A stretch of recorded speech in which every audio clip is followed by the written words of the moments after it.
Chapter 1. The Phantom Claw. In Memphis, Tennessee, at the FedEx Forum, the fervent fans of the Grizzlies jubilantly bounced about, waving their light blue towels. On the bench, Meng Hua sat anxiously, straining to catch any hint from the coach that he might be called to the court. The team held a commanding lead of 11,362 against the visiting Thunder. With the commencement of the third quarter, the game had devolved into garbage time. All the players who typically did not see regular rotation had already taken the floor except for him. Having been summoned from the developmental league to the Grizzlies, he had once believed that spring would bloom for him. Yet, as his 10-day contract neared its conclusion, he had not managed to earn even a single minute on the court. Not even in this garbage time.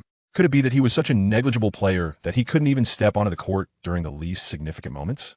As the fourth quarter began and head coach Jenkins still did not call his name, his heart sank. He had been forsaken.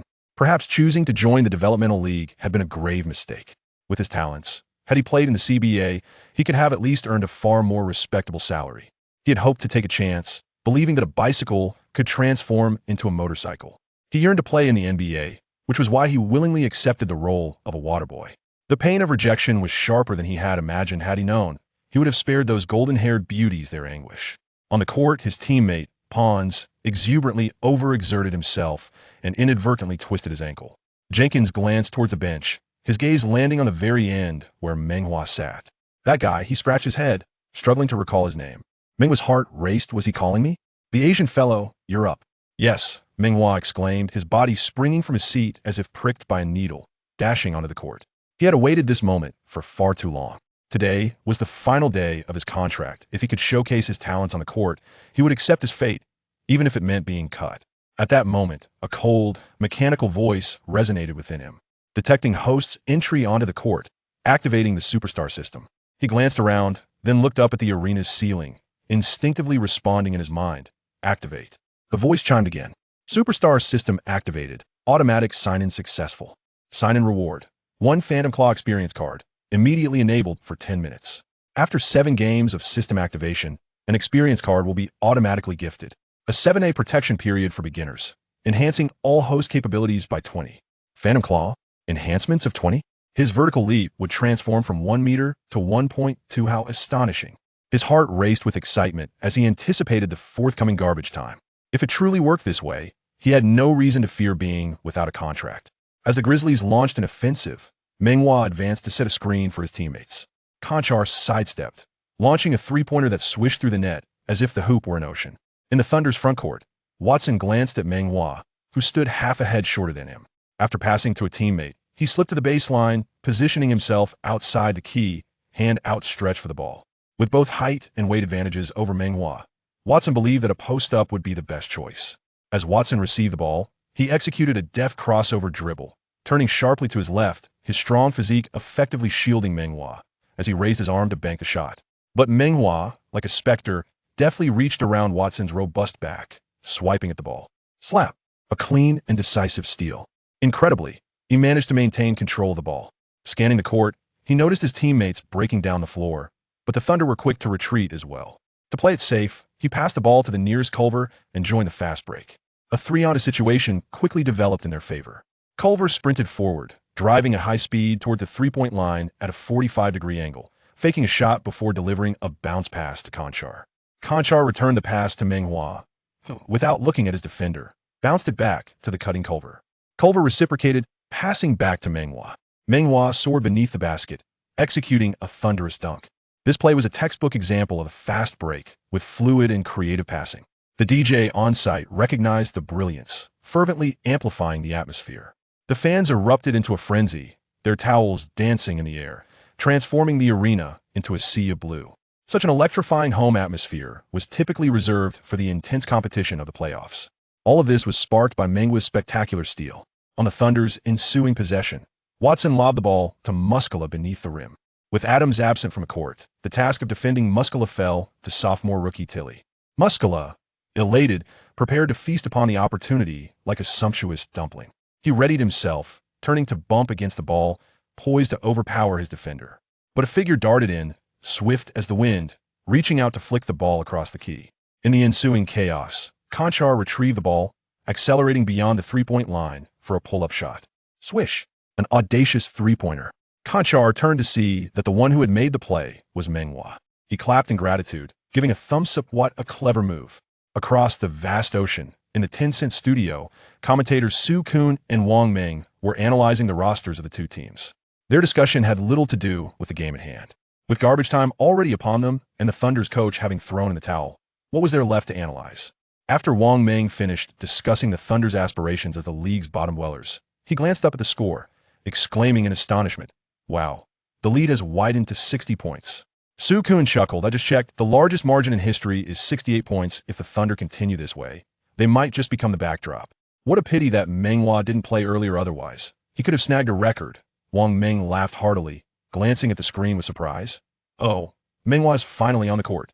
At the start of the fourth quarter, Jenkins initially left Meng Hua on the bench, and they had nearly abandoned all hope, only to be pleasantly surprised by this unexpected twist.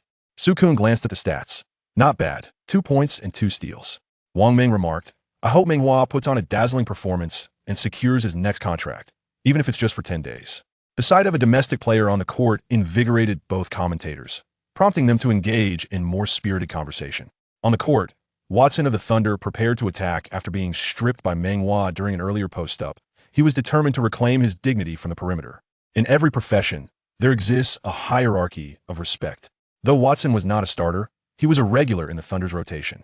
Having been disrupted by a temporary player, he felt compelled to retaliate. He dribbled with dazzling flair, executing crossovers between the legs and behind-the-back moves, his eyes brimming with challenge. If you have the guts, don't sneak up on Metri to steal it, Heaton. Meng Hua lowered his center of gravity, quietly observing Watson's self-directed performance. Seeing that Meng Hua did not reach for the ball, Watson dropped his guard, performing a between-the-legs dribble, gearing up for a drive. Meng Hua seized the moment. His hands, imbued with wisdom, speed, strength, and courage, struck with precision. In an instant, his hand darted towards Watson's lower half.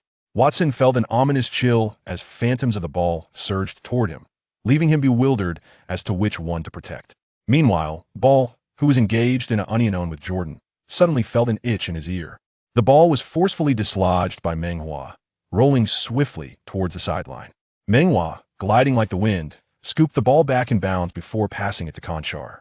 Conchar charged forward, but opposing defenders tightened their grip, determined to reclaim their honor. Conchar passed back to Meng Hua.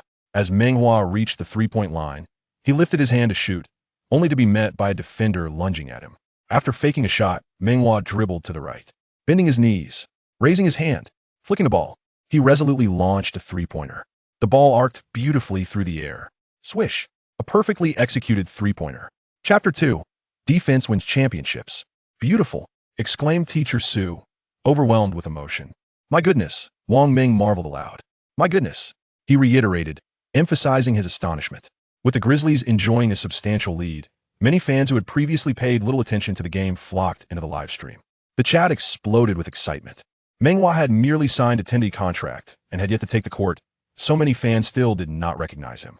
However, upon seeing an Asian player on the floor, they were filled with exhilaration. It had been quite some time since such jubilation had occurred since Yao Ming's retirement. Is that number 95 of Chinese descent? Word has it that he is named Meng Hua, hailing from our great Huaxia, that's all I can tell you. 2 steals and 5 points. Let's aim for 3 rebounds, 3 blocks, and 3 assists, and put up stats even more comprehensive than Draymond Green. That steal was simply magnificent, as if guided by a divine hand. The three-pointer was equally impressive. Seeing the chat filled with support for Meng Hua, Su Kun and Wang Meng could hardly contain their delight. As commentators, introducing foreign players often lacked the same sense of connection, but with a domestic player finally taking the stage, their hearts swelled with pride. In garbage time, you all can reach such heights. May I ask what position you're in? Where there are fans, there are detractors. Where there are detractors, there will undoubtedly be fans. As Meng Hua successfully sank a three-pointer, the critics found little traction, swiftly overwhelmed by the fervor of the supporters. On the court, the Thunder launched an offensive. The head coach, sensing impending doom, promptly substituted in the star player, Jerome. The young Grizzlies displayed a lack of sportsmanship, and he had no desire to become the victim of the largest margin of defeat. This was a record that had lain dormant for nearly 3 decades, dating back to the distant year of 1991, when the Cavaliers triumphed over the Heat with a staggering 68-point victory, 148-80. Jerome was not originally a starter, however, with the primary guards, Alexander and Giddey, sidelined due to injury. The absence of a lion allowed the monkey to claim the throne. As a mere observer, he noted Meng Hua's repeated, exquisite steals and resolved to limit his dribbling in front of him. As the ball crossed mid-court, Jerome lofted it to a teammate, sprinting towards the weak side. Not seeking glory, but merely striving to avoid error, he thought, surely, this pass won't be intercepted. The ball traversed the perimeter, with no Thunder players moving into position, nor attempting to penetrate the defense. Such aimless passing lacked any depth, failing to breach the Grizzlies' defensive line. When a teammate returned the ball to Jerome, it seemed to burn in his hands, as no one was eager to claim it. Cautiously, Jerome passed to Dyke, simultaneously signaling for him to shoot from the perimeter. Yet Dyke hesitated, opting to return the ball to Jerome instead. Before the ball even touched the ground, Meng Hua had already anticipated the play. As still as a maiden, yet as swift as a startled hare. In that fleeting moment, he resembled a bolt of lightning, striking towards the ball with breathtaking speed. As the ball hit the floor and rebounded, Meng Hua surged forth from an angle, poking the ball away and dashing forward with fervor. Crossing the half-court line, he caught up to the ball, dribbling twice before reaching the three-point arc. The Thunder, desperate for a comeback, saw Jerome sprinting back with bloodshot eyes, emitting a primal growl from his throat. Meng Hua raised his arms high, the ball soaring through the air, rebounding off the backboard and heading toward a teammate on the opposite side. Clark, in perfect synchrony, soared through the air to execute a thunderous dunk. Upon landing, he exchanged a celebratory high-five with Meng Hua, acknowledging the precision of the pass. The Thunder called a timeout. Aside from that, they found themselves out of options. The cheerleaders danced exuberantly, their golden hair and striking figures captivating. Yet Meng Hua found little joy in the spectacle. The recent events felt almost surreal. So surreal, in fact, that the moment he paused to ponder, he couldn't help but question their authenticity. The 10-cent live stream exploded with excitement. The match between the Warriors and Lakers paled in comparison. With plenty of time remaining in the game and a 65-point deficit, history was surely in the making. There was also the added spectacle of the homegrown player, Meng Hua, taking the court. Merely playing a minor role would invite ridicule. Yet he had already contributed 4 steals, each more impressive than the last. This was a feast for the fans. The critics, now agitated, could no longer contain themselves, finally voicing their dissent. What significance does garbage time data hold? If he were truly exceptional, why only enter the game now? You'll be out of a job by tomorrow, and yet you celebrate? One enthusiastic fan retorted, the detractors are panicking. As long as my brother Hua performs well, it would be splendid to shatter the record for the largest margin. I simply wish to witness his steals. His movements are as graceful as a silver saddle on a white horse, dazzling like a shooting star. An ID named Basketball Brute proclaimed, if your brother Hua manages 7 steals, I will travel to the States and kneel before him, calling him father. The two sides engaged in a battle of words until the timeout concluded. The Thunder resumed their offensive, having just received a stern reprimand from the coach, this time displaying greater patience. The players, unwilling to be forever etched in the annals of disgrace, thought it best to move on from the past and focus on the present, aiming to close the gap in the score. After several passes, the Thunder managed to score 2 points with a jump shot. The Grizzlies, in a flurry, made an error, contributing to their own turnover. Both teams, youthful and spirited, displayed relentless effort in their defensive pursuits, even in the face of a fast break. Meng Hua, making his debut, was particularly relentless, resembling a cheetah as he sprinted back from the baseline.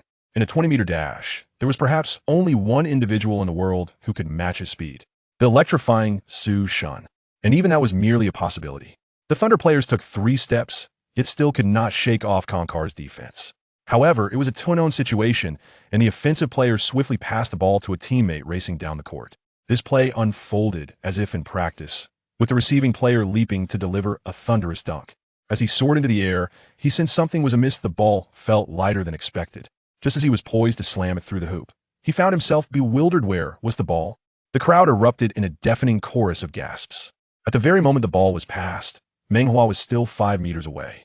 The offensive player received the ball, only for Meng Hua to gallop in, deftly swiping the ball from his hands. Meng Hua then passed the ball to a teammate. Dribbling was not his forte, and he was determined to keep that weakness concealed. For him, it was paramount to showcase his talents in a brief span while minimizing the revelation of any shortcomings. The experience card served as a ghostly claw, enhancing only his stealing skills, without bolstering his other abilities. Defense wins championships. Compared to offense, defense is a grueling, thankless task. As long as he remained unafraid of hardship and fatigue, diligently securing steals. Jenkins would undoubtedly recognize his talent. On the court, the two teams remained locked in a fierce struggle. One sought to establish a record, while the other fought valiantly to resist. Off the court, someone began to remind Basketball Brute that Hua had already achieved 5 steals. Basketball Brute glanced at the clock, confidently declaring, "A man must take responsibility. I shall deliver on my word." The 10-cent broadcast team, quick to react, had already prepared a montage of Meng Hua's 5 steals. Su Kun eloquently narrated, pouring passion into his presentation, entirely disregarding Wang Meng's envious glances. "This is the first steal. Watson is taller and stronger than him." Meng Hua, being astute, chose not to confront him head-on, but instead maneuvered behind him to swipe the ball. Now, let us observe the second. Notice how he feigned attention elsewhere, deliberately avoiding eye contact with Muscalaquite, the cunning move. This is the third. A bold face-off. His innate reflexes are astonishing. Wang Meng's expression grew, increasingly resentful. "Teacher Su Kun, you cannot monopolize the spotlight." Concocting a plan, he chimed in as the next video transitioned. And here is the fourth. Chapter 3. Breaking the record for the largest margin of defeat. The margin had reached 67 points, a mere step away. Both teams had engaged in a tug-of-war multiple times, yet the Grizzlies had failed to surpass the 67-point mark. Sometimes it is precisely like this. At the forefront, opportunities abound, yet when it comes to the final limits, one is thwarted at every turn. The Grizzlies launched an attack, but Conchar missed. Tilly secured the offensive rebound, rising up for a resounding rejection. Clark retrieved the ball, only to miss with a jump shot. Tilly, fighting valiantly, tipped the ball to the perimeter, where Culver attempted a soul-stirring jump shot from beyond the arc, but also failed to convert. The ball ricocheted far away, and as Meng Hua prepared to retreat on defense, he executed a swift hip thrust, unceremoniously claiming the ball. Since his appearance on the court, his defensive performance has been commendable, yet he has only succeeded in making a single three-pointer. The distance was considerable, and the Thunder players ambled about, offering merely a cursory attempt to contest. Meng Hua's three-point shooting is of an average caliber. Were he to compete in the NBA, he would likely be deemed below par. However, all 4 of his teammates had taken their shots, and with the opposing team failing to pressure him, if he refrained from shooting, the coach would undoubtedly question his confidence. A player lacking in self-assurance, no matter how talented, like the esteemed Westbrook, would find it challenging to thrive, let alone himself. Thus, he decisively leaped, his form as graceful as a painting. Clang, clang, clang. Fortune favored him, as the ball ricocheted off the rim thrice before reluctantly settling into the net. The arena's DJ erupted with excitement, and the audience rose to their feet, fervently waving their towels. Even without a conclusion to the game, maintaining a 70-point lead seemed precarious. Was this truly necessary? Meng Hua, his expression impassive, silently returned to his half of the court. He felt a twinge of sympathy for the Thunder players, yet his primary allegiance lay with his own ambitions. If mercilessly beating a downed opponent could secure him a contract, then he would strike with utmost ferocity. On the Thunder's front court, Jerome's eyes burned with intensity. A cornered animal may still fight fiercely. Now that he had been stripped of all pretense, he found himself devoid of panic, replaced instead by a simmering rage. The camaraderie between the two teams was amicable. After all, Clark of the Grizzlies was recently traded from the Thunder. One ought to consider the shared history rather than engage in ruthless aggression. Nevertheless, amidst his fury, he recalled the coach's admonition as the cerebral backbone of the team. He must maintain his composure, reclaiming points one basket at a time. He passed the ball into the paint, and Muscala tapped it twice. Noticing Meng Hua 2 meters away and eager to engage, he decisively secured the ball and passed it to the perimeter to Jerome. At times, a few taps in the paint followed by a return pass to the perimeter can effectively shift the opponent's defensive focus, allowing for another entry into the paint. Jerome shared this sentiment. With his team struggling to find their rhythm today, they should exploit the interior game more frequently. He was poised to pass the ball into the paint. Suddenly, his vision blurred, and he sensed trouble. Before he had even released the ball, Meng Hua remained motionless. His intuition proved remarkably accurate. In an instant, with a flash of white light, Meng Hua darted like lightning, swatting the basketball from his hand. The maneuver was executed with unexpected precision and grace. In the live stream, Su Kun exclaimed, "What a beauty!" Meng Hua's hands are lightning fast, his speed ethereal. This play reminds me of the retired Jin Billy. Indeed, at that moment, Meng Hua embodied Jin Billy, while Jerome resembled a bat. Wang Meng also reminisced. As the barrage of comments flowed in, never arriving late or absent, Jerome appeared unresponsive, Should the staff remove his lifeless form? 6 steals. Has someone soiled themselves in fright? Aside from the advertisements, it had been ages since I had seen teacher Wang Ming smile so heartily. My concern lies not with his other attributes, but rather with his chin. Hua Gu has arrived. He has come, bringing with him a flurry of steals. Hua Gu is magnificent. 66666. The basketball brute replied. Brother has diapers. I've always been here, watching you mindlessly praise. Quite infuriating. The previous steal was executed so splendidly that the live director aptly provided a slow-motion replay. As the camera returned, Sukun shouted once more, "What on earth is happening?" Just moments ago, the Grizzlies were on the offensive, and in the blink of an eye, it transformed into a Thunder 3-on-1. After the steal, Meng Hua was slightly out of breath. With a numerical advantage, they were on a fast break, yet he lingered in his half of the court. He never anticipated that a teammate's blunder would shift the dynamics to a 3-on-1 against them. Jerome surged forward with great speed. Given his height and strength, he executed a powerful two-handed dunk. If Meng Hua attempted a steal at that moment, he risked conceding a 3-point play. The dilemma was that Jerome had previously faced numerous setbacks, instilling a sense of trepidation within him. With a numerical advantage, there was little justification to confront Meng Hua head-on. In the blink of an eye, his mind raced, contemplating various possibilities. A dunk could lead to an offensive foul, and in the air. He feared his teammate might not comprehend the play, or that he might err in his pass. He hesitated for a moment before opting for a bounce pass. Many years later, reflecting on this choice, Jerome still lamented with a heavy heart. How foolish I was, he said, lifting his listless gaze. I only knew that during the fast break, I had 7 steals, especially the last one, where I managed to steal the ball against 3 defenders. That provided Meng Hua with immense confidence. Even if the experience card lasted only 10 minutes, if he played well for those 10 minutes, he could easily become a valuable rotational player on any team. Not just him, but domestic fans were also filled with confidence in him, despite having only just become acquainted with him. Given the boastful declarations of the basketball enforcer, fans quickly pursued him to fulfill his promises. Basketball enforcer. Do you need me to book your flight? Enforcer's nephew. Meng Hua is my elder brother. Quickly call me uncle. The basketball enforcer had long vanished, and all promises were left to wither away. Domestic fans reveled in Meng Hua's 7 steals, while international fans were engrossed in the record-breaking margin of victory. The game concluded with the Grizzlies overwhelming the Thunder with a staggering 152-79, a 73-point annihilation. Throughout the fourth quarter, the Grizzlies led by 39-17, a 22-point advantage. It is no exaggeration to say that during garbage time, limiting the Thunder to a mere 17 points was largely due to Meng Hua's contributions. The host team had shattered the record for the largest margin of victory. However, as a temporary player, he could not attain the historic legacy package. Temporary player? Historic legacy? In the midst of confusion, a blonde reporter hurried towards him. Upon reaching his side, she tossed her long hair and dashed past him to chase after the Grizzlies star player. Domestic reporter? Where were the domestic reporters? Fortunately, someone still remembered him. After emerging from the locker room, he was summoned to the general manager's office.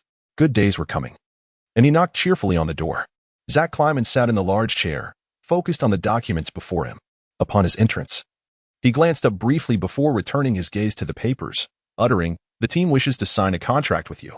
Meng Hua's expression shifted after such a stellar performance. The entire team had praised him in the locker room, yet Kleiman had said nothing. What kind of contract? He asked timidly, knowing how significant this was for him. If it were a formal contract, he would accept without hesitation, regardless of the financial terms. Kleiman smiled. What do you think it is?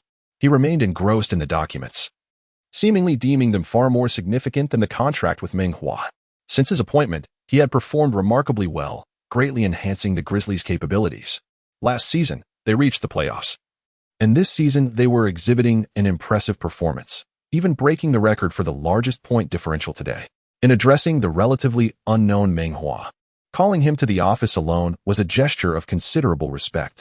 Observing his arrogance, Meng Hua feared there might be a misunderstanding and, suppressing his rising anger, inquired, "Is it a short-term contract? What else could it be?" Kleiman's gaze finally shifted away from the documents. "Forget it, I want to sign," Meng Hua declared, turning away resolutely as he strode out. Chapter 4. The blood-capped Tatum at the Staples Center, a sea of humanity filled the venue. With the countdown to the name change underway, many nostalgic fans had come to witness the game. On the bench, Meng Hua watched intently. After rejecting the Grizzlies, the Lakers had surprisingly reached out to him, offering a formal contract. LeBron lauded his defensive skills, stating that it was precisely what the team needed, and advocated for Pelinka to extend him an official offer. However, the experience card for the Ghostly Claw had expired, leaving him uncertain about what the next gameplay experience card might entail. If it were an offensive card and the boss instructed him to defend, what then? He felt a mix of anxiety and eagerness. At halftime, the Lakers led 60-55, and the game resumed after a 15-minute intermission, with both teams lacking momentum. They exchanged errors on the court. Westbrook committed a turnover. Smart faltered. Tatum stumbled. After Davis and James collaboratively scored 2 baskets, James approached Vogel, whispering into his ear. Vogel nodded, and James affirmed with a determined nod of his own. Vogel beckoned Meng Hua. You will be entering the game shortly to match up against Tatum. What? The entire Lakers team, except for James, was taken aback. It wasn't even the routine substitution time. If a change was necessary, it should have been Monk, Carmelo, or Howard. Meng Hua was equally bewildered, his heart racing at an alarming pace, his eyes becoming increasingly bloodshot. Thankfully, it was merely his eyes. Otherwise, how could he step onto the court? Once he regained his composure, he sprang to his feet and hurried over to Vogel's side. Vogel patted him on the shoulder. LeBron suggested you enter, but Tatum is on fire. Are you scared? Meng Hua glanced at James, suddenly feeling a profound sense of loyalty towards his patron. The Lakers only led by 9 points. This was not a time for garbage minutes. And yet he was to face Tatum. James was indeed his champion. He clenched his fists defiantly, declaring, I am not afraid of him. With unwavering determination, he stepped into the arena. Upon detecting the host's entrance, the system automatically recorded his attendance. Attendance confirmed. Reward for attendance. 1 experience card for a chase block, activated immediately, lasting for 10 minutes. Indeed, he had checked in once more, this time for defense. Meng Hua suppressed his excitement and cast a sympathetic glance at Tatum. He replaced Tucker. And the 5 players on the court were Westbrook, Bradley, James, Meng Hua, and Davis. Udoka was perplexed prior to the game. He had learned of the Lakers' acquisition of a new player, yet he never anticipated that this player would hail from the East. Despite Meng Hua's impressive performance in the game against the Thunder, he garnered little attention, as he had only played during garbage time. It was precisely for this reason that James, who had been closely monitoring the performances of other players, seized the opportunity to discover a gem. The Celtics prepared for a baseline inbounds play as SCHR brought the ball up the court, intent on carving out a path. Tatum extended his long arm, requesting the ball. How could a rookie dare to defend me? Tatum felt an overwhelming sense of humiliation. He leaned against Meng Hua and discovered that his strength was quite commendable. With a sudden motion, he shrugged his left shoulder and executed a right-handed junk shot. Swish. The basketball sailed effortlessly through the net. Meng Hua had no time to react. Even if he had, Tatum towered over him by a considerable margin. What could he possibly do? He pondered silently. The experience card is akin to a relentless pursuit, and one must find a way to enable Tatum to break through. The fans in attendance erupted with deafening boos, collectively chanting, Substitute Melo, substitute Melo. On the bench, Melo subtly shook his head, wondering if this was a form of defense conveyed through mere glances. Turning back, the Lakers initiated their offensive, with James executing a successful layup. When it was the Celtics' turn to attack, Tatum positioned himself against Meng Hua. His arms were sinewy and muscular, with one hand possessing the strength of 2 ordinary hands. He then raised his third hand high above.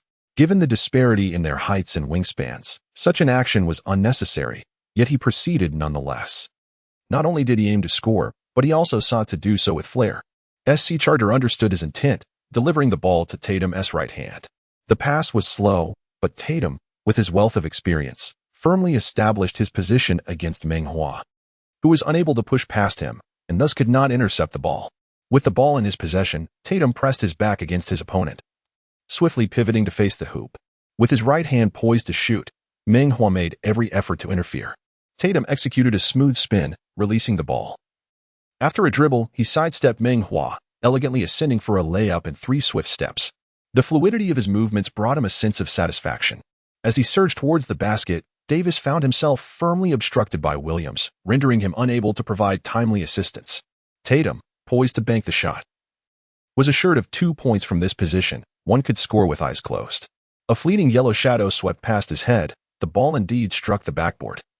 Yet it was forcefully pinned against the glass by an opposing player. What an impressive block! The crowd erupted in exhilaration, applauding and cheering, towels waving in the air. Who had suggested substituting in Carmelo? Certainly not I. Was it merely a block?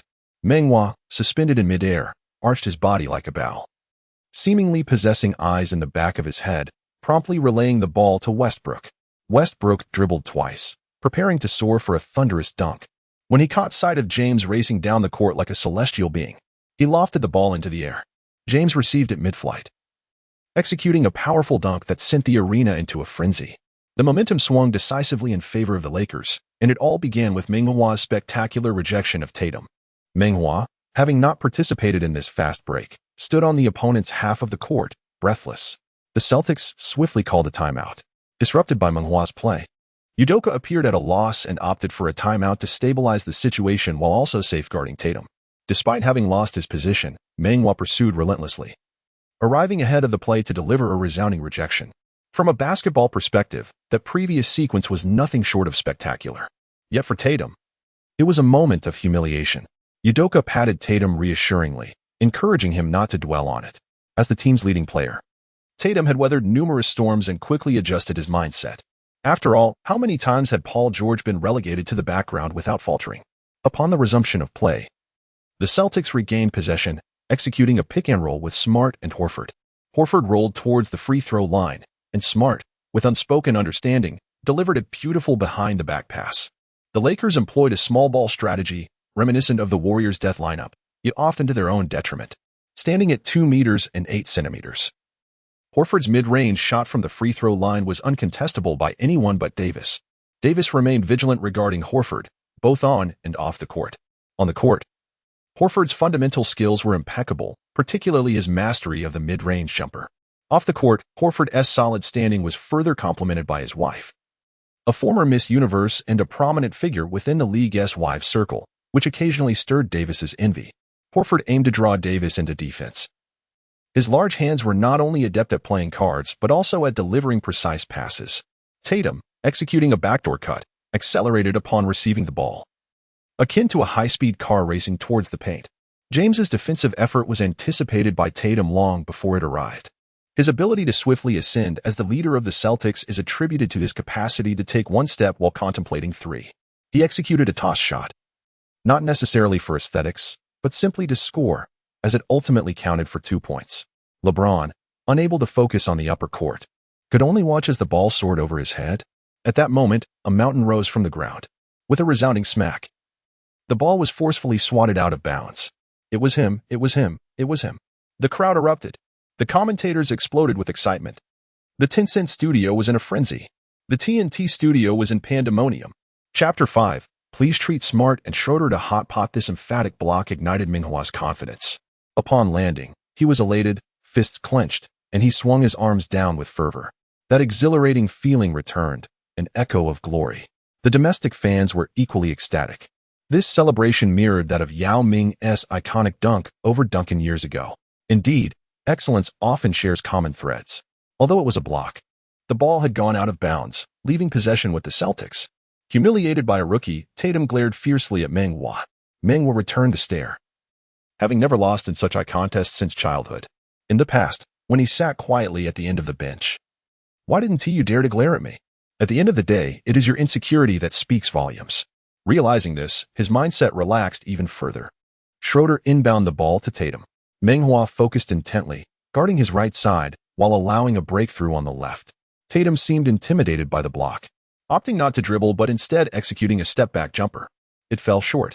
Westbrook swiftly grabbed the rebound and raced past half-court, glancing at the eager LeBron and Davis, and took a shot himself. It too was short. As the Celtics launched their offense, Smart called for the ball. He feared that if he didn't take control, Tatum might recklessly shoot. Tatum welcomed a teammate to take charge, drifting to the weak side, while Meng Hua shadowed him closely. Tatum shook his head in a wry smile, questioning the necessity of such vigilance. Meng Hua reciprocated with a grin. Indeed, if you remain steadfast, I shall remain unwavering. Smart passed to Williams in the paint, pivoting around him to reposition. Williams returned the ball to Smart, who took a jump step, faking a shot to evade the lunging Bradley. Having been teammates for 3 years, they were intimately familiar with each other's movements. As Bradley's silhouette faded, a smirk crept onto Smart's lips, and the ball followed suit upwards.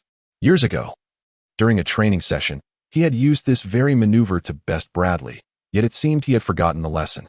The ball ascended, and a commotion erupted behind him. Tatum shouted a warning. "Be careful." A chill ran down Smart's spine as he sensed impending danger, yet the ball had already left his hands, leaving him helpless. The mantis stalks the cicada, while the oriole lurks behind. Meng Hua descended like a celestial being, catching Smart's pass effortlessly. This monumental block showcased his speed, leaping ability, and instinct in full glory. Meng Hua passed the ball to LeBron, who was poised to snatch the rebound. In that fleeting moment, he distinctly saw the excitement gleaming in LeBron's eyes. Did my little brother need to be this enthused over my block? The Lakers executed a seamless 360-degree play, with Davis rising majestically in the paint to slam the ball home. Udoka, with a furrowed brow and a tilt of his head, glanced at his favorite players, deciding to let them play another round before calling a timeout if necessary. Seeing Tatum and Smart struggle offensively, Schroeder felt compelled to step up. After a tumultuous year with the Lakers, he was driven to prove himself, having previously dominated in Boston. Schroeder set a screen for Tatum, aligning himself to face Meng Hua. Finally matched against someone of similar height, Meng Hua felt a surge of confidence. Schroeder's speed was his greatest asset, his penetrating moves were sharp, and Meng Hua resolved to grant him space. Without a breakthrough, how could he pursue? Meng Hua's hand nearly brushed against Schroeder's eyes as he slightly elevated his center of gravity, deliberately exposing a vulnerability awaiting Schroeder's advance. In martial arts, speed prevails over strength.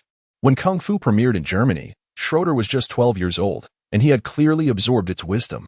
Observing Meng Hua's elevated stance, Schroeder seized the moment and launched a lightning-fast attack. His speed surpasses that of Tatum and Smart, complemented by his lengthy wingspan and the addition of his shooting finesse. He possessed unwavering confidence, believing he could overshadow Meng Hua, at least for this occasion. Schroeder swiftly maneuvered past Meng Hua, elegantly taking 3 strides, extending his long arm forward. At the moment of release, he abruptly retracted his right hand, transferring the ball to his left, executing a charming little hook shot. Whether it would score was beside the point. At the very least, he wouldn't allow that kid to block him. Meng Hua let out a muffled grunt, as if he had experienced a sharp pain. Schroeder's speed was indeed remarkable. In his haste to catch up, he took such large strides that he nearly caused himself injury. It hurt, yet he still managed to swat the ball away with vigor. He relished the opportunity to block Schroeder, who had previously made a bold exit from the Lakers. In such matters, both the player and the team were blameless, yet the fans had turned against Schroeder.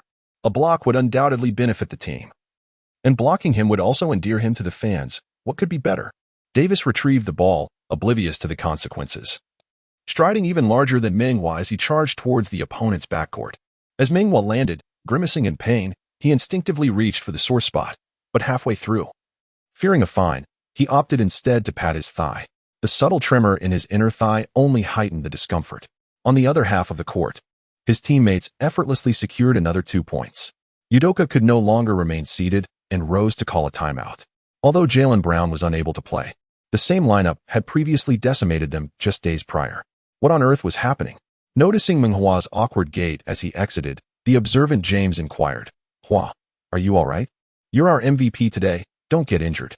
As a superstar, he quickly recognized Meng Hua's significance and remained clear-headed amidst the chaos.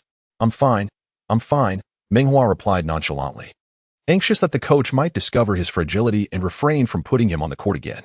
"So, how many blocks did you get? 3 or 4? Davis clapped him on the shoulder, praising his impressive debut performance. "I lost count. As long as they dare to come, I'll dare to block," Meng Hua declared boastfully. "Looks like I'll have no place on the team moving forward," the veteran joked. The players erupted in laughter. Such camaraderie was more effective than any tactic. Meanwhile, the atmosphere on the Celtics side was tense. Tatum's gaze lacked its usual resolve. Determined to prove himself on the Lakers' home court, Schroeder appeared somewhat despondent, even contemplating whether the Lakers' decision to part ways with him had been justified. He still could not fathom how Meng Hua had executed that last play. A mere role player had instilled such fear? Udoka clearly sensed the shift in morale and slammed his hand on the tactical board. "Jason, you're not afraid of James, are you? Why fear him?" he urged. "Dennis, last time at home, you decisively outplayed them. Do you only perform well in front of the home crowd? Have you forgotten who abandoned you here?" With just a couple of sentences, the most dispirited Tatum and Schroeder were revitalized. This was precisely why Stevens had chosen Udoka as his successor. Without exceptional talent, he would have never caught his eye. As the timeout concluded, both teams returned to the court. The Lakers players wore expressions of ease, as if victory were already in their grasp. The Celtics, however, bore resolute looks, as if the game had only just commenced, undeterred by their 10-point deficit. Chapter 6. 5 blocks in one quarter. Upon resuming play, the Celtics launched their offense. Tatum controlled the ball, with Smart coming in for a screen. Tatum accelerated, suddenly halting, striking a pose before delivering a behind-the-back pass to Smart on the opposite side. Smart quickly advanced, bouncing the ball to the trailing Horford. Horford, invigorated, charged into the paint and executed a thunderous dunk. Meng Hua could only watch in awe, as even Davis, closer to Horford, was powerless to intervene. Once an opposing center and power forward surged like that, it became exceedingly difficult to defend. Of course, it was unrealistic to expect a defense to prevent every point. The Lakers turned to attack, saw James isolating with the ball. He spun and effortlessly bypassed Tatum, with Williams attempting to help out. James then passed to the corner. Both corners had players poised to strike. Yet he was particularly eager to assess Meng Hua's three-point shooting capabilities. As he sprinted up the court, James's subtle glance confirmed Meng Hua's expectations that he would soon be receiving the ball. The Lakers had not been in the best form lately, having recently lost by 4 points to their city rivals led by George. Among these players, Rivers and Meng Hua exhibited the most potential, prompting James to delve deeper into their abilities. Meng Hua leapt, but having focused solely on disrupting others' shots for too long, his own shooting touch had vanished. The rim clanged, as if mocking him, "You rascal," refusing to enter, yet preventing others from doing so. James retreated to defend, reassuring him, "Good shot, be bold and take the opportunity. It's all good." Truly a fantastic leader. Although he lacked a girlfriend, he could not possibly accept the profound affection emanating from James. Thus, he resolved to transform this love into animosity towards the Celtics. Tatum, possessing the ball, observed Meng Hua's fiery gaze and mused to himself, "He has blocked me twice. Yet I have failed to return the favor. Why does he wear such a predatory expression?" Dismissing the thought, he opted not to stoop to his level. Tatum passed the ball to the distant SC Charger, defended by the freshly entered Rivers. Rivers, astute in his awareness, recognized his inability to match SCA Charger's speed and conceded the baseline as Davis loomed near the paint. With a deft behind-the-back dribble followed by a left-handed crossover, SC Charger propelled himself towards the free-throw line, bearing the pressure from Rivers. Finding no opportunity, Rivers passed to the perimeter, where Smart awaited. Smart, undeterred, feigned a drive to the right, executing a splendid behind-the-back bounce pass to Horford. Horford feigned a jump shot, knowing his mid-range accuracy was formidable, prompting Davis to rush forward to contest. Unexpectedly, Horford executed a graceful right spin, seamlessly transitioning into a three-step layup. Aware of Davis's potential for a second block, he took an expansive stride, opting for a delicate floater beneath the right side of the rim. His body lost its equilibrium, yet his grip on the ball remained remarkably steady. This is precisely why, at the age of 33, he secured a 4-year contract worth $110 million. Naturally, many contend that he has aged and is unworthy of such a lucrative deal. Meng Hua also perceives him as past his prime, noting that his drive lacked speed, relying instead on the wisdom and experience characteristic of seasoned players. As Davis lunged, he anticipated Horford's next move, prompting him to spring into action. "As a guardian of the paint, I have my defenses fortified. Do you think evading Davis suffices?" Despite his age, he still exhibits a certain naivete. With a resounding slap, Meng Hua soared high, delivering a crisp block.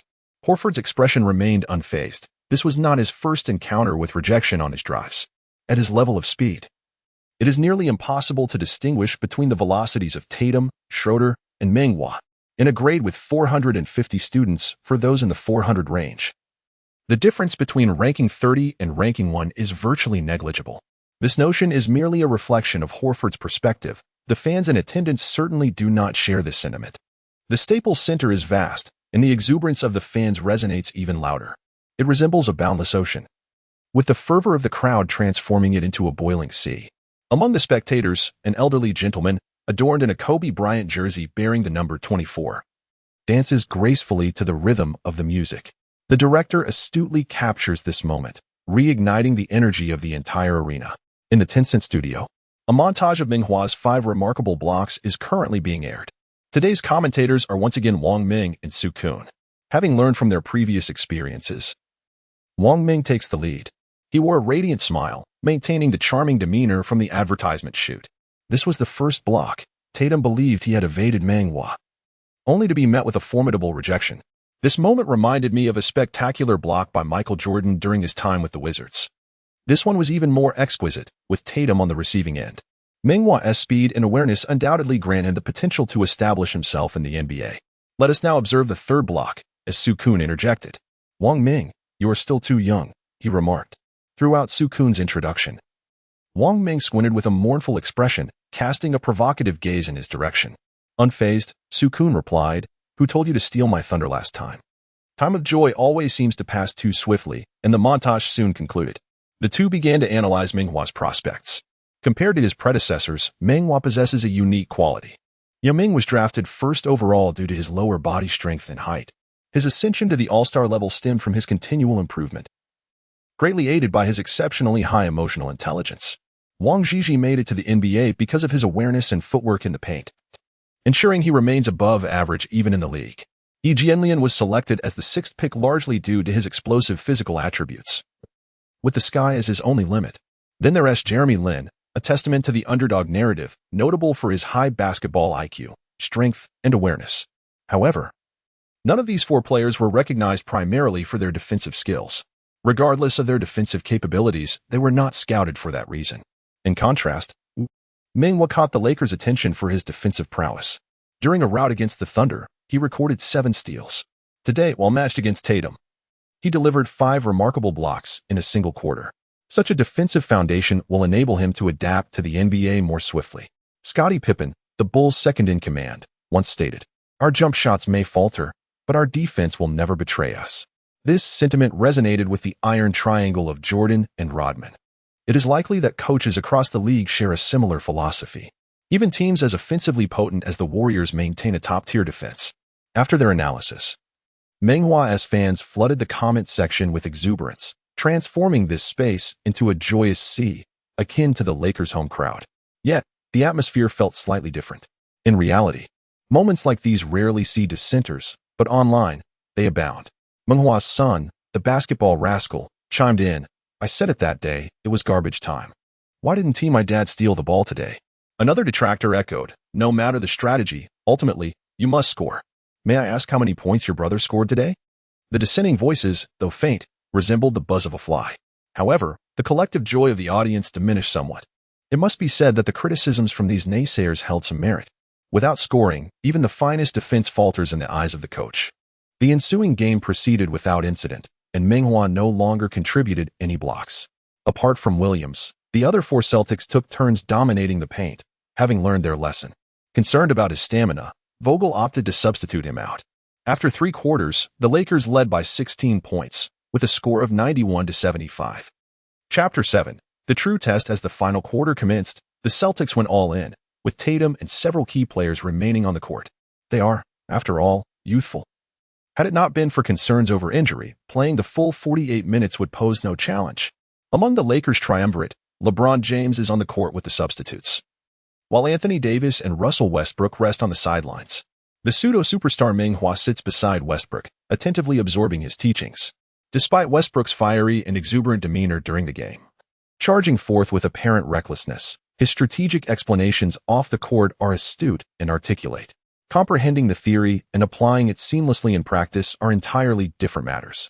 This season, Westbrook has just joined the Lakers and is still in an adjustment phase. However, as a seasoned veteran, his experience is an invaluable asset to Meng Hua. Without Meng Hua's constraints, Jason Tatum plays like a mermaid in water, showcasing an array of skills, 3-pointers, turnaround jump shots, and driving layups, all on full display. Following a dead ball, Coach Vogel substitutes in Davis, Westbrook, and Meng Hua, replacing James, Carmelo, and Bradley. Bradley breathes a sigh of relief as a defensive stalwart. He has just been thoroughly outmaneuvered by Tatum. Such is the nature of defense. When the opponent finds their rhythm, no amount of effort can thwart them. Kobe Bryant, who earned 9 all-defensive first-team selections, regardless of any subsequent scrutiny, stands as a testament to his elite level of perimeter defense during his prime.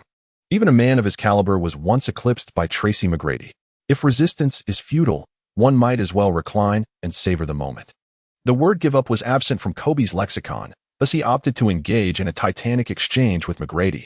That excruciatingly memorable scene is enough to make one shudder at the thought. Upon seeing Meng Hua take the court, Tatum furrows his brow slightly, silently rallying himself. I have waited 3 quarters for this opportunity. I must seize this moment, not to prove my worth, but to convey that what I have lost shall be reclaimed. He is, after all, a superstar.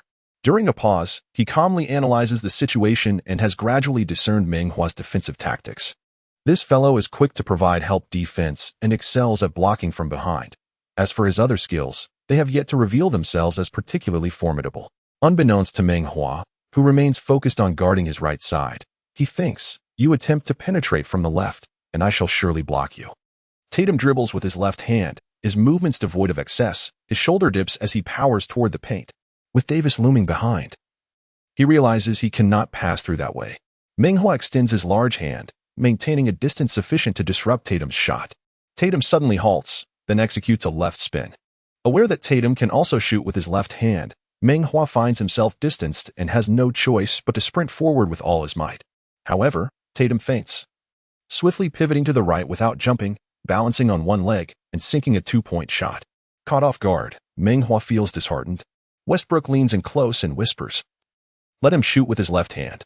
What are you defending against? His left-hand shooting has at most a 35% success rate. Surely that suffices?" This remark awakens Meng Hua to a realization. One must not overestimate oneself. The objective is to lower the opponent's shooting percentage, not to prevent them from scoring entirely. A feat no one can achieve. As the Lakers initiate their offense, Westbrook and Davis set a screen. Westbrook does not roll for Davis, but instead drives laterally into the paint. Williams leaps to contest the shot, and Westbrook dishes the ball to Meng Hua at a 45-degree angle. Upon receiving the pass, Meng Hua bends his knees and leaps with all his strength, slightly leaning back. Tatum, as anticipated, lunges to contest the shot, his long arms resembling an open ruler, casting a shadow over the court. He stood before Meng Hua like an immovable mountain, steadfast and imposing. In Meng Hua's gaze, he was the sole focus, a feat that even his affluent and beautiful girlfriend had likely never achieved. Meng Hua did not rush into action. His body continued to ascend, as if he had sprouted invisible wings, yearning to soar high and far. While the legendary foolish old man moved mountains through toil and perseverance, Meng Hua relied on patience. After what felt like a century, the dark mountain apparition before him vanished, and the hoop appeared as vast as the ocean. In a flash, Meng Hua struck, only to find himself crashing heavily onto the floor. Swish!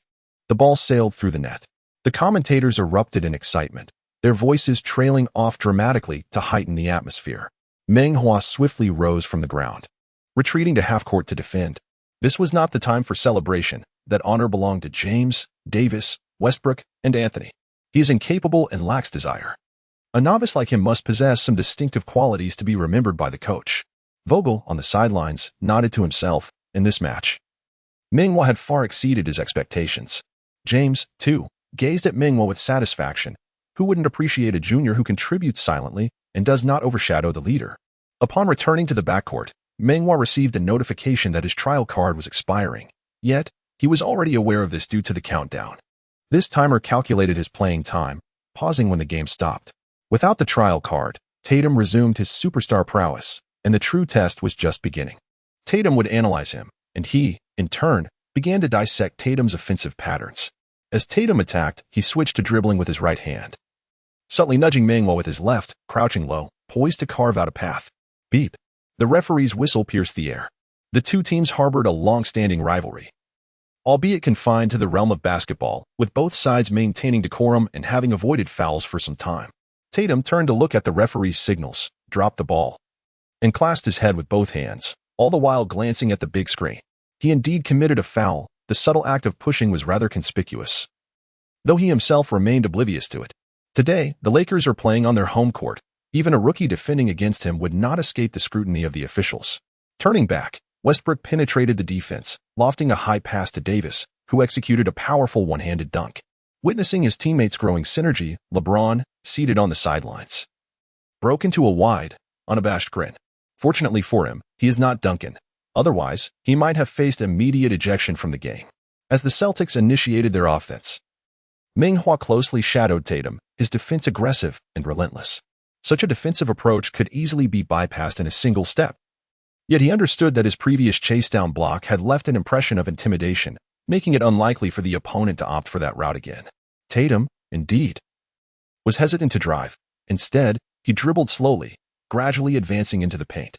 With each advance he took, Meng Hua would retreat a step. Although there was no lapse in defense, every muscle clash made him acutely aware of a subtle weakness in his legs. He had never endured such an intense competition for such an extended duration.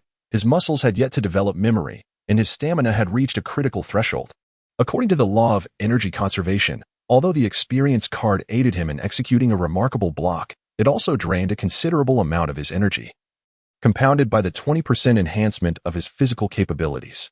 In the brief span of 15 minutes he played, he equated to the exertion of 30 minutes by others.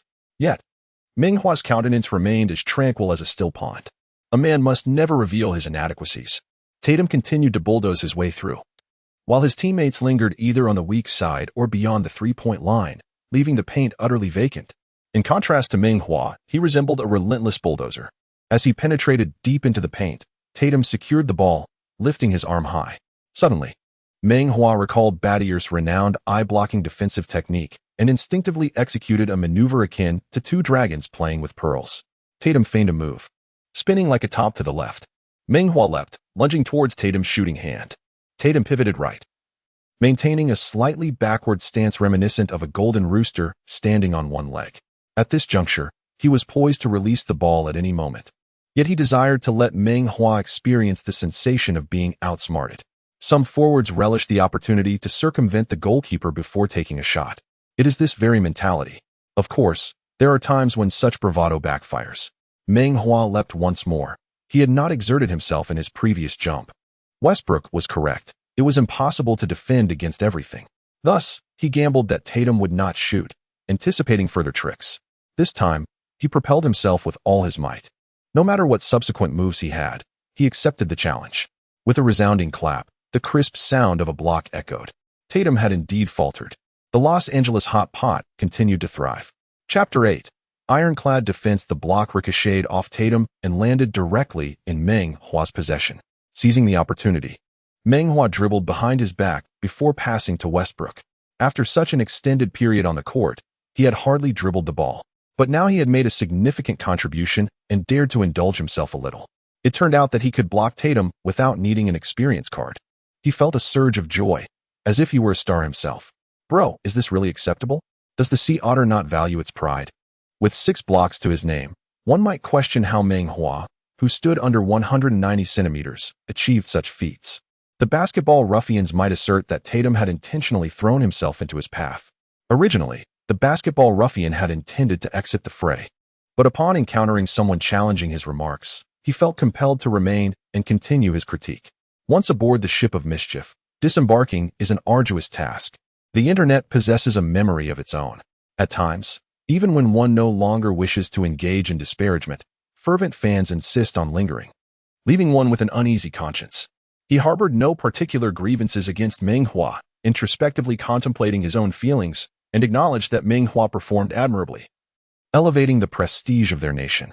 However, having garnered a modicum of fame within the live-streaming arena, where his previous opinions were revered by netizens, he had publicly declared that Meng Hua was inadequate, reluctant to concede his potential error. Today, with Meng Hua's commendable performance, directly challenging his skills was out of the question. Thus, he pondered a shift in perspective.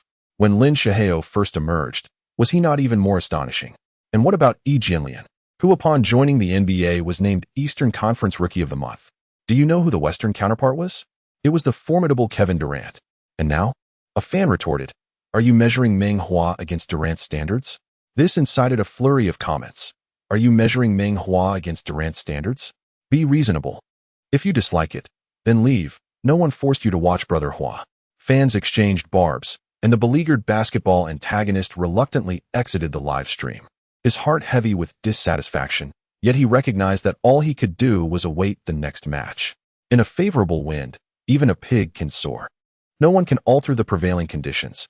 On the court, the exchanges between both teams were vigorous, culminating in an official timeout. The Lakers introduced LeBron James, Carmelo Anthony, and Dwight Howard, while the guards were Rivers and Meng Hua. The dynamic duo connected, with Carmelo sinking a three-pointer. After a brief respite, Meng Hua's stamina had slightly recovered. Tatum opted for a left-side drive, swiftly advancing toward the paint, with Meng Hua in hot pursuit. Tatum refrained from shooting, instead dribbling along the baseline, elegantly setting up Al Horford, who soared to finish with a powerful dunk. Meng Hua forcefully slapped the ball in frustration, dissatisfied with his recent performance. He had already discerned Tatum's passing trajectory and made an attempt to intercept the ball, yet it slipped through his fingers by a mere fraction. If only he possessed the spectral claws of a phantom, severing that pass would have been a trivial matter. When shall he truly acquire such skills? LeBron patted his body, opting for silence. There were myriad unspoken words. He understood them all the same. Rivers advanced the ball to the frontcourt, handing it to LeBron, who executed a lateral transfer to Melo. Melo, poised like an archer, instilled trepidation with his three-point prowess, prompting the defender to swiftly close in, leading him to return the ball to LeBron. LeBron unleashed a sweeping pass, the ball hurtling like a projectile towards the corner where Meng Hua lay in wait. The pass took them by surprise, and to breach the adversary's defense, LeBron expended considerable effort. As Meng Hua received the ball, a jolt reverberated through his wrist. The catch was subpar, and his left ring finger was struck, a pain that was almost unbearable. Pain notwithstanding, as the saying goes, one must seize the moment. Tatum had stealthily positioned himself, harboring the desire to block Meng Hua's shot and reclaim some pride. Meng Hua faked a shot, dribbled a step to the right, while Williams relinquished his defensive stance, pivoting to secure a rebounding position.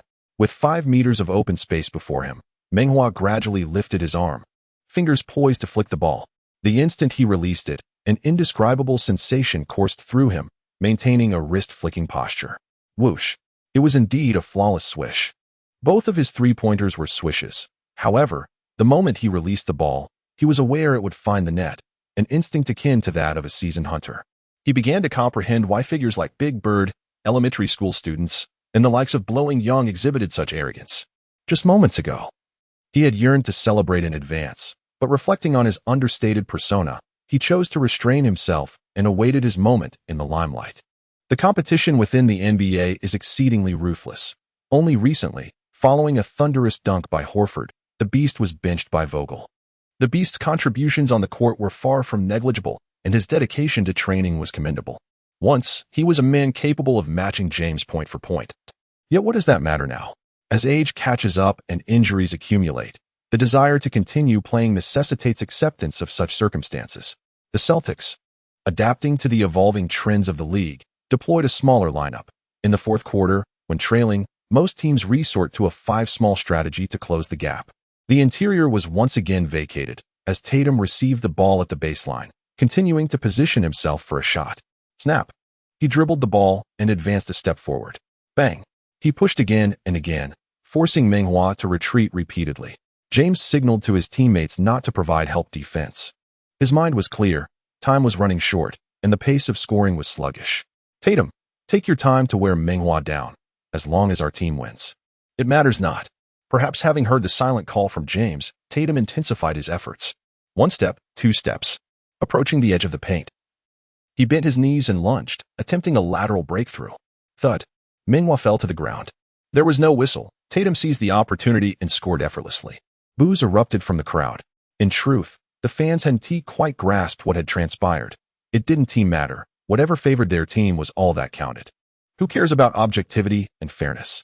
I paid to watch the game live, not for impartiality. In slow motion, it was evident that Meng Hua had lowered his center of gravity significantly, and Tatum's elbow inadvertently struck his chin. This only intensified the boos, with some cursing Tatum and others the referee, while even Udoka's family received unwelcome attention from the polite foreign fans. Lakers players rushed over, helping Meng Hua to his feet and inquiring about his condition. Meng Hua merely grimaced and touched his chin, indicating he was fine. The game continued, but the Lakers failed to score. When it was the Celtics' turn to attack, Schroeder surged for a layup, only to be swatted away by Davis.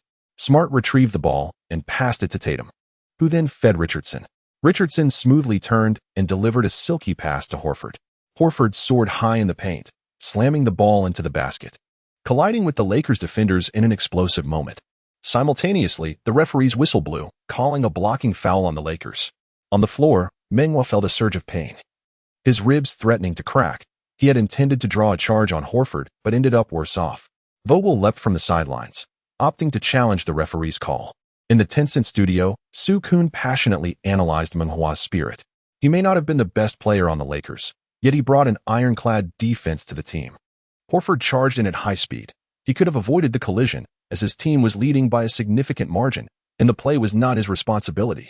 Yet he resolutely chose to sacrifice himself to block the shot, embodying the Mamba mentality. Meng Hua was helped up by his teammates, feeling as if he might fall apart. His eyes fixated on the replay on the big screen. Had he known how highly Su Kun spoke of him, he might have felt embarrassed. I'm not that great. If I don't perform well, I fear being benched by the coach. After reviewing the replay, the head referee reversed the call, declaring the Lakers' challenge successful. The crowd erupted like a volcano, their cheers threatening to lift the roof off the arena. Seeing the tide turn, Udoka substituted his starters. In the end, the Lakers triumphed over the Celtics with a score of 117-102. Chapter 9. Little One as the final whistle blew, players from both teams exchanged handshakes. Well played, Little One, Tatum said, giving Meng Hua's shoulder a friendly pat. They had matched up multiple times, and Meng Hua had at times left him feeling overwhelmed. The Beast, overhearing, pushed Tatum away. What did you say? Tatum looked a bit taken aback. He meant no harm, merely trying to express that despite Meng Hua's smaller stature, he had made him feel quite flustered. Seeing their leader being challenged, the Celtics gathered around. Tatum waved his hand, signaling it was a misunderstanding and that they should disperse. Meng Hua held on to the Beast. I like the nickname Little One. It suits me well. The Beast, seeing he had no objection, relented. Despite this, he had instinctively defended Meng Hua, which warmed his heart. Meng Hua recalled Nick Young's solo showdown against the entire Suns team while with the Lakers. On the sidelines, foreign reporters focused on interviewing the Lakers stars. Naturally, domestic reporters gravitated towards Meng Hua, especially after his 6 impressive blocks. Meng Hua smiled and waved, quickly making his way to the locker room. His performance was commendable, however. The trial card is limited to merely 10 minutes, and with a novice protection period adding a 20 bonus, he struggled significantly against Tatum. Once the protection period expires, he may very well appear as ineffective as one could imagine. Previously in obscurity, who would have sought an interview with him? Ultimately, it is talent that speaks volumes. Everything else is but a fade. After his shower, James remarked, Hua, someone wishes to meet you. Meng Hua felt a twinge of confusion, as none of his friends in the United States cared for basketball, nor were they aware of his recent acquisition by the Lakers. Who could it be? James teased. It's a superstar. The door was soon pushed open, and a hearty laugh resonated through the air. Upon his entrance, all the players rose to their feet, greeting him with cheerful smiles. Even Davis, standing before him, appeared akin to a younger sibling. The visitor was none other than Shaquille O'Neal. His presence stirred excitement in Meng Hua, who reminisced about the time when this legendary figure dominated the finals. After exchanging pleasantries, O'Neal affectionately draped an arm over Meng Hua's shoulder, exclaiming, Brother, you blocked 6 shots today, impressive. If I possessed your skills, LeBron would retire before me. Is even a deity this humble? You, who once recorded an astonishing 15 blocks in a single game while also scoring 24 points and grabbing 28 rebounds, do you think I am ignorant of history? The two embraced, revealing that O'Neal was present at the Lakers game to witness Meng Hua's performance. Recognizing his market appeal, O'Neal expressed a desire to feature Meng Hua on a special interview segment. However, having already declined interviews from Penguins reporters, Meng Hua was not swayed by O'Neal's request either. LeBron watched the exchange with great interest, seemingly pleased with Meng Hua's refusal of O'Neal. Undeterred, O'Neal persisted, suggesting, in future episodes, I'll be your supporter while Charles plays the antagonist. LeBron chuckled heartily, retorting, but what if it's not on the show? O'Neal, ever the entertainer, illustrated his point by energetically reenacting Meng Hua's 6 blocks on the court. In the midst of his mimicry, the Warcraft application to join was made. The players in the locker room were in stitches, rolling on the floor from the exaggerated antics of the two clowns. Before departing, O'Neal firmly grasped Meng Hua's hand and said, Hua, Yao Ming is my good brother. I hope we can also become good brothers. Meng Hua, feeling a mixture of awe and trepidation, nodded incessantly, thinking to himself that whatever the big shot said must be true. In his presence, he felt inconsequential.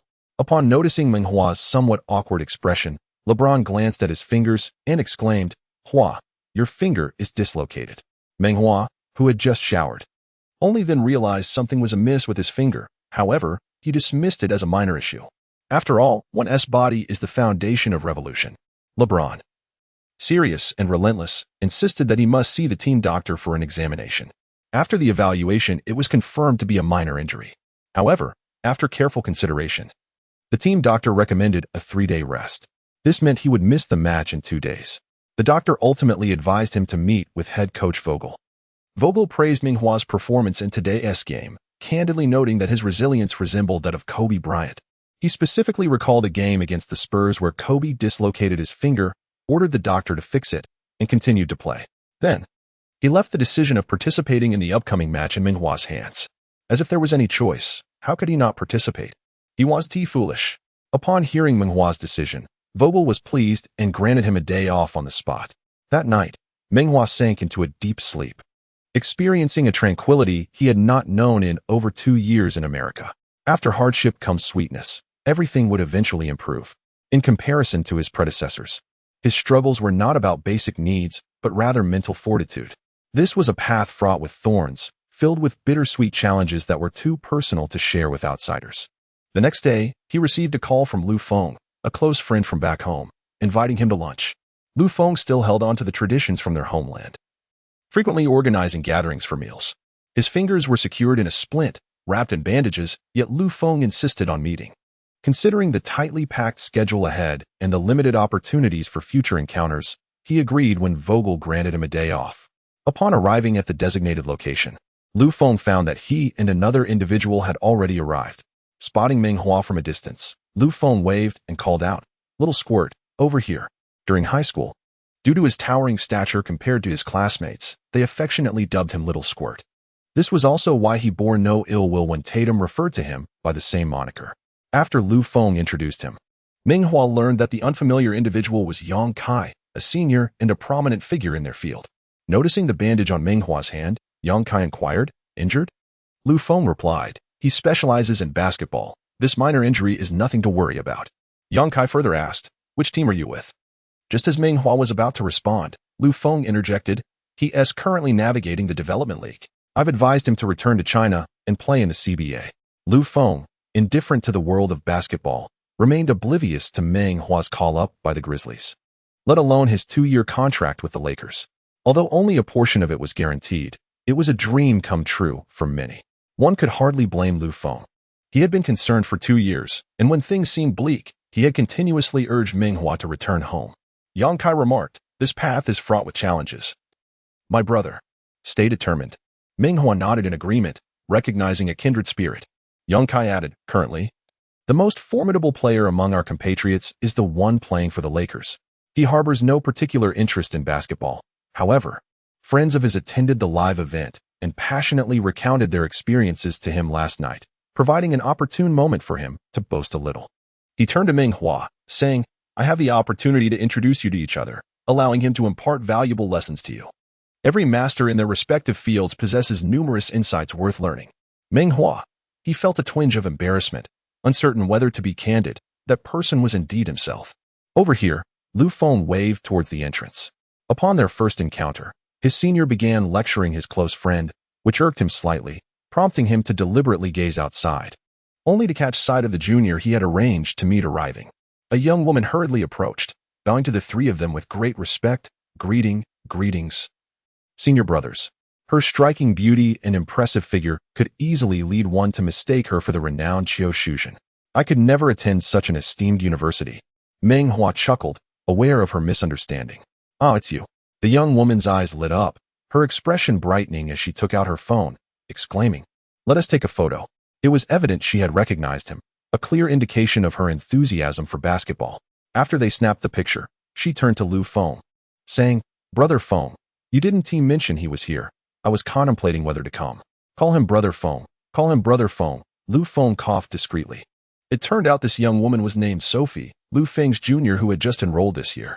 After exchanging WeChat contacts, Sophie inquired, "In the future, when attending Lakers games, could you assist in securing tickets?" The moment those words slipped out, Yang Kai, who had already felt somewhat awkward, found himself in an even more uncomfortable position. All present were astute, and he quickly grasped the implications of her statement. Chapter 10, Training Tasks. Los Angeles, Lakers training facility. Meng Hua arrived early. The gym was still devoid of activity, but given his fervent desire expressed the previous night, Vogel had undoubtedly ensured that the logistics were adequately prepared. As he stepped into the training facility, a familiar notification chimed in his mind. Some individuals, despite their genuine kindness, often communicate in a rather frigid manner. Detected host's desire to engage in training. Please select a training task. Following this, a densely packed interface of tasks appeared. Enhance lateral movement speed, increase vertical jump height, augment arm strength, improve absolute speed, elevate hang time capability. He restrained his excitement with great effort. Only children make choices, but he desired it all. However, since it was a task, he knew it must be approached one step at a time. After contemplation, he decided to focus on enhancing his vertical leap, as executing a 360-degree windmill dunk during a competition had always been his aspiration. Just as he was about to make a decision, the image of Vogel suddenly crossed his mind. I do not wish for your opinion. I seek my own. He was reminded of the day they triumphed over the Celtics when LeBron had proclaimed him the MVP. His remarks stemmed from his defensive capabilities. Upon reflecting on this, he altered his decision, opting to enhance his lateral movement speed. He set forth a training regimen to execute 50,000 lateral movements. The reward for this endeavor, an elevation of his lateral speed from grade B to grade A. He had always believed his lateral speed was commendable, only to discover it was merely grade B. 50,000 repetitions, was this madness? He attempted a lateral movement, and indeed the number changed to 1.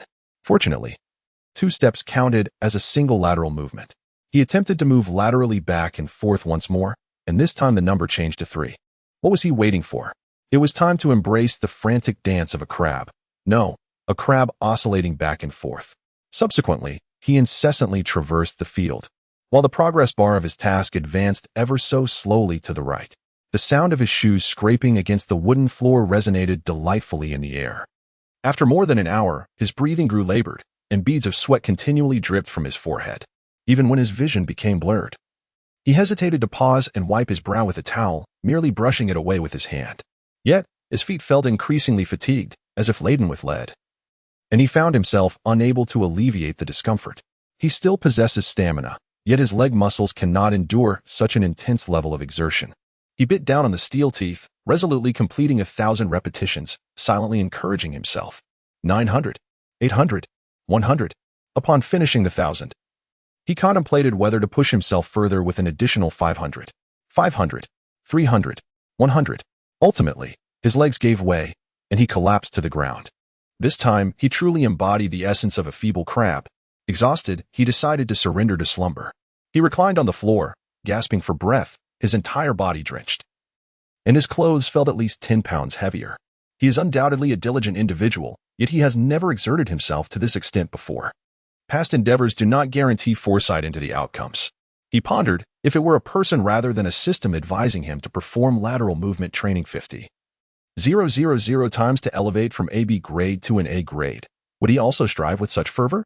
Glancing at his phone, he noted that it was nearly 8 o'clock.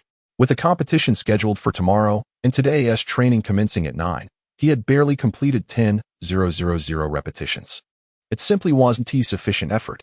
This thought inevitably led him to recall Kobe's famous retort to a reporter, "Have you ever seen Los Angeles at 4 in the morning?" To which he mused, "Not yet, but I am certain I will come to see it often in the future." He rose from the ground, instantly feeling a gnawing hunger. The immense expenditure of energy began to take a toll on his stomach. He opened his bag, retrieving chocolate and a sports drink to replenish his energy. His teammate Rivers arrived and was quite surprised to see Meng Hua. Typically, he arrived an hour early to the training facility, not expecting anyone to be more diligent than himself. With teammates present, he felt rather awkward about practicing such fundamental movements in front of them. Soon, Vogel would arrive for the training session, and he could not justify the notion of practicing lateral movement alone. Glancing at the bandage on his hand, he decided to use it as an excuse to return home for some rest, planning to practice later in the night. He called Vogel to request a leave of absence, fearing his disapproval, so he specifically mentioned that his fingers were quite painful. He overthought the matter, but Vogel readily agreed. Today's training session lacked any new content. Without it, he feared the players might become complacent and lax.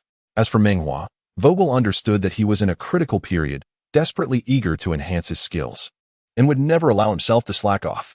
While driving home, his hands and feet still trembled, and he secretly resolved to take a taxi in the future. Could a talented player perish in a car accident? But then again, would taking a taxi eliminate the risk of accidents? With this thought, he decided to stick with driving. Upon arriving home, he lay in bed, utterly exhausted yet unable to sleep. He eventually got up and replayed the footage of his games against the Thunder during his time with the Grizzlies. It wasn't so much about analysis as it was about admiring his own prowess. Fast-forwarding to his appearance on the court, he witnessed his first steal in the NBA. His hand reaching out like a spectral claw towards Watson. He couldn't help but rise to his feet, retracing his dreamlike steps. Oh, what is this? The numbers appeared to have flickered momentarily. He shifted once more, and the numbers indeed fluctuated. Ha ha ha. It seems that the adage holds true. Large breasts, little brains. Who says that tasks assigned in the training hall cannot be pursued further at home? He was filled with ecstatic joy, as if aided by divine intervention. His muscles no longer fatigued, and he continued to practice lateral movements. As the night deepened, Meng Hua moved about the house like a specter. His movements grew increasingly sluggish, and his breaths became heavier. Beads of sweat, large as mung beans, intermittently disturbed his handsome visage. 300, rest. 200, rest. As he progressed, after reaching 1,000, he felt utterly exhausted, like a weary dog. His legs felt as if they were filled not with lead, but with gold. His arms, after countless repetitions, had become numb and unfeeling. He thought to himself that if he continued this way, he might end up like Meng Miching. He sought to persuade himself to cease this relentless practice. Unbeknownst to him, images of past moments when he had been looked down upon surfaced in his mind. An Eastern player aspiring to play in the NBA, he should take a good look at himself. Hey, Eastern fellow, this is not your place. He felt as if he resembled a mere dog. Not to mention the African-American players. Even his close friend Lu Feng had continually urged him to return home. Which direction lies ahead? Who will accompany me on this journey?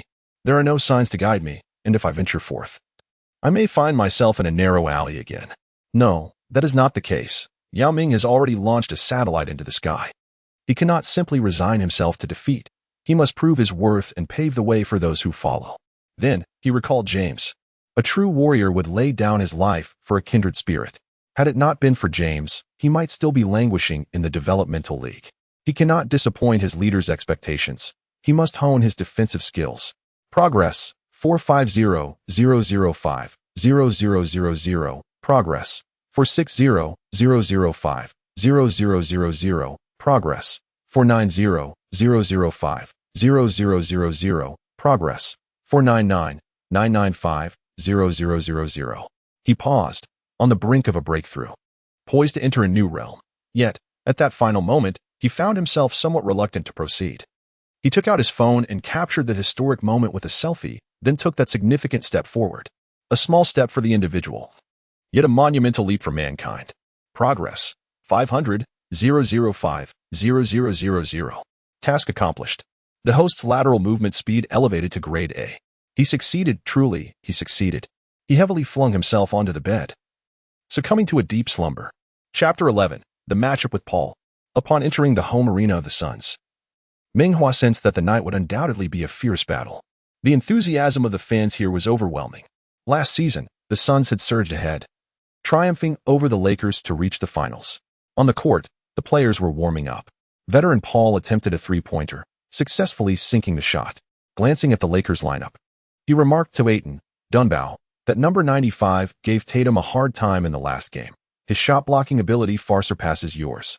Aiton, having established his worth last season and brimming with confidence, scrutinized Meng Hua on the opposite side.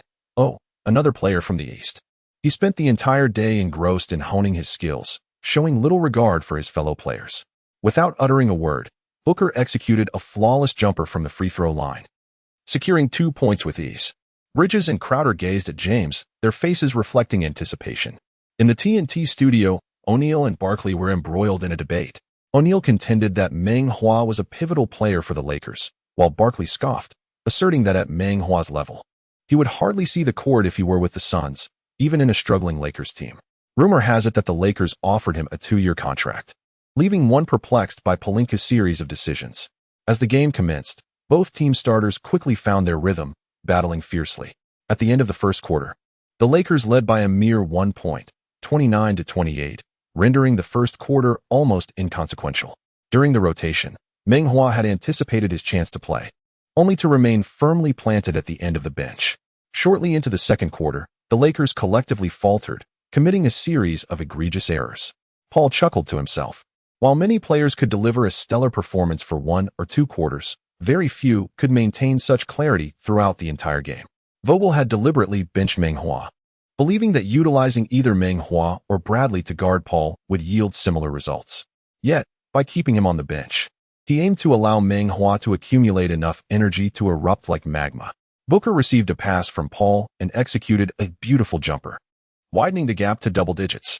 With a wave of his hand, Vogel summoned Meng Hua to replace Tucker, while Bradley took on the task of defending Booker. Barkley glanced at Meng Hua's statistics from the previous 2 games and remarked, "Shaq has high hopes. The Lakers' last lifeline, Meng Hua from the East, has entered the game." O'Neal chuckled, satisfied with the introduction, remaining silent. Barkley continued, "In this match, the Lakers need not only his defense but also his offense. However, his poor scoring ability clearly cannot aid the team." O'Neal shook his head, declaring poor? "He could dominate you effortlessly." As Meng Hua entered the court, he took a deep breath. Perhaps it was the weight of his training or sheer fatigue, but the system experienced a slight delay. Once it detected his presence, it automatically checked him in. Check-in successful. Check-in reward. An experience card for the Old Rogues turnaround jump shot, activated for 10 minutes. Surely, this reward was too generous. Almost embarrassing. Shouldn't the team be playing around me? As the Lakers initiated their offense, Westbrook held the ball. Meng Hua leaned against Paul, extending his hand for the ball. Paul was taken aback, his eyes wide with disbelief at the rookie's audacity. Westbrook pushed the ball towards him but then retracted it, passing it to James on the opposite side. James bent his knees, cradling the ball with his large hands, creating space with his arms as he probed for an opening. Booker remained unfazed, determined not to allow any penetration that would enable Ayton to block. James, undeterred, opted for a jumper from beyond the arc. The force of his shot was excessive, resulting in a clang that reverberated through the arena, causing Vogel's heart to race. The ball ricocheted far, and Paul, eager to protect the paint, inadvertently allowed Meng Hua to capitalize on the opportunity. As he picked it up, the quick-witted Paul was already upon him like a shadow. Aware of his inexperience, Paul did not press too hard, yet he maintained his position. Had he been a few years younger, Paul would have been relentless in his defense. However, at this stage in his career, he could not afford to squander his energy on a novice. Meng Hua turned his back, cautiously protecting the ball. For Paul was renowned for his uncanny ability to snatch it away. He exerted force against Paul's back, testing his position. Paul, however, remained passive, allowing him to lean. Suddenly, Meng Hua pivoted and executed a jump shot. Paul had anticipated this moment, having refrained from exerting himself, and with swift reflexes, he leaped to block the shot. In the air, Meng Hua felt as though time had come to a standstill, or at least moved in slow motion. He ascended frame by frame, while Paul gradually descended. Upon reaching the apex, he released the ball with his left hand and gently imparted a push with his right, simultaneously flicking the ball with his fingers.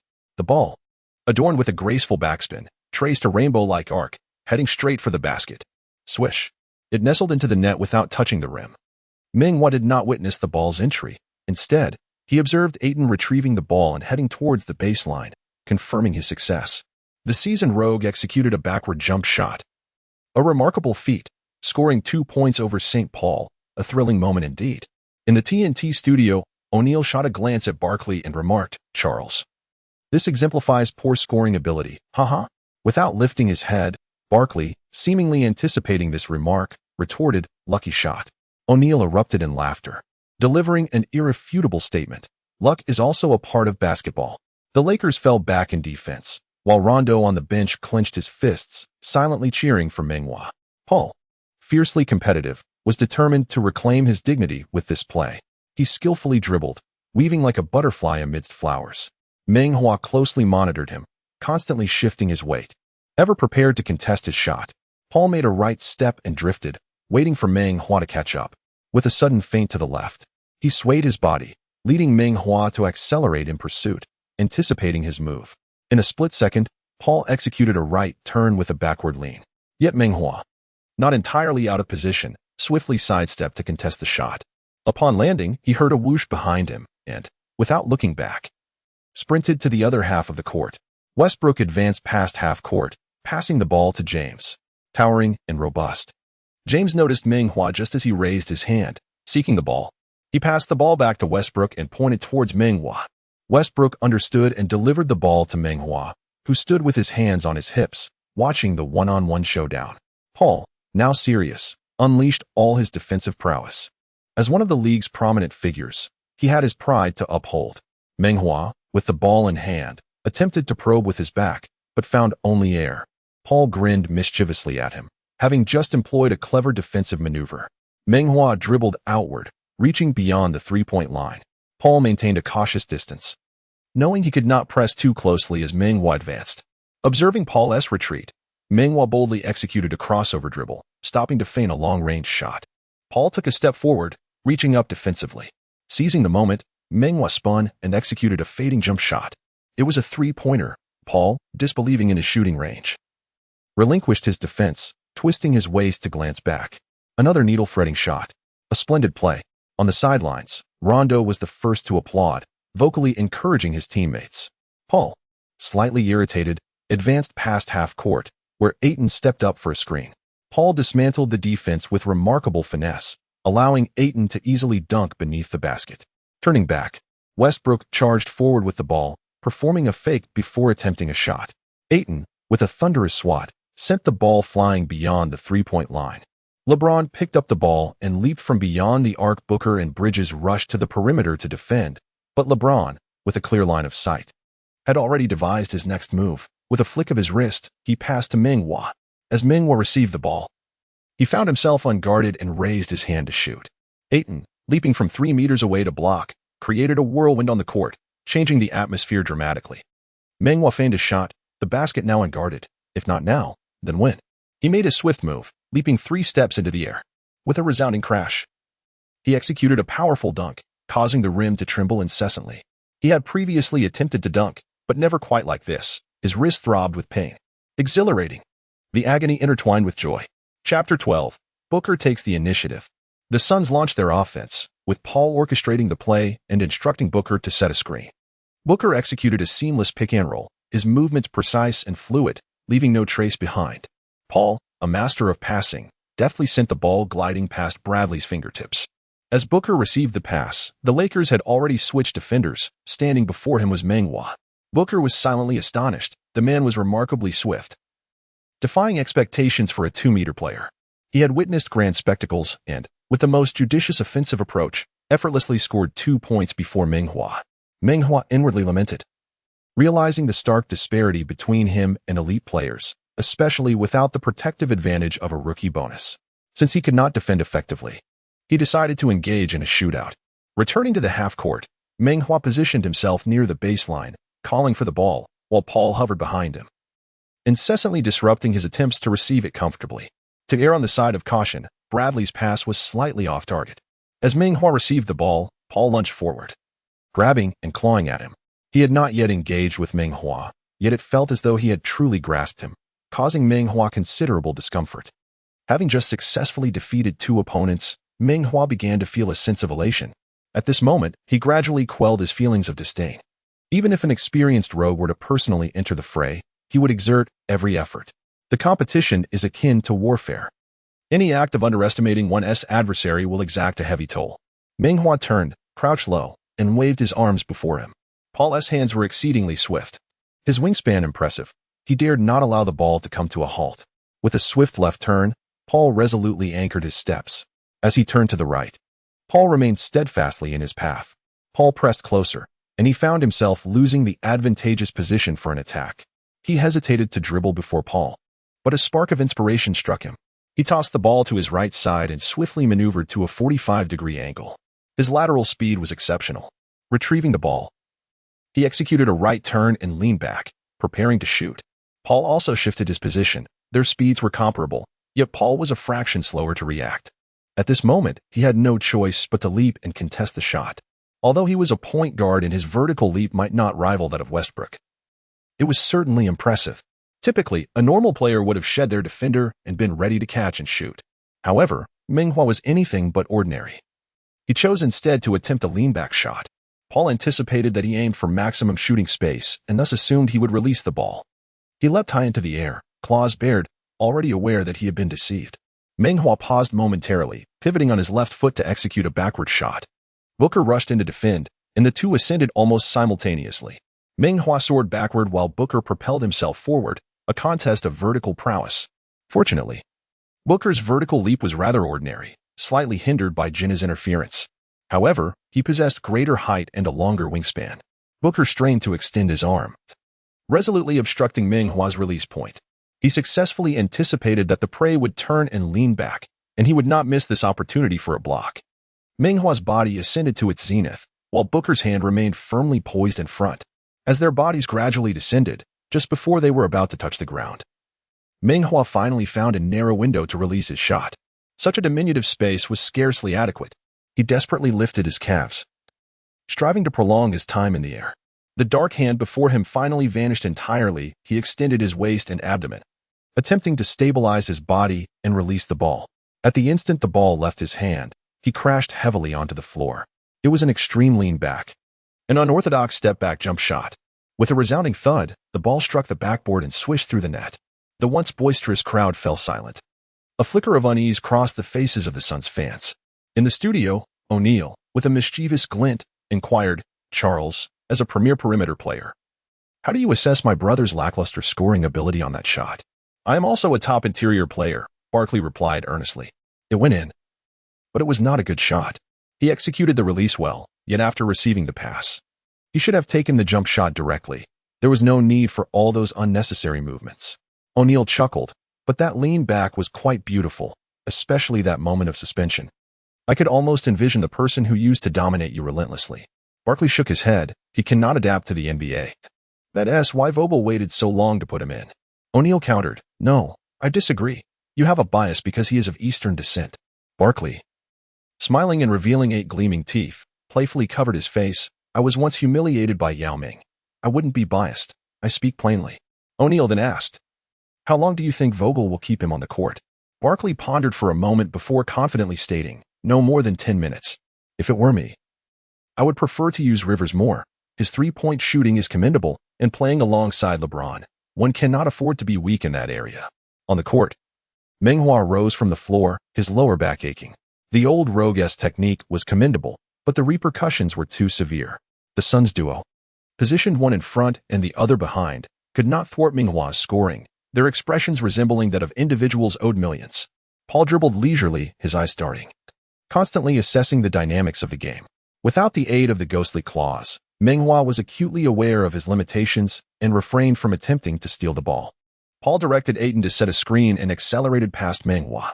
As Meng Hua switched to defend against Davis, he swiftly stepped across, positioning himself to obstruct Paul's south passing lane. Observing that Ayton had no opportunity, Paul opted for a small versus large approach, leveraging his body against Davis's long reach, and managed to score a two-pointer despite being off balance. During the retreat, Paul grasped Ayton, gesturing and pointing, seemingly dissatisfied with the previous play. He believes that Ayton failed to secure his position in advance, which forced him to engage in a one-on-one against Davis. Although he succeeded in scoring, it was not an optimal approach to offense. This is the essence of the veteran, a relentless pursuit of perfection. It is this unwavering demand for excellence, sustained over decades, that has shaped his current stature. In his days with the Rockets alongside Harden, they instilled fear in the Warriors. That year, had it not been for the veteran's injury, the outcome could have been quite different. Unfortunately, the Rockets' general manager, a true fool, dismantled a championship-contending team. Paul, undeterred, joined the struggling Thunder, steering a team aiming for the lottery into the playoffs. With such impressive performance, how could that be overlooked? The Thunder's general manager swiftly traded Paul to the Suns. Last season, the Suns reached the finals largely thanks to Paul's contributions. As the Lakers' offense unfolded, Meng Hua remained assertive in seeking the ball, as if he were the team's foremost player. Even Vogel found it astonishing, yet LeBron remained unfazed. With Meng Hua sinking several shots, he naturally had no objections. The philosophy is simple: let the player in form take the lead. In the NBA, many teams often opt to allow their stars to shine. Kevin Love of the Cavaliers is another star, known for scoring 34 points in a single quarter and having the potential to break Klay Thompson's record of 37 points in a quarter. Regrettably, in the crucial moments, he found himself in a prime position but was deprived of offensive opportunities. Fortunately, the Lakers are not the Cavaliers. The on-fire Meng Hua still received a pass from Westbrook. The defender in front of him was Booker, who had eagerly volunteered for the task, recognizing that Meng Hua did not dribble much, relying instead on his signature turnaround jump shot. His defense against such shots should prove more effective than that of Paul. Chapter 13. Engaging in a duel with Booker. Meng Hua found himself considerably more at ease when Booker was assigned to guard him. In terms of cutting ability, Booker undoubtedly pales in comparison to Paul.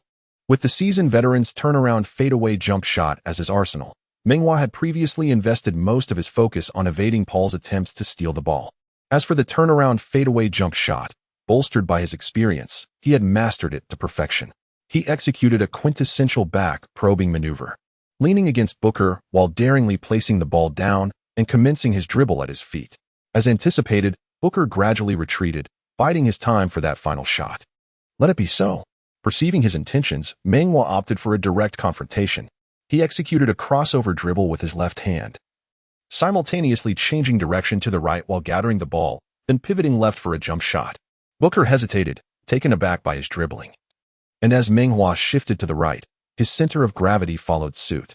By the time Meng Hua abruptly pivoted left, Booker found himself slightly out of position. This was anticipated.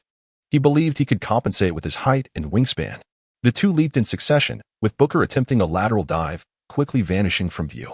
At the peak of his ascent, Meng Hua was met with an unobstructed vista, and he released the ball with swift precision, retreating a few steps beyond the line to safeguard his dignity, mindful not to fall. Another flawless swish echoed through the arena. This time, Meng Hua breached the defense with far greater ease than when he had evaded Booker's coverage. The atmosphere fell silent, as if none of this had transpired. Rondo ceased his applause. After all, Meng Hua was not facing Paul, thus the thrill was diminished. Upon returning to the backcourt, LeBron exclaimed, "Hua, great shot. I didn't expect your offensive prowess to be this formidable. Keep it up." In a rapidly shifting game landscape, his words served a dual purpose: to encourage Meng Hua and to instruct his teammates to refrain from erratic plays, instead creating space for Meng Hua. From the Cavaliers to the Heat, and back to the Cavaliers, then to the Lakers, he had undeniably been the leader, possessing an emotional intelligence that was beyond reproach. The Suns executed their offense with meticulous precision, being among the two finest teams this year alongside the Warriors. Meng Hua sinking a few baskets would not disrupt their strategy. The Suns relied on their most reliable scoring methods. After multiple passes, Booker retaliated with a mid-range jumper over Meng Hua. On the court, Meng Hua and Booker exchanged blows, each trading baskets in an intense duel. Meanwhile, in the TNT studio, Shaquille O'Neal and Charles Barkley engaged in a spirited verbal sparring match. What a beautiful shot. I haven't witnessed such an exquisite turnaround jumper since Kobe. At the mention of Kobe, a shadow of sadness crossed O'Neal's face, a haunting reminder of a loss that would forever linger in his life. He shared a sweet past as well as painful memories. He could never have anticipated that after reconciling, their outcome would be so unexpected. The triumphant three-peat of the OK combination stands as the most recent 3 consecutive championships in the NBA. Teams with flair emerge year after year, formidable as the 2008 Lakers, the 2012 Heat, and the 2017 Warriors. None have managed to attain a three-peat since. The Suns, however, are leading the charge. You can score, but you must also be able to defend. Otherwise, what purpose does it serve? Barkley retorted. Defense is a collective effort. One cannot solely blame Meng Hua. The other Lakers are mired in the mud. He primarily guards Paul, and now the Suns' offense flourishes. If not him, then who else should bear the blame? Should I? O'Neal interjected. That cannot be said. Who in the league can truly contain Paul? Barkley replied. In the past, perhaps no one could, but Paul has aged. His foot speed has diminished. While you may not entirely contain him, at the very least, you shouldn't allow him to pass with such ease. It's akin to an adult playing with a child. Although Barkley is known for his bluntness, he speaks a substantial truth. Meng Hua's defense is not as stellar as O'Neal presumes. O'Neal is unaware that the Meng Hua he witnessed at the Lakers' home games, soaring through the air, was benefiting from a novice's experience card. Of course, he is not entirely lacking. At the very least, Meng Hua has not lost his position. A guard like Paul, who relies on intellect to navigate the game, can mitigate the adverse effects of declining physical abilities. Attempting to lock him down is nearly impossible, even with a defensive experience card. During the Lakers' offense, all 4 players gravitate towards the weak side, allowing Meng Hua to engage in a one-on-one duel with Booker. Assuming a solid stance, Booker suddenly taunted, "Rookie, is turning and fading your only move?" Previously matched up against Tatum, who had also engaged in trash talk. He refrained from responding at that time, as he had yet to find his footing. Now, equipped with a 10-minute experience card and training tasks, he is undoubtedly poised to carve out a place for himself within the Lakers. He carefully shielded the ball and disdainfully remarked, "Getting past you is akin to crossing a quiet street at dawn. You are not a top-tier defender, and this tactic suffices." Do you wish for me to employ a different offensive approach? Not a chance. Upon concluding his statement, he executed a precise jump shot. Turning around, Booker also scored. The current situation between the two can be likened to a fierce duel, with each inflicting wounds upon the other, leaving a trail of metaphorical blood on the ground. Meng Hua reveled in the thrill of the encounter, while Booker felt a pang of humiliation. On his home court, he was repeatedly subjected to the indignity of being outmaneuvered and outscored by a rookie's elegant fadeaways. Who could withstand such a blow? On the sidelines, Giannis, from the family of the best defensive players, exhibited signs of agitation. Despite Booker's impressive scoring, an inexplicable discontent lingered within her, contrasting with her previous exhilaration. Both coaches engaged in a tactical battle, with players being rotated in and out, yet Meng Hua and Booker remained steadfast on the court. The Lakers maintained their strategy of spacing, reminiscent of a playoff mentality. In response, Booker altered his defensive approach, applying tight pressure. This method was precisely what Meng Hua dreaded, as he glanced at his teammates, who stood far on the weak side, seemingly detached from the offensive proceedings. He twisted left and right, with Booker relentlessly clinging to him, his eyes blazing with fury. Akin to a rabid dog, Meng Hua, having just evaded Paul's intense pressure, shifted the ball to his right hand, only to be confronted by Booker once more as he moved to secure possession. Under Paul's tutelage, Booker employed a mix of grappling and scratching, his right leg shamelessly wedged between Meng Hua's legs. With no choice but to pivot right, Meng Hua found Booker's left leg mimicking the previous maneuver. When he turned left again, Booker merely switched to using his right leg. In addition to his legs, he extended his arms, encircling Meng Hua in a myriad of bizarre poses. It felt eerily familiar, reminiscent of the Shaolin Dragon Claw technique from Mount Hua. In the front row, Giannis finally revealed a satisfied smile. This was it. Had he utilized the tactics against me sooner, this lad would have faltered. Barkley grew animated. Look. He can only rely on the single move of turning and leaning back. Now he has met his match. Booker isn't even a top-tier defender. If Bridges or Crowder were on him, he would have been finished long ago. O'Neal remarked languidly. Are you suggesting that defending him is more crucial than containing James? In terms of eloquence, he undoubtedly surpassed Barkley.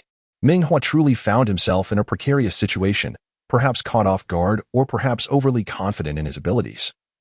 As his teammates merely stood by, observing, he gritted his teeth and decided to give it his all.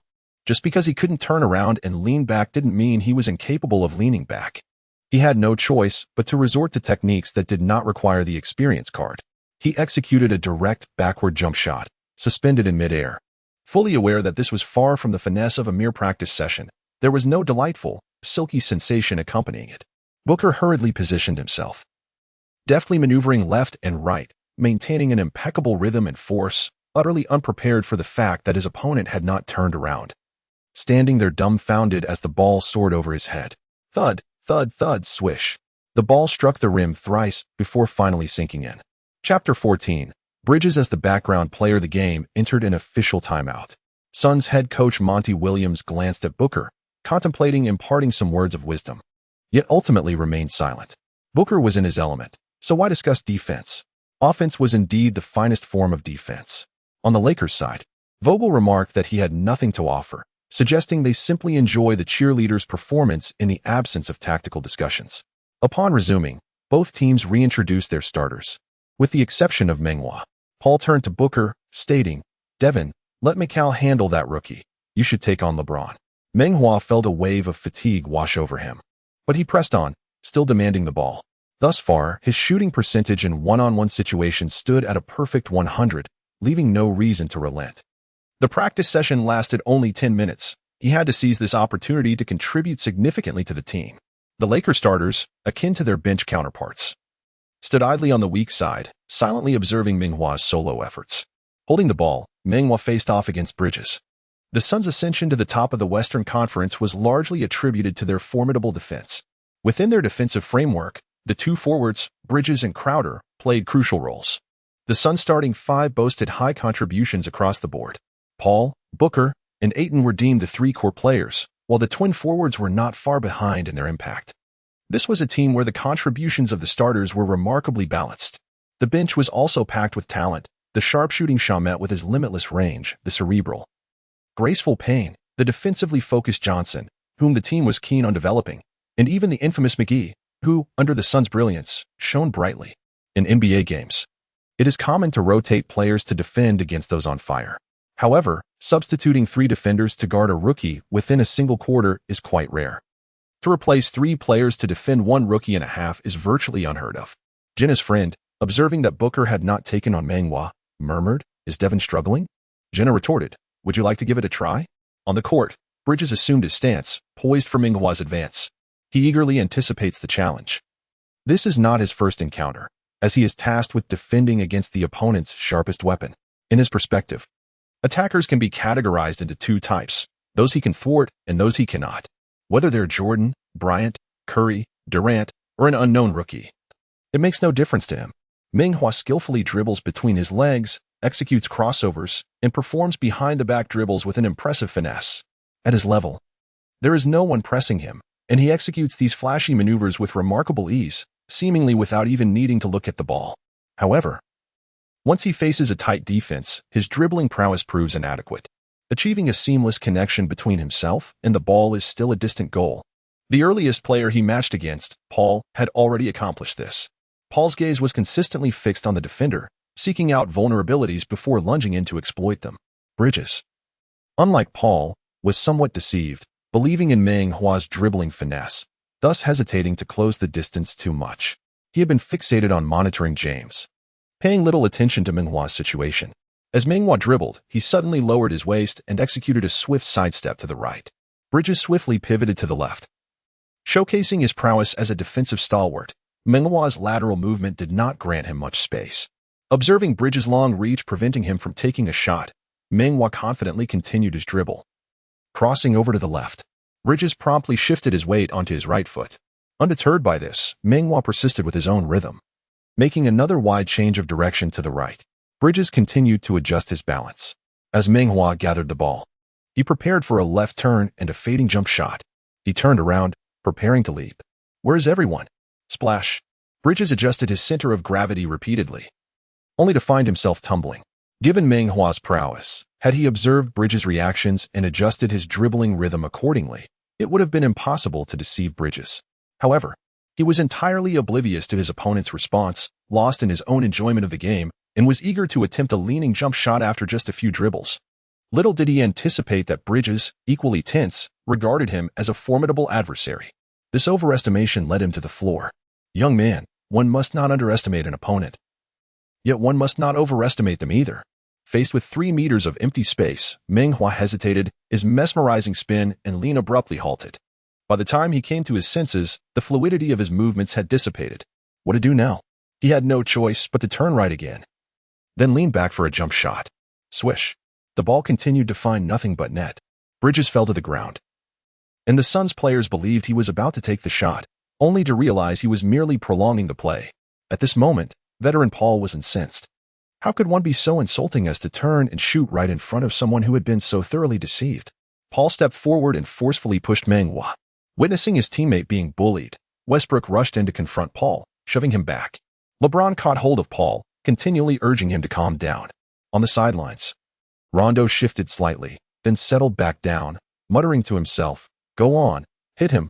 LeBron has got him restrained. Why not give him a good whack?" Meng Hua shrugged, signaling that it was not his intention. Paul remained incessantly vocal, but the Banana Boat brothers were robust, rendering him unable to break free. Bridges rose and held on to Paul, his own anger not particularly intense. As a defensive stalwart, being a mere backdrop was an inevitable fate. Everyone experiences such moments of humiliation. George's defense is top-notch, yet he too is often relegated to the role of a mere backdrop. 100 successful defensive plays go unnoticed by fans, fail once and become a background figure, and the knowledge spreads like wildfire. Meng Hua also gestured toward Bridges, indicating from a distance that it was not deliberate. He finds himself in an unfortunate predicament, burdened by the limitations of the experience card. In the TNT studio, the outspoken Barkley is no longer willing to participate. As Bridges collapses, Meng Hua turns around and remarks, "You cannot behave this way. We are all players, and one must learn to respect others." In a fit of anger, Paul pushes Meng Hua and adds, "Today's players are far too genteel. This should be resolved through physical confrontation." O'Neal chuckles, "Are you playing basketball or brawling?" Witnessing Bridges restraining Paul, Barkley exclaims dramatically, "Goodness. There is no fire in him at all." He should have given his opponent a body slam. As he spoke, he mimicked a wrestling move, which startled O'Neal, prompting him to leap up and flee the studio. Barkley erupted in laughter. O'Neal resumed his seat and cleared his throat. Charles, I wager my brother will play for more than 10 minutes. Barkley reverted to his usual refrain, once again addressing defensive concerns. O'Neal pointed to the statistics. While he was on the court, the Lakers had closed the gap by 5 points. Had Bradley defended Paul, they might have even taken the lead. Critics are relentless. No matter the effort or success, they always find the most peculiar reasons to disparage you. For a legendary superstar like Barkley, targeting Meng Hua is all too effortless. American fans swiftly divided into factions, differing from their domestic counterparts, with a majority inclined toward criticism. The players displayed a hint of impulsiveness, but it quickly subsided. The Lakers began to gain momentum, and Vogel opted against calling a timeout. Williams also refrained from pausing the game, trusting in Paul's ability to self-adjust. Chapter 15. O'Neal and Barkley wager. Paul and Westbrook each incurred a technical foul. Paul, being Paul, soon regained his composure. The Suns initiated their offense, with Paul orchestrating the play, leading to Bridges executing a flawless three-pointer. After the successful shot, Bridges was filled with exuberance. On the way back on defense, Paul whispered continuously beside him. Observing Bridges nodding repeatedly and casting him sidelong glances, Meng Hua silently lamented. His dribbling skills are no match for the seasoned Paul. However, one must not concede defeat. With determination, he pressed on, continuing to demand the ball from the left side. Westbrook crossed half-court, glancing at Meng Hua on his left. If you want it, just speak up, he urged. Meng Hua was engaged in a fierce battle for position with Bridges. Every inch of the court fiercely contested. Westbrook shifted his gaze to the paint, where Davis indicated he was merely a spectator, ready to depart soon. Turning to consult LeBron, he found him expressionless, his desire to attack seemingly lacking. Then it's up to me, Westbrook thought. If I haven't scored much, how can I achieve a triple-double? With a swift motion, he launched a three-pointer. The ball struck the front rim, soaring high into the air. Just beyond the 3-second area, Davis leapt impressively, snatching the rebound right over Ayton. Davis powered up, only to be met with a fierce block from Ayton. They say I'm soft. You're not exactly tough either. LeBron secured the rebound and brought the ball to the perimeter, with Bridges closest, compelled to defend. To LeBron's surprise, the most reliable scoring option was left unguarded. If I don't pass, can I still claim to be the best passing small forward? Ultimately, the ball found its way to Meng Hua, with Booker applying tight defense. Meng Hua seized the moment, shifting right, receiving the ball, and executing a smooth turnaround jumper. A clean and decisive 2 points. Booker could only sigh in admiration. Some shots come easily, while others elude even the most determined efforts. After Meng Hua scored, Vogel opted for a substitution, allowing him to rest. As Meng Hua exited, LeBron immediately stepped up, having previously been disengaged. He is already 37 years old and must judiciously allocate his physical energy. When his teammates perform admirably, he strives to conserve his stamina. Discarding the paddle, he becomes an unstoppable force, excelling in three-pointers, interior plays, and assists. Regrettably, the Lakers' defense is a sight to behold, with their aging players struggling to keep pace with the youthful Suns. Fortunately, Guagu rises to the occasion, sinking 2 three-pointers in the final moments. He strikes his signature celebratory pose, initially intending to seek support, but inadvertently becoming the pillar himself. As the first half concludes, the Lakers have narrowed the deficit to a mere 2 points. The internal clash of the Banana Boat friendship has only just begun. The Tencent studio is awash in a sea of joy. This match features domestic player Meng Hua, prompting the production team to assign 3 esteemed commentators. In addition to Wang Ming and Yang Yi, a heavyweight guest, Zhang Weiping, is present. Zhang Weiping has achieved remarkable success as both a player and coach. And since his transition to commentary, he has dazzled audiences with his eloquence, leaving behind numerous memorable quotes, particularly during his analysis of the national basketball team. In comparison, Wang Ming and Yang Yi, who belong to a younger generation, appear as mere juniors in his presence. Yang Yi humbly solicits Zhang Weiping's insights on the game. Zhang Weiping remarks that the two teams engaged in a fiercely competitive first half, showcasing a high level of play. Overall, under Paul's leadership, the Suns have executed their strategies with remarkable efficiency, alternating between penetrating the defense and shooting from the perimeter. As he mentioned the term reasonable, Yang Yi and Wang Ming exchanged a profound glance, their eyes silently communicating an understanding. Zhang Weiping, oblivious to their subtle exchange, continued. On the Lakers' side, the situation is somewhat lacking, relying predominantly on individual plays. Wang Ming inquired, is it feasible for a player like Meng Hua to maintain such individual plays?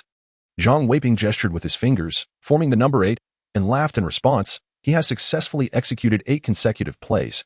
How could he not sustain that? Realizing they were live streaming, he cleared his throat and fell silent. The subsequent segment was dedicated to fan inquiries. One fan asked, Meng Hua steals, blocks, and fadeaway jump shots are all top-notch, yet why does it seem he resorts to only one skill during a game? Zhang Weiping invited Yang Yi to elaborate. Yang Yi replied, I believe this is related to the coach's strategy. When playing against the Thunder with the Grizzlies during garbage time, he likely aimed to showcase his stealing prowess, thus focusing solely on that. However, in the matchup against the Celtics, the team required his defensive skills, prompting him to exert himself for blocks. Today, facing the Suns, the Lakers simply could not defend, necessitating an offensive approach. Another fan asked, does Meng Hua possess the capability to be a starter in the NBA? Zhang Weiping responded, his physical attributes are explosive, he exhibits strong defensive skills, and he is willing to undertake the dirty work. Moreover, he is still young and will undoubtedly become a key player for the team in the future. Today's featured host is Mena, a renowned Lakers and LeBron enthusiast. She also posed a question. LeBron is already 37 years old and cannot afford to wait for his teammates to develop.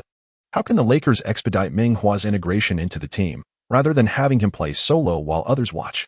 Zhang Weiping replied, Meng Hua is already integrated into the team. This is undoubtedly a tactical decision by the coach. Otherwise, as a rookie, he would not dare to have several star players sidelined. Given the Lakers' aging roster, it is reasonable to allow the currently fit Meng Hua to take the lead. The basketball enforcer, having waited patiently, finally identified an opportunity to lead the charge for his team. He took the initiative to speak out. Can the 3 commentators adopt a more objective perspective? Earlier, someone claimed that Meng Hua steals, blocks, and fadeaway jump shots were of the highest caliber, which the commentators did not refute. How amusing. Critics are emerging one after another. The brutish speaker is correct. A player possessing such top-tier skills should not be limited to less than 20 minutes of playtime in a single game. Is it not clear? It must be a case of discrimination against our great Eastern nation. This excuse is perpetually invoked. Is it truly so difficult to acknowledge the existing disparities? The flattery is so excessive, merely being a substitute elicits such praise. If he were to take a starting position, would he not surpass Jordan? Has he not already surpassed him? What nonsense! It is all nonsense. Critics exchanged barbs, leaving the 3 commentators to offer awkward laughter. Upon returning from halftime, Meng Hua did not take to the court. His individual play has indeed altered the Suns' defense, even in his absence. The dynamic duo frequently connected, seemingly intent on showcasing their prowess to the Banana Boat brothers, Paul and company. Westbrook unleashed his full potential, rejuvenating the aging Lakers as if they had shed a decade. Carmelo, in high spirits, executed a rare post-up, backing down on Crowder. After the Suns faltered, Westbrook seized the moment, landing a jumper from beyond the arc. The Suns, in a moment of haste, made an error as Booker's pass was intercepted. With remarkable swiftness, Westbrook surged ahead. James, galloping with urgency, soon matched Westbrook's pace. Westbrook launched a high-arching shot, while James soared through the air, catching the ball and delivering a thunderous dunk. Upon landing, James let out a triumphant roar.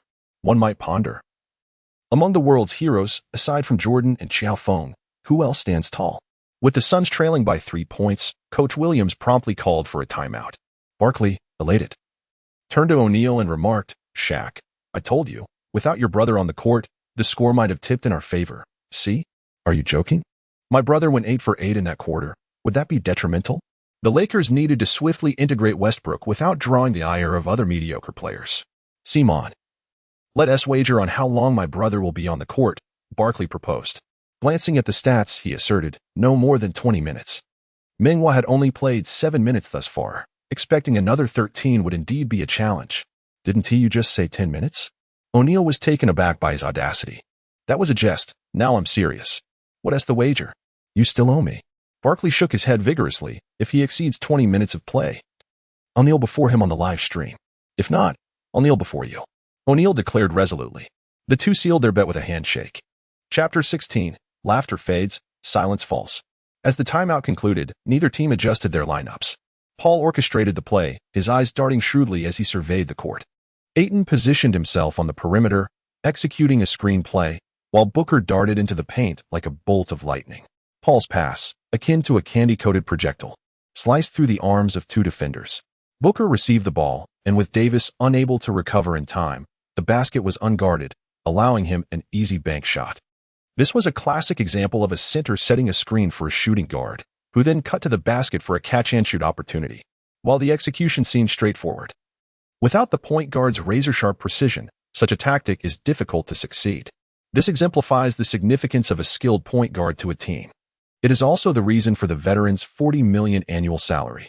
The offense was executed flawlessly by the three core players, sending a ripple of excitement through the Suns squad. The fans responded in kind, vociferously cheering for their team. The arena's DJ rallied the audience to chant, "Defense, defense."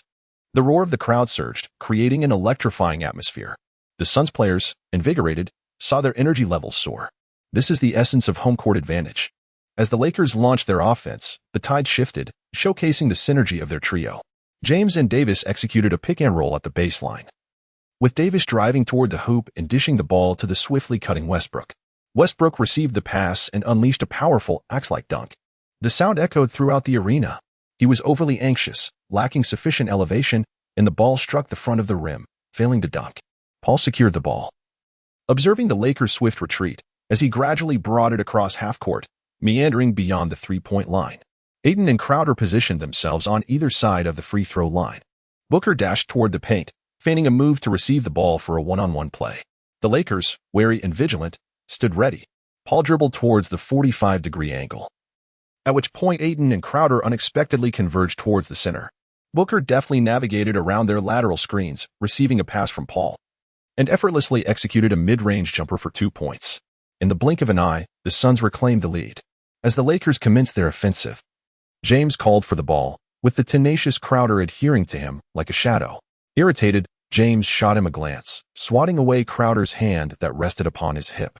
Crowder, flexing his arm muscles, beckoned with a finger, challenging him to come forth. Upon receiving the ball, James abruptly pivoted to the right, evading Crowder, and confronted Ayton's defense before executing a deft pass to Davis beneath the basket. Just as Davis prepared to take flight, he felt a sharp pain. Paul had swatted the ball away. Davis gestured to indicate a foul, but the referee had already turned away. Paul executed a long pass, and Bridges appeared silently within view, delivering a powerful strike akin to a sword slash. Vogel refrained from calling a timeout, knowing that such opportunities were limited. Soon enough, he faced repercussions as the Suns unleashed a torrent of three-pointers. Booker hit a three, followed by Crowder, then Paul, in a fierce succession that the Lakers desperately tried to counter, with Melo responding with a three of his own. The Suns surged ahead by 9 points, prompting Vogel to call a timeout in resignation. In the TNT studio, Barkley extolled the Suns' performance, asserting their potential to reach the finals again this season. Shaquille, in a contemplative manner, queried, "Charles, during your time with the Suns, did you ever reach the finals?" Barkley, pounding his chest in frustration, replied earnestly, "You know, we were so close to defeating them." Shaquille retorted, "Oh, I remember now. So close. You didn't even make it to a Game 7. Shaquille continued to mock him, reminding him of his lifelong championship drought, a sore point for Barkley. "There is no basketball player in the world stronger than I am," Barkley declared, casting a gaze towards the camera as if addressing someone directly. "But if I must concede to anyone, it would be Jordan, the only one I would willingly lose to." Shaquille erupted in laughter. "My grandmother could win a championship alongside Jordan." Upon the resumption of play, the Suns retained their starting five, while the Lakers fielded their trio of stars, Melo and Meng Hua. Paul defended Westbrook, while Booker took on the task of guarding Meng Hua. The Suns were riding a wave of momentum, and Meng Hua's entry into the game went largely unnoticed by them. If they could maintain such excellence in off-ball screens, no team would stand a chance against them, rendering concerns about a rookie unnecessary. It was only when Meng Hua received the ball that Booker realized he had just made 8 out of 8 attempts. It was too late. Meng Hua swiftly spun and shot, scoring 2 points. As the Suns prepared to inbound, the ball rolled along the floor while Paul gestured for his teammates to remain composed, urging them to play their own game. He retrieved the ball and advanced it to the front court, executing a deft behind-the-back dribble as he propelled towards the left side. Booker moved upward from the left of the paint to set a screen for Crowder. Utilizing the screen, Crowder evaded James's defense and slipped towards the paint. After successfully screening, Booker also retreated, creating space. Meng Hua and James hesitated slightly, failing to switch defenses as they each pursued their respective players. Booker dashed to the right side of the free-throw line. Noticing James was preoccupied with Crowder, Paul opted for a bounce pass to Booker. Booker elevated for a jump shot. And with Melo wary of his mid-range prowess, he found himself sandwiched between Meng Hua and Melo. At this moment, Booker had completely eluded his defender. Observing Melo's attempt to help, he pulled the ball back midair, executing a flawless pass to Bridges in the corner. Bridges received the ball, took a moment to compose himself, and released a calm shot. Another three-pointer. The lead stretched back into double digits. James cast a discontented glance at Melo. Booker had already soared, and with Melo's leaping speed, it was impossible to contest. Melo's priority should have been to closely mark Bridges. Being overly aggressive does not always equate to a sound choice. However, the initial miscommunication between him and Meng Hua was evident. And given Melo's spirited attitude, James refrained from criticism. Upon scrutinizing the minute details of each play, it became clear that every player had erred. Subsequently, Meng Hua showcased his prowess, successfully confronting Booker twice, allowing the Lakers to thwart another Suns offensive attempt. The deficit dwindled to 6 points. Once again, Booker trembled under pressure, having missed 3 consecutive shots. In the ensuing possession, the Suns assigned Bridges to guard Meng Hua. Meng Hua persistently called for the ball. Though his moment of opportunity had elapsed, he had to maintain appearances. Bridges applied tight defense. Upon receiving the ball, Meng Hua passed it back to Westbrook, feigning a look of anguish. Unfazed, Westbrook resolutely adhered to LeBron's directives and returned the ball to Meng Hua.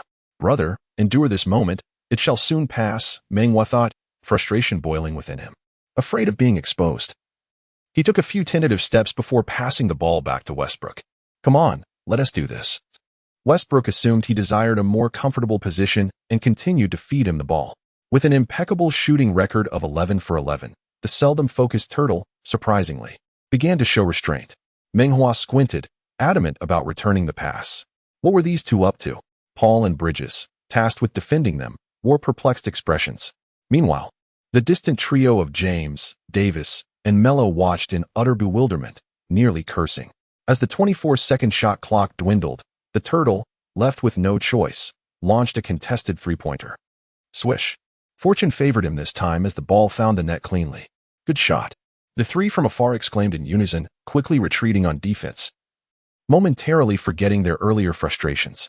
As they retreated, they reflected on the ball movement between the two guards, realizing it might not be such a bad strategy after all. In the end, success and failure dictate the narrative, and scoring is the ultimate truth. Among those caught off guard was Barkley. After witnessing Westbrook and Meng Hua exchange the ball twice, he unleashed a tirade of criticism. By the time they had completed 3 consecutive passes, Barkley was in fits of laughter. Westbrook nailed a jumper. The laughter faded into silence. Chapter 17, The Frustration of Guarding Booker Ends in Vain. Barkley was not the only one left embarrassed. Zhang Weiping shared in that sentiment. He is undoubtedly a fan of Meng Hua, yet the critics incessantly bombard him with comments, and he strives to maintain objectivity. When Westbrook passed the ball to Meng Hua, he remarked, "What are these two diminutive guards doing on one side?" As Meng Hua returned the pass to Westbrook, he commented, "Meng Hua is not decisive enough. With such fine form, he should seize the opportunity." When Westbrook passed again, he predicted, "This shot is bound to miss." After another return from Meng Hua, he exclaimed, "What are these two doing? This is utterly unreasonable." As Westbrook continued, he pressed on, "Meng Hua should be experiencing something. Westbrook is losing his head, much like a headless fly." With Meng Hua persistently pushing forward, he could no longer contain himself. Have these two lost their minds? This is absurd. When Westbrook took a jumper, he exclaimed, "At long last, Westbrook has shot. His shooting percentage is quite low. This is reckless. But what a shot. What a splendid shot, Westbrook." Su Kun and Wang Ming also shouted in approval, "Great shot." Naturally, due to Meng Hua's influence, they fervently wished for a Lakers victory. Westbrook, brimming with excitement, wiped his brow, declaring, "No need to help me up. This old gun still has some fire left." He remained oblivious to the fact that if the shot did not succeed, in the United States, he would have to take the blame for someone else, in China. He would similarly bear the responsibility. With the score narrowing to a mere 3 points, the Lakers focused on their defensive strategy. In the absence of offensive weaponry, they were compelled to exert themselves relentlessly on defense. Previously, due to concerns regarding stamina, Meng Hua had not unleashed his ferocity like a rabid dog. In the NBA, there exists a plethora of such relentless defenders, particularly on the defensive front.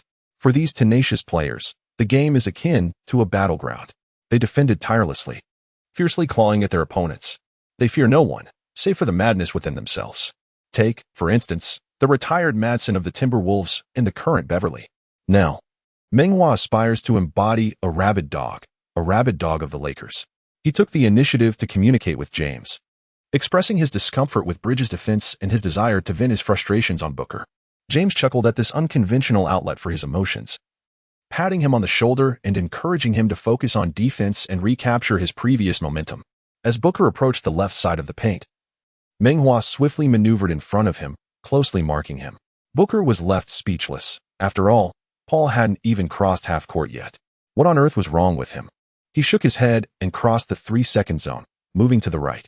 Meng Hua followed closely to the right, weaving in front while staying tightly beside Booker, ensuring that Paul could not slip behind him. Booker shifted through several postures, and Meng Hua mirrored his movements, always positioning himself between Paul and the passing lane. On the other side of the paint, Anthony Davis was poised to make a move, and judging by his jump shot, he possessed impressive leaping ability. Thus, Paul refrained from attempting a risky overhead pass. With the primary option thwarted, Paul still had alternative strategies at his disposal. He directed Ayton to set a screen, lowered his head to accelerate, created space from the defender, and executed a deceptive pass, drawing both Davis and Westbrook towards Ayton. In the open space before him, Paul made a mid-range jumper. The Lakers took their turn on offense, with James holding the ball on the left side, executing a graceful move reminiscent of a willow swaying in the breeze, turning and shooting with a lean. Crowder valiantly attempted to contest his shot. James retreated with a substantial step back. Though his posture was less than dignified, it proved effective as he effortlessly scored 2 points. In the realm of basketball, age dictates one style of play. Superstars, particularly those of the utmost caliber, cannot rely solely on injections to combat the ravages of time. They must continuously refine their techniques. Observing Crowder being outmatched, Paul's eyes darted with intent. As the ball crossed the half-court line, he animatedly gestured, orchestrating the offensive strategy. Paul maneuvered to the right side, at a 45-degree angle for a three-pointer, while Ayton advanced to the free-throw line, and Bridges lurked in the left corner. On the right side of the paint, Booker initiated his movement, crossing over to the left side to set a screen for Crowder. The quality of the screen was exceptional, effectively blocking the robust James behind him. Crowder made a decisive step into the right side of the paint. As the ball arrived, Paul's passes never failed to impress. With James obstructed, Meng Hua had no choice but to abandon Booker and switch to Crowder. Crowder, faced with Meng Hua, powered through, using sheer strength to score under the basket. The previously lackluster Crowder now radiated the spirit of a warrior. Such is the nature of the court. A successful offensive play or participation in one can elevate one's spirits, while a setback diminishes morale and affects performance. Seeing Crowder being singled out by James, Paul sought to engage him in the offense, knowing this would ignite his defensive prowess. Both Paul and James understood this principle. As the Lakers continued their offensive, James persisted in isolating Crowder, making another successful turnaround jumper. The teams exchanged blows. The Suns operated as a cohesive unit, while the Lakers relied on their stars, maintaining a close score that oscillated between 3 and 5 points. With the battle intensifying, it was evident that the resolution would not arrive until the final quarter. The Lakers substituted James and Carmelo, while the Suns replaced Paul and Crowder.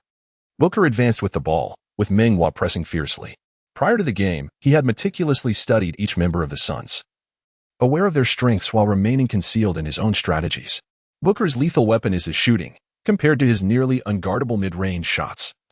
His drives and assists are somewhat average. Thus, he boldly applied pressure, reasoning that if he were to be beaten, Davis would be there to guard the paint. Such an elite offensive player like Booker, with his current ability, certainly could not be completely contained, so Meng Hua resolved to limit him in one aspect. In addition to tight marking, he also mirrored the physical tactics previously employed by Paul against Booker. The ancient wisdom of leveraging one's opponent's strengths to counter them was not lost on him. This defensive strategy indeed rendered Booker quite uncomfortable. Should he attempt to drive, his opponent's footwork was swift, and Davis's long arms were not merely for show. Should he opt for a jumper, his adversary's leg was always awkwardly positioned between his own, causing considerable discomfort. Booker chose to pass to a teammate, saying to himself that he would draw the defense away, leaving the others to act. Payne received the pass, guarded by Westbrook. Once a backup and accomplice to Westbrook in Oklahoma City, Payne had since transformed, emerging from a brief CBA tenure with a renewed determination and a diverse offensive arsenal. With a deceptive move, Payne shifted left, single-handedly driving towards the paint. Westbrook pursued closely behind, while Davis was poised for a block. With pressure from the front and a wall behind, Payne released the ball into the air. The basketball soared just above the grasp of Davis' outstretched arms. Ayton leapt from the ground, soaring skyward to deliver a thunderous dunk. Following this play, Westbrook was substituted out for Coach Rondo. Vogel, unaware of Meng Hua's diminished offensive capabilities, thought that retaining both Davis and Meng Hua would suffice through this stretch. Meng Hua, feeling the weight of his limitations, focused on creating opportunities for Davis while fiercely contesting Booker. Yet, in his encounters with Ayton, Davis found little advantage. Payne appeared to have unlocked a new level of play, orchestrating the Suns' offense with precision, mitigating the impact of Paul's absence. As the Lakers slowly fell behind, Vogel's brow furrowed with concern, yet he struggled to devise a solution. This was not the playoffs. Could he honestly expect James to play the full 48 minutes? Chapter 18. He grew anxious. Vogel's brow remained furrowed. The score was manageable. However, with both Paul and Payne on the court, one would always be present, no matter how the Lakers approached the game. They could not disrupt the Suns' rhythm. Vogel gathered the players, emphasizing the offensive strategy and stating, "Their off-ball screens are plentiful and threatening. They will surely employ them more. We must find a way to contain Paul and Payne." At times, despite knowing the opponent's intentions, one may find it impossible to thwart them. This realization can be utterly disheartening. James suggested, "What if I guard Paul?" To which Vogel replied, "And what of our offense?" It was evidently unwise to assign the team's most reliable offensive player to defend the opposing engine. James seemed to have an epiphany and inquired, "Meng Hua, why did you suddenly stop attacking earlier? Our focus on Davis can easily lead to their double-teaming." This was Meng Hua's greatest fear. To admit his inefficacy would jeopardize his chances of stepping onto the court again, yet to claim competence would only expose his limitations. He contemplated for a moment and remarked, "I was just thinking that with Anthony Davis's offensive prowess, I could conserve my energy and focus on defending Paul with full intensity in the fourth quarter." He had to accept this daunting responsibility. Otherwise, it would be challenging to justify his absence in the offense. His earlier attempts to disrupt Booker had faltered, primarily due to Paul. If they did not neutralize him as the initiator of the offense and contain Booker, others would inevitably rise to the occasion. "You rookie, conserving energy?" Vogel exclaimed, slamming the tactical board in frustration. "You are here to allow the starters to rest, yet you wish to save your energy?" James glanced at Vogel and suggested, "Coach, how about letting Meng Hua defend Paul for a while?" "Good idea," Vogel replied, turning to Meng Hua. "Young man, strive hard and aim for a lucrative contract." "I will certainly give my all. Thank you for your trust, Coach." Seeing his eagerness, Vogel dismissed his irritation. Meng Hua had played for 7 minutes in the second quarter and 5 in the third. Would he be able to play for 8 crucial minutes in the fourth? The betting duo, O'Neal and Barkley, silently worried. Though it was merely a showcase, who wouldn't desire victory? The two proceeded to analyze the situation on the court. With Barkley stating, "The Suns are playing with remarkable patience. Their bench is exceptional, and at the point guard position, they're the strongest in the league." O'Neal chuckled. "Where do you place Curry from the Warriors?" Barkley replied earnestly, "At the 1-5 position, the Warriors are the strongest, but at the point guard position, the Suns reign supreme." O'Neal nodded in agreement. "Payne has regressed this season, yet his overall performance remains impressive. It's hard to fathom that he almost didn't make it to the NBA." Barkley added, "The Lakers cannot overcome the Suns' point guard, and they are currently trailing by 7 points with little time remaining. Speaking of time, can my brother play for 20 minutes? Have you noticed how his playing time decreases each quarter?" Barkley shot O'Neal a pointed look. "Shaq, with all due respect, your brother cannot adapt to the NBA soon enough. You'll be on your knees. Even if he doesn't play for 20 minutes, playing for 15 minutes still contributes to the team. There are numerous players like him in the league. This is only my brother's 3rd game," O'Neal retorted. Barkley shrugged. "All right, your brother is the greatest. He should replace James." O'Neal declared earnestly, "Great idea. I'll call Vogel and suggest it." In the 10-cent studio, the trio of commentators were also strategizing for the Lakers. It was evident to any discerning observer that the Lakers' issues were apparent. The starting lineup was aging, and there were few young players on the bench. Their defense was lacking, and their offense relied heavily on James. Although Meng Hua had delivered an outstanding performance, players of his caliber often struggled to maintain consistency. In the latter part of the third quarter, he seemed to be ineffective on the court.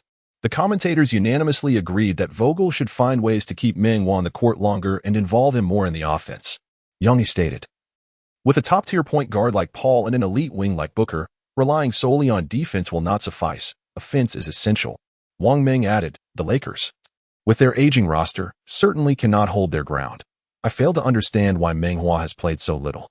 Zhang Weiping concurred. Indeed, Meng Hua is young and possesses ample energy. The Lakers head coach is far too conservative. How long has he allowed a player who has shot 11 for 11 to remain on the court? He cast a sidelong glance at the statistics. It had been less than 13 minutes. Yang Yi remarked, I remember back in the day. Yao Ming once had a game where he shot 12 for 12. Wang Ming replied, but he had more playing time than Meng Hua. Meng Hua's potential is truly limitless and worth anticipating. In foreign broadcasts, bullet comments are not prevalent, as their language does not lend itself to such expressions. Thus, whether Shaquille O'Neal or Charles Barkley speaks, the pressure is minimal. Conversely, in domestic broadcasts, comments can fly at any moment, making the experience less comfortable for the three commentators. Are the commentators aware of the rookie wall? Typically, players encounter it after 3 months of play, yet Meng Hua faced it by his third game. Some detractors coined this notion, and others quickly fell in line. So it's the rookie wall, one mused. I was just thinking, why does he look like a zombie on the court, completely motionless? He did put in effort to guard against Booker, though ultimately, he was unable to contain him. While Booker can score and assist, Meng Hua seems ineffective when he fails to score. Wake up, he is the one performing the worst on the court compared to Booker. It's frustrating to watch.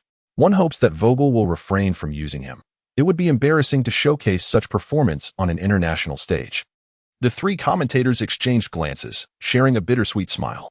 Yang Yi stated, fans often call for objectivity and neutrality. Shouldn't a player who has shot 11 for 11 and is on fire be granted more time by the head coach? Immediately, a critic scoffed. Hasn't he been given time? A short-term player that the Lakers benevolently signed, and he gets to play in the second and third quarters. What more does Vogel want? Why don't you just take over as head coach? How dare you mention shooting 11 for 11? The Suns were letting him shoot, tightly guarding other options. Let us look at his plus-minus rating before boasting. Yang Yi was also concerned about the plus-minus statistic. He recalled that Meng Hua's was 3. Upon checking the data, he stated, Meng Hua's plus-minus is 3 while the Lakers are down by 7 points. That is commendable. And it's not merely because he is playing alongside LeBron James, whose plus-minus is 11. Perhaps this is a statistic that his fans should refrain from boasting about. It's rather embarrassing. Yang Yi sneered. We continually hear that Meng Hua is a player from our country, and we are urged to provide objective commentary. Critics, ask yourselves, how did Meng Hua perform in this game? He seemed anxious, very anxious. Such great authority he wields.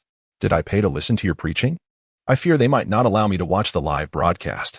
I too am objective. I genuinely believe Meng Hua's performance was lacking. While scoring certainly has its significance, it does not warrant Vogel needing to grant him more time. In an instant, both critics and neutral observers began to voice their opinions. Zhang Weiping cleared his throat and calmly stated, critics are part of basketball. Since I began playing, I have been subject to constant criticism. As a coach and commentator, I have also faced my share of scorn. I have grown accustomed to it. Yang Yi paused, reflecting on this. Zhang Weiping often empathized with domestic players in his commentary, yet maintained a serene demeanor. He realized he had indeed been overly anxious.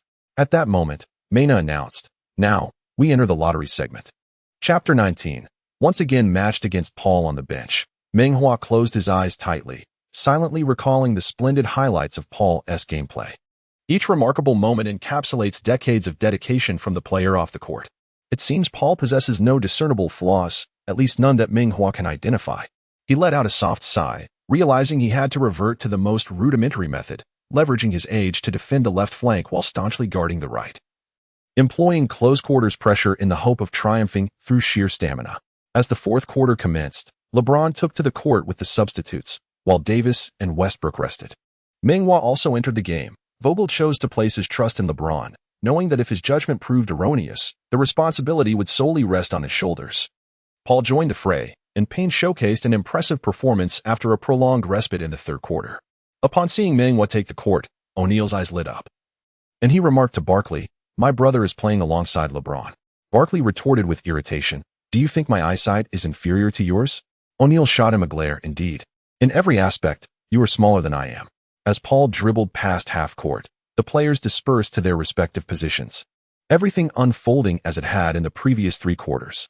Paul made a rightward move, prompting Meng Hua to unleash his aggressive defense. surging forward to apply tight coverage.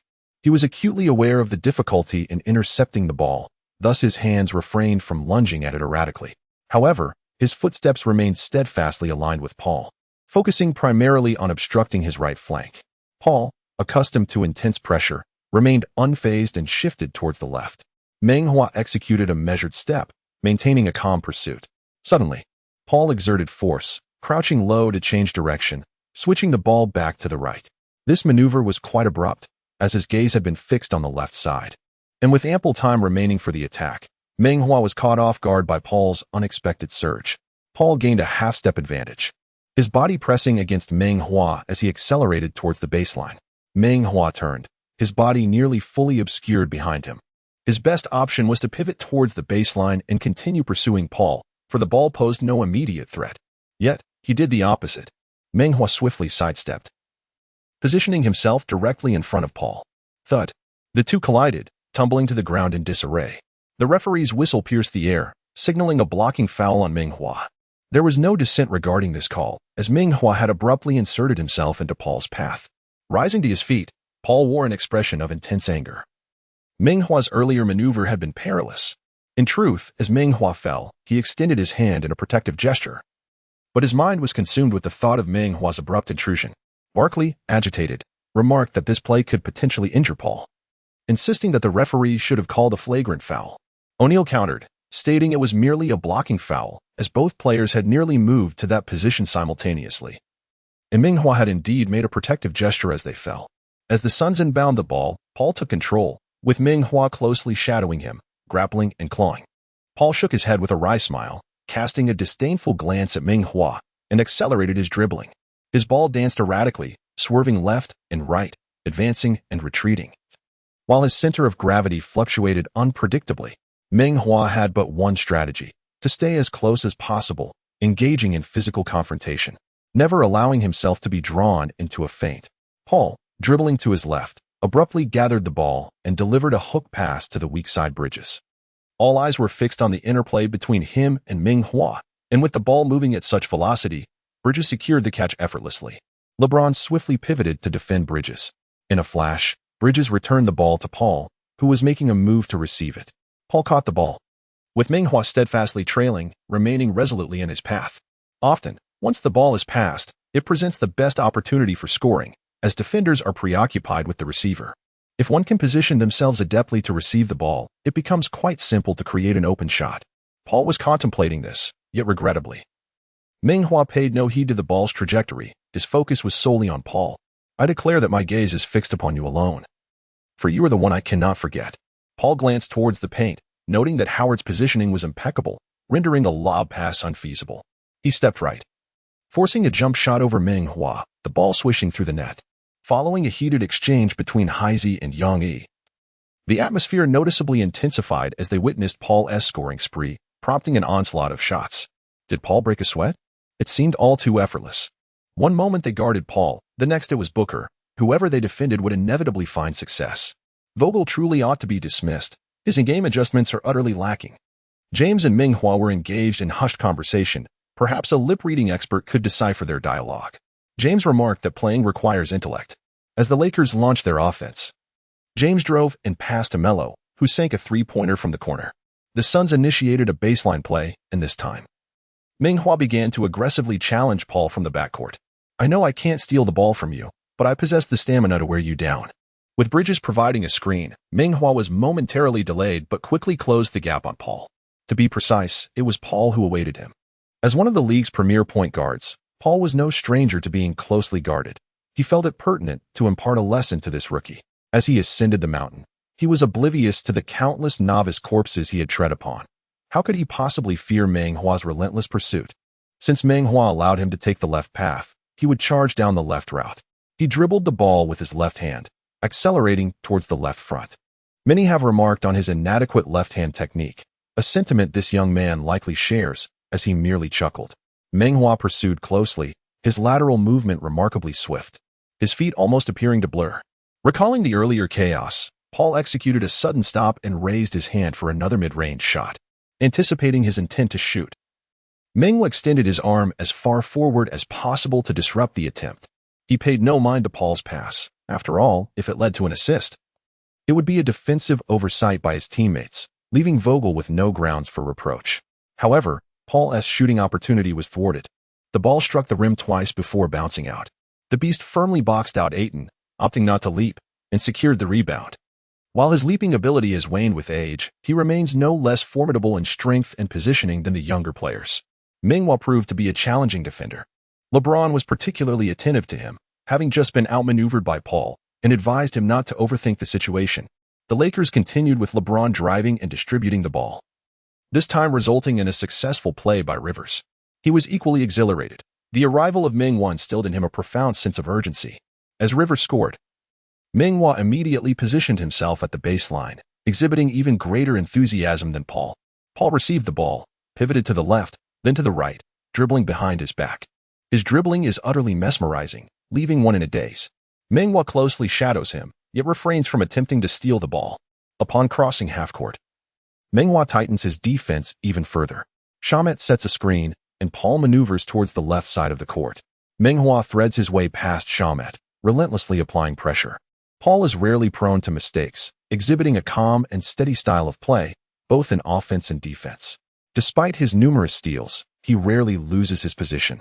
Even when he fails to secure the ball, Ayton finds an opportunity in the paint, but hesitates, believing he can only make a 60 pass, thus refraining from making a play. Shamet and Johnson are poorly positioned, leading Paul to pass to the most open player, Bridges. The moment Bridges receives the ball, LeBron has already compensated for the defensive lapse. Bridges attempts to lob the ball to Ayton, who, while being challenged by Howard, is met with a resounding rejection. In the Tencent broadcast room, commentator Zhang Weiping articulates, "Observe Meng Hua's defense. It embodies what we often refer to as aggression. And what of Paul? He remains unfazed. You persistently challenge him, and he too feels the pressure. It is undeniable that both he and Meng Hua stand as paragons of domestic basketball excellence, despite the generational gap. Their philosophies align remarkably well." Chapter 20, Payne's Nightmare. Upon resuming the game, the Suns introduce Booker and Payne. Even as the Lakers narrow the gap to just 3 points, the head coach maintains his confidence in allowing Paul a breather, knowing that their bench includes Payne. Payne exemplifies an inspiring narrative. Selected as the 14th pick in the first round of the draft, he initially played a supporting role to Westbrook in Oklahoma City. Later traded to the Bulls, he faced release 2 years afterward, embarking on a journey of uncertainty. After struggling to secure a position in the NBA, he played for the Shaanxi team in the CBA. Eventually, even the CBA turned its back on him. In his time of desperation, the Suns' head coach extended a lifeline.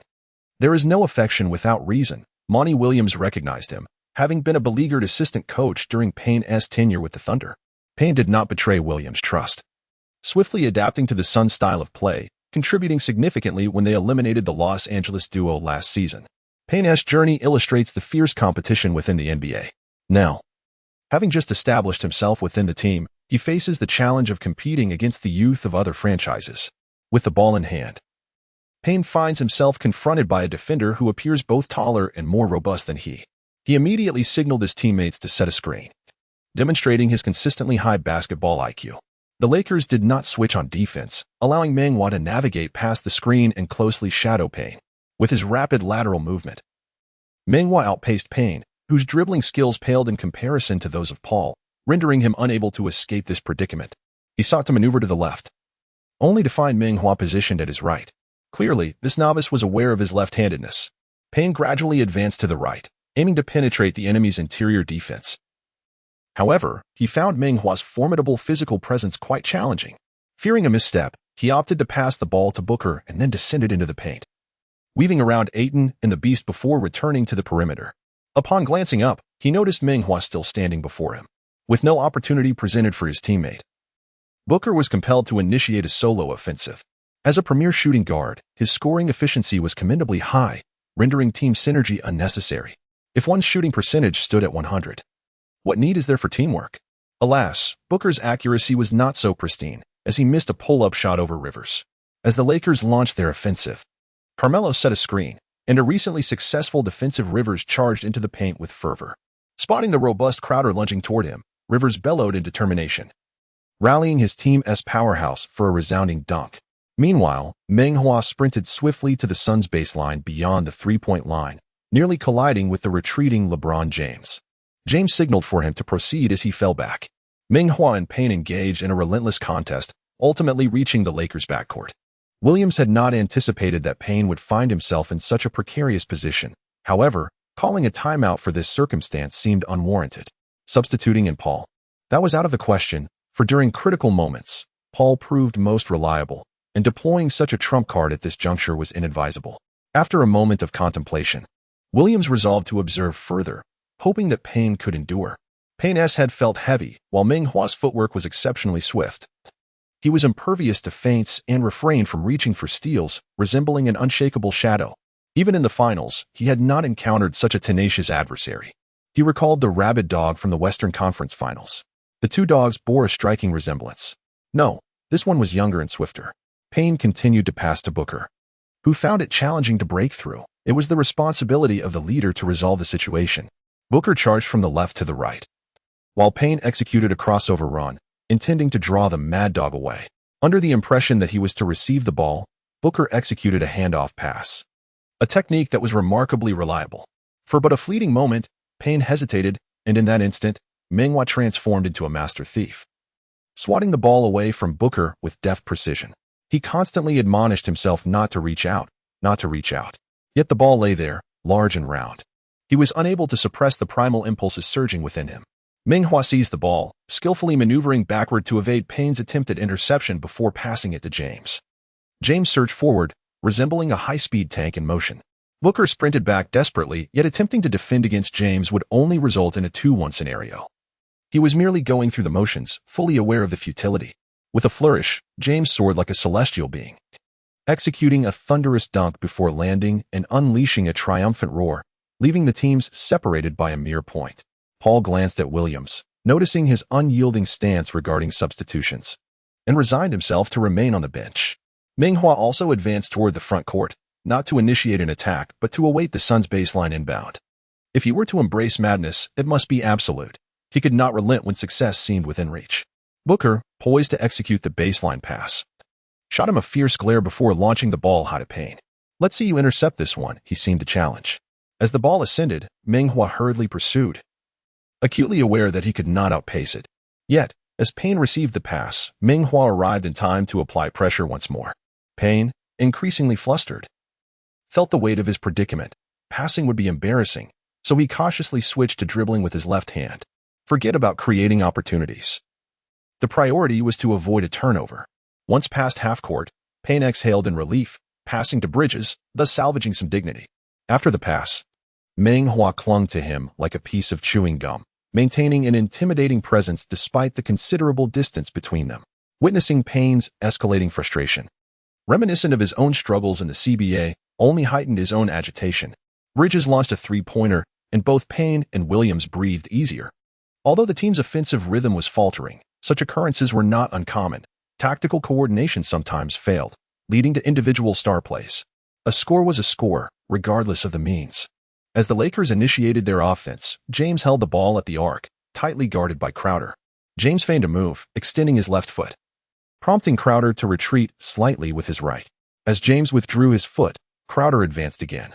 The two engaged in a brief, tacit tango, until James suddenly lifted both hands high and executed a pass, akin to a firm throw, to Tucker stationed at the left corner. Tucker faked a move, causing Bridges to sprint out of bounds. He then executed a jump shot, retaliating with a three-pointer. Here he comes again. Payne obstructed Meng Hua, feigning right with his shoulder before darting left to receive the ball. Just as Meng Hua prepared to pounce, he collided with an immovable wall, his stomach churning violently. Crowder raised his hands in innocence, proclaiming, "I did nothing." After suffering this covert setback, Meng Hua could not afford to dwell on it. He remained fixated on Payne. His sole objective was Payne, and nothing could alter that. Upon reaching the midfield, he finally caught up with the decelerating Payne and gestured to Rivers, expressing gratitude. "Thank you. I've got this."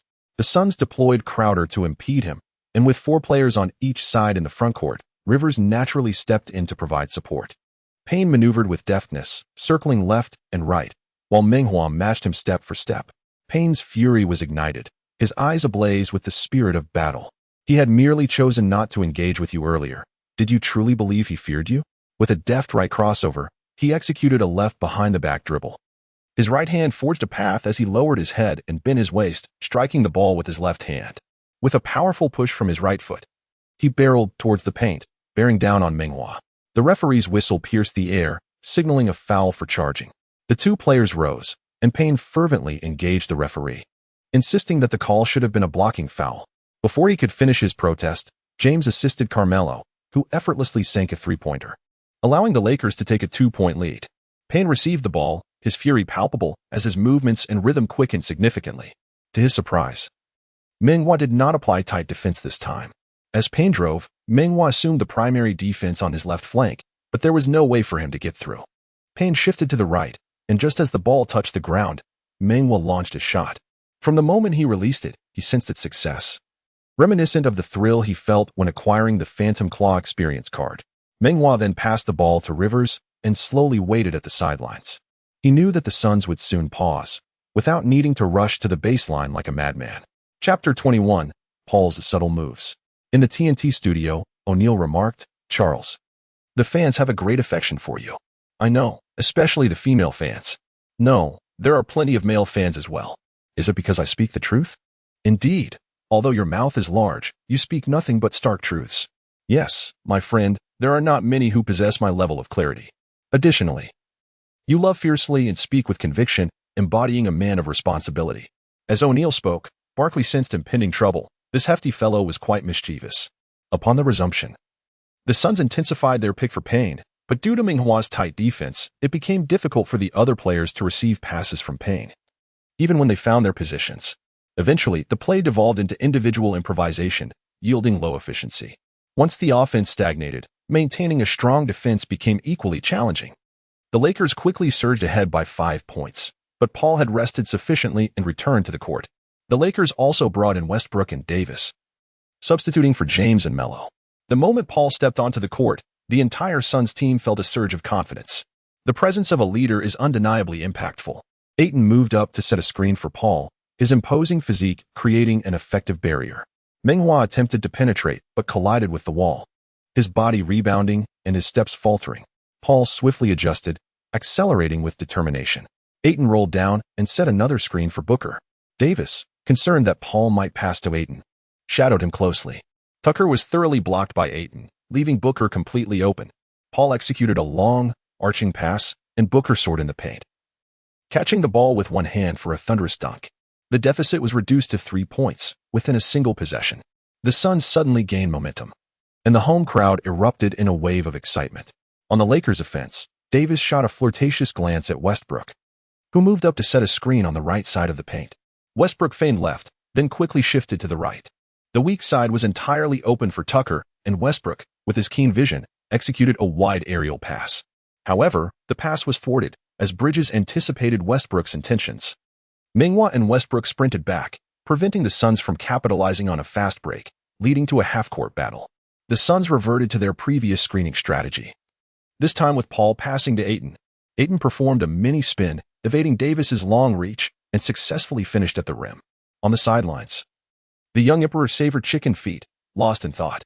The Lakers lineup, aside from Davis, lacked players taller than 2 meters. They compensated for this height deficiency with athleticism, basketball IQ, and shooting ability.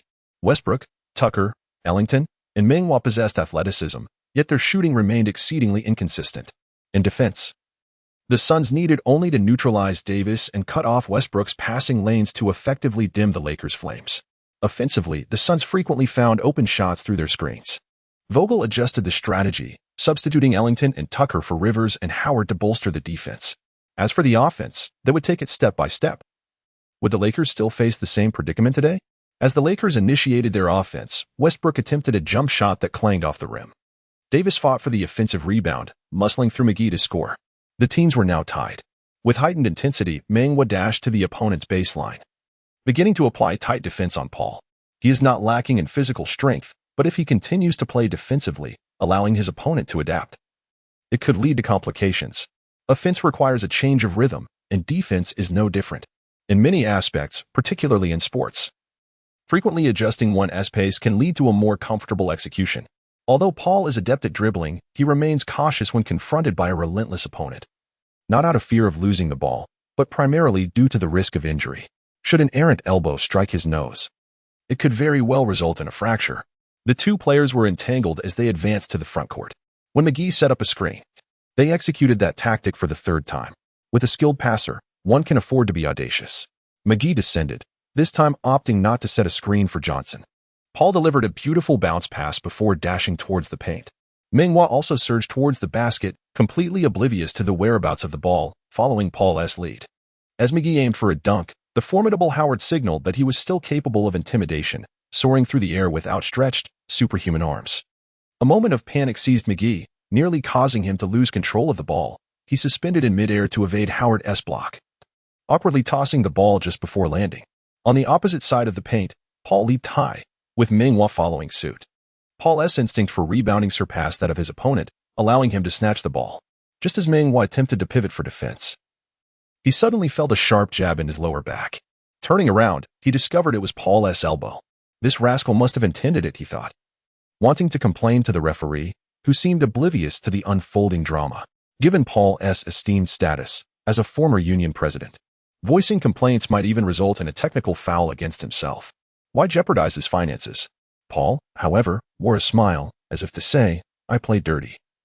What can you do about it? He truly yearned to deliver a flurry of punches, but upon reflecting on his contract, which guaranteed a mere sum of a little over 100,000, he gritted his teeth and restrained himself. Paul, having successfully executed a surprise attack, was enveloped by a delightful fragrance that lifted his spirits, dribbling the ball with the swiftness of the wind. Behind him, Meng Hua trudged along with a distinctive outward stance, gritting his teeth and holding back tears as he desperately pursued. Paul weaved around the three-point line, maneuvering through two screens before executing a jump shot from the left side of the free throw line, effortlessly sinking 2 points. The veteran was ecstatic, performing a whimsical dance as he returned to the backcourt. The Lakers initiated their offense, with Westbrook and Davis connecting, only for Davis to be unceremoniously yanked down by McGee. McGee, undeterred by the prospect of fouls, played with unwavering intensity for a mere 15 minutes. Davis grimaced, rubbing his knee, and managed to convert one of his 2 free throws. McGee, having secured the rebound, acknowledged that his foul had been worthwhile. Back in the Suns' half, Meng Hua steadied his emotions and resumed his defensive duties against Paul. In the world of basketball, retribution is inevitable. He had previously obstructed Paul's south driving lane, and now finding himself on the receiving end of a crafty maneuver was only to be expected. Basketball is not merely a game of physicality. There exists a delicate balance of contact. With Booker setting a screen and the Lakers failing to switch defenses, Meng Hua pursued relentlessly. Paul, at the top of the arc on the right side, halted abruptly for a jump shot. Meng Hua closed the distance rapidly, leaping to contest Paul's shot.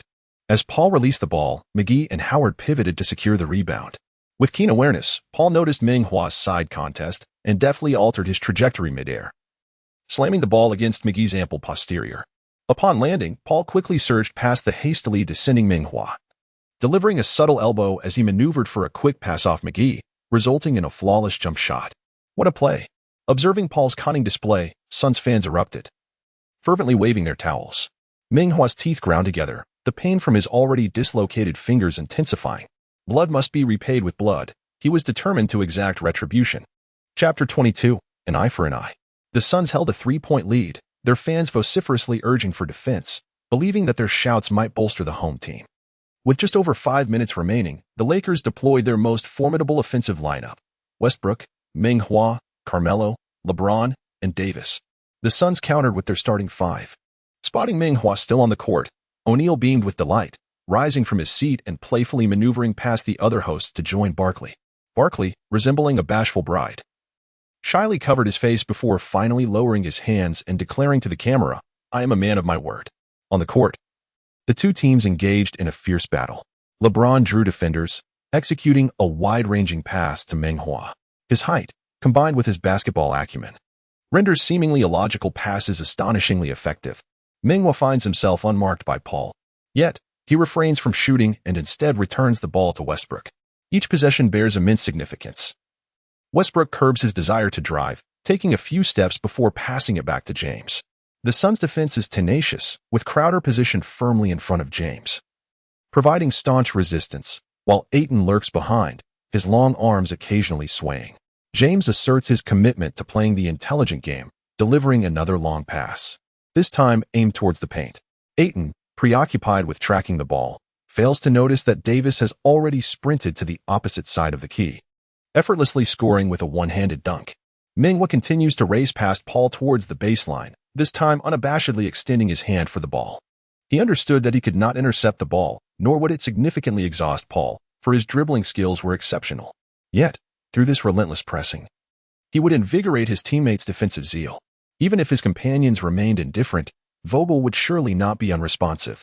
And even if Vogel were apathetic, James, who consistently encouraged himself by claiming to defend well, could not possibly be deceiving himself.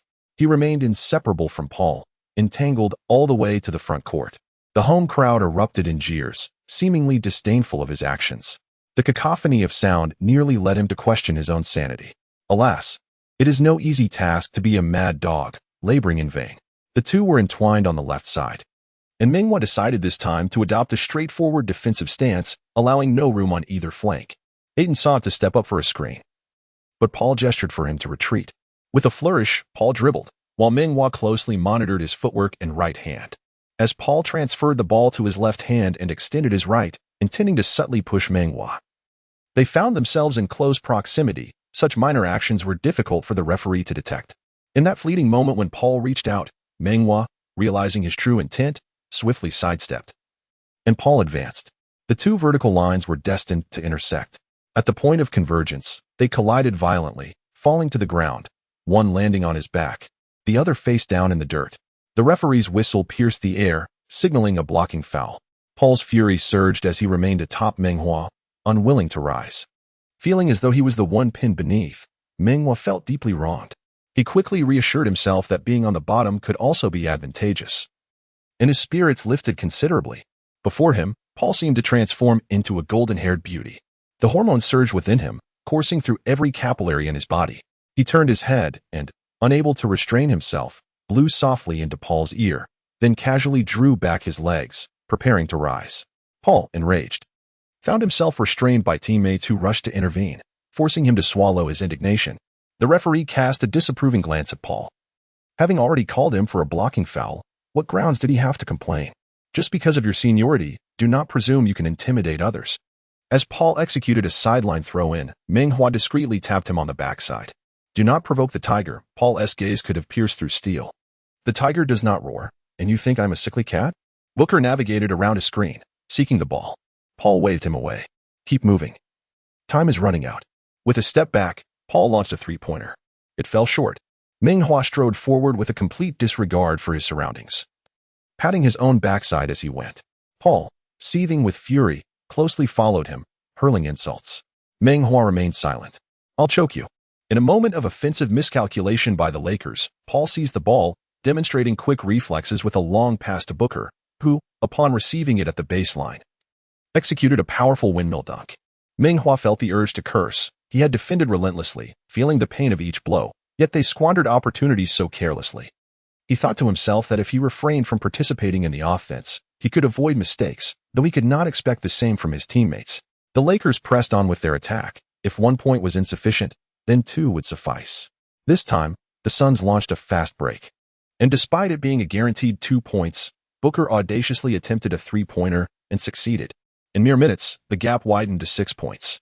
Vogel called for a timeout, briefly strategizing before substituting Rivers for Carmelo. Time was of the essence. They had to play with urgency. Rivers made an immediate impact upon entering, receiving a pass from James in the left corner and sinking a three-pointer. The Suns quickly responded with a timeout to recalibrate against the Lakers' adjustments. However, not every alteration yields results. During the Suns' offensive play, Booker committed a passing error. The Lakers responded, with James once again driving to pass, this time seeking Rivers. Rivers, displaying cleverness, feigned a move, leaving Bridges behind, and released a three-point shot. The ball soared through the air like a meticulously calibrated satellite launch. Rivers maintained an impeccable shooting form, momentarily indulging in a bit of showmanship, convinced it was a guaranteed score. Clang! The ball struck the rim forcefully, ricocheting high into the air. In the ensuing scramble, both players reached for it, their long arms colliding and deflecting the ball outside the arc. Meng Hua surged forward, leaping over Paul to secure possession. Sensing the impending threat, Paul leapt as well, his arm entangling with Meng Hua's. With a firm grip on the ball, Meng Hua felt a jolt of pain in his arm as he was pulled off balance. Their limbs intertwined, both players tumbled to the ground. With Meng Hua landing atop Paul, though the position was awkward, his back facing him, he disregarded the need to catch his breath, clutching his arm as a searing pain coursed through him. The referee's whistle pierced the air, and Meng Hua smiled, a smile tinged with helplessness and profound desolation. Was there no sense of justice left? Was there no law to uphold? James raised his hands in exasperation, his gaze fixed on the large screen. Incessantly conversing with the referee, Vogel shook his head, a rueful smile gracing his lips.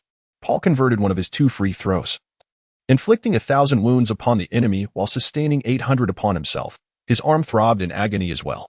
As the Lakers mounted an offensive, James radiated ferocity, charging into the paint like a whirlwind, executing a spinning maneuver to bank in 2 points. Yet, they still trailed by 2 points with merely 40 seconds remaining. If the Lakers failed to thwart the Suns' forthcoming assault, their hopes would hang by a thread. Meng Hua refrained from retreating to the baseline, instead pursuing relentlessly from the backcourt, trailing several opponents, seemingly bolstering their confidence.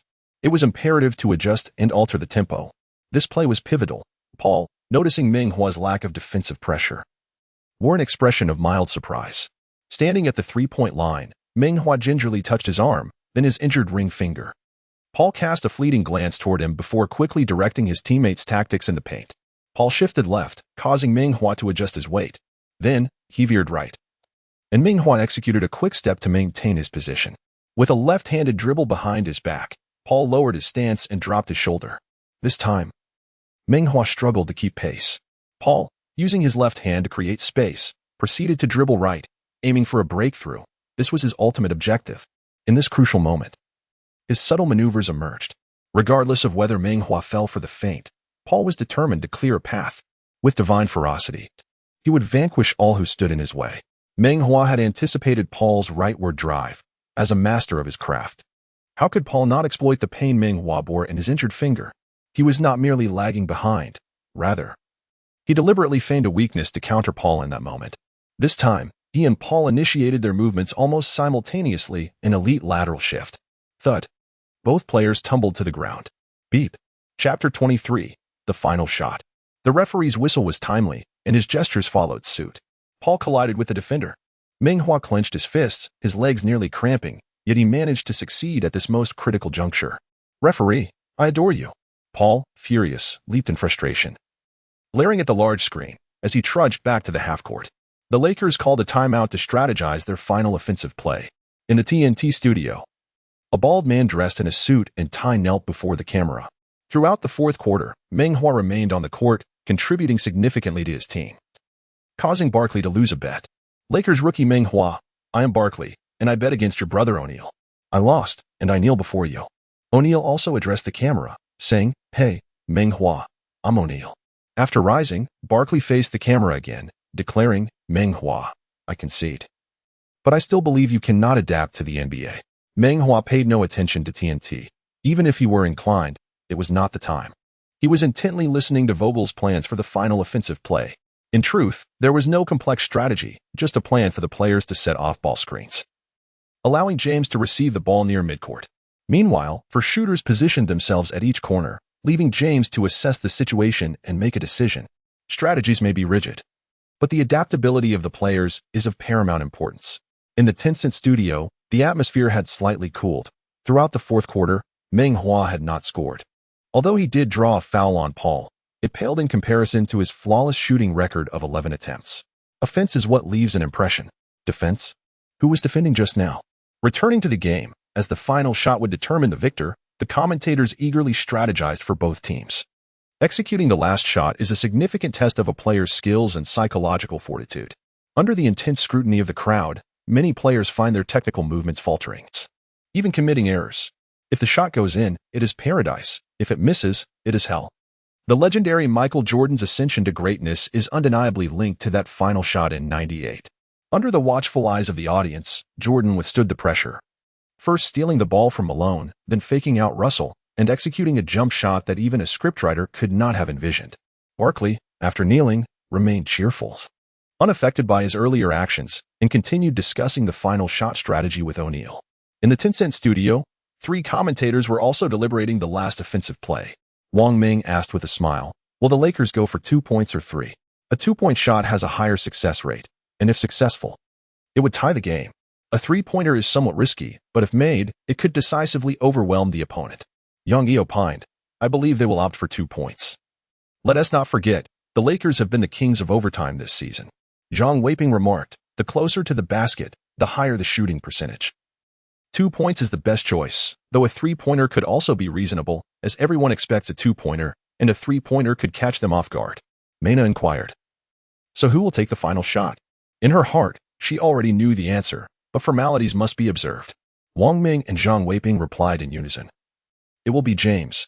Giannis analyzed. James will surely receive the ball, but if his teammates create an opportunity, he will pass. A fan inquired, in a critical moment. Will Meng Hua stay on the court? The 3 commentators had also pondered this question. Meng Hua had not attempted a shot in the 4th quarter, seemingly lacking confidence. However, they collectively chose to overlook it. If Vogel were to take Meng Hua off the court, the critics would become even more emboldened. No need to remove him. The critics had already emerged. The basketball enforcer remarked, I'm right here, and Meng Hua is far removed. It's evident that Vogel 1T put him back in. A fan retorted, Enforcer, since you're there, why not rush in and acknowledge him? Another chimed in, incredible, everyone look, in the TNT program. Loudmouth Barkley kneels before Meng Hua. Wang Ming and Yang Yi exchanged meaningful glances, contemplating whether they should also engage in some theatrics to boost viewership. My goodness. Could the basketball enforcer be Barkley? I scoff, he is not worthy. Finally, someone came to the enforcer's defense. He merely stated that Meng Hua 1T play. Is such a reaction necessary? Is this the quality of the fans? He mentioned going to America to kneel and acknowledge his father, but he didn't follow through. Supporters continued, it's just a joke. Is it really necessary to react this way? Personally, I forgive him, but the general public is unwilling. Another stream of comments flooded the screen. The basketball enforcer, undeterred, demanded, please analyze whether Meng Hua should be on the court. Although he didn't name names. The 3 commentators couldn't pretend not to hear. Wang Ming stated, I believe Vogel should keep him on the court. Meng Hua's contributions on defense are evident. Although this is the final offensive play, the other players haven't been on the court. It's not wise to switch him out now. Zhang Weiping added, yes. When players are on the court and successfully defend, their mood improves, resulting in better shooting. Furthermore, Meng Hua didn't shoot in the 4th quarter. But that doesn't mean he can't make 3-pointers. He made one after a fadeaway in the 2nd quarter. Giannis shook his head, reasoning, I disagree. The Lakers should replace Meng Hua with Carmelo. Carmelo has a high success rate for game-winning shots, and his height offers more space. On the court, Vogel indeed called for Carmelo. Giannis couldn't contain his excitement, exclaiming, see? The timeout concluded. Westbrook inbound the ball from the left sideline. With Davis and Carmelo setting a double screen for James, who moved to midcourt to receive the pass, Meng Hua positioned himself in the right corner. After the screen, Carmelo moved to the left 45-degree angle, while Davis shifted to the right corner, and Meng Hua advanced to the right 45-degree angle. After Westbrook passed the ball, he swiftly dashed to the baseline. James received the ball and quickly drove to the right. The Suns quickly double-teamed him, with Paul and Booker converging on James. He took a dribble, and Paul accelerated, executing a defensive maneuver. James collected the ball, raised his arms high, pivoted, and passed to Carmelo. Carmelo received the ball, finding himself 3 meters from the basket, unguarded. Booker abandoned James and charged over. On the other side, Bridges, who had been defending Westbrook in the corner, also lunged toward them. Carmelo, seasoned from experience, kept his focus as Paul continued to harass James. Westbrook found himself unmarked, without hesitation and without any feints. He passed decisively to Westbrook. Westbrook caught the ball, standing in a vast open space. But what if his 3-point shot is inaccurate? Bridges sprinted back in pursuit. Westbrook made a sudden change of direction and, with explosive speed, surged toward the paint. With such an open opportunity, why not shoot, Westbrook? Yang Yi's voice brimmed with helplessness. Lamenting, you should have taken the shot. Zhang Weiping echoed, indeed. Wang Ming remarked, opting for 2 points isn't out of the question. As he spoke, Westbrook, like a bolt of lightning, penetrated the paint. Just outside the 3-second area, he leapt high, launching himself into the air. He broke through from left to right. His body yet to twist, but with his physical prowess, he could still adjust mid-air. Claude lunged forward, a fierce gust of wind rushing towards him. As an overwhelming force radiated in all directions, Westbrook suddenly felt an intense sense of suffocation bearing down upon him. A fleeting glance revealed Meng Hua standing 5 meters away. Beyond the three-point line, it was him. Westbrook executed a classic old man push-cart maneuver, the basketball spinning slightly backward as it reached Meng Hua's hands. No, no. Upon witnessing Westbrook's gesture, Meng Hua panicked. Vogel had urged him to step up, yet he feigned confidence while feeling utterly insecure. As he received the ball, his ring finger throbbed with pain.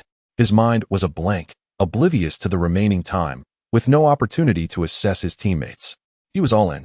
He knelt, slightly pushing off the ground behind him as he leaped, raising his arms. A dark shadow descended from the heavens. Ayton abandoned Davis and lunged fiercely towards him. Chapter 24. A historical legacy gift. Davis's three-point shooting has been inaccurate this season. Thus, Ayton did not focus his defensive efforts on him. A player who repeatedly fails to make three-point shots, no matter how formidable, is often disregarded beyond the arc. As Westbrook soared through the air, Ayton consciously shifted a couple of steps towards Meng Hua. Although this Eastern player rarely attempted shots, Ayton distinctly recalled his successful fadeaway three-pointer, knowing he possessed the range. The moment Meng Hua received the ball, Ayton lunged towards him, yet he hesitated to commit fully, aware that such an action could lead to a foul, turning his effort into folly. With their team leading by 2 points, a foul resulting in 3 free throws would spell significant trouble. He stretched out his long arm in a desperate attempt to block the shot. Before the game, the elder statesman Paul had remarked that Meng Hua's shot-blocking prowess surpassed his own, a claim he was unwilling to accept. He was determined to demonstrate his worth through action. Unfazed, Meng Hua maintained his stance, confident that Ayton would fail to make the block. Most blocks are mere theatrics by the defender, designed to instill psychological pressure on the offensive player. With resolute determination, he released the ball. It soared through the air, narrowly escaping Ayton's outstretched fingers, tracing a beautiful arc towards the hoop. All eyes were fixated upon it, hearts racing in anticipation. LeBron thought to himself, "Oh God, please let it go in. I have endured so much." Vogel was also praying, "Make it, make it. I do not wish to be dismissed." Booker's girlfriend, Jenna, even cried out in fervor, "No, no, no." As the ball struck the rim and bounced up, it lingered precariously above the hoop. With each impact, the ball began to lose its vigor. Jenna felt as if each bounce was resounding against her heart, sending jolts of fear through her. Suddenly, swish, the ball found its way into the net, sealing the game's fate. Meng Hua leaped into the air, having made the game-winning shot. He let out a triumphant roar, followed by another. Just as he was about to celebrate in threes, Lakers players rushed from all directions, eager to leap upon him. Those arriving late resorted to pinning him down and rubbing him vigorously against the ground. This victory was hard-won. After all, the Suns were the top team in the West.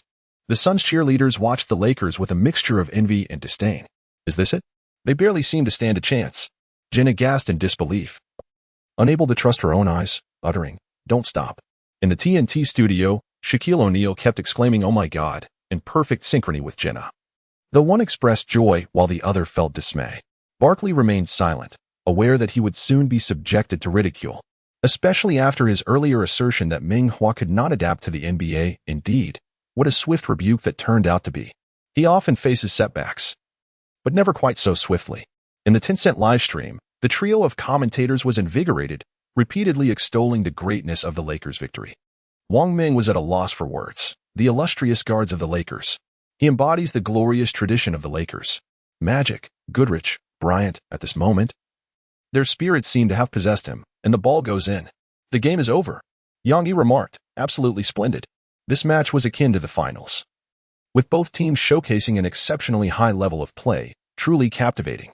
Meng Hua was incredibly confident. At this instant, he is nothing short of divine. Zhang Weiping added, "He dares to shoot, and remarkably, he succeeds, astounding, truly remarkable." Noticing that no one mentioned James, Mana commented, "James has an exceptional court vision and fully trusts his teammates." After attracting a double team, Wang Ming interjected, "Impressive. Meng Hua is truly impressive. I'm still in a daze." Yang Yi grinned broadly, provocatively gazing into the camera, as if to challenge certain critics. "Our player Meng Hua has made a game-winning shot. I wonder what reasons the naysayers will conjure up to criticize him. I'm eagerly anticipating it." Zhang Weiping glanced at the statistics. Meng Hua played for 24 minutes, making all 12 attempts and scoring 26 points. This should rank among the notable feats in NBA history. Mana remarked, "The critics have already retreated in haste," leaving only fans to revel with the three commentators. On the court, after a brief moment of exuberance, the Lakers players quickly regained their composure. For it was merely the regular season, and a long journey lay ahead. Paul approached, embracing James and Melo. In this internal battle of the banana boat, he may have lost, but losing to his brothers on the Lakers is not something he cannot accept. He cast a glance at Meng Hua, embraced him warmly, and patted his shoulder, saying, "Young man, you played remarkably well. On the court, each stands for their own, tensions high, yet once the match concludes, the confrontations and banter should swiftly be cast aside. It was an honor to compete with you. I have much to learn from you," Meng Hua humbly replied. He aspires to conquer Paul, yet this does not imply that he believes he has already triumphed over him. Regarding the final shot, he certainly does not possess the level of confidence suggested by Yang Yi. In truth, upon receiving what appeared to be a scapegoating pass from Westbrook, he felt quite flustered, as he was merely the fifth tactical option. At that moment, he was entirely oblivious to the passage of time, even contemplating a pass to his teammate. Fortunately, in the blink of an eye, he made the most prudent choice: to shoot. Whether the shot would succeed was one matter. If he were to incur a 24-second violation, he would face relentless criticism and would forever berate himself for such a fundamental error. Though the ball found its way into the net, it was largely a stroke of luck. However, others perceived it differently. In the realm of victors and vanquished, fans, as well as his fellow Lakers, exalted him to lofty heights. Numerous social media accounts, driven by the pursuit of attention, unleashed sensational headlines. Shock. Our player Meng Hua dominates the NBA with a flawless 12-for-12 shooting performance. Meng Hua effortlessly overcomes the duo of Paul and Booker, while LeBron willingly passes to him, leading to the downfall of Barkley. The NBA has finally witnessed a player averaging 52 points per game, leaving Wilt Chamberlain's legacy overshadowed. Platforms like Tencent, Hoopoo, and Cena's NBA sections were suddenly inundated with analytical articles dissecting Meng Hua's performance. Even his gestures of wiping sweat were scrutinized by experts, who noted that such actions could conserve energy. Short videos showcasing Meng Hua's steals, blocks, and shots were edited and replayed repeatedly. On every platform, Meng Hua firmly held the spotlight. In the background, Wang Feng silently canceled the release of his new song. Additionally, a content creator named Xiao Wai, who bore a striking resemblance to Meng Hua and mimicked his moves with uncanny precision, skyrocketed to internet fame overnight. Unbeknownst to Meng Hua, he was enveloped in this whirlwind of adulation. He had become a historical figure, achieving a remarkable 12-for-12 shooting performance, scoring 26 points, and ranking 7th in the annals of history. The top spot was held by Wilt Chamberlain, who had accomplished this feat 3 times with perfect shooting percentages of 18, 16, and 15. The second spot belonged to Howell, who had achieved this twice, both times going 14 for 14. The 3rd through 6th ranks were occupied by McKinney, Payton, and Sisson, all achieving 14 or 13 flawless shots. Remarkably, Yao Ming, the legendary Big Yao, was ranked 6th, with Meng Hua following closely behind him. The system notified him of the historical achievement package. Without a moment's hesitation, Meng Hua chose to open it. Within, he found a 3-point shooting skill package, elevating his 3-point shooting ability from AD rating to AC rating, with a success rate of 35. Although this percentage still fell short of elite shooters, it was a significant improvement, and he had not anticipated such a reward for etching his name in history. Suppressing his elation, Meng Hua reminded himself to remain humble and grounded. Past disappointments had instilled in him a clear understanding of reality. He could no longer afford to be complacent. When LeBron informed him that reporters wished to conduct a live interview, he declined, rather than directly refusing, which might offend the journalists. He fabricated an excuse about a sore throat. He pointed to his throat and hurried back to the locker room. Chapter 25. Stamina is crucial. The locker room was bustling with people. Despite the Los Angeles Lakers' mediocre performance, their popularity remained undiminished, even on the road. Meng Hua deliberately lingered in the shower for an extended period, yet upon emerging, he found reporters still waiting to interview him. They were interviewing other players, but now they wished to take the opportunity to interview him as well. Meng Hua declined all requests, including that of a journalist from Huaxia. The Huaxia reporter, taken aback by the unexpected coldness of his compatriot, insisted loudly, "Meng Hua, I am Lightning Miao, and I have many fans on short video platforms who adore you. This match is a masterpiece of yours. Could you share a few words with the domestic fans?" His expression was succinct and logically coherent, exuding neither arrogance nor subservience. "I have a multitude of fans. Granting me an interview would be mutually beneficial," he asserted. Meng Hua shook his head. indicating his refusal to be interviewed. Thus, the lightning weasel reluctantly exited the dressing room. James, perplexed, inquired, "Hua, he is a journalist from your country. Why do you refuse his interview?" "Yao Ming would not behave this way. You should learn to manage your relationship with the media," he added. Meng Hua replied with a wry smile, "For every admirer, there is an equal number of detractors. The affection one garners in a fleeting moment may swiftly turn to disdain." James nodded, though he did not fully grasp the essence of Meng Hua's sentiments. In high school, he was the epitome of excellence. Upon entering the league in 2003, he was the first overall pick, earning the nickname the Little Emperor, commanding both admiration and success effortlessly. How could he possibly comprehend the arduous struggles endured by Meng Hua to earn his place on the court? Although Meng Hua is still in the bloom of youth, he once basked in the adoration of many, a time that was confined to his high school days. During his tenure at school, he was a formidable force, excelling in both offense and defense with remarkable prowess. In the realm of offense, he consistently exploited mismatches against his opponents. Meanwhile, in defense, his wingspan, strength, speed, and technique became the very nightmares of those he faced. After graduating from high school, he ventured to the United States, embarking on a bold pursuit of the NBA. However, in this new arena, the advantages he once possessed transformed into disadvantages, and his height, barely reaching 190 centimeters, became a significant impediment. He perceives his basketball intellect to be exceptionally high, believing it can compensate for all shortcomings. However, one must have the opportunity to showcase oneself. For over 2 years, he has been deprived of such opportunities, and the once vibrant roses have long since withered, leaving only the thorns that still gleam. Having experienced the vicissitudes of human relationships and the harsh realities of life, he has come to realize that true strength dictates everything, while accolades and applause are mere illusions. Many foreign journalists harbor ulterior motives, often posing perplexing questions in pursuit of sensationalism. He believes that most domestic journalists would appreciate him, as he represents his country with pride. Yet, when one holds admiration for another, it is all too easy to become an irrational fan, elevating them without cause and consequently attracting a swarm of detractors. He acknowledges his lack of inner strength to resist the jeers of critics.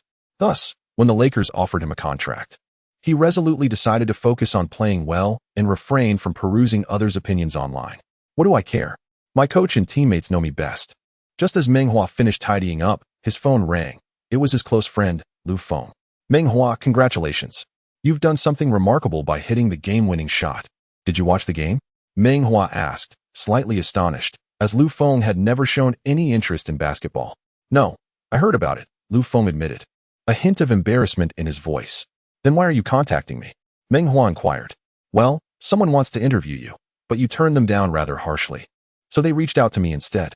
This is a rare opportunity for me, but I want to concentrate solely on my game." Meng Hua did not outright refuse. Instead, he articulated his thoughts first. In Chinese society, personal connections are paramount, and it is customary to seek assistance from acquaintances when conducting business. He does not harbor any aversion towards these matters. On the contrary, he finds them rather agreeable. However, at present, he merely desires to play basketball in peace. Yet, Lu Feng is not just anyone. If he insists on an interview, he would undoubtedly comply without hesitation. After all, how could he not for the sake of a close friend?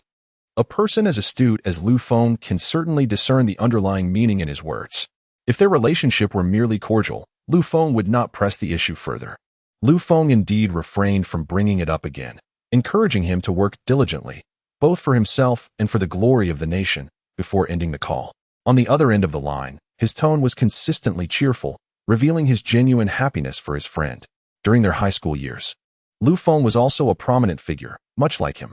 They were a blend of intellect and athleticism, and although they might not have crossed paths otherwise, their admiration for each other brought them together. Occasionally, when there were a plethora of beautiful women by the sidelines, Lu Feng, the self-proclaimed basketball enthusiast, would come to watch him play. On one occasion, he even boasted to a female junior, "Do you see that player excelling on the court? His name is Meng Hua, my brother. Would you like his autograph?" The girl retorted disdainfully, "Are you out of your mind? Hua's eye is resting off the court." Upon arriving in America, Lu Feng, preoccupied with his studies, only inquired about the results and not the details of the games. In truth, he too was unaware of the specifics of Lu Feng's academic pursuits. only knowing that he was attending what was reputed to be the best university in California. Tomorrow, they would face the Mavericks in a back-to-back game, and the team would be traveling via the chartered jet to Dallas. The Lakers, with their financial might, ensured that the logistics were executed to perfection, with the cabin lavishly decorated.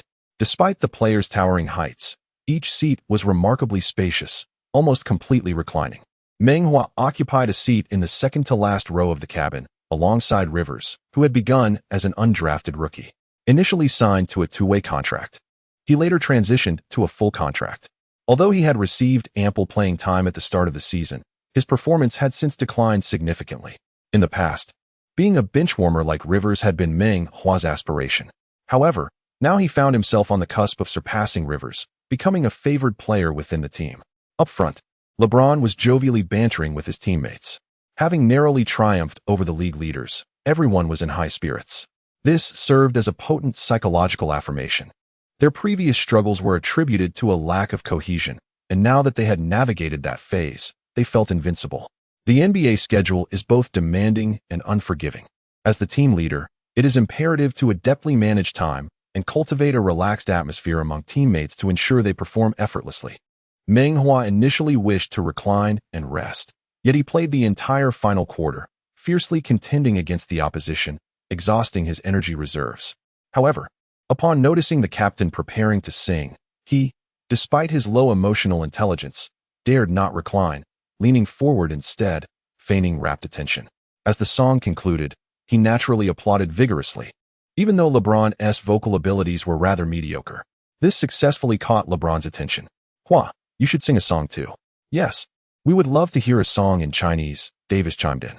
Americans revel in showcasing themselves in public settings, a facet where Meng Hua felt somewhat lacking. Yet, he could not refuse to sing. He needed to immerse himself in the atmosphere. After contemplating, he raised his voice and sang Asian Pride. Upon finishing, LeBron led the applause, and his teammates joined in as well. Meng Hua exhaled a sigh of relief. Receiving applause for his somewhat coarse yet resonant voice indicated that his teammates appreciated him. After disembarking the plane, they endured another half-hour bus ride to the hotel. Merely traversing the road consumed considerable mental energy, prompting Meng Hua to silently resolve to enhance his stamina. Playing a single good game was far from sufficient, as a typical regular season comprises 82 games. Should they advance to the playoffs, or even the finals, the number of games could exceed 100. Thus, adequate stamina is essential. Chapter 26. The Mavericks' predicament at the American Airlines Center. The Mavericks hosted the Los Angeles Lakers. Like the Lakers, the Mavericks found this season to be quite challenging. They have replaced the head coach, the esteemed Carlisle, who led the team to its sole championship, with his former disciple, Kidd. Carlisle is an exceptional coach. During the past two playoff seasons, the unheralded Mavericks have fiercely contended with the championship-favored Los Angeles Clippers. However, the relationship between Carlisle and the players has deteriorated significantly, with star player Doncic harboring considerable frustration towards him. Consequently, Carlisle resigned voluntarily, only to retract his decision a few days later and return to coach the Indiana Pacers. After years of camaraderie with owner Cuban, Carlisle expressed his hope for Kidd to assume the role of head coach, citing their numerous similarities as players. Thus, amidst Doncic's trepidation regarding his offensive capabilities, Kidd made his way to Dallas. As a point guard, Kidd is known for his astute gameplay. Off the court, he displays equal intelligence. When the Trail Blazers star Lillard showed admiration, Kidd, serving as an assistant coach for the Lakers, stated his disinterest in competing for the head coach position. Who would wish to be an assistant when one has already held head coaching positions with the Nets and Bucks? He is awaiting a more opportune moment. Thus, when Cuban extended an invitation to him, before even disconnecting the call, Kidd exclaimed, "Lift me up and let us attempt." The Trail Blazers roster is rather unremarkable, nevertheless. Stotts managed to lead the team to the Western Conference Finals, leaving little room for advancement. In contrast, the Mavericks, having selected the prodigious Doncic, have yet to surpass the first round of the playoffs. Clearly, the Mavericks possess significantly greater potential compared to the Trail Blazers. Furthermore, during the Mavericks championship run, Kidd was also part of the team, which facilitated the establishment of his authority, even in the presence of Doncic. Kidd swiftly asserted his dominance and embarked on a bold transformation. Perhaps due to his remarkable intellect, his tactical designs proved overly intricate, leaving the players bewildered by his approach to sharing ball possession. The result on the court was a state of disarray in both offensive and defensive plays. It may be prudent to allow Kidd more time, as any reform necessitates a process. However, for the Mavericks, adjusting with the current roster poses a formidable challenge. Kidd devised strategies for Porzingis, while simultaneously conducting urgent training sessions and unearthed Brunson from within the team. His vigorous maneuvers were impressive, yet upon reflection, one finds themselves stagnant. Porzingis is no longer the airborne, omnipotent player he once was, and his contract stands at an astounding 5 years and $158 million. He still possesses a certain degree of combat capability. However, as the second in command of the team, the position of center in the league is becoming increasingly less desirable, and he finds himself overwhelmed. Trades? There are only a handful of general managers in the league who lack sound judgment, like Kerr during his tenure with the Suns. And the likelihood of encountering one is slim. Why should a player that you deem undesirable be welcomed by others? Ultimately, after all the scheming, what one may receive in return could very well be inferior to what was originally held. Cuban is acutely aware of these dynamics. As arguably the finest owner in the league, he harbors modest expectations for Kidd. At least for the next 2 years, there will be no demands for results, unless the playoffs are entirely out of reach. On the sideline, Kidd furrows his brow, precisely worrying that the team may not qualify for the postseason. Although the West is not as ferocious as it once was, the Mavericks have yet to advance past the first round, and they tread carefully. The Suns and Warriors, with their star players merely coasting, leave the Mavericks struggling to keep pace. The Jazz and Grizzlies, barring a miracle, are also formidable opponents. This season, the Los Angeles duo has transformed into formidable adversaries, their prowess somewhat diminished. For the Mavericks to contend for a top 6 finish and avoid the play-in tournament, their matches against these two formidable foes are of utmost importance. Kidd sipped his drink, glanced at the court, ran his fingers through his hair, and turned his gaze toward the opposing players. James was practicing his three-point shooting, executing each shot with precision, another swish echoing through the arena. He harbors no concerns regarding James. During his playing days, the sole championship he claimed was against James's Heat. Although that victory was largely attributed to the divine prowess of Dirk Nowitzki, he too played a significant role. The opponents he has triumphed over, regardless of the circumstances, always grant him a slight edge in his heart. Moreover, James has aged and his performance has declined. He is no longer the man who, in the 2016 finals, rallied from a 1-3 deficit to decisively defeat the Warriors. He gazed at Davis, who charged into the paint for a thunderous dunk. He harbors no concerns regarding the team's depth at the center and power forward positions, as they possess ample reserves. With Porzingis, Kleber, and even Powell and Marjanovic, there is more than enough talent to challenge Davis. As for Westbrook, he is utterly unconcerned. Since transferring to the Lakers, Westbrook has struggled to find his rhythm. Although he plays with great intensity, one must wonder, who does not? He remains indifferent to the trio of core players for the Lakers. Regarding Bradley and Tucker, their scoring capabilities are rather limited, making it a challenge for them to serve as effective wild cards, and thus he feels no apprehension. Yet, a sense of unease lingers within him, prompting a desire to overturn his drink. As a seasoned veteran point guard, he keenly observes the recent explosive performance of Meng Hua, realizing that this young talent is indeed formidable. What he possesses is precisely what the Lakers lack: an unwavering defensive tenacity and a cunningly versatile playing style. At times, he executes audacious fadeaway shots without hesitation, challenging Paul, Booker, and Bridges alike. At other moments, he adopts a stance with hands firmly placed on his hips, exhibiting no desire to engage in the offense, leaving his opponents utterly perplexed in their defensive strategies. Furthermore, he possesses an indomitable spirit. In the final moments, faced with Ayton's block, he remains entirely composed, his hand positioning unchanged. He glanced again at his true rival, Vogel, who was submitting their starting lineup. Will he make adjustments? It must be said that Carlisle has not misjudged his choice. Kidd and Doncic indeed share numerous similarities. During the Mavericks' halftime, Doncic executed a step-back three-pointer, the ball swishing cleanly through the net.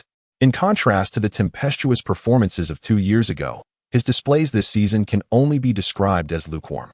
Hampered by the league's new regulations, his free throw attempts have also significantly declined, even falling below those of his rookie season. He glanced at the other half of the court, where James was practicing his three-point shots, having significantly increased his attempts this season compared to before. He is frequently compared to James. In the first 3 years of his career in the league, his statistics were even more extravagant than those of James. His gaze lingered on James for merely a second before he resumed his search for a target. Soon, he spotted Meng Hua, who wore an expressionless face as he passed the ball to his teammates. As an international player, he paid significantly more attention to this player from Huaxiao than to others.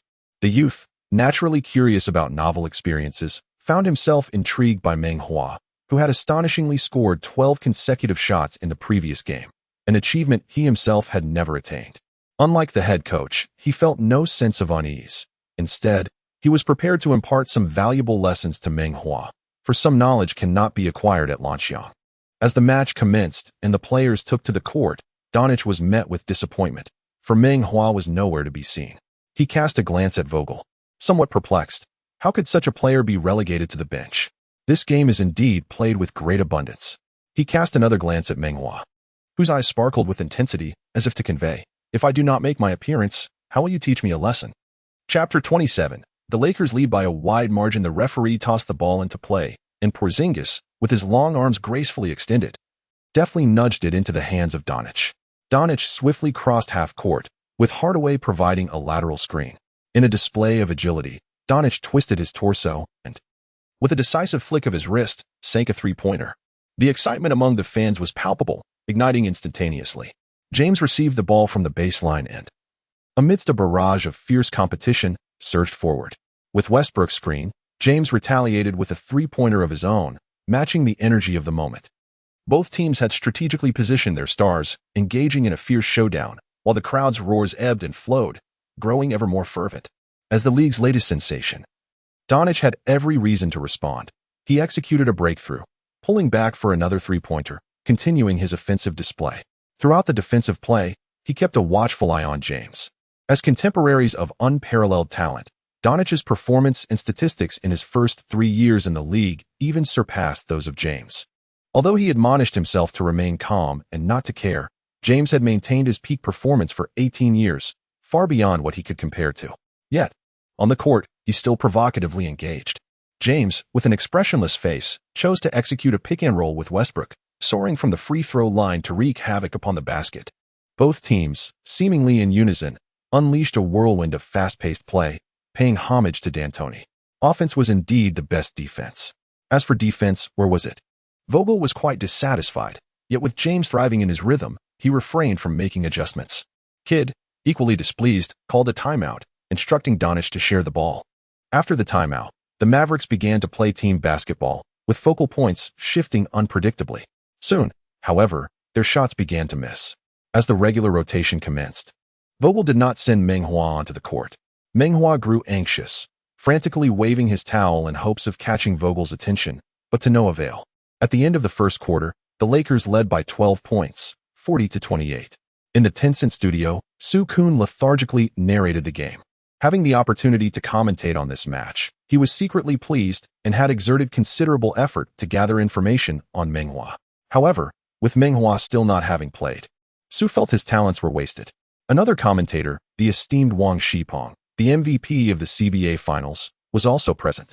Wang had made a name for himself with a classic three-pointer that secured victory against Slovenia in the 2006 World Championship, the homeland of Donich. That year, Donich was just 7 years old, beginning his formal basketball training. Tencent's invitation of Wang was undoubtedly to silently support Meng Hua. The match featured a fast-paced contest, yet the commentary seemed lacking. Wang Shipong frowned inwardly, perceiving the poor defense displayed by both teams. Amidst the chaotic play, he initiated a mention of Meng Hua. "Meng Hua has been impressive in recent games. I even held him when he was a child," he said with pride. Immediately, a female fan in the chat exclaimed, "Wang is so lucky. If Meng Hua let me hug him, I wouldn't he wash my hands for 20 years. At that size, can you even lift him?" Someone retorted, leading to a comical exchange. "How shocking, public displays of affection in such numbers, how inappropriate." Another chimed in, "Let that boy go. I'll take my turn." It continued, revealing that women can also be quite forward. Realizing that Wang Shipong was quite familiar with Meng Hua, Su Kun quickly interjected, "I heard Meng Hua graduated from Tianla High School. Have you visited there, Coach Wang? Are there any more talents like him?" Wang replied, "Is that so? I wasn't aware of his school. But I know he played exceptionally well in high school. I regretted not seeing him in Cuba, thinking he had given up on basketball." "Nonsense. My brother Hua would never give up." Wang Shipong glanced at the chat and joked, Because Hua excels in physics too, if he pursued that. He might win a Nobel Prize like Mr. Yangzhening. A high compliment indeed. I adore you, Coach Wang. Hua, you're eternal. Wang wiped his brow discreetly. Aware that commentary was no easy task, he could not afford to say anything negative about Meng Hua today. Sukun noted, it seems Principal Gu has some reservations. He only emphasized Meng Hua's basketball skills, unaware of his academic strengths. Wang thought to himself that it was the first time he had heard about Meng Hua's prowess in physics. Nevertheless, fans were focused on his performance on the court, which he chose not to undermine. A fan asked, Coach Wang, I admire your playing style, and now your commentary. Could you analyze why Meng Hua's team played in the first quarter? This was Wang's first time commentating on Meng Hua's game, unaware that the fan was critical. Sukun felt a sense of concern for Wang. Wang analyzed, the first quarter was chaotic, with the Lakers leading significantly. I believe the Lakers coach felt there was no need to put him in. The fan responded, if he is strong, wouldn't he playing him only widen the lead? The Lakers' big three are all on the floor. Wang replied, this indicates he has gained Vogel's trust. Vogel is currently assessing other players. Basketball involves more than just 5 players. Every member of the rotation, even those playing minor roles, is essential to the team. Vogel must continuously experiment with the lineup while giving Rivers, Monk, Howard, and Jordan opportunities. With anticipation, fans hoped, as Coach Wang suggested, that Meng Hua would take the court in the second quarter. Wang's stature meant his analyses were respected, and the critical fan held back his words. Wang stated, no comment. I'm not Vogel. If it were up to me, I would have played him in the first quarter. Wang sensed the fans' critical undertone but chose not to dwell on it. It was normal for someone to critique Meng Hua, as no one criticized the mediocre. Sukun added, there could be an injury as well. We lack first-hand information. As the second quarter unfolded, both teams continued to play chaotically. The Lakers rained three-pointers, while the Mavericks' basket suddenly seemed unyielding, echoing with clangs at every touch. By halftime, the Lakers led by a staggering 79-50. Fans grew increasingly anxious, not witnessing Hua's appearance, feeling slighted as the Lakers maintained their substantial lead. Sukun could not help but complain, Meng Hua was in such good form last game. It's unreasonable for Vogel to give him no opportunity. Wang Shipong held firm in his view, believing that if the game continued in this manner, Meng Hua would not see the court again. In the TNT studio, Barkley chuckled, and O'Neal joined in. Shaq, your brother ISNT playing, and they're leading by nearly 30 points. What do you think? Just sitting back and watching. Clearly, he asked Vogel as 10th or 11th choice. I've always said that one good game doesn't mean much. He might also be injured, Smith interjected. Look how actively he is waving that towel. Does he seem hurt to you? Barkley pressed. Maybe Vogel fears you'll kneel again, O'Neal remarked, sending a silent greeting to Vogel's family in his mind. Next time I'm at the home game, I'll be sure to confront you. Chapter 28. Doncic's dominance kid was furiously sketching strategies on the board while the Mavericks players wore confused expressions. With the game about to commence, Doncic remarked, Jason, the deficit is nearly 30 points. Perhaps I should take control of the game.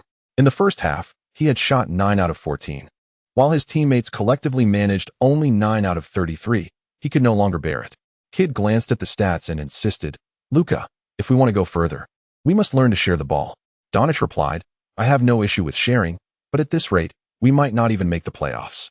He turned his head and glanced around, noticing his teammates with their heads hung low, especially Porzingis, who had managed only 1 basket out of 8 attempts in the paint. What do you all think? Kidd inquired, seeking their opinions. Porzingis lifted his gaze, parted his lips slightly, then lowered his head again, saying, you decide.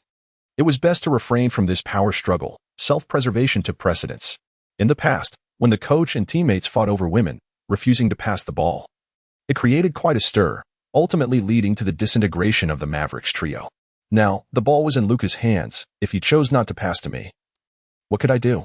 With the second-in-command expressing such sentiments, any dissent from others would be tantamount to courting disaster. Kidd silently cursed, I have decided to share the ball. The beneficiaries will be you all, yet you act like cowards. Outwardly, he smiled and said, that's a fine idea. We shall rely on you, Luka. Regardless of their performance on the court or Mark Cuban's favor, the Mavericks players were reluctant to oppose Doncic, the player for whom the owner would rather divorce than let go. In the third quarter, Doncic unleashed his killer instinct, sinking 3-point shots, executing dazzling floaters, driving to the basket, and showcasing an array of dreamlike footwork. Suddenly, his teammates rallied, making their shots as he distributed the ball. In contrast, the Lakers, having lost their rhythm, were overwhelmed, suffering a devastating 20-point deficit in a single quarter. By the end of the third, the Lakers led by 9 points, 99-90. What was expected to be a massacre turned unpredictable as the Mavericks deviated from the norm and ceased to alternate their offensive players. The Lakers were not without their adaptability. Yet when the enemy surged, it was like trying to keep a lid on bubbling water. Flames and rains were everywhere, indistinguishable from one another. After winning the quarter by 20 points, the Mavericks' exuberant cheerleaders finally came alive, their unique dance radiating infectious energy. The fans in attendance began to revel, riding the wave of excitement. Kids seized the moment to inspire with motivational words. Tactics were one aspect, but encouragement needed to be timely as well. There is no such thing as a peaceful existence. It is merely someone shouldering the burdens for you. Luka is leading us forward. Luka is carrying us uphill. Which is why we still see glimmers of hope for victory. But what about the rest of you? Who among you can step up to share Luka's burden? He clenched his fists, veins protruding, struck the tactical board, and proclaimed, "Even if the offense is taken over by Luka, you must defend with all your might." Those lacking passion should leave. Doncic replied, "Many of us are international players. I have stated before that scoring in the NBA is easier than in European leagues. You may perceive my words as disrespectful, but this is the undeniable truth." He spread his hands wide and remarked, "Most of us have already made a name for ourselves in the European League. What are we truly afraid of now? James has aged significantly, Davis has fragile knees, and Westbrook has yet to integrate with the Lakers. The likes of Bradley, Tucker, Ellington, and Monk, though diminutive, can easily overpower them with their height. Are we really going to lose to such a team on our home court? Do we honor the fans who have paid for their tickets? If we are men, we ought to confront them on the court."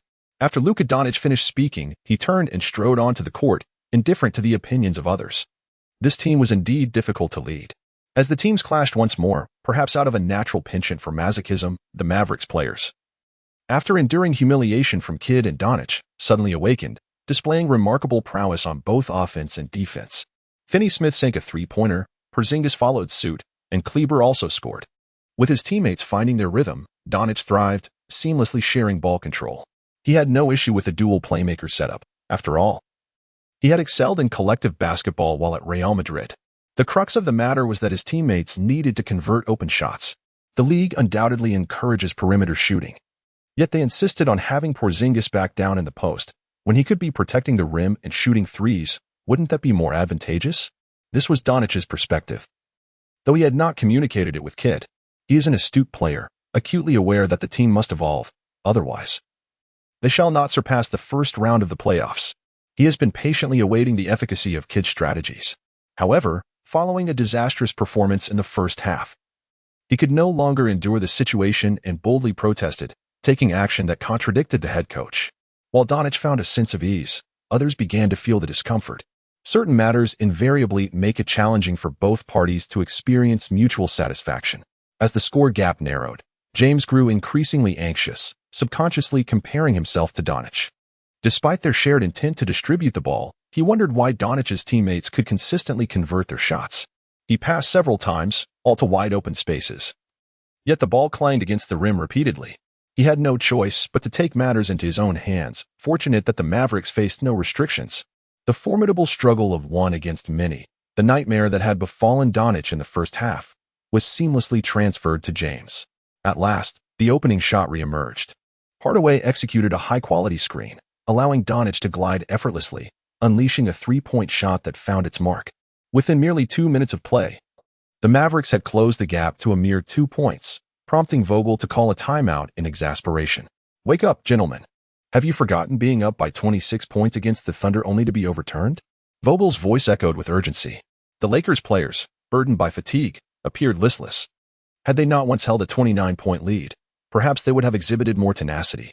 Had they been trailing by 29 points and narrowed it down to just 2, they might have shown greater resolve. Yet now, their gaze seemed fixated on the prospect of defeat. Even James appeared somewhat disheartened, recalling the opponents he had once effortlessly dispatched on his ascent.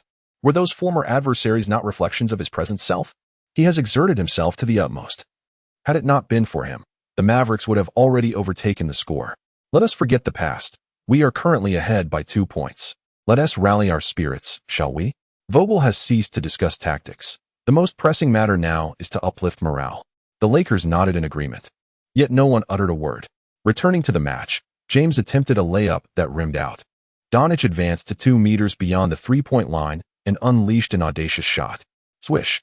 The sound of the ball finding its mark rang clear. After being suppressed all night, the Mavericks surged ahead. A dreadful roar erupted in the arena, a cacophony that could discern friend from foe. The Mavericks players, invigorated by the noise, thrived. While the Lakers appeared disoriented, their morale fragmented. In the ensuing chaos, Davis opted for a post-up, only to be thwarted by Porzingis' rejection. Doncic continued to sink three-pointers, his performance bordering on insanity. Vogel scratched his forehead, feeling powerless, hoping for a response from his players. Westbrook drove through the defense, taking a mid-range shot that clanged off the rim. Doncic struck again from beyond the arc, this time from even further away. It was madness, pure madness. And this time it was the home crowd that was ecstatic. In a mere 2 minutes, the Mavericks had closed the gap and then surged ahead by 7 points, turning a 2-point deficit into a commanding lead. Vogel, unable to bear it any longer, called for another timeout. Chapter 29, The Rebounding Wizard in the Tencent Studio. Sukun lethargically introduced the game. The match was intensely competitive, yet he struggled to summon any enthusiasm. Beside him, the mid-range sharpshooter seemed slightly drowsy. Had he not held such high expectations, he could have delivered a quality commentary even without Meng Hua's presence. However, his lofty hopes had set him up for disappointment, leading to a noticeable decline in his performance. Fortunately, Meng Hua was not on the court, and the fans appeared indifferent to the unfolding contest. As Vogel called another timeout, Sukun's eyes lit up, ripples of excitement breaking the surface of his ennui. Trailing by 7 points, would Vogel finally employ Meng Hua? Wang Shipeng confidently declared. When trailing, a timeout is called to devise a strategy. Meng Hua will surely come into play. Vogel is assessing other players. He cannot possibly doubt Meng Hua's abilities. Sukun, however, was less optimistic, muttering, "Let us hope Wang's words ring true." Beep. The timeout concluded, and Sukun anxiously watched the players take the court. A familiar silhouette appeared. Adjusting his glasses, he confirmed it was indeed number 95. Meng Hua had entered the game. He exclaimed loudly, inexplicably thrilled. A sensation he hadn't felt in quite some time. In the previous match, he had made all 12 of his attempts. Would he be able to maintain that rhythm and assist his team in closing the gap? Wang Shipeng immediately sprang to life, entering into a spirited commentary.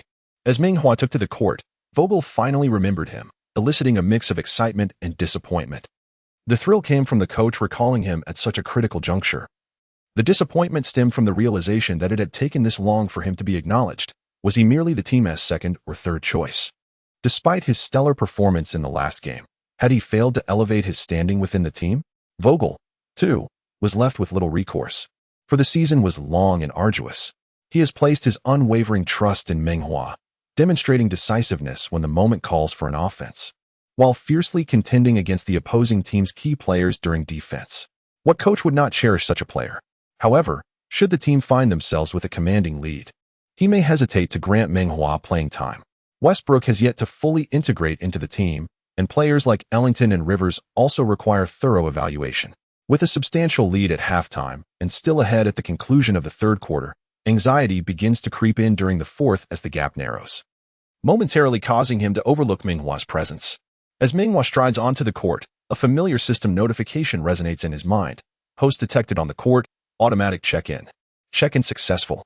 Check-in reward, 1 big bug rebounding mastery experience card, activated immediately, lasting 10 minutes. The current lineup for the Lakers comprises James, Bradley, Melo, Rivers, and Meng Hua, an early deployment of the Death Five. This formation is diminutive yet potent. In days of yore, the Rockets once showcased the astonishing spectacle of Harden jumping for the opening tip. Trailing by 7 points with 8 minutes remaining, it is essential to grant Davis and Westbrook a brief respite. James, at the arc, holds the ball while Doncic defends. His movement's a flurry of chaos. After a moment of contemplation, James passes to Rivers. Rivers, a fresh force, charges towards the basket against Smith, their bodies colliding with great intensity. With a twist and a turn, Rivers manages to release the ball towards the hoop just before Powell's impending block. The ball strikes the back rim, with Porzingis securing position for the rebound, opting not to leap as it appears no Lakers player is nearby. The ball rebounds, slightly overthrown, and Porzingis takes a step forward, arms raised like the pillars of the heavens.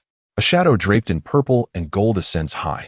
Just as Porzingis' long arms reach for the ball, 2 fingers materialize in the air. With an elegance tinged with flair, these fingers exhibit a touch of that elusive style. A gentle flick of the fingers draws the basketball magically toward him. Beside his resting spot, how could he allow another to slumber undisturbed? With a thunderous roar, Porzingis leaps 30 centimeters into the air. He was swift, and his fingers moved even faster, making a deft touch on the ball. This time, the crisp sphere completely slipped from the grasp of the deity of the court. He soared high, hands outstretched to seize the ball, and as he descended, his feet were lifted high, allowing the spectators to finally discern the identity of this remarkable player. From the east, it was Meng Hua. My heavens! What have I just witnessed? Sukun exclaimed. Wang Shipeng interjected, that lifting motion resembles that of Rodman from the Bulls. It's rather perilous. Meng Hua, do remain cautious and avoid incurring a technical foul. The moment Meng Hua took to the court, the spirits of the fans soared as well. Coach Wang, there's no one around. My brother Hua is merely showcasing his skills. Brother Hua is formidable. Despite being significantly taller, the deity of the court was outmaneuvered for a rebound. Brother Hua is simply extraordinary. I had thought he was merely adept at steals, blocks, and scoring, yet I have underestimated him. Sukun radiated with joy, as if he had stumbled upon a captivating beauty, only to discover she was also a woman of great intellect. He reached out to touch his hair and remarked, Meng Hua's ability to seize that ball relies on his exceptional judgment of the ball's trajectory and his continuous leaping capability. Wang Shipeng nodded in agreement, adding, his skillful handling was also pivotal. Those 2 taps were crucial. Sukun chuckled. Indeed, it was a stroke of genius. Akin to Liu Xiaofeng's subtle finger technique, prioritizing the suppression of the opponent rather than a single strike to defeat them. As they indulged in their banter, Meng Hua passed the ball to Rivers, who successfully executed a 3-point jump shot. Sukun's side, these two together earn less than $2 million annually. The Lakers surely did not anticipate relying on 2 rookies at such a critical moment. The Mavericks launched their offense, with Doncic holding the ball at the arc. Meng Hua closely shadowed him. Doncic's absolute speed wasn't particularly fast, yet his lateral agility was of the highest caliber, instilling no fear in Meng Hua. Doncic performed 2 consecutive between-the-legs dribbles. His peripheral vision fixated on the rookie. Throughout his career, he had predominantly faced opponents much older than himself. The year Wang Shipeng executed a last-second shot against Slovenia, a 7-year-old Doncic commenced his basketball training. Before long, his remarkable prowess necessitated skipping grades, training alongside older players aged 5 to 6 years his senior. Today, he was in the 4th grade but playing at a first-grade level. What could that possibly entail but a thorough thrashing? Doncic made a rightward between-the-legs dribble, prompting Meng Hua to retreat a step. Doncic abruptly pulled back, a signature move of his. Meng Hua smirked, maintaining close proximity. With his left hand edging toward the ball, his shoulders slightly raised, he fixed his gaze on the hoop. You think you can shoot? Dream on. Meng Hua straightened, extending his long arms to disrupt his shot attempt. But in a swift moment, Meng Hua was caught off guard as Doncic, with a low crouch, slipped past him, driving toward the baseline for an easy 2 points. Sukun exclaimed. Meng Hua shouldn't have lunged at him, yet Doncic's dribbling was indeed exquisite. Wang Shipeng remarked, it's not just his hands and feet. Even his shoulders and eyes are feints. Defending him is exceptionally challenging. I doubt any player in the NBA can completely contain him. Sukun responded. His performances against Kawhi and George in the playoffs have already demonstrated this. I hope Meng Hua remains unaffected by that play and excels in the upcoming games. The Mavericks fans erupted with excitement. After successfully executing his signature move, Doncic was visibly elated, casting a glance at Meng Hua and subtly shaking his palm. Rookie, you cannot guard me. While he appeared quite handsome, he still paled in comparison to Meng Hua's charm. The fans rallied. Meng Hua, dominate him. Yet, most were merely echoing sentiments, not truly believing Meng Hua could stifle Doncic. Everyone understood that if he had any real confidence in his defensive capabilities, Vogel would not have delayed his entry onto the court. Feeling frustrated after being outmaneuvered by Doncic's dribbling, Meng Hua quickly reminded himself that a few failures held little significance. Even if Doncic were to exploit him today, so what? The Clippers possessed top-tier defenders in Leonard and George, yet they too struggled to contain Doncic. Thus, there was no pressure on him. With this thought, his mind regained tranquility. His current objective was to leverage the advantage of his rebounding prowess, particularly focusing on offensive boards. Chapter 30. A frenzy for offensive rebounds. The Lakers initiated their offense, with Finney-Smith tasked with guarding James. During Carlisle's era, Smith was heavily utilized, often defending opposing centers. James passed the ball into the low post, then received it again, beginning to back down Smith. After a couple of steps, James executed a step-back jump shot. Mid-flight, the fans could tell it was short. A complete air ball. Once again, it was Meng Hua, fortuitously positioned to seize the dropped ball. With many hands vying for the rebound beneath the basket, Meng Hua remained cautious, promptly passing the ball to Rivers. Rivers, arms outstretched, took the shot, precision-guided, another three-pointer. Rivers swiftly retreated on defense, raising his hand to acknowledge Meng Hua, who had passed him 2 successful shots in a row, fueling his soaring confidence.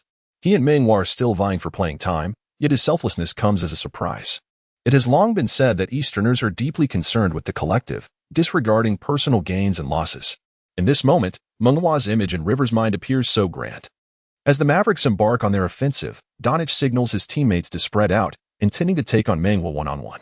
Doncic drives left, gathers just outside the 3-second area. Pivots on his right foot, executing a sweeping right spin. Aware of Doncic's shooting prowess, Meng Hua, who does not match his height, can only lunge sideways.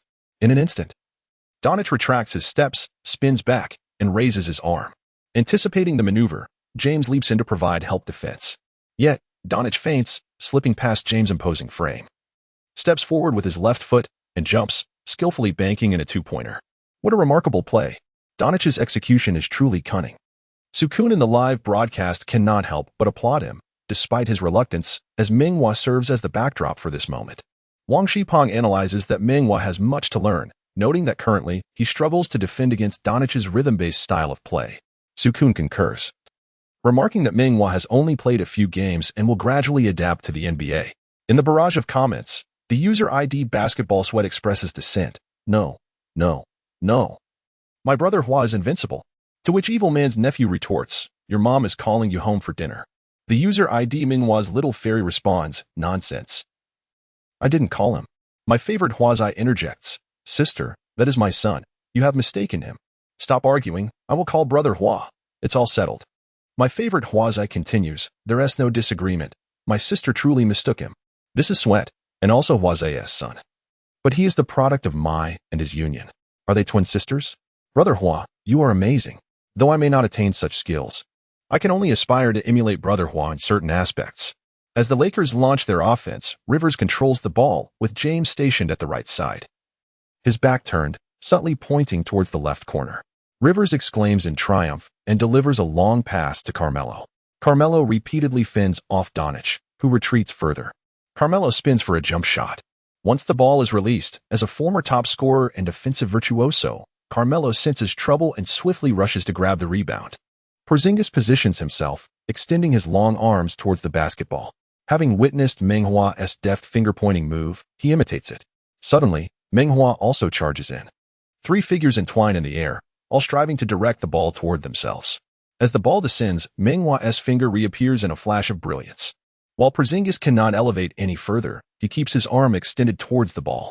Both players make contact with the basketball almost simultaneously. Meng Hua channels his strength discreetly, propelling the ball high to prepare for a third attempt. Upon landing, he hardly adjusts, leaping back into the air, feeling uncertain, transforming his palm into a finger for a third touch on the ball. Porzingis takes a small step forward, straining to raise his arm, also grazing the ball with his fingertips. The ball's trajectory remains largely unaltered, still heading toward Meng Hua as if drawn by an unseen force.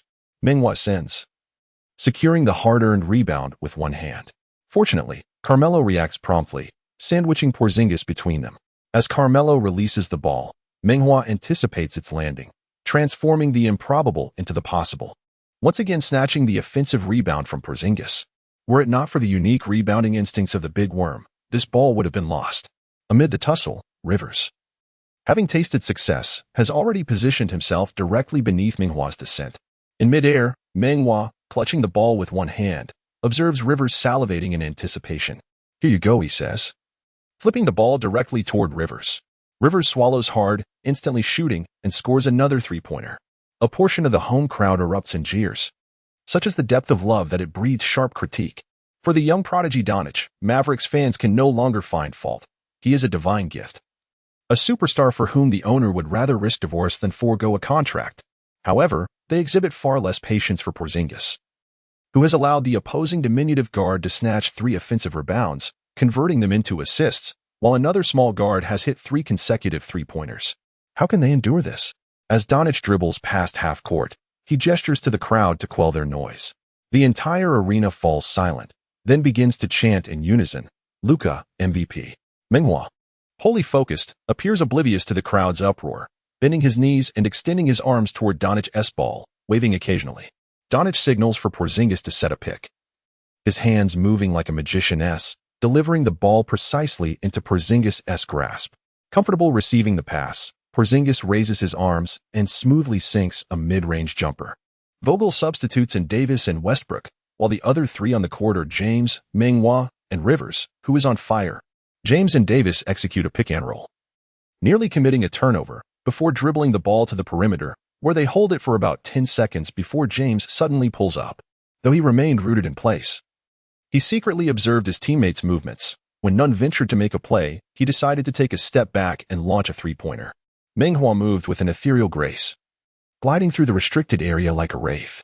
Just as Porzingis had been jeered, he had been keenly attuned to every one of Meng's actions, a smirk creeping upon his lips. This novice truly believed his presence was inconsequential? His instinct for rebounding may be average, yet he possesses a keen intellect and his own ingenious techniques. He could follow Meng Hua's every move. Wherever the adversary ventured, he would be there, leaving no room for robbery. In terms of static physical prowess, the barefooted Porzingis, standing at 218 centimeters, towered over the sub-190 cm Meng Hua by nearly 30 centimeters. And when factoring in his wingspan, the disparity was even more pronounced. As Meng Hua dashed from the left side of the key to the right, Porzingis loomed like a mountain, shifting towards him. At the very moment Porzingis took his 2 steps, Meng Hua executed a swift left turn, seamlessly repositioning himself to the left side of the basket.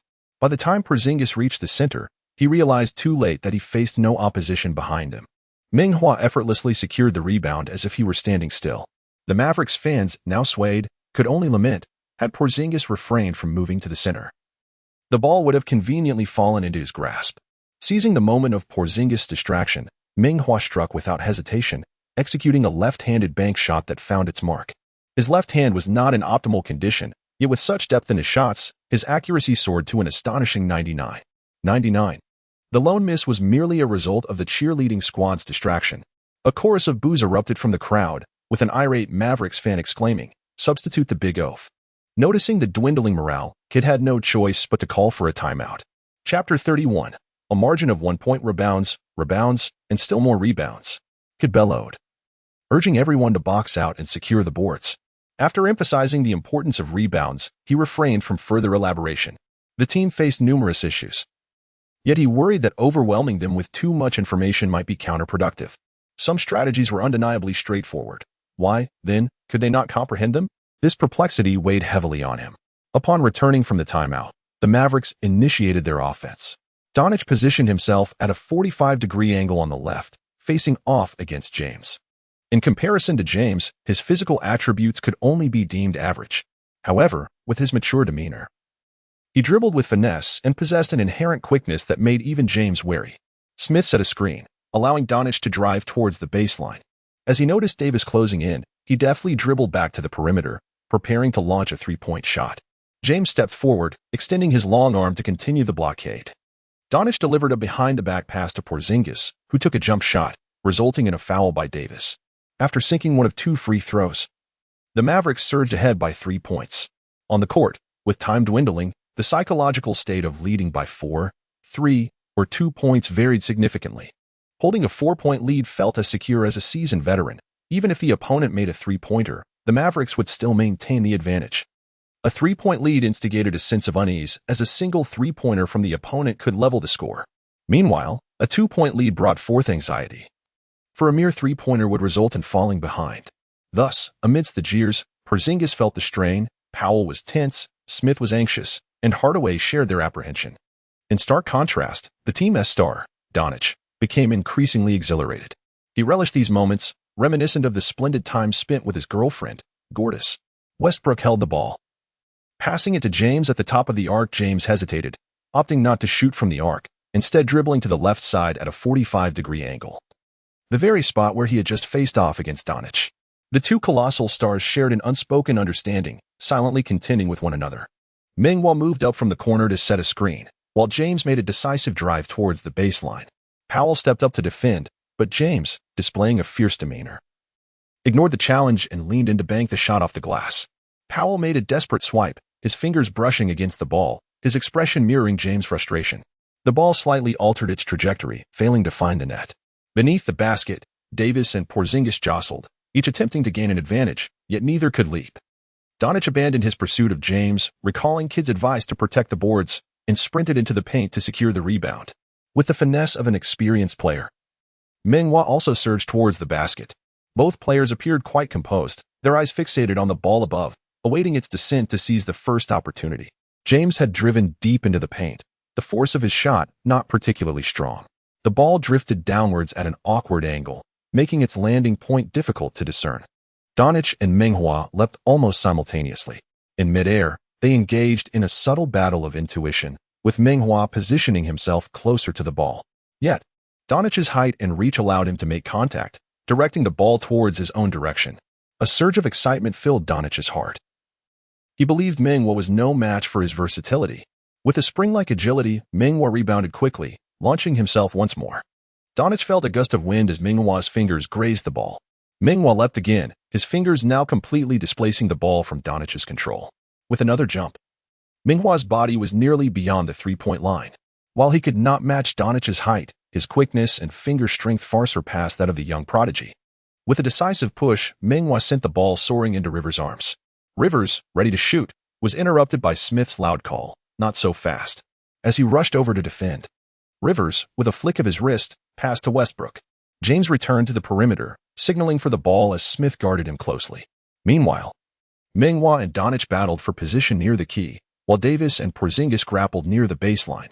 James launched a three-pointer, which struck the rim and ricocheted violently.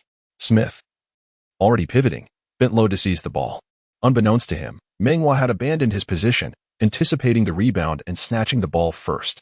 Quick as lightning, Meng Hua passed the ball to James, who found himself wide open for a three-pointer that swished through the net. A chorus of boos erupted from the Mavericks fans, their frustration palpable as they witnessed such an offensive rebound. A young fan, clad in a number 77 jersey, rubbed his eyes in disbelief, as if sand had found its way into them. On the retreat, James pondered aloud, "Meng Hua, how did you end up at the ball's landing spot when you were facing away from the basket?" Meng Hua replied with a smile, "In ancient times, we had a skill known as sound recognition. By listening to the sound of the ball hitting the rim, I can predict its trajectory." James scoffed, "Just luck, my friend. I was merely curious, and you seem to be pulling my leg." Meng Hua chuckled heartily, replying, "It's best if you doubt my positioning." With the score tied, Kidd furrowed his brow, deciding against calling a timeout. They would let Doncic take the reins on offense. If the defense faltered, they would address it then. The recent rebound appeared to be a stroke of fortune. With unwavering determination, Doncic thrived on the pressure of the equalized score, unperturbed by the moment. Having faced many such scenarios, to him, players fell into two categories, those he had already defeated and those he soon would. Twisting his waist, Doncic skillfully penetrated the right side of the key, backing into Meng Hua inch by inch, the ball resting in his left hand. Suddenly, he executed a behind-the-back pass to Porzingis. Gliding along the baseline, Porzingis caught the ball and executed a thunderous dunk, unleashing a roar of frustration over the earlier rebound. The young fan clutched his jersey tightly, grinning as though he were the one who had just dunked. As the Lakers continued their offense, they lost several defensive rebounds, and the Mavericks recognized that Meng Hua was not simply lucky, he was genuinely skilled. Doncic intensified his physical challenge against Meng Hua, who retaliated fiercely, their arms entangled in a fierce struggle. The referee's whistle pierced the air, signaling a foul on both sides.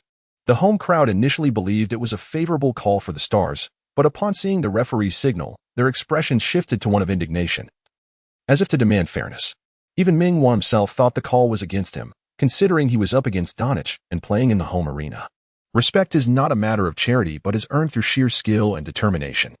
It was precisely Meng Hua's diligent and skillful pursuit of offensive rebounds that had won the referee's favor, resulting in the mutual foul call. The Lakers regained possession, with James holding the ball at the top of the arc. Doncic and Meng Hua continued their fierce contest in the left side of the key. Akin to losing an inch of ground meant losing the woman they adored. However, if that were the case, Meng Hua had the advantage, for he had no girlfriend. James observed the two like wild dogs in a tussle, secretly amused. He signaled Rivers to set a screen, slipping past Smith before returning the ball to Rivers. With fervor, Rivers launched a fiery three-pointer. Perhaps in an effort to witness the feeble exchange or fearing the ball might exceed 2 bounces, the rim obstructed the ball's path. The ball ricocheted towards the area occupied by Meng Hua and Donich. Meng Hua leapt high, snatching the ball from the air.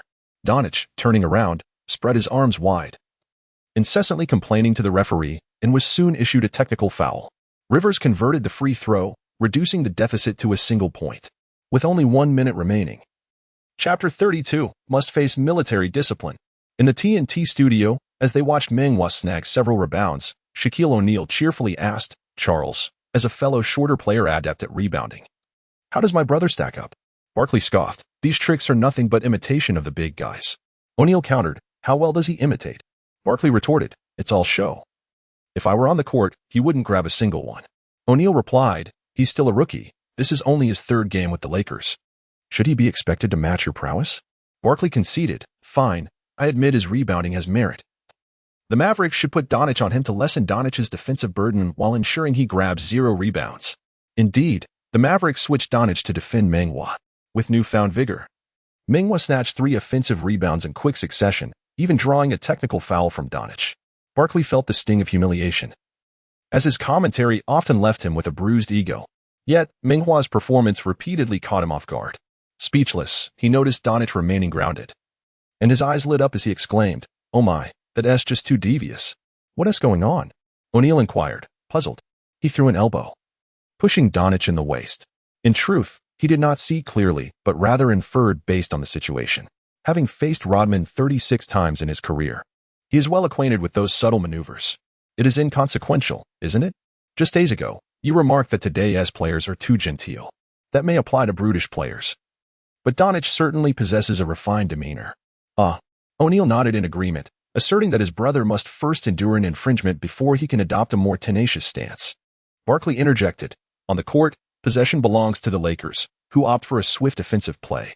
James charged into the paint, only to be fouled mid-air. He stepped to the free throw line and converted one of 2 attempts, leveling the score. With 43 seconds remaining, if the Lakers can thwart this Mavericks offensive foray, their chances of victory appear promising. Vogel rose to call a timeout, instructing his players to sever Donich's passing lanes and directing Davis to pressure Porzingis. In response to the Mavericks' interior height, Vogel deployed Howard to defend Kleber, removing Rivers from the equation. Westbrook matched up against Hardaway, while Meng Hua defended Smith. James took on the challenge of guarding Donich. As long as Donich is denied a 3-point shot, Vogel would accept a 2-pointer. Suddenly, James tightened his defense, his robust physique rendering Donich unsteady. Throughout the game, James had challenged him numerous times, yet never with such intensity. Donich retreated a step, dribbling beneath his legs while surveying for an opportunity. Finding none, Kleber moved in for a screen. However, James and Howard disregarded Kleber entirely, resulting in Donich being cornered. As Kleber returned for another screen, James was already prepared, deftly maneuvering around Kleber to stay tightly glued to Donich. Donich continued to dribble, while Smith came in for a screen, prompting Meng Hua to abandon Smith and also guard Donich. Behind them, James, panting heavily, struggled to keep pace. While Meng Hua adopted an aggressive stance, Donich came to a halt, backing into James, lowering his center of gravity. With a push from Donich's ample frame, James lost his balance. Ignoring Meng Hua's defense, Donich executed a jump shot. Assessing the situation and adapting accordingly, it was a commendable offensive play. It is no wonder that at such a young age, he led his country to its first Olympic appearance, securing 4th place. A solid offensive strategy merely enhances scoring probability. Yet the shot clanged off the rim. Davis positioned himself perfectly to seize the rebound. The Lakers called a timeout, with 20 seconds left in the game. Vogel orchestrated a strategy akin to the previous game against the Suns, a singular star surrounded by 4 shooters. He emphasized the importance of avoiding errors. Even the worst-case scenario would result in overtime, with the pressure resting on their shoulders. After outlining the strategy, Vogel, feeling uneasy, reiterated the importance of not making mistakes, especially with the score tied and their team on offense. A mistake would equate to yielding a golden opportunity. Hearing the word mistake, Westbrook's heart sank. He had committed 7 turnovers in this game. However, he would not alter his style of play. He would only adjust, having exerted every effort to accommodate James. Sukun inquired, "Coach Wang, how do you think the Lakers will arrange their offense?" Wang Shipong replied, "In the final moments, referees tend to overlook much physical contact, making it unwise to rely on Davis in the paint. I believe Vogel will instruct James to drive. If they double-team him, he will kick it out for a three-pointer. Sukun added, in the last game, the Suns double-teamed James with the ball, resulting in Westbrook being wide open. He executed a sharp drive before passing to Meng Hua, who delivered a critical shot. I wonder if the Mavericks will double-team James in this game. Wang Shipong analyzed, an open three-pointer is always more reliable than a contested one. Kidd likely won't opt for a double-team. With the score tied, the Lakers will choose the most conservative offensive strategy, which is for James to drive into the paint. As for how to facilitate James's drive, that will depend on Vogel's tactical adjustments. Upon resuming play, Monk replaced Howard. Westbrook inbound the ball, and the positioning of the other four Lakers mirrored that of the previous game. The Mavericks, true to form, did not double-team James. Smith defended him one-on-one. Davis moved up to set a screen, both to clear the paint and enable James's drive. James maneuvered past the obstructed Doncic, charging toward the basket. Davis did not remain idle. He moved to the right side of the key, attempting to draw Porzingis away from the action. However, Porzingis was not fooled, closely tailing James, sticking to him like glue, while Davis had Kleber to contend with.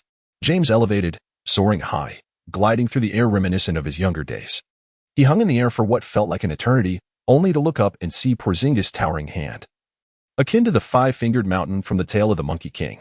James, alert and aware, executed a remarkable pass to Monk, who lay in wait at the opposite corner. Monk received the ball and launched a jump shot from beyond the arc, without hesitation. This season, he joined the Lakers on a minimum contract, eager to prove his worth. Given 100 such chances, he would seize every one. Whether it would find its mark was left to the whims of fate. The ball ricocheted off the rim 3 times, as if even the heavens were uncertain. When the ball lingered on the rim, it could not be touched. Underneath, Davis and Kleber engaged in a brief tussle. As the ball finally emerged from the rim, the two were locked in place, unable to rise. A figure ascended like a rocket, hands poised to secure the ball. It was Meng Hua, yet again. This marked his 8th defensive rebound of the quarter. The hearts of the home crowd raced to their throats. Is he going to execute a game-winning shot under the basket against us? Meng Hua landed and swiftly dribbled the ball away. LeBron James, taken aback, shouted furiously, "It's a tie, shoot the ball." In that moment, the old king recalled the first game of the finals from a few years ago. In the dying seconds, his loyal knight, J.R. Smith, bore a striking resemblance to the Meng Hua before him. He let out a sigh, ceasing his furious shouts, realizing that some individuals are simply not equipped for the task at hand. On the sidelines, Vogel slammed down the tactical board, casting a fierce glare at Meng Hua. His efforts were fraught with failure, and decisive action was imperative. Chapter 33. Because their sun has changed, Sukun wore a puzzled expression. What on earth was Meng Hua attempting? Wang Shipong clicked his tongue, unsure of how to articulate his anxiety. His palms were slick with sweat, more intense than during his own decisive moment against Slovenia. The basketball tough guy remarked, "Brother Hua is the Mavericks' best defensive player. This shot is destined to be among the top 10 plays." The Mavericks players were momentarily stunned, while Porzingis leaped beneath the basket, only to find his opponent vanished in midair. James wore a forlorn expression, preparing to exit the court in that moment. The king felt the weight of age upon him. Meng Hua dashed like lightning, swiftly reaching the three-point line, executing an abrupt halt, pivoting to find an unobstructed path ahead. He swiftly counted the numbers in his mind. 10, 9, 8. Time was running out. He knelt, raised his arms, and flicked the ball. The release. Almost simultaneously, the timer at the top of the backboard illuminated a crimson light, and the buzzer blared. The basketball soared, traversing vast waters and towering mountains, hurtling towards the hoop with fervor. Will it go in? No, please don't go in. Doncic silently implored within. Porzingis turned his head 180 degrees, eager to catch a glimpse of whether the ball would find its mark. James halted in his tracks, gazing at the ball, lost in thought. Davis, Westbrook, and Monk stood with mouths slightly agape, hands clasped in prayer. In the home of Meng Yuantong, the basketball coach of Tianla High School, a group of individuals gathered around the television, their fists clenched tightly. Meng Yuantong's heart raced. Having watched the finals live since 1994, he had never felt such exhilaration. His heart felt as though it might leap from his chest. The ball continued its flight, and in that fleeting second, everyone watched in hushed silence. It seemed to embody the Creator, as though it held the power to dictate their fates. Yet, whether in life or death, heaven or hell, they were powerless. All they could do was wait. Wait in quiet anticipation. Whoosh. The ball swished through the net. An eerie silence enveloped the arena. Even among the Lakers players, no one knew if the timer had expired when Meng Hua released the shot. They gazed at the large screen, the replay rendering it difficult to ascertain the truth. Meng Hua clenched his fists, his eyes radiating an aura of dominance as he confidently proclaimed, "It is undoubtedly valid." Doubt lingered among the onlookers, who remained in hushed anticipation of the referee's verdict. The referee meticulously reviewed the footage frame by frame, reaffirming his judgment, and ultimately declared the goal legitimate. The Lakers players erupted in ecstasy. Rivers dashed onto the court, the first to collide with Meng Hua in celebration. Following suit were Monk and Westbrook. LeBron and Davis enveloped Meng Hua in a tight embrace, as if they wished to elevate him to the heavens. They took action, cradling Meng Hua in their hands, tossing him into the air repeatedly. Vogel discreetly picked up the tactical board, wearing a broad smile as he observed everything on the court. Kidd touched the old coach's face, and in that moment, he was reminded of his ex-wife, the woman who had subjected him to domestic violence, leaving him battered and bruised. Far less detestable than the wretched man on the court. O'Neal cast a scornful glance at Barkley, uttering just 2 words, "Heh." Barkley touched his forehead, rendered speechless. What could he possibly say? Su Kun, filled with fervor, proclaimed, "This is an unfathomable choice, a choice of the wise. When all of us are bewildered, Meng Hua has chosen what he believes to be the most righteous path." He seized the offensive rebound, spotted Porzingis charging towards him, swiftly dribbled beyond the three-point line, then executed a clean and decisive shot, striking down the Mavericks. Wang Shipong discreetly wiped the sweat from his palms, feigning composure. Meng Hua has nailed game-winning shots in consecutive matches. He will undoubtedly pursue the footsteps of Yao Ming, paving the way in the NBA. Let us wish this young man continued success. Aspiring to become a key player for the Lakers, may our nation also witness more players gracing the NBA stage. Meng Hua's little sprite remarked, "My son has a prophetic gift." This shot will undoubtedly be among the top 10 highlights, and surely in the first position. Congratulations on having such a wonderful son. Congratulations on having such a wonderful son. The most devoted fan of Huazé lamented, "Why is my son not as ambitious?" In response to the national call, have another one. In response to the national call, have another one. Meng Hua's little sprite retorted, "I disagree. Those two are a perfect match. What right do you, a sprite, have to object? You crack me up. This is more entertaining than Huazé playing ball." 6666666. The basketball rogue chuckled as he saw the number of followers on his short video rise steadily. What's the big deal about acknowledging one's parents? The income is soaring, and in comparison to fans, it's much easier to attract detractors. Initially, he did not anticipate making money from his short videos. However, with Meng Hua's meteoric rise to fame and the accompanying influx of attention, his focus has shifted from basketball itself to financial gain. At Tianla Middle School, in the home of Meng Yuan Tong, a multitude of individuals rejoiced in celebration. Teacher Zhao, filled with envy, remarked, "Yuan Tong, Meng Hua is following in his father's footsteps. Your family truly is blessed." Previously, he had claimed that Meng Hua was not dedicated to his craft, to which Meng Yuan Tong responded with a beaming smile, "Indeed, indeed." Teacher Qian added, "This child. I have always seen potential in him. Look, he has truly made a name for himself." Old Qian, you were once the most vocal in your complaints about Hua. Teacher's son, holding Meng Hua's mother's hand, cheerfully said, "Meng Hua's perseverance is truly commendable. Please share his WeChat ID so that my daughter Ro Air can learn from him." Shenlin shot her a glance, silently thinking, "Weren't you once concerned that she might be led astray by my Hua?" Principal Gu, hearing the commotion, entered the room and inquired, "Aren't you all supposed to be in class?" The crowd replied in unison, "No class." Principal Gu, maintaining a serious demeanor, responded, "Even so, you should still circulate among the classrooms and provide guidance to the students." Upon learning that everyone was watching Meng Hua's NBA game, he stated, "In the future, let me know about live broadcasts. This is far more entertaining than legends." Neither Meng Yuan Tong nor Shenlin had changed. Yet the way others perceived them had transformed entirely. This shift was solely due to their son's evolution. When one possesses strength, even the relationships that seemed unattainable through hard work begin to flourish. On the court, Meng Hua evidently grasped this truth. Thus, he once again declined the reporter's request for interviews and strode purposefully back to the locker room. He is filled with an intense longing to return to the training facility, for it is only there that he can receive new training assignments. The experience card is limited to a mere 10 minutes, and its purpose remains uncertain. He cannot rely on it indefinitely. He must engage in relentless training to enhance his physical capabilities. The basketball community in China is once again shaken. This time, even numerous platforms not primarily focused on basketball have joined the fray to capitalize on the buzz. The king of clutch shots, Meng Hua, has triumphed over Jordan. The prodigious youth faces off, with Doncic himself acknowledging his inferiority to Meng Hua. The Lakers also have their cornerstone in hockey, as Meng Hua shoulders the future of the franchise.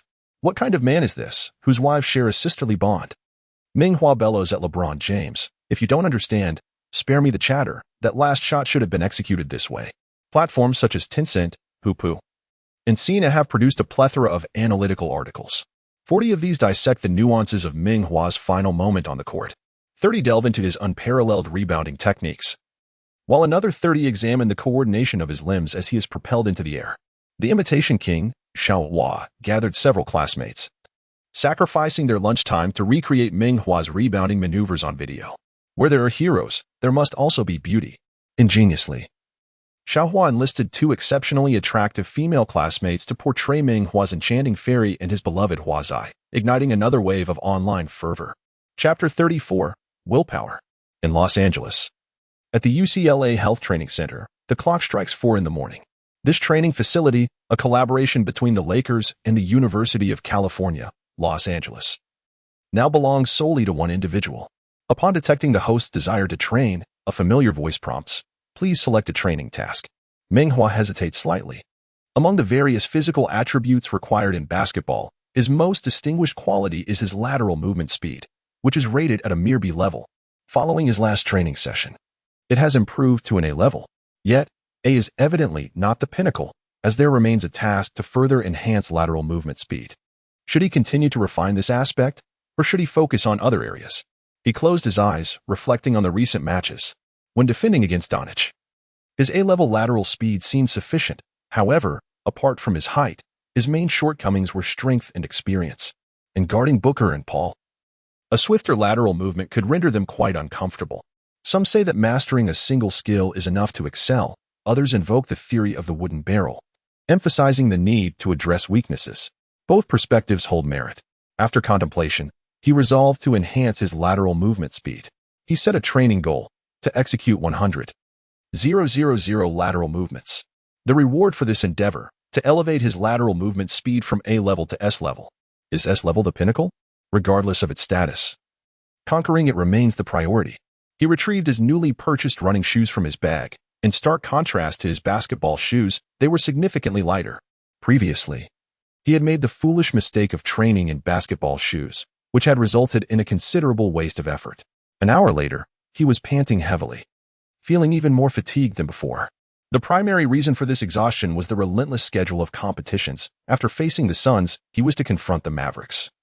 Compounded by the sheer volume of physical exertion, his body was truly struggling to keep up. However, with internal team training looming ahead, he knew he had to seize every moment. He continued to sweat profusely, feeling increasingly weak in his legs with each passing moment, uncertain whether it was his knees or calves that lacked strength. He gritted his teeth and silently sang "Believe in Yourself" by the 0 Point Band. Countless times he had sweated profusely, and pain had filled his memories. It was solely because of his unwavering belief that only through relentless striving could one achieve victory. He constantly inspired himself, understanding that success necessitates effort. The fervor surged in the arena, and giants rose in the east. Eventually, he let out a roar. "When all of this has passed, you shall be the champions. Believe in yourselves." After 3 more hours had elapsed, he lay on the floor, gazing at the 10 resplendent trophies above him. These were bestowed upon the Lakers by the Base family. He silently vowed that one day he would seize a championship title. As for whether he would still be with the Lakers at that time, or if the team would remain under the Buss family, that was beyond his control. He couldn't help but wonder how many admirers would swoon over him when he raised the trophy, just as he indulged in such fantasies. The trophy was suddenly obscured by a face that paled in comparison to his own. It was Rivers. "Brother, what are you laughing about? Still reminiscing about that game-winning shot?" Rivers asked. "Indeed, when you have the chance to score later, you will savor that delightful taste," he replied. Rivers, with a hint of envy, remarked, "I hope to achieve that as well." "You certainly will," Meng Hua said, rising to pat him on the shoulder. Although there was competition between them, their relationship remained amicable, as they were the 2 least affluent members of the team. Expanding the perspective, it was a healthy rivalry, as long as their skills continued to improve. Even if they were not with the Lakers, they could still carve out their own success with another team. Just as Rivers was about to retrieve the shooting machine, a staff member approached to assist him in gathering the balls. He genuinely wished to help Meng Hua as well, especially after Meng Hua had made 2 golden game-winning shots that endeared him to Lakers fans. Yet, Meng Hua was constantly moving laterally across the court, fearing he might disrupt Rivers and refraining from striking up a conversation. Sitting on the sidelines, Meng Hua quietly observed Rivers shoot, growing increasingly alarmed. It appeared that his 2 winning shots had been mere luck. Rivers boasted an impressive shooting percentage of 8 out of 10. Even though this was merely practice, that percentage was remarkably high. He pondered what his own shooting percentage of 35 would translate to in training. At that moment, a third player arrived, James. The star had arrived, and Meng Hua stood to greet him. James feigned a stern expression. "You've only made 2 game winners, and you're already slacking off?" "Damn," Meng Hua replied in Chinese, adding, "I've been here since 4 in the morning." James inquired, "What does that mean?" Meng Hua explained, "It's just a greeting." James chuckled. "Do you take me for a fool? I suspect it means something else." No. The Chinese language is profound and intricate, conveying different meanings in various contexts. That word can express surprise, indignation, dissatisfaction, or even signify a casual greeting. "Then what did you mean just now?" "Damn." James burst into laughter, pulling out 2 tickets from his bag. "Hua, I have 2 extra tickets. Do you have any friends who might want to watch the game?" "Thank you." "You're too generous." Meng Hua accepted them gratefully. The Lakers' home games were immensely popular, and tickets were hard to come by. Although Lu Feng wasn't particularly fond of basketball, he could experience the electric atmosphere of a live game. Gradually, other players began to arrive, including Vogel. The team had just completed a back-to-back game, and today as practice was primarily focused on helping the rookies grasp the team's tactics without an excessive physical workload.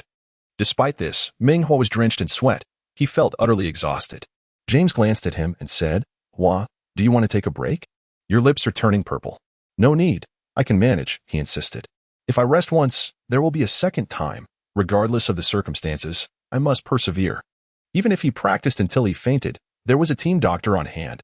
What was there to fear? In basketball, many times, it is the strength of will that triumphs. If one cannot endure training, how could they hope to compete? What aspirations could one have for the finals? This league is filled with tales of stars who have triumphed through sheer determination. The indomitable Morning, who, despite undergoing a kidney transplant, continued to play. In the 6th game of the 2006 finals, the Miami Heat faced the Dallas Mavericks. When the team trailed by 14 points, Morning stepped up, using his shot-blocking prowess and tenacious defense to shatter the Mavericks' resolve. In the final game of his career, despite suffering a severe knee injury, he refused to be carried off on a stretcher, instead walking off the court step by step with Wade's assistance. "This may be my last game. I will not allow anyone to carry me out of my beloved arena." He devoted everything to the game. In the 1970 finals, the New York Knicks faced off against the Los Angeles Lakers. At that time, the Lakers boasted players like the great Wilt Chamberlain, Jerry West, and Elgin Baylor. Knicks star Willis Reed was injured in Game 5 and sidelined for Game 6, leading both teams to a fiercely contested Game 7. Despite his injured leg, Reed made a brief appearance at the start of Game 7, scoring twice over Chamberlain, which significantly uplifted the Knicks' morale. No one knew how this man managed to take the court with his injury and still score. The willpower of the basketball deity Michael Jordan is beyond compare.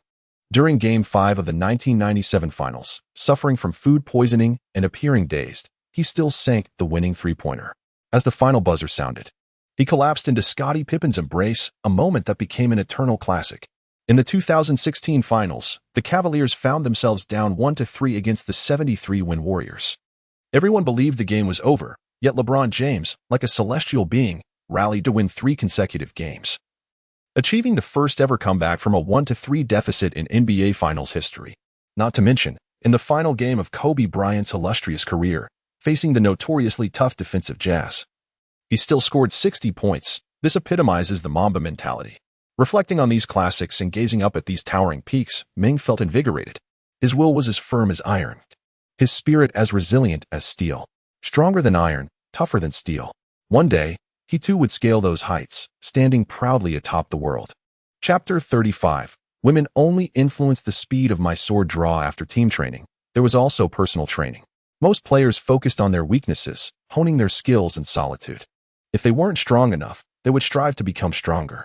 The Lakers' logistical support was lavish, with numerous trainers available. This was Meng's first time training with the team, and it was somewhat different from what he had envisioned. He initially believed that the main players should lead by example, training tirelessly, while the substitutes would merely slack off. To his surprise, the substitutes were practicing with even greater fervor, jumping boxes, sprinting 100 meters, lifting barbells, performing squats, and doing push-ups. They exhibited a plethora of drills. It was reasonable to consider that following back-to-back games, the main players, having engaged in fierce battles on the court for an extended period, would inevitably need to moderate their training intensity. To his astonishment, the player known as the Beast was fervently honing his three-point shooting skills, which explained his impressive performance in recent games where he had successfully landed several three-pointers. Meng Hua also joined in the three-point practice, although his skill set had already elevated his shooting percentage to 35%. It was not merely a matter of hitting the target. The long absence from practice could lead to a loss of touch on the court. Continuous practice of three-point shooting, even without an improvement in his own accuracy, would undoubtedly enhance his ability to assess the shooting potential of others. Additionally, practicing stationary shooting allowed him to minimize movement, as his legs were struggling to endure the strain. During lunch at the gym, the atmosphere within the team was buoyant, filled with laughter and camaraderie. After training until past 3 in the afternoon, Vogel announced that everyone could return home. As he exited the parking lot, a gentle breeze lifted his spirits. The beauty of Los Angeles at 4 in the afternoon, with its slanting sunlight and lush willows, was undeniably captivating. Upon reaching the base of his building, he noticed a figure of Asian descent gazing intently at him from a distance. As a stranger in a foreign land, he remained vigilant. The safety conditions in America were far from reassuring. Despite his impressive physique and swift speed, he was acutely aware that he could not evade bullets. What difference did it make if they were both of Asian descent? Even if the individual were Chinese, it did not guarantee safety. The adage fellow countrymen may turn on each other lingered in his mind. Numerous Chinese tourists had experienced vandalism and theft, often at the hands of compatriots who were well-versed in their travel habits and routines. The individual recognized him and joyfully approached, looking somewhat familiar. "Hello, Meng Hua. My name is Lightning Weasel. I wanted to interview you in the locker room before, but you declined. I wonder if you would be willing to accept an interview now?" It dawned on him. After the game against the Suns, he had intended to conduct an interview, which Meng Hua had rebuffed, leading him to seek assistance from Lu Feng. Meng Hua gestured to his throat and waved his hand, indicating his inability to participate in the interview. He is not devoid of humanity, however. Lu Feng's plea was met with refusal. To accept an interview now would be akin to striking Lu Feng in the face. Moreover, this is not the time for interviews. And the fact that he managed to find his way back to his residence left him feeling as though his privacy had been violated. Lightning Weasel, after waiting for an hour, was met with such a disappointing outcome that he stomped his foot in frustration. After a long moment, he seemed to arrive at a resolution. Glaring fiercely at the vanishing figure of Meng Hua, repeatedly sneering. "Is it merely a matter of being a substitute for the Lakers? What else with the arrogance? I have plenty of ways to deal with you." He edited the secretly recorded footage and composed a vehement article denouncing Meng Hua, vehemently condemning him for neglecting his roots after 1 year of domestic success, 2 years of foreign influence, and 3 years of disavowing his homeland. When an individual achieves prosperity, the gravest offense is to forget one's origins. Under the influence of the sensationalist commentary, Meng Hua quickly became the target of public ire. Many oblivious fans, after viewing the article and video, were filled with righteous indignation, swiftly turning their admiration into disdain. They could never have anticipated that the player they wholeheartedly supported would exhibit such a penchant for foreign admiration, a stark betrayal of loyalty. Even the mimicry of the renowned Xiao Hua drew scorn upon him. The deeper the love, the deeper the hurt. These outcomes were foreseen by Meng Hua, which is why he refrained from seeking out others' opinions online. It was not that he was indifferent, rather, his profound care rendered him hesitant to engage. Upon returning to his apartment, though unaware that Lightning Meow would soon tarnish his reputation, he contemplated relocating to avoid disturbances, preferably somewhere in closer proximity to the training facility. While purchasing a new place was beyond his means, renting remained a viable option. Without pause, he prepared to resume training when his phone rang. "Sophie? Who might that be?" Upon answering, he recognized the distinctive voice. It was Lu Feng's Jr., someone he had encountered only once. Sophie got straight to the point, inquiring if he could assist in acquiring 2 tickets for the Lakers' upcoming match. Coincidentally, LeBron had gifted him 2 tickets, which he graciously offered in return. He had spent no money himself. As a future Hall of Fame superstar, he certainly would not stoop to profit from such a transaction. Sophie, overjoyed at his generosity, expressed her gratitude profusely and lavished praise upon his basketball skills. After hanging up, small praises from Chiao Sujin elevated his spirits, igniting a yearning within him to swiftly ascend to the status of a star capable of requesting tickets from the team. Yet, a twinge of dissatisfaction soon emerged. The need for 2 tickets implied that they would be for an outing with her boyfriend, while it was one thing to occasionally mooch off Wi-Fi. Sharing such moments with a partner was utterly shameless. He changed into his running shoes and continued practicing his lateral movements, with the competition looming in just 2 days. He was determined to elevate his rank to S level within this brief span. 2 hours later, utterly exhausted, he lay sprawled on the floor. His vision had become blurred, and a dull hum resonated in his head. He wished he could wield a mighty sword like the legendary Da Ping. Suddenly, Sophie called, and a surge of hope filled his heart. Could she be calling to check on his well-being? Wang, there's been a crisis, Sophie exclaimed, her voice fraught with panic. What happened? It's just a phone call. Are you suggesting it could lead to something outrageous? Someone is defaming you online, claiming you refuse interviews and lack patriotism. The internet is rallying against you. An interview? No way, the lightning minks are that ruthless? This can't be happening. He took a deep breath, feigning composure, and remarked, It matters not. I do not surf the internet, yet my patriotism runs deep, and I have no regrets in dedicating my life to the essence of Huaxia. After concluding the call, he found himself unable to resist temptation, and thus he powered on his computer to explore domestic websites. The article bore no signature, attributed merely to the lightning mongoose, and was captured from a surreptitious angle. However, Meng Hua was certain that the author was indeed the lightning mongoose. Upon reading the vehement denunciation, his mind buzzed with admiration. Truly, journalists are remarkable talents, and the prose was simply exquisite. It surpassed even Chun Lin's famous critique of Cao Cao from years past. Were it not for his self-awareness, he might have been compelled to berate himself. He scrolled through the comments once more, his frustration mounting to the point of near explosion. Although some fans defended him, human nature prevailed, and his attention was drawn solely to the disparaging remarks. After brooding for quite some time, he suddenly realized how foolish it was to subject himself to such negativity. With a lingering sense of discontent, he continued to pace back and forth in his room. It was not until 11 o'clock at night that he finally succumbed to a deep slumber. The following morning, he woke promptly at 4, resuming his training regimen. Having already accepted a task, he refrained from rushing to the training facility, practicing diligently until after 8, when he hastily departed for the gym. Though he was not late, James's expression bore a hint of displeasure. He was the last to arrive. Hua, you look rather unwell. Did you not sleep well last night? Los Angeles is a city of indulgence. You must manage your nightlife carefully. Seeing the displeasure on the chief's face, Westbrook quickly intervened, saying, Women merely affect the speed at which I draw my sword. Aside from the training facility, I stay home. I have no interest in the kind of nightclubs you frequent. Last night, I was subjected to a torrent of online criticism, which left me sleepless. He reluctantly shifted to a mode of persuasion. Speaking of criticism, have you faced as much as Russell and I? It's not just the two of us. Kobe, Curry, and even Michael Jordan, who hasn't faced the wrath of critics. Don't take it to heart. Meng Hua feigned enlightenment and joyfully commenced his training. Chapter 36, Critics During Lunchtime. James deliberately sat beside Meng Hua and broached the subject of criticism once more, seemingly placing great importance on the matter. Hua, do you have many keyboard warriors in your country as well? In our China, there exists a wide array of people. There are angels and there are devils. What do they criticize you for? I'm quite curious. You have already conquered the NBA in just 4 games. Conquered? Meng Hua replied with a wry smile. That is merely exceeding expectations. The true challenges lie ahead. He set down his chopsticks and said, Boss, he is a journalist. I did not grant an interview. He merely edited the footage to suggest that I am unpatriotic, and as a result, I have been vilified across the internet. Is he the journalist from that day in the locker room? James's memory was remarkably sharp. Upon seeing Meng Hua nod, he exclaimed indignantly, Then let us revoke his right to interview. Personal matters should not be wielded as public tools. I shall handle this myself. James nodded in agreement and added, Translate this into English. I wish to see how others have criticized you. His gaze was filled with curiosity. Who says that a superstar cannot possess a gossipy heart? Meng Hua could only resort to opening a translation app. After reading attentively, James remarked, This person's article is quite enjoyable.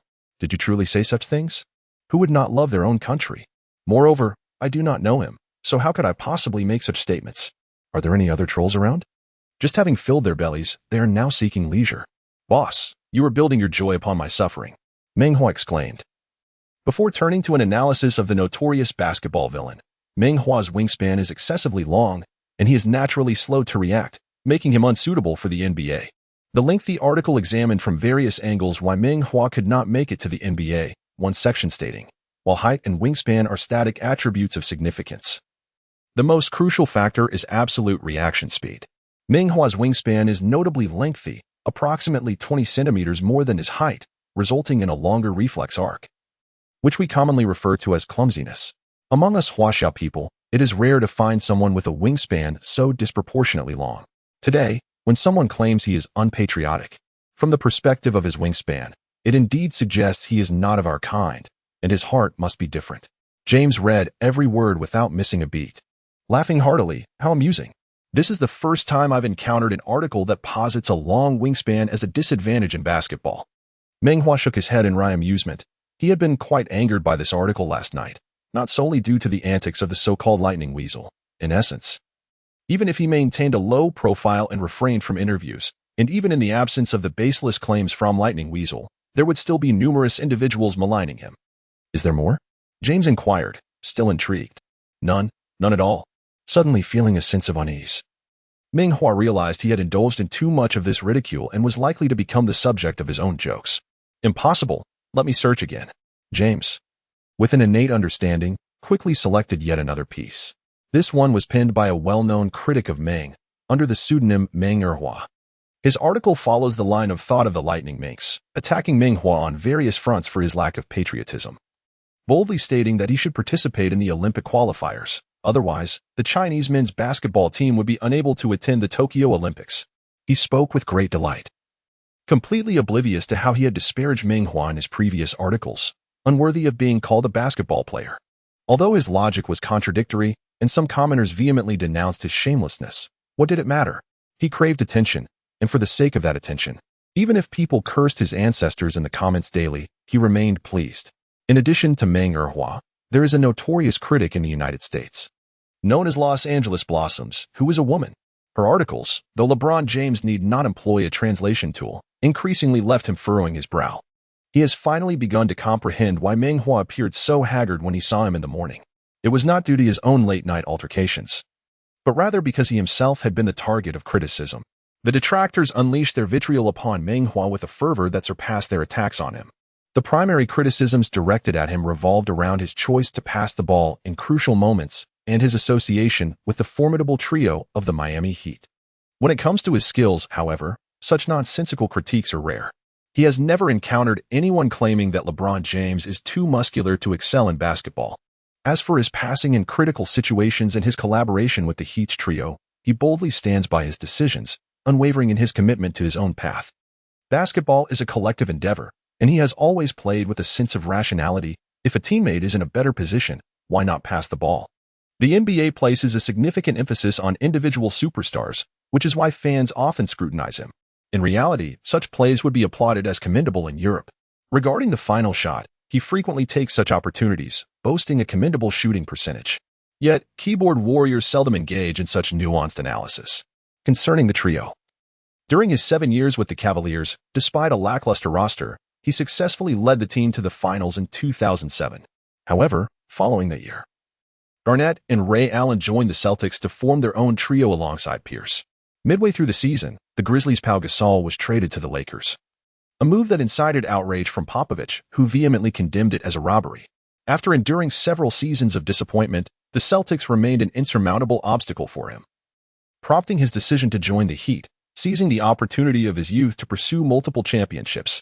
He is a favored child of destiny. If he were to live a lifetime devoid of a championship title, he would rather embrace death. He also respects those players who remain loyal to their city. Yet how many in the NBA can truly claim such dedication? This is a rarity, one that cannot be sought after. Even Hakeem Olajuwon, with his dreamlike footwork, was ultimately cast aside by the Rockets after securing 2 championships. Similarly, Kevin Garnett and Paul Pierce were traded away by the Celtics in the twilight of their careers. After reading the article, LeBron patted Meng Hua on the shoulder and said, "These individuals clearly lack an understanding of basketball. Do not take their words to heart." And as for Barkley, he also tends to speak recklessly. Barkley? LeBron continued, "Are you not aware? He has consistently criticized your ability to adapt to the NBA." Adapt? Meng Hua scoffed. Given my recent performances, only a fool would think otherwise. He asserted firmly that it was not his genuine opinion, but merely a ploy for ratings. The discerning James felt a profound respect. Unlike Meng Hua, Barkley often criticized him without harboring such sentiments. With this understanding, he no longer needed to concern himself with Meng Hua. He patted him on the shoulder and said, "In any case, should you require assistance, do not hesitate to ask. You are in a phase of growth, and both your skills and physique need enhancement. Stay focused and practice diligently. Boss, you have already assisted me immensely, particularly with the tickets." "Thank you," Meng Hua replied. James rose to continue his training. After finishing his meal, Meng Hua proceeded to the gym, where he found James drenched in sweat on the stair machine. The adage, 10 minutes on stage requires 10 years of practice, undoubtedly applied to him. It was this relentless training and extraordinary discipline that had forged his current accomplishments and stature in the realm. Besides his training regimen, it was said that James maintained a strict diet, though Meng Hua had yet to witness this firsthand. By 3 in the afternoon, the training session concluded. The Lakers dispatched a staff member to assist him with his move. Although Meng Hua had already arranged for a moving company and possessed few belongings, the Lakers, having secured 17 championships, clearly had their own unique attributes. The staff member, a woman named Jessica, was an attractive figure with a curvaceous physique and lustrous black hair. Her most notable feature, favored by many NBA players, was her alluring figure. Meng Hua found her curves somewhat overwhelming, leaving him feeling a tad self-conscious. He contemplated requesting that she refrain from helping him, but feared there might be aspects he was unaware of. During the moving process, the lightning weasel appeared. Aware that he was being photographed, yet feeling powerless to stop it, he soon instructed the driver to check for any followers. This time, he kept his new address from Lu Feng, determined to thwart any further attempts to capture him. The lightning weasel had no intention of pursuing him further. Being seen with a foreign beauty was already compelling material. When it came to later disparaging him, he would extract content from the court, magnifying details. For there were no flawless players, not even Michael Jordan. Chapter 37. The slanderous reporter. The lightning weasel was aptly named, possessing remarkable speed. His second dark narrative emerged with lightning speed, once again sweeping across the internet. Seizing the moment, his focus this time remained steadfastly on stirring patriotic sentiments. While discussing a girlfriend is not inherently problematic, his preferences seem to align more with those of foreigners, marking him as a quintessential example of someone who has rapidly forgotten their roots. Perhaps he has even acquired American nationality. The critics reveled in this, while his fans harbored unspoken discontent.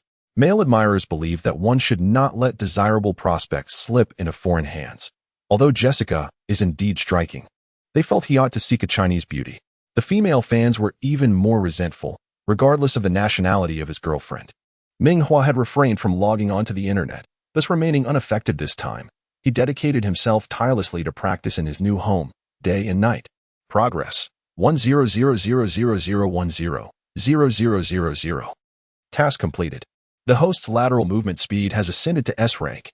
He was immensely pleased, swiftly moving back and forth twice. Curiously, he felt no significant increase in speed. It was understandable. Progressing from a score of 60 to 90 was relatively easy, but advancing from 90 to 95 proved to be quite challenging. Achieving a perfect score of 100 from 99 was akin to scaling a mountain, with merely a solitary point added to his score. Upon arriving at the training facility, he was still the last to arrive. Aware of his recent relocation, both Vogel and James had no objections this time. At 7:30 in the evening, they were set to face the Portland Trail Blazers. With a last-minute effort, Vogel meticulously dissected the various strategies of the Blazers. With the team riddled with injuries, he planned to focus their offense around Davis, confident that his talent would be too much for the Blazers' defense to handle. The substitutes simulated the Blazers' tactics while the starters engaged in a less intense scrimmage. Suddenly, as Davis executed a sweeping turn, he let out a piercing cry and collapsed to the ground. Vogel's heart raced as he saw Davis clutching his knee, grimacing in pain. It turned out that during a graceful leftward pivot, he had inadvertently stepped on Howard's foot and twisted his ankle.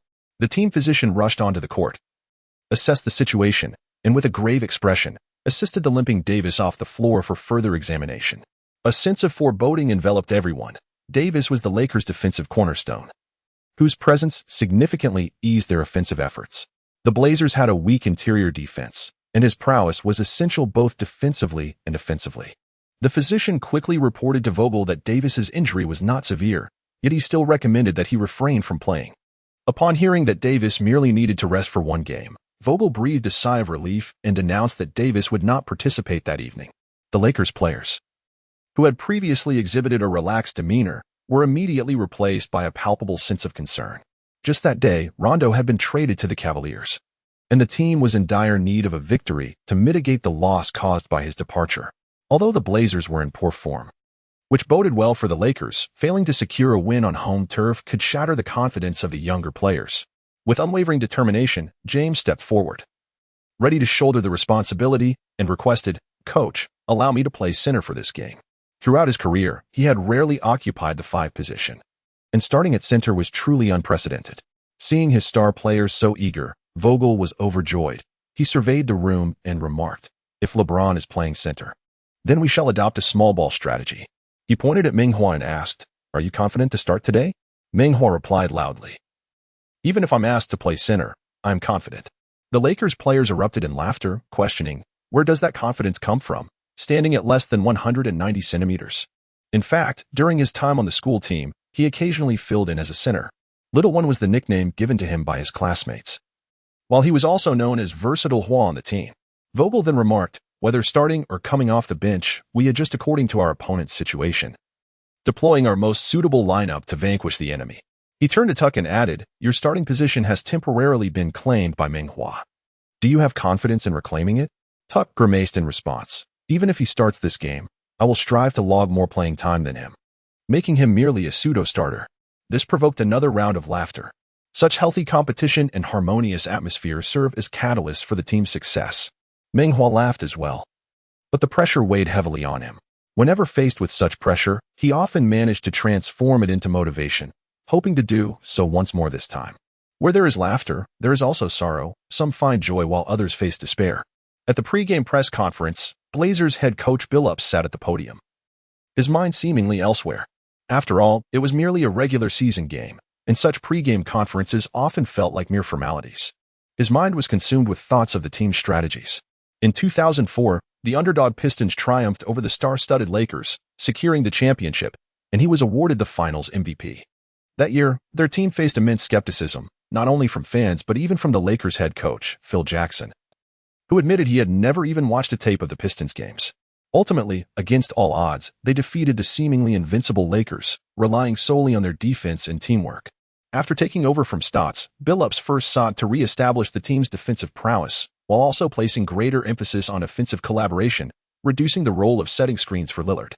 However, the team's performance plummeted, and their star player Lillard shifted from supportive to openly questioning his leadership. He is perplexed, unsure whether it is Lillard's Olympic syndrome or the inadequacy of his own tactical system. To exacerbate matters, the team's key player, one half of the dynamic backcourt duo, McCollum, is unable to participate in this match. "Oh, Los Angeles, is this truly the resting place of my career, Billups?" After responding to a few routine questions from reporters, Billups prepared to leave. A portly journalist raised his hand and said, "Mr. Finals MVP, greetings. I am a reporter from the East, and recently, Meng Hua's performance has been exceptional. Have you devised any specific strategies to counter him? Meng Hua has only played 3 games, while his performance has been commendable. His statistics are not extraordinary."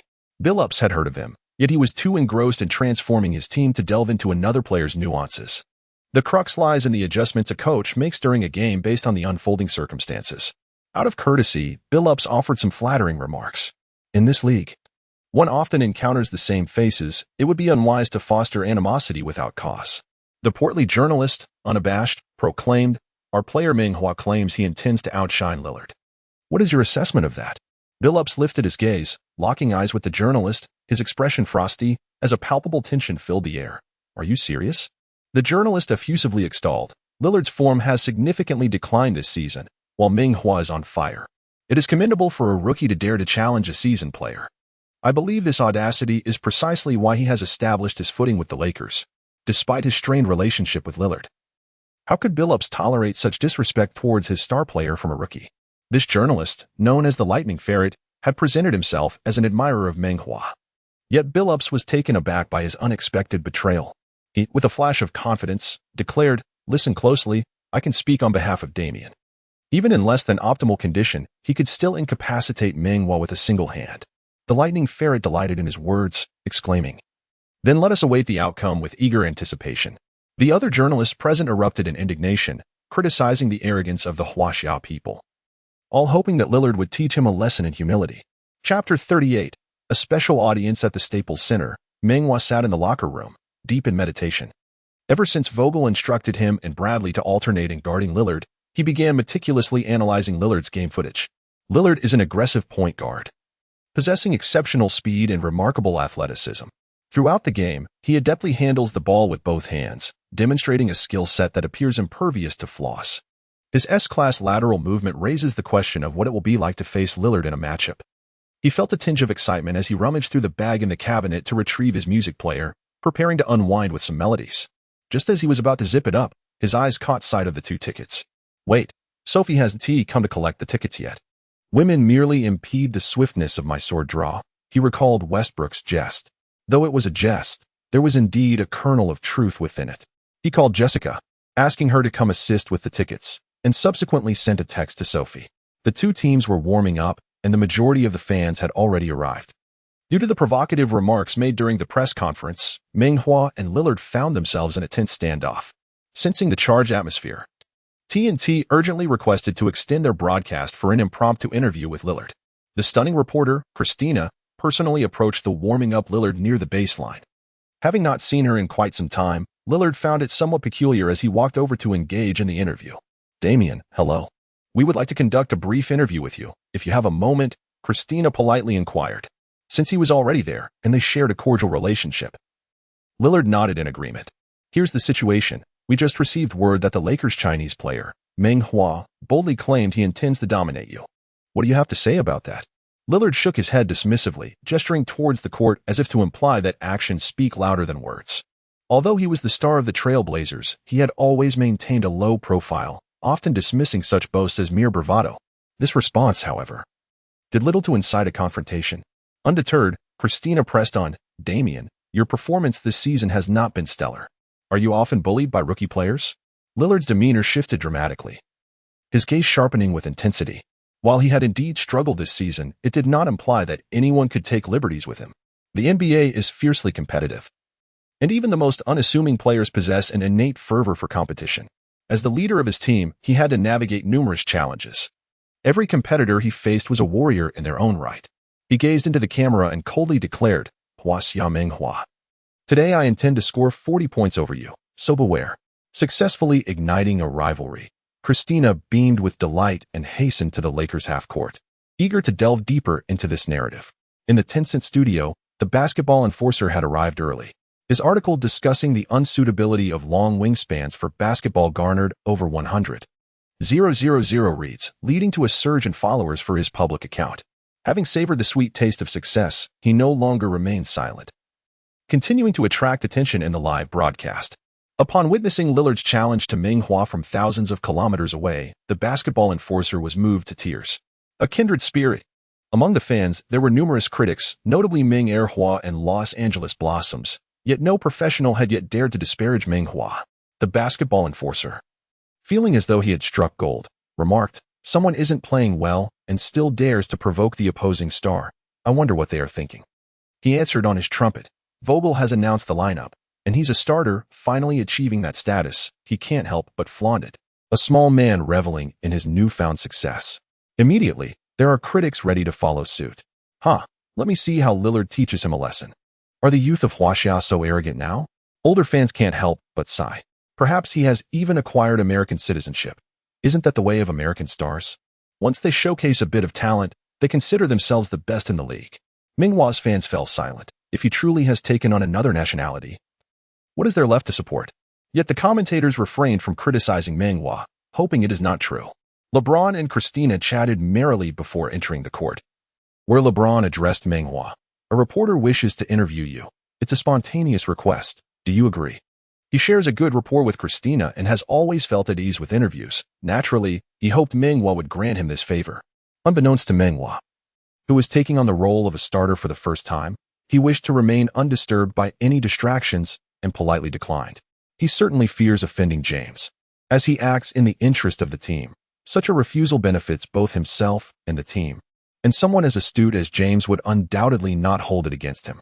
Christina feels a twinge of resentment, yet is powerless to change the situation.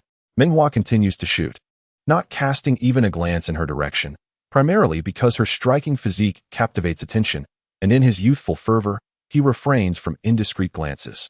The live broadcast fortuitously captures this moment. A basketball tough guy remarks, "See? You've gone timid, not daring to glance at that reporter again." Initially intending to engage in some banter to attract attention, he did not anticipate Lillard's seriousness, which now feels like a resounding slap in the face. "A light humiliation is all I ask. Just let Coach Lillard score 50 points, not 60. Show me some mercy. I've just awakened, my teeth unbrushed. And you all are truly idle, preoccupied with the affairs of two Americans." The buzzer sounds, urging both teams to take the court. James approaches the sidelines, scattering magnesium powder, a signature move of his. With a beaming smile, he earnestly rubbed the magnesium powder and threw it into the air with great effort, as if in that moment his faith and hope were elevated. This exemplifies the demeanor of a champion. The exuberant crowd erupted with thunderous cheers, nearly reaching a frenzy, even before the game commenced. The Lakers' momentum had intensified. After the powder was scattered, LeBron James and his teammates exchanged enthusiastic high fives, their eyes exuding a singular sentiment: victory is assured. Meng Hua took to the court. This marked his debut as a starter, and he hoped to secure his position firmly on the roster, keeping Tucker on the bench. Upon entering the game, an automatic attendance check was triggered. Attendance confirmed. Reward for attendance: a Magic Johnson passing skill experience card, which could not be activated while other experience cards were in use. As it was detected that this was his first start, he was offered a starter's gift pack. Meng Hua, open immediately. Upon unboxing the gift, he obtained a dribbling skill package, elevating his dribbling ability from D grade to C grade. Although C grade remains quite ordinary, this improvement was substantial for him. As the buzzer sounded, both teams prepared for the jump ball at center court. The Lakers' center was the seasoned veteran, LeBron James. Jumping for the Trailblazers was Larry Nance, whose father was a renowned former NBA player. During the iconic moment known as the shot, when Michael Jordan clinched victory against the Cavaliers, he was flanked by Craig Ello and Larry Nance.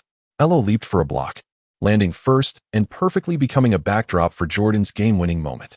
Subsequently, as he collapsed to the ground, he inadvertently became another backdrop for Jordan's triumphant fist pump. This incident haunted him for years, instilling a fear of watching television that lingered throughout his life, forever overshadowed by Jordan's legacy. However, in truth, excluding that final shot, Nance had performed even better than Jordan in the closing moments. Often, one cannot help but believe that fate is subtly guided by unseen forces. Nance was fortunate. He did not leap in time, and therefore did not resist, resulting in far less trauma than Ello endured. Young Nance is inspirational. He is a Crohn's disease patient who ultimately triumphed over his illness, ascending to the court, breaking into the NBA, and securing a starting position. The referee tossed the ball high into the air, and LeBron James leaped with determination, deflecting the ball to the backcourt where Meng Hua waited. The league favored smaller lineups, and Nance's height was even less than that of Meng Hua. The arena erupted with the deafening roars of home fans, a cacophony powerful enough to shatter the resolve of the opposing defenders. In the stands near the player tunnel sat two special spectators, their attention not on LeBron, but on Meng Hua. One of them was Sophie, who was exhilarated, fully immersed in the atmosphere. Beside her, a friend watched Meng Hua intently, fist clenched tightly, palm slick with sweat. Chapter 39. 38 points remaining. Meng Hua continued to pass the ball backward to Westbrook. Westbrook advanced past half-court, maneuvering to the right wing before handing it off to LeBron. LeBron then passed to Meng Hua, who glanced at the tightly contested hoop, returned the ball to LeBron, and set a screen for him. In this first offensive play, if the opportunity was uncertain, it was best to defer to the veteran. LeBron dribbled with his left hand, utilizing Meng Hua's screen to glide past a defender and launched a three-pointer, which found its mark. The arena erupted with cheers and applause, a sound so resounding it could drown out even the loudest poker game. The Trailblazers initiated their offense, with Lillard in possession of the ball. Powell moved to receive a pass, then returned it to Lillard. After failing to guard LeBron, Nance stepped forward to set a screen. Meng Hua dashed past Nance, relentlessly applying pressure on Lillard. Observing Meng Hua's fierce defense, Lillard thought, "I will take my time to dismantle you." He feigned a shot, but instead delivered a bounce pass to Powell. Powell's three-point attempt fell short, and the rebound was claimed by Meng Hua, who swiftly passed to LeBron. Seeing LeBron pushing the ball up the court at high speed, Meng Hua hurried to keep pace. Once in the front court, he continued to provide LeBron with screens. As the Trailblazers switched their defense, LeBron faced Lillard from the right corner, executed a graceful spin, and suddenly charged toward the basket, making a layup off the backboard against the recovering Nance. After being scored on consecutively by the home team, the Trailblazers knew they had to convert this possession. Lillard's sharp gaze revealed a predatory intensity. He dribbles the ball slowly, searching for an opportunity. Bang, bang, bang. He dribbled the ball high. Yet his control was so forceful that it scarcely lingered in the air. This was a trap. Meng Hua, with unwavering footwork, cautiously probed without committing to intercepting the ball. His form subtly shifting in sync with Lillard's movements, steadfast as a mountain, standing resolutely between him and the hoop. Noticing that his opponent remained unfolded, Lillard signaled for Nance to set a screen. With a pick and roll, both Meng Hua and James rushed towards Lillard, creating a double team. Lillard sped towards the baseline, passing to the trailing Nance. After a brief hesitation, Nance dribbled, faking out the recovering Westbrook and successfully finishing at the rim. As the Lakers initiated their offense, Westbrook darted forward, penetrating past Little and drawing a foul, converting both free throws. Lillard advanced past half court, executing a pick and roll before launching a shot from 2 meters beyond the three-point line. The ball struck the front of the rim, bouncing far away. Meng Hua surged in to secure the rebound. The experience card from the previous game was still valid, making such defensive rebounds child's play for him. If he could outmaneuver the towering Porzingis, taking on Nance, who stood at just 2 meters, was hardly a challenge. Meng Hua passed the ball to James, who swiftly crossed half court, seizing the moment while the defense was still settling. Opposing James was Snell, who dared not relax, staying tightly attached and preventing any three-point attempts. James utilized a powerful step, noticing Nance closing in from the left flank, and executed a broad pass to Meng Hua. Receiving the ball, Meng Hua adjusted his aim and released a shot from the most exquisite angle. Swish. The ball passed through the net effortlessly. The rim cheerfully acknowledged, "If you dare to shoot, I shall respond in kind." Lillard accelerated, employing speed to outmaneuver Bradley, reaching the baseline in 3 swift steps. Faced with a block, he distributed the ball to Powell at the right 45-degree angle. Powell barely paused before passing to Little at the top of the arc. Little drove toward the basket, and as James attempted to swipe the ball, Little nearly lost possession, returning it to Powell. James maintained his defensive stance against Powell, who executed a change of direction. Just as James almost succeeded in another steal, he was deftly sidestepped. Powell charged into the paint, scoring despite Meng Hua's defense. Both players stood similarly tall, but Powell surged ahead. Given Meng Hua's leaping ability and speed, such shots were nearly impossible to defend. A flicker of frustration crossed Meng Hua's mind. He had clearly observed that James should not have reached for the ball, being too distant from Powell. He sighed inwardly, thinking it futile to whisper, "Big guy, your defensive move was incorrect." Just then, a friendly reminder chimed in. The Big Bug rebounding skill card had expired, automatically activating the Magician passing skill card for a duration of 10 minutes. Yet again, it was an automatic activation. In certain respects, give him 10 minutes, and he could make the Sun feel embarrassed. On the court, however, that was hardly sufficient. Even without overtime, there were still 48 minutes to play. 10 minutes were a mere drop in the bucket. What would they do with the remaining 38? Westbrook crossed half court, setting up just inside the three-point line on the left wing and sinking a jumper. This was his favorite scoring position. Every star possesses a unique skill. Westbrook's scoring in his most comfortable style was simply intolerable. Billups immediately called for a timeout. Remarkably, the game had only just begun, with the home team leading 12-4. Meng Hua performed admirably, recording 3 points and 2 rebounds while effectively guarding Lillard. James had contributed 5 points through both inside and outside shots, and Westbrook had scored 4 points, yet Vogel chose to commend Meng Hua exclusively. The two veterans expressed no dissent, encouraging him as well. Meng Hua maintained a composed exterior, but inside, he felt a surge of satisfaction. It seemed that Doncic's assertion about scoring in the NBA being easier held some truth, though he would never dare voice such a thought. After a brief intermission, both teams resumed their contest.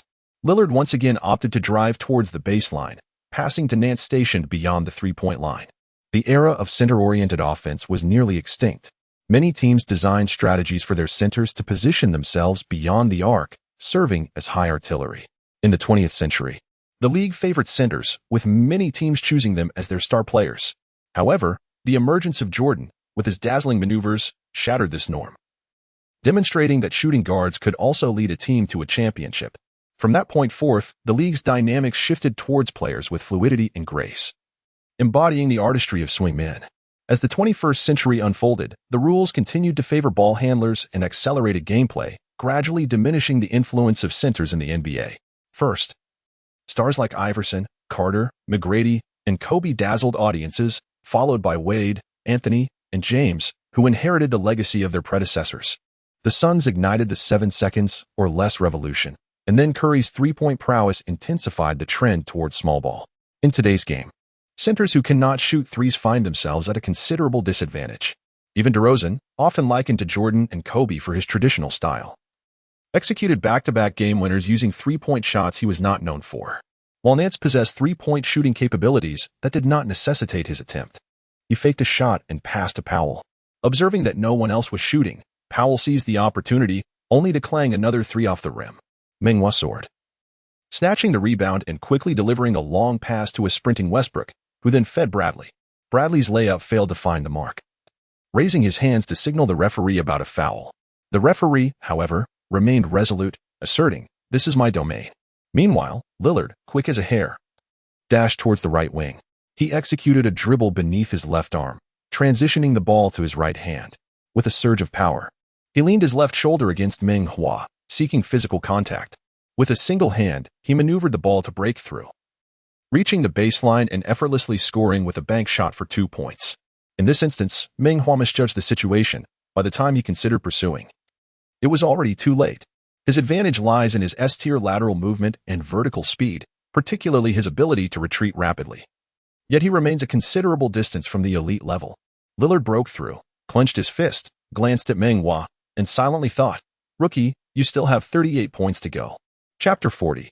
Caution. Above in front of the television, American fans applauded enthusiastically, shouting, "Beautiful play, Lillard. Make this rookie weep." Among the crowd, there were also a few Trail Blazers supporters, finally mustering a sporadic response to the Lakers fans' chants, "Take down number 95." Although Lillard maintains a low profile, having spent many years in the league, he has garnered a substantial fan base. This season, his performance has been lackluster, leaving fans with pent-up frustration. Now, with Meng Hua's provocation, they are eager to direct their grievances towards him.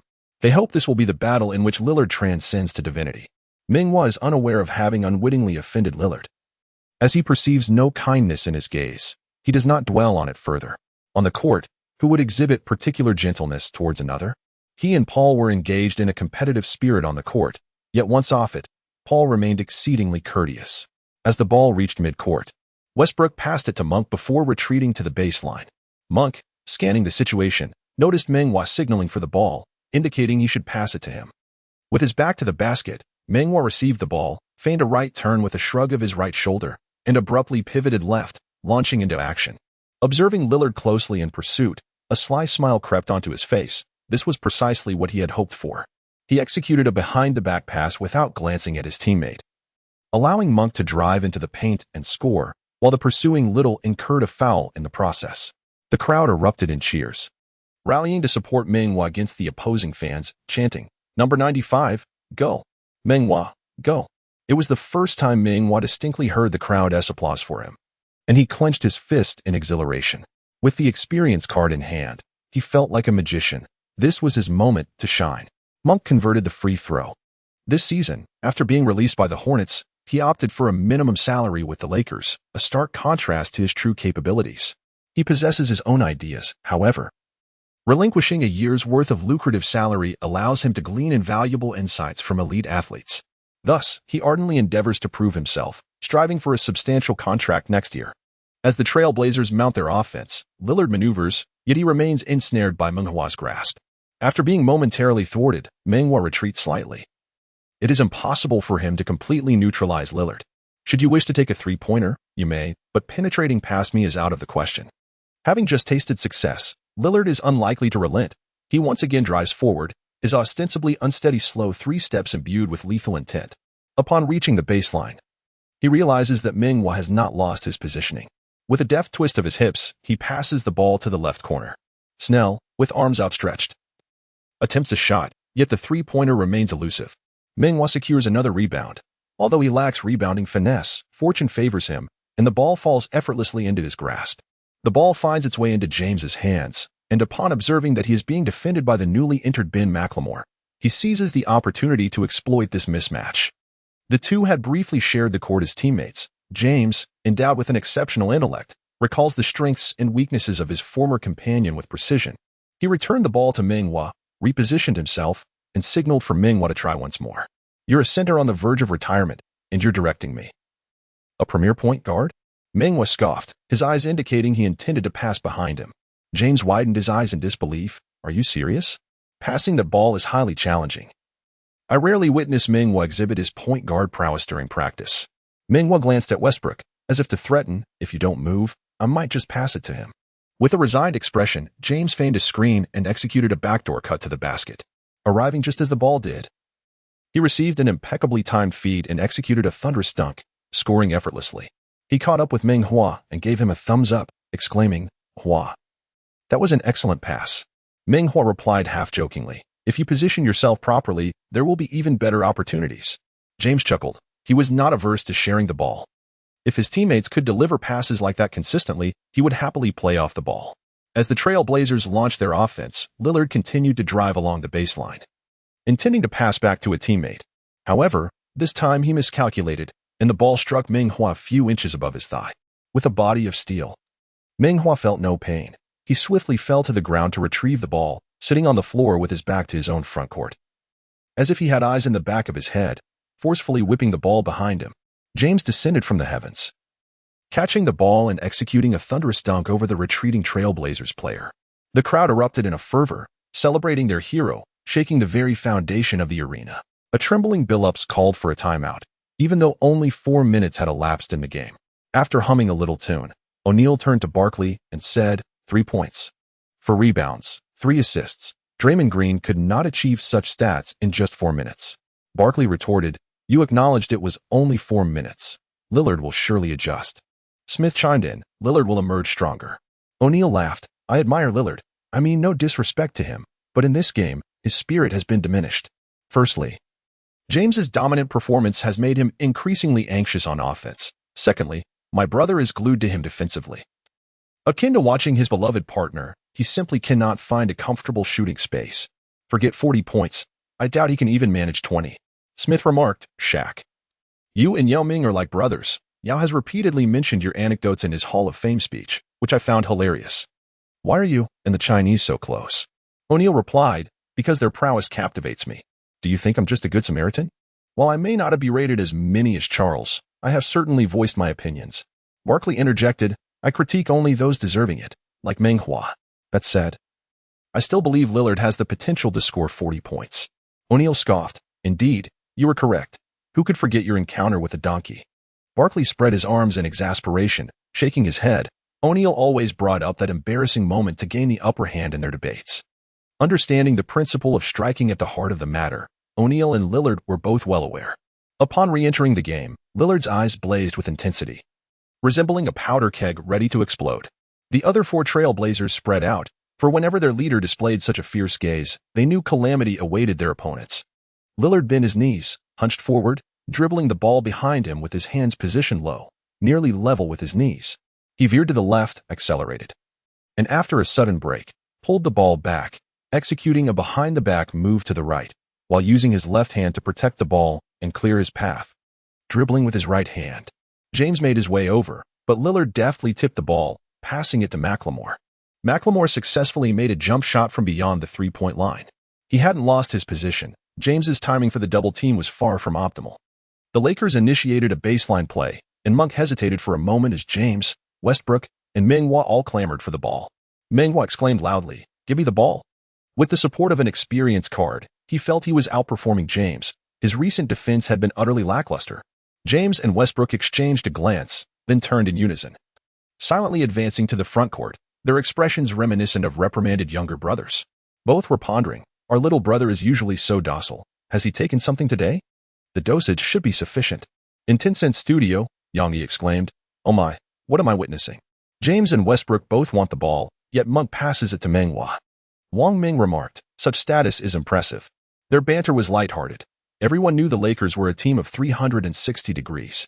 The basketball villain seized the moment, sarcastically noting, "The reasons for being a sycophant are always bizarre." The villain cautioned, "Just keep it to yourself. Be wary of receiving a second-degree foul and being ejected from the broadcast. Caution upstairs. Caution upstairs. Caution upstairs." Chapter 41. Go, Meng Hua. Meng Hua dribbled past half-court, directing James to come up for a screen. In that moment, he felt sovereign, surpassing even an emperor. James paused briefly, obediently stepping forward to set the screen. Wang Ming exaggeratedly exclaimed, "Good heavens, am I dreaming?" Meng Hua is actually commanding James to set a screen for him. Yang Yi chuckled. "Look at the glint in James's eyes. It's quite amusing."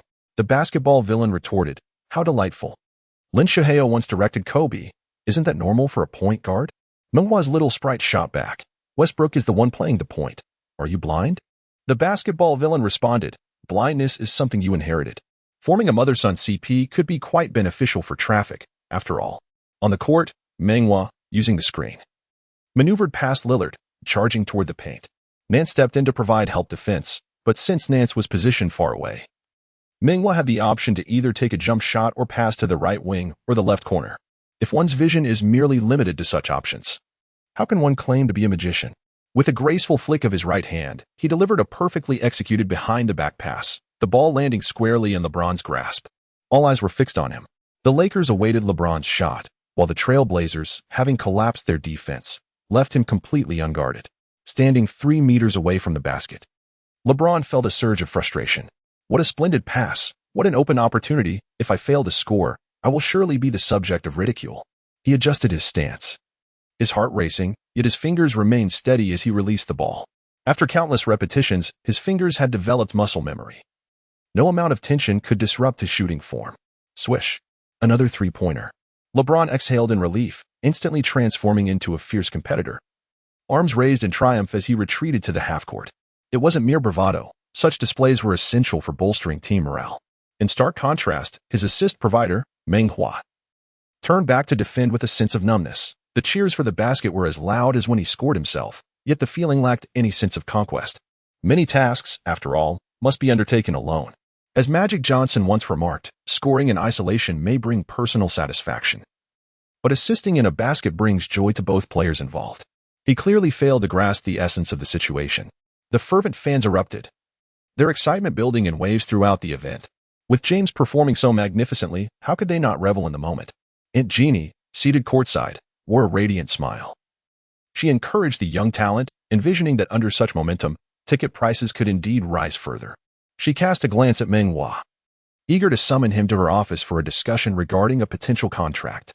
With the ball in his possession on the left wing, Lillard suddenly took aim and shot directly at Meng Hua. Startled, Meng Hua had not anticipated such a cunning maneuver, a sudden strike. The ball ricocheted off the front of the rim, swiftly bouncing towards him. The crowd breathed a sigh of relief. After all, this was our Rodman, always present at the ball's landing spot. Thud. The ball struck Meng Hua on the head, leaving him momentarily dazed. James received the header pass from Meng Hua, skillfully dribbling to the right wing. Noticing Meng Hua reaching out for the ball, he recalled how he had previously teased him, passing while playfully saying, "Listen and discern the position." Someone claimed he could read the sounds, so I asked, was that hit satisfying? Meng Hua burst into laughter at his antics, and James could hardly contain his amusement. Meanwhile, Westbrook on the left wing was taken aback. This was live broadcast, and the two seemed to be engaged in a flirtation, seemingly oblivious to the feelings of Davis and Wade. In the right corner, Bradley was also bewildered, thinking to himself, "I'm starving here. You two need to feed me, even if it's a poison pass." Monks in the left corner muttered under his breath, "Can't you be serious? Don't hinder my chances of securing a lucrative contract next season." Lillard shot a cold glance at the duo, lowering his stance to defend. James passed the ball, strategically positioning himself to block Lillard. His tonnage made Lillard immediately feel ensnared in a quagmire, yearning to extricate himself yet finding it an impossible endeavor. Meng Hua executed a deft drift, skillfully dribbling with his left hand. Faced with the impending defense of Nance, he flicked the ball behind him, feigning a pass while simultaneously taking 3 steps. Nance, deceived by the feint, momentarily hesitated, prompting Powell to rush in for assistance. Meng Hua deftly maneuvered the ball from behind, extending his left arm to deliver a powerful strike at Powell's feet. The ball shot like a cannonball through Powell's legs, racing towards Monk. Monk received the ball, disregarding the pain in his wrist and the overwhelming scent of sweat, shouting living under the legs. As he executed a successful layup, the crowd erupted in exuberance. A stark contrast to the earlier cheers, for this time, it was not James who scored. The spotlight finally shifted to Meng Hua. Some could not restrain their curiosity, whispering, "What is the name of number 95? Are you still a Lakers fan?" Even the name Meng Hua remained unfamiliar. "Go, Meng Hua!" Someone shouted. "Go, Meng Hua!" Echoed the fans who had longed to cheer but had not until now. Upon hearing the rallying cries, Meng Hua felt his combat spirit surge, swiftly glancing towards the stands, where the voices emanated from the home team's player tunnel. It seemed a woman's voice. Could it be Sophie? The thought flashed through his mind in a mere 0.01 seconds before he resumed his defensive stance against Lillard. Nothing could distract him. Even if it could, it would only be for a fleeting instant. Lillard called for a screen, recognizing the opponent's lateral movement was quite swift, deeming it unnecessary to confront him directly. Although Billups had reduced the reliance on ball screens in the team's offense, they were not entirely absent. This time, the screen was set by Little, with Meng Hua and Bradley converging upon Lillard. The defensive net was tight. There was nowhere for Lillard to escape. He dribbled outward, searching for a three-point opportunity. Meng Hua and Bradley flanked him, providing no space for a shot. Lillard halted the ball near the sideline, faced with two defenders, placing him in a precarious position. Yet, boldness accompanies skill. This was precisely Lillard's strategy, aiming to draw the Lakers' defense to the left side. He leaped high, swinging his arm to deliver a diagonal long pass to McLemore in the right corner. McLemore accepted the ball and shot. Monk lunged forward, but was already too late, and the Trailblazers scored a three-pointer. A valiant effort, yet ultimately in vain. Meng Hua and Bradley exchanged encouraging gestures, having executed their double team with impeccable timing, successfully forcing their opponent towards the sideline, a commendable defensive maneuver. The fact that Lillard's lengthy diagonal pass went unimpeded clearly absolved them of any blame. Whether it was a routine substitution or an expression of dissatisfaction with that play, Vogel replaced Bradley with Carmelo. Such is the fate of role players. Even if one is a starter, a momentary lapse in meeting the coach's expectations can swiftly lead to being benched. Conversely, superstars, despite occasionally underperforming, are rarely subjected to the same fate. Of course, compared to those guarding the water cooler, simply being on the court is a privilege. Meng Hua, previously with the Grizzlies, often found himself sidelined even during garbage time, as the coach would utilize those moments to evaluate fringe players. With the ball in hand, Meng Hua took a step sideways, using Monk's screen, feigning a three-point attempt, prompting Lillard and Little to reveal their fangs in anticipation. With a swift motion, Meng Hua executed a beautiful bounce pass to Carmelo. In a flash, Carmelo seized the opportunity, delivering a three-pointer. His shooting percentage at the Staples Center was nothing short of terrifying. The DJ, ever the astute observer of the moment, elongated his announcement, proclaiming, "Carmelo's three-pointer, assisted by number 95, Meng Hua from Huaxia." The crowd erupted in cheers, rallying behind Carmelo, whose presence in the arena never failed to satisfy them. Part of the excitement stemmed from Meng Hua, the young player having earned their respect. In the stands, Sophie was swept away by the electrifying atmosphere, fully engaging in the fervor, while her friend remained quietly seated, though the sweat had ceased to bead on her palms. Chapter 42. This play reminds me of the magician the Trailblazers, though trailing in score, clung to the game thanks to McLemore's two three-pointers. Despite being an NBA team, the contest resembled a brawl among wild dogs. Each side took bites at the other. You strike first, and then they retaliate. You may sustain greater injuries, but retreat is not an option. The moment you show fear, they will attack with greater ferocity, leaving no bones behind. Lillard dribbled. Having already tasted Meng Hua's prowess, no wonder he had dared to boast before the game. Each possession had to be earned. He passed to Powell, and then moved without the ball along the baseline. Upon completing his circuit and returning to his position, he noticed Meng Hua had also returned to his spot. What a wasted effort. Seeing that his leader had no opportunity, Powell resorted to Plan B, forcing his way through. And just as he approached the paint, he spotted the veteran lifting his pant legs, adopting a posture that suggested he was ready to draw a foul. Quickly, Powell halted, executed a wide arc, and released a floater that swished through the net. The Lakers initiated their offense, with Meng Hua orchestrating from the top of the arc, passing to James at the right wing at a 45-degree angle. The veteran raised his hand for another three-pointer. He has already made 3 three-pointers, and the hoop appears as vast as the ocean. LeBron is exceedingly exhilarated, raising his hands high, signaling the three-point gesture. Meng Hua is equally delighted. This assist was effortlessly acquired. making it remarkably easy to score. His ethereal passes allowed his teammates to receive the ball in perfect position, effortlessly elevating for a shot.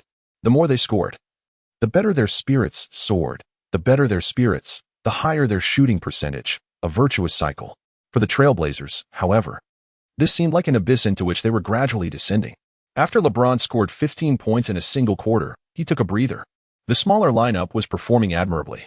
And having tasted success, Vogel resolutely opted not to bring in Howard, instead sending in Tatum. With LeBron off the court and no sign of Howard in the paint, Lillard sprang to life, invigorated and employing every ounce of energy he possessed, breaking through Meng Hua's defense twice for scores. Yet, scoring did not guarantee a comeback.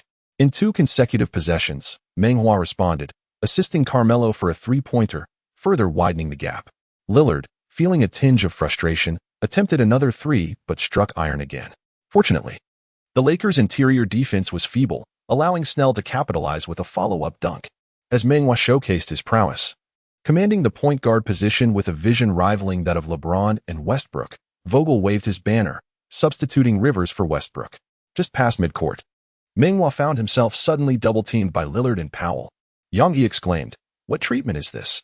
My goodness, the Blazers are actually choosing to double-team Meng Hua. They're double-teaming a rookie." Wang Meng analyzed, "It's obvious, Meng Hua, as a point guard, must have inflicted some pain on them." Giannis beamed, "Vogel is incredibly fortunate. LeBron and Westbrook can rest longer while Meng Hua performs flawlessly, healing the scars left by Davis's injury." Wang Meng remarked, "I actually hope they don't reinstate him. I'm eager to see if Meng Hua can duel with Lillard." In the live broadcast room, Meng Hua felt a wave of contentment. Despite his critical stance towards Meng Hua, he secretly wished for him to deliver impressive statistics. Only with Meng Hua in the spotlight could his disparaging articles attract readers. As long as he crafted a provocative headline or an overtly erroneous title, there would be plenty of people eager to click and criticize. With the basketball villain now silent, he felt compelled to step up, ensuring that the commentary section was not overwhelmingly negative. There had to be someone to counterattack, or else the critics would only grow more fervent. Meng Hua's strategy for garnering attention was simple: insult me, please insult me, criticize me vigorously. The commentary noted, leading by 16 points. With most of those accrued while LeBron was on the court, let us refrain from excessive praise. He had just spoken, and a barrage of comments flooded in, all derogatory towards him. In comparison to the notorious basketball enforcers, he is even more shameless and incites greater animosity. While the basketball enforcers may be antagonistic, they still possess a semblance of integrity. Just like when Meng Hua was playfully teased by the little sprite, he immediately acknowledged his maternal lineage. Had it been Meng Hua, he would undoubtedly have unleashed a torrent of vulgarities directed at both Meng Hua and the sprite, leaving one to vividly imagine the scene. On the court, Meng Hua leapt into the air. Typically, players, especially point guards, rarely jump before deciding their next move. As Meng Hua soared vertically, he felt an immense surge of primal energy coursing through his body, converging entirely into his hands. He soared through the air, executing a powerful strike that sent the ball crashing to the ground, penetrating the impenetrable defense of Nets. The force behind the ball was tremendous. Otherwise, it could not have breached such a formidable barrier. Rivers, making a backdoor cut to receive the pass, watched as the ball rebounded off the floor, its momentum significantly diminished. Even so, his wrist trembled, nearly causing him to lose control, and in a moment of haste, he failed to convert the layup. The ability to deliver such a pass stemmed not from finesse, but from sheer brute strength. Yet, in the NBA, few possess the capability to execute such a feat. Paul, engrossed in the live broadcast, leapt from his seat, unable to suppress his urge to mimic Meng Hua's movement, pondering whether he could replicate that pass. In the TNT studio, the discerning Shaquille O'Neal gasped in astonishment. Even Barkley, a staunch critic of Meng Hua, sat in wide-eyed disbelief. Not to mention executing such a pass while airborne, even remaining stationary. Very few in the NBA could achieve this. Smith exclaimed in wonder, "Goodness, an unfathomable imagination. Even if I dared to conceive such a pass, I would not have the audacity to attempt it." O'Neal posed a serious question. "Kenny, honestly, if you were to attempt that pass, do you think you could succeed?" Smith shook his head, replying, "If I could make a pass like that, Hakeem would be averaging at least 40 points per game." O'Neal then inquired, "Among current players, who do you think could pull it off?" Smith answered, "Point guards like Paul and Rondo could manage it. And the strength of LeBron and Westbrook should enable them to do the same." He paused for a moment and then remarked, This play reminds me of the magician. It is truly spectacular. As a few of them conversed, the Trailblazers executed a well-coordinated play, and the hot-handed McLemore scored another three-pointer, providing a much-needed breath of life for the team. The Lakers initiated their offense, with THT stepping up to set a screen. Meng Hua feigned a drive to the basket. Suddenly pulling back sharply, as his body nearly grazed the floor, he delivered a bounce pass. This pass came unexpectedly, as everyone assumed he would retreat. No one could discern how he managed to release the ball. The pass was swift and low, slipping through Nance's legs and landing in Rivers' hands. Nance felt a rush of cold air between his legs and instinctively looked down, momentarily oblivious to the Lakers players. Rivers, too, was taken aback by Meng Hua's ability to deliver the ball, yet in this instance, he reacted with remarkable speed, catching the pass and almost without any adjustment, effortlessly converting a reverse layup. The Trailblazers substituted Lillard, and the Lakers brought in Westbrook to replace Meng Hua. In the ensuing 2 minutes, both teams scored 5 points each. As the first quarter concluded, the Lakers led 43-28 by a margin of 15 points. Billups wore a grave expression, while the team's offense was acceptable. Their defense resembled utter chaos. He was at a loss, as James unleashed his full prowess, and Carmelo displayed his remarkable skills. What was most infuriating, however, was that arrogant player from Huaxia, who played with such fervor and brilliance. He had a sudden flash of inspiration and devised a strategy to ease the conflict between him and Lillard. They were in exceptional form today. Victory seemed elusive. However, Damian expressed his desire to score 40 points, suggesting they should revert to their previous screening tactics to assist him in besting the opponent. No, Lillard replied, shaking his head. There's no need for any special adjustments. Let us simply employ our current strategy. He indeed aspired to score 40 points, fulfilling his pre-match boast. Yet if the entire team were to assist him in achieving that score, he would prefer to forego it. Lillard gazed across the court and murmured, Meng Hua, a formidable opponent. Chapter 43. Lillard's menace in the Tencent studio. Yang Yi and Wang Ming appeared as if they had stumbled upon a fortune of several million. The director edited together 10 remarkable assists from Meng Hua, showcasing his exceptional skills. He had been on the court for merely 8 minutes, yet astonishingly delivered 10 assists. A feat that ranks among the annals of NBA history. He first assisted Monk, followed by 3 consecutive assists to James, and then another to Monk. When Gua took to the court, they quickly established a remarkable synergy, with him assisting Gua for a 3-point shot. He then assisted James once more, followed by 2 additional assists to Gua. Ultimately, he assisted Rivers, elevating his assist tally to 10. Such statistics are unattainable for many who spend a lifetime playing the game. Yet he achieved this in just 8 fleeting minutes. In the TNT studio, the atmosphere grew somewhat awkward. Prior to the game, they had hyped the matchup between Lillard and Meng Hua to draw attention, harboring hopes of witnessing Lillard dominate Meng Hua. However, Lillard offered little resistance, managing only 6 points, far from the anticipated 40. Apart from Ernie Johnson, the other 3 analysts, all of whom had played in the NBA, recognized that Lillard was in dire straits. Although O'Neal referred to Meng Hua as his brother, he would not risk offending Lillard with unkind words, given that Meng Hua did not reciprocate that sentiment. Nonetheless, with the topic already broached, it felt amiss to remain silent. Johnson, as the host, was the first to speak. The Lakers have opted for James to start at center, a tactic that has proven effective, leaving the Trailblazers in a precarious position. What adjustments should they consider in the second quarter? Barkley interjected. I believe they need not adjust. Need not adjust? O'Neal erupted in laughter. Are you jesting? They are surely destined to lose. What adjustments could possibly matter? Barkley maintained his serious demeanor. I concur. O'Neal chuckled again, relishing the rare moment of agreement with Barkley.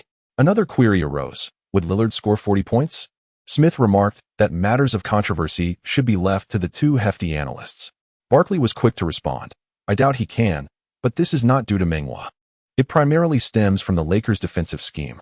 With James at center, his help defense is formidable, and should Lillard penetrate, he would find a pair of colossal hands awaiting him in the air. O'Neal countered. Do you imply that Meng Hua has no contribution when it comes to player matchups? He refrains from calling Meng Hua his brother. Barkley shrugged. As soon as James exited the game, Lillard penetrated past your brother twice. Do not suggest to me that he was the one who contained Lillard. Well, the best defensive player is indeed you, O'Neal teased Barkley, choosing to avoid offending either Lillard or Meng Hua. In the Trailblazers locker room, Lillard sat on the bench, silently reflecting on the events of the first half. Meng Hua was akin to a bandit, robbing him of his scoring prowess. For reasons unknown, he suddenly recalled the 3 armed robbers he encountered during his final year of high school. This left him feeling helpless, not solely due to Meng Hua, but rather out of sheer frustration. This marked his 10th season. The team was not only devoid of championship aspirations, but even the hope of reaching the playoffs seemed exceedingly bleak. He questioned himself once more. What is the purpose of playing the game? He harbors a tinge of envy towards Meng Hua. Although he misunderstands his brash utterances, he does not harbor any disdain for him. This young man possesses a clear aspiration and dares to challenge players superior to himself. It reminds him of his own youth. Yet now, what has become of his own ambitions? Lillard finds himself engulfed in confusion, suddenly realizing that as the season progresses, he has lost his sense of direction. A sudden and unprecedented thought surged into his mind, startling him. As the second quarter resumed, Lillard remained on the bench, while the coach opted not to field him. Just as he refrained from deploying Meng Hua, the Lakers had numerous individuals tasked with gathering intelligence, and Vogel was well aware of the rivalry between the two players. He did not shy away from allowing Meng Hua to provoke the opposing star. Rather, he welcomed it. Every team requires a disruptor, though not to create chaos within their own ranks, but to unsettle their adversaries. Returning to the court, both teams engaged in a lethargic contest, with the Lakers failing to replicate their fiery performance from the first quarter. After 4 minutes of play, Vogel substituted Carmelo for LeBron. The Trail Blazers swiftly responded by bringing Lillard onto the court. Following a single possession, the Lakers introduced Meng Hua. With merely 2 minutes remaining on the clock, Meng Hua seized the moment and aggressively sought the ball. Upon entering the game, he delivered an excellent pass, yet unfortunately, his teammate was unable to convert the open shot. Such is the nature of the game. Even the finest passes do not always culminate in points. Frustrated by the missed opportunity, Meng Hua felt an overwhelming surge of anger. He suddenly recalled the manager of a certain company's human resources department, who, during an internal company competition, consistently passed the ball to the boss. Despite the latter's repeated failures to score, the manager remained undeterred, continuing to assist, believing that as long as he maintained his composure, it was others who would feel the embarrassment. Ultimately, the management team narrowly triumphed over the employee team by a single point, with the boss amassing over 30 points and securing the title of MVP. It was not the teammates' fault. Rather, one should learn from this manager. Meng Hua silently encouraged himself. The Trail Blazers launched an offensive, with Lillard controlling the ball at the top of the arc, while Nance stepped up to set a screen. Lillard attacked with determination, leaving Carmelo unable to keep pace. Meanwhile, Nance, having set the screen, delayed, and Meng Hua, with no advantage, was unable to catch up. Lillard penetrated the paint, his eyes blazing red, confronting Monk's defensive effort. He deftly switched the ball to his left hand, executing a layup while drawing a foul from Monk. After converting the free throw, he slightly shook his fist, rallying himself, and cast a glance in Meng Hua's direction. In that moment, Meng Hua felt an overwhelming aura of aggression, as if a web of countless arrows was being woven above the arena, all aimed squarely at him at the center of the net. He also cast a glance towards Lillard. After such a prolonged confrontation, the two resembled lovers recently parted, stealing furtive glances at each other, their profound gaze lingering for the very first time. The intensity of their stares exuded an undeniable magnetism, one positive and the other negative, drawing them inexorably together. This was a psychological duel. Whoever dared not meet the other's gaze would lose the battle of wills. Meng Hua remained indifferent. For you may be the star player, but if I am fortunate enough to engage with you, I have already claimed victory. He silently murmured, "Look at me again, and I shall devour you." As the play unfolded, Meng Hua positioned himself at the arc, facing away while engaging with Lillard. If Lillard's defense rated a score of 70, he only mustered 50 when it came to guarding against post plays. After 2 strong nudges, Meng Hua had already reached the free throw line, aware of his passing abilities. The other members of the Trail Blazers refrained from double teaming, as Lillard remained steadfast in his position. Meng Hua pressed forward once more, swiftly pivoting to the right and executing a hook shot. Although his experienced card endowed him with the passing prowess akin to that of a magician, he felt a distinct lack of enhancement during his dribbling, for the two skills were inherently intertwined. However, as he initiated the hook shot, he realized there was no augmentation. He lacked that overwhelming sense of superiority. Thus, this particular shot was destined to be a promising beginning that faltered at the finish, a beautiful process that concluded with a near miss. On the sidelines, James restrained his applauding hands, awkwardly wiping his towel.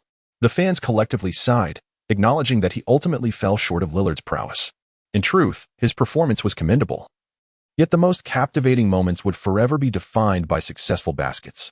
In critical moments, how often do we replay assists? No matter how skillful your passing, the lasting impression on the audience is invariably the instant the ball finds the net. As the Trailblazers initiated their offense, they mirrored previous plays, with Nance stepping in for a screen. This time, Meng Hua and Carmelo swiftly switched their defensive assignments. Meng Hua glued himself to Nance. Despite being at a disadvantage in height and weight, Nance easily established his position. Lillard faked a shot, but Carmelo was not deceived, his long arms persistently waving in front of him. A solid defense, however, does not guarantee success. This marked Lillard's first successful three-pointer of the day.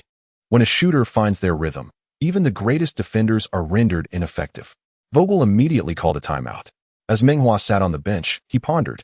The experience card was nearing expiration. If Lillard gained momentum, could he contain him? Prior to the game, he believed his S-level lateral movement would be sufficient to lock him down. How naive. Analyzing the situation, he realized that Lillard's lateral agility was not inferior to his own. For the offensive player to execute their moves, he would need to elevate his game further. Chapter 44. Logo assist in the Tencent studio. Meng Hua celebrated the festivities. The reactions of black fans and critics served as a barometer for the match. When Meng Hua played exceptionally well, fans emerged like mushrooms after rain, showering him with praise. Conversely, when he faltered, detractors were quick to mock. The basketball critics remarked, the ability to contain Lillard in the first quarter hinged on the Lakers' system, particularly the starting center, James. With little bearing on Meng Hua, Meng Hua responded, these analysts understand the game. Their commentary is merely superficial. Lillard, go for 40 points. Let us see if certain faces will wince. Two individuals dared to speak the truth. He pondered how someone of such mediocre skill could garner such overwhelming online presence. Realizing it was all just a fade. Indeed, who needed lessons from Jordan or Kobe? It was infuriating. Just watch, this player won't last long. He's made too many enemies after just becoming a starter. Now he seems deflated, having been schooled by Lillard. Wang Ming, Yang Yi, Meng Hua's fans, upon returning from the timeout. Meng Hua received the ball at the baseline, executing a series of crossovers to find his rhythm. Lillard maintained a low defensive stance, waiting for him beyond the three-point line in his own backcourt. After confronting Meng Hua twice, his adrenaline surged, intensifying his defensive resolve. Meng Hua gradually dribbled to the logo at the backcourt, suddenly bending his waist in a dramatic arc, then springing forward like a coiled spring. His body nearly parallel to the ground, while simultaneously unleashing a powerful pass with his right hand. The ball soared like a shooting star, heading toward the two defenders. Caught off guard, the defenders barely reacted in time to extend their arms in an attempt to intercept the ball. Just as it struck the ground, Monk caught it, executing a smooth layup. The crowd erupted, a wave of excitement washing over them. Meng Hua's pass was truly spectacular and unexpected, slicing through the defense. Fans were unprepared, and amid their astonishment, they reached another peak of excitement. The DJ, nearly hoarse, poured every ounce of passion into his voice as he shouted, Monk scores. Assisted by one of the four great kings, Hua Zai. The Lakers were known as the team of the three great kings, but now, the fourth king was Meng Hua. Paul leapt up once more, as if a thorn had lodged itself in him. This time, he refrained from mimicking Meng Hua's moves, staring at the television in disbelief, muttering, incredible. Unbelievable. Meng Hua hadn't even crossed half-court when, amidst the clamor, he raised his right hand, playfully exchanging banter with Monk. At that moment, the countdown on the experience card reached its end. Lillard charged in like a raging bull. The furious bull. Meng Hua could sense his intense anger in a game context. This signified an impending explosive move. This time, Lillard opted against calling for a screen, choosing instead to drive straight at Meng Hua. Their bodies entwined, reluctant to separate even in midair. The referee's whistle pierced the air, signaling a foul on Meng Hua. James threw up his hands, his expression more aggrieved than Meng Hua's. Engaging the referee in a discussion, the referee maintained his stance, warning, that's enough, keep talking, and I'll give you a technical foul. James shook his head, bewildered. The fans initially had no objections, but upon witnessing James's exaggerated expression, they quickly turned to boo the referee. Meng Hua, his face smooth as silk, remained the calmest on the court. Having spent over 2 years in America, he had encountered such officiating countless times and had grown accustomed to it. Many times, his defensive moves were entirely clean, yet the referees did not share that view. Bias is like a mountain. one cannot dislodge the perceptions held in the hearts of all. Even if he and James approached the referees for clarification, the responses would favor James. In his current state of relative weakness, engaging in disputes would only lead him astray. From James's perspective, he was merely applying pressure on the officials, reminding them that they were on home turf. After securing the rebound, Lillard waved a white towel, sinking both free throws. James, irritated, moved to the baseline to receive the ball. With Meng Hua no longer possessing his passing prowess, he watched the veteran receive the ball, secretly reveling in the seamless connection. The value of that foul was evident. The referee was on point. As James advanced to the arc, his gaze resembled that of a ravenous wolf, a prelude to bloodlust. Monk stepped in for a screen, and James lunged forward, accelerating toward the paint. Lillard abandoned his defense of Meng Hua, reaching to steal the ball. With a powerful move, James lifted the ball above his head, executing a diagonal drive, 1 step, 2 steps, and leaping for a thunderous dunk. His dunk was awe-inspiring. Mid-air, he even faked a pass to Meng Hua at the baseline. Lillard could only watch in despair, frozen in place, fearing a potential 2-1 situation. As James landed, he retreated while interacting with the fans at the sidelines. This was the hallmark of a star player, stepping up for his teammate, allowing him to feel the support of an elder brother while simultaneously quelling the visiting team's burgeoning momentum. The Trailblazers mounted another offensive, with Lillard attempting a three-pointer, hoping to counter with his most proficient weapon. "Am I invisible?" Meng Hua lunged forward, extending his long arms to disrupt the shot. Bang! The iron was struck. James secured the rebound and, upon spotting Meng Hua charging forward after completing his defensive duties, executed a long pass. Meng Hua received the ball and scored with a bank shot beneath the basket. He had rushed too quickly, failing to adjust his footing. Attempting a dunk would have been lackluster, so he opted for a more understated approach. The home fans, though deprived of a spectacular slam dunk, responded with fervent applause. In the front row, Nicholson, still vigorous in his age, cupped his hands to his mouth like a megaphone. Meng Hua, excellent defense. Following the tragic plane crash involving Kobe, he had long since lost the desire to attend games at the Lakers' home ground. However, today, the passion he had lost returned. Meng Hua turned to acknowledge him with a nod of gratitude before swiftly returning to defend. Astonished, he felt a surge of excitement at Nicholson's encouragement, even surpassing Nicholson's own enthusiasm. Just as he was about to settle into position, he caught James's cold gaze. "Hua, never allow yourself to be distracted by beauty during a game." It seemed James mistook him for interacting with a striking actress. Wasn't that a bit overbearing? He hadn't affected the game at all. Just as he was about to defend himself, Lillard barreled towards him with the ball, compelling him to set aside the matter for the moment. Nance stepped up to set a screen. Meng Hua sidestepped, avoiding a collision with his teammate, yet continued to doggedly pursue Lillard. Powell then came forward to set a screen. Though not particularly strong, he was nimble and effectively blocked Meng Hua's path, severing his pursuit of the prey. It dawned on Meng Hua that something was amiss. Prior to the game, he had reviewed footage of the Trailblazers, and they hadn't employed such screens before. Had their strategy suddenly shifted? He was unaware of Lillard's bold proclamation to score 40 points over him. Although Lillard declined Billup's kind offer, his teammates proactively provided screens during the game, and he certainly could not let them down. As he pivoted, he evaded Bradley, confronting James. With a feint, he passed the ball to Snell in the far corner. Although the ball made its way through, Snell had to step across to retrieve it, and just as he was about to shoot, Westbrook had already filled the defensive gap. Lillard maneuvered to the perimeter, receiving Snell's pass, poised to take a shot. Out of the corner of his eye, he caught a glimpse of Meng Hua tumbling to the ground. Without a moment's hesitation, he raised his hands to attempt a three-pointer. But where was he headed? James descended like a hawk. Before Lillard could release the ball, he saw James charge from the paint, executing a reverse pivot, placing the ball within a meter of himself, and swiftly catching up to the ball for a layup. In slow motion, it was evident that Nance had moved illegally while setting a screen, colliding with the relentless Meng Hua. The crowd erupted in boos. Yet the 2 points remained unchanged. James helped Meng Hua to his feet, saying, "Hua, when they set another screen, we shall switch defenses." His competitive experience is quite seasoned. He has long discerned that the Trailblazers players intend to assist Lillard in achieving 40 points. He was aware of Lillard's bold declarations. Yet Meng Hua refrained from informing the reporters, choosing to keep his thoughts to himself. Should Lillard indeed score 40 points? Would that not shatter the confidence of this young brother? LeBron remained oblivious to the answer, regardless of his own prowess. His priority was to rally his teammates to encircle and thwart Lillard, preventing him from reaching that score at all costs.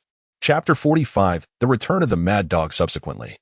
Under LeBron's directive, the Lakers pursued Lillard relentlessly, opting to leave his teammates unguarded rather than allow him to score. The two teams ended the second quarter tied at 26, with the Lakers leading 69-54 at halftime. Lillard managed only 4 points in the first quarter and 10 in the second. As he walked back to the locker room through the players' tunnel, countless fans reached out their hands, their focus undoubtedly on LeBron. In this moment, the other players could not help but feel a tinge of awkwardness. Meng Hua, someone called, their voice sweet as a lark, and he wondered if it was due to the name. He paused, looking up to see Sophie. Even when not smiling, she was already a stunning beauty. But at this moment, her smile radiated like a celestial being. Meng Hua waved and nodded in acknowledgement before continuing toward the locker room. Sophie called out once more. Meng Hua, defeat Lillard and ensure he doesn't rise again. Upon returning to the locker room, Meng Hua felt a slight bewilderment. Why did Sophie add that final remark? The league forbids players from sharing information during the game, yet there was no strict enforcement against using their phones. The Lakers maintained a more lenient stance, never explicitly stating that phone usage was prohibited. He retrieved his phone from the cabinet, and upon checking, everything became clear. We are of the same origin. Why then the haste to undermine one another? The lightning-fast weasel is indeed treacherous. Is this a basketball game or a palace intrigue? Noticing him perusing his phone, James surmised he was reading news about himself and Lillard. He approached him and said, "No need to worry, he won't score 40 points. Even if he does, I'm not concerned. The issue is, I have never claimed such a thing. Making grand proclamations before a game is a sign of disrespect towards players. And I would never do that." James had not given it much thought before. Such exchanges of barbs are commonplace in the NBA. However, at that moment, he reflected on Meng Hua's character and realized he would not make such bold statements without cause. He was astute and promptly responded, "Is it that journalist? It must be a misunderstanding. There is no need for you to concern yourself. If we win this match, may I attend the post-game press conference?" "You should have attended long ago," James remarked, patting him on the shoulder. After all, the Lightning Mongoose was a son of Huaxia. If he publicly accused him of treachery, those unaware would certainly assume they were embroiled in internal strife. Thus, Meng Hua refrained from exposing him at this juncture. Beyond this, a base thought lingered in his mind. Having viewed those provocative videos, he felt invigorated and exceptionally exhilarated, eager to face off against Lillard. The Lightning Mongoose had used him. He too could turn the tables and utilize the Lightning Mongoose. Given his character and circumstances, it is improbable that he would offend other players in the league, particularly the stars. For instance, there are rumors that the Lakers wish to trade Westbrook for Lillard. Most of these rumors are unfounded. However, it is indeed common for players in the league to switch teams. Should he inadvertently make an enemy, he might face repercussions in future team dynamics. Presently, with the endorsement of the likes of Shai Gilgeous-Alexander and LeBron James vouching for him, what is there to fear? Meng Hua secretly delights in this thought. Donning his headphones to immerse himself in music. In the TNT studio, Shaquille O'Neal and Charles Barkley engage in a heated debate. Naturally, the topic revolves around Meng Hua and Lillard. Lillard scored 10 points in the second quarter, showing signs of resurgence, while Barkley adamantly claims he can outshine Meng Hua. O'Neal insists that Lillard will not score 40 points. Is it not considered a true standout performance unless he reaches that mark? Neither party reveals the underlying truth. It is merely a requirement for entertainment. In the Tencent studio, Wang Meng speaks eloquently while Yang Yi is equally loquacious, both analyzing Meng Hua's comprehensive skill set. With 10 assists in a single quarter, such a feat could be celebrated for a lifetime. The basketball enforcer occasionally offers a rebuttal, but his voice is soon drowned out by the vast sea of comments. The Lakers lead by 15 points, with LeBron, Westbrook, and Meng Hua all performing exceptionally, leaving little room for criticism. As the second half commences, the Trailblazers initiate their first offensive play, even before Lillard crosses half-court. Meng Hua is already eager to make his move. He remained glued to Lillard, unyielding and relentless, akin to Poseidon fixating on a beauty. Eager to find a moment of connection, Lillard maneuvered left, then right, dribbling behind him as he crossed half-court. Although Meng Hua was closely guarding him, he refrained from engaging in physical confrontation, maintaining a safe distance. As Lillard advanced to the right wing, he positioned himself, poised for action. Meng Hua allowed him to take the right path, slightly turning his body, waving his right hand, while occasionally flicking his left behind him to ward off any approaching screens. Just then, the screen arrived, and he felt a sudden chill on his left side. At that moment, Lillard surged left. Meng Hua too shifted right. Nance's footwork faltered slightly, failing to intercept him. Skillfully navigating the screen, Meng Hua continued to allow Lillard to advance right. The arena's DJ incited waves of defensive fervor. Meng Hua's eyes shone with intensity, his fighting spirit at its zenith. This was his prime condition. In this singular exchange, he found it hard to believe that any player in the world could outmatch him. Not James, not Kobe, not even Jordan. Certainly not Lillard, who continued to shoot three-pointers as Meng Hua's hand nearly obscured his face, resulting in a perfect miss. The opponent's energy surged. He knew he must intensify his efforts. Lillard sensed the shift, quietly rallying himself. Only when one's spirit transcends into another realm can their skills unleash their fullest potential. As the Lakers initiated their offensive, James darted without the ball, receiving a pass from Westbrook near the free throw line, effortlessly executing a powerful dunk. Meng Hua sprinted toward the baseline, intent on challenging Lillard with the same ferocity he had once displayed against Paul and Booker. Scoring 40 points? Bring it on. Has he never encountered a rabid dog? When I go wild, I might even bite myself. After Powell inbound the ball, he moved in front of the two, providing a screen for Lillard. Lillard sped into the front court. Upon glancing up, he saw Meng Hua maneuvering past Powell, coming to a halt before him. Without waiting for Lillard to make a move, Meng Hua's hands danced in a soulful display. As Lillard veered left, Meng Hua mirrored his motion, forcing Powell's screen to become ineffective. Lillard shifted right, pivoting with the ball protected in his left hand while his right hand initiated a drive. As Meng Hua advanced and Lillard retreated, the distance between them remained at a point where the defender could intercept the ball. Unable to escape, Lillard passed to Powell. James had been anticipating this moment. He crouched low, stretched out his arm, and intercepted the ball, driving straight to the basket for a powerful dunk. The fans erupted in ecstasy. Kardashian glanced at the muscular James, swallowed discreetly, and felt a surge of excitement. Such a player, she mused, was uncontainable by anyone but herself. At the baseline, Meng Hua remained steadfast in his defense. Lillard received the ball, and Meng Hua continued his relentless pursuit.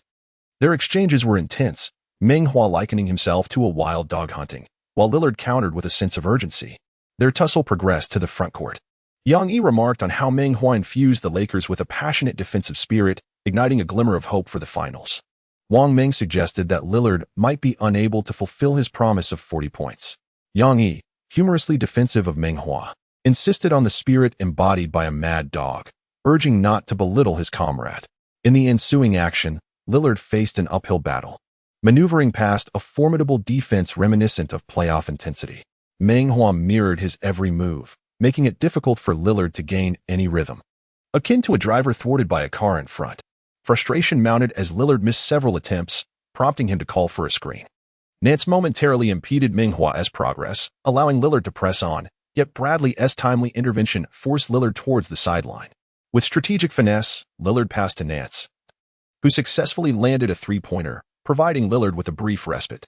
However, the Lakers responded swiftly, with James penetrating the paint and passing to Meng Hua, who confidently launched a distant shot over Lillard's head, netting a three-pointer in under 7 seconds. Lillard, feeling the pressure, pushed forward again, this time employing a double screen. As they reached the arc, both players navigated through Nance's defense, their movements blurring the lines of offense. The physicality intensified, and Meng Hua, though fatigued, pursued Lillard relentlessly. Upon reaching the left wing, he found himself drained, collapsing to the ground as Lillard halted and launched a three-pointer. In a moment of desperation, Meng Hua extended his arm, striving to disrupt Lillard's shot, but the ball swished through the net.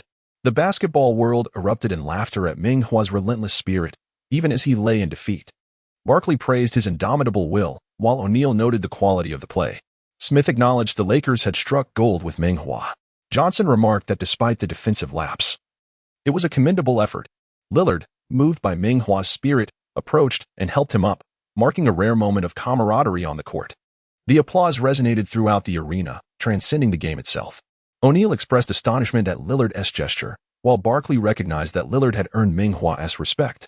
Lillard, extending a hand, acknowledged the competition, and Meng Hua, touched, expressed his gratitude, clarifying that he had never intended to make it personal. His intention was to communicate with Lillard, considering that the latter had extended goodwill towards him. Little did he anticipate that this would extinguish Lillard's morale entirely. Lillard failed to score again, and by the end of the third quarter, the gap in the score had widened once more. Throughout the entirety of the fourth quarter, he remained on the bench, ultimately concluding the game with a mere 18 points to his name. Not long into the fourth quarter, the deficit had ballooned to 26 points.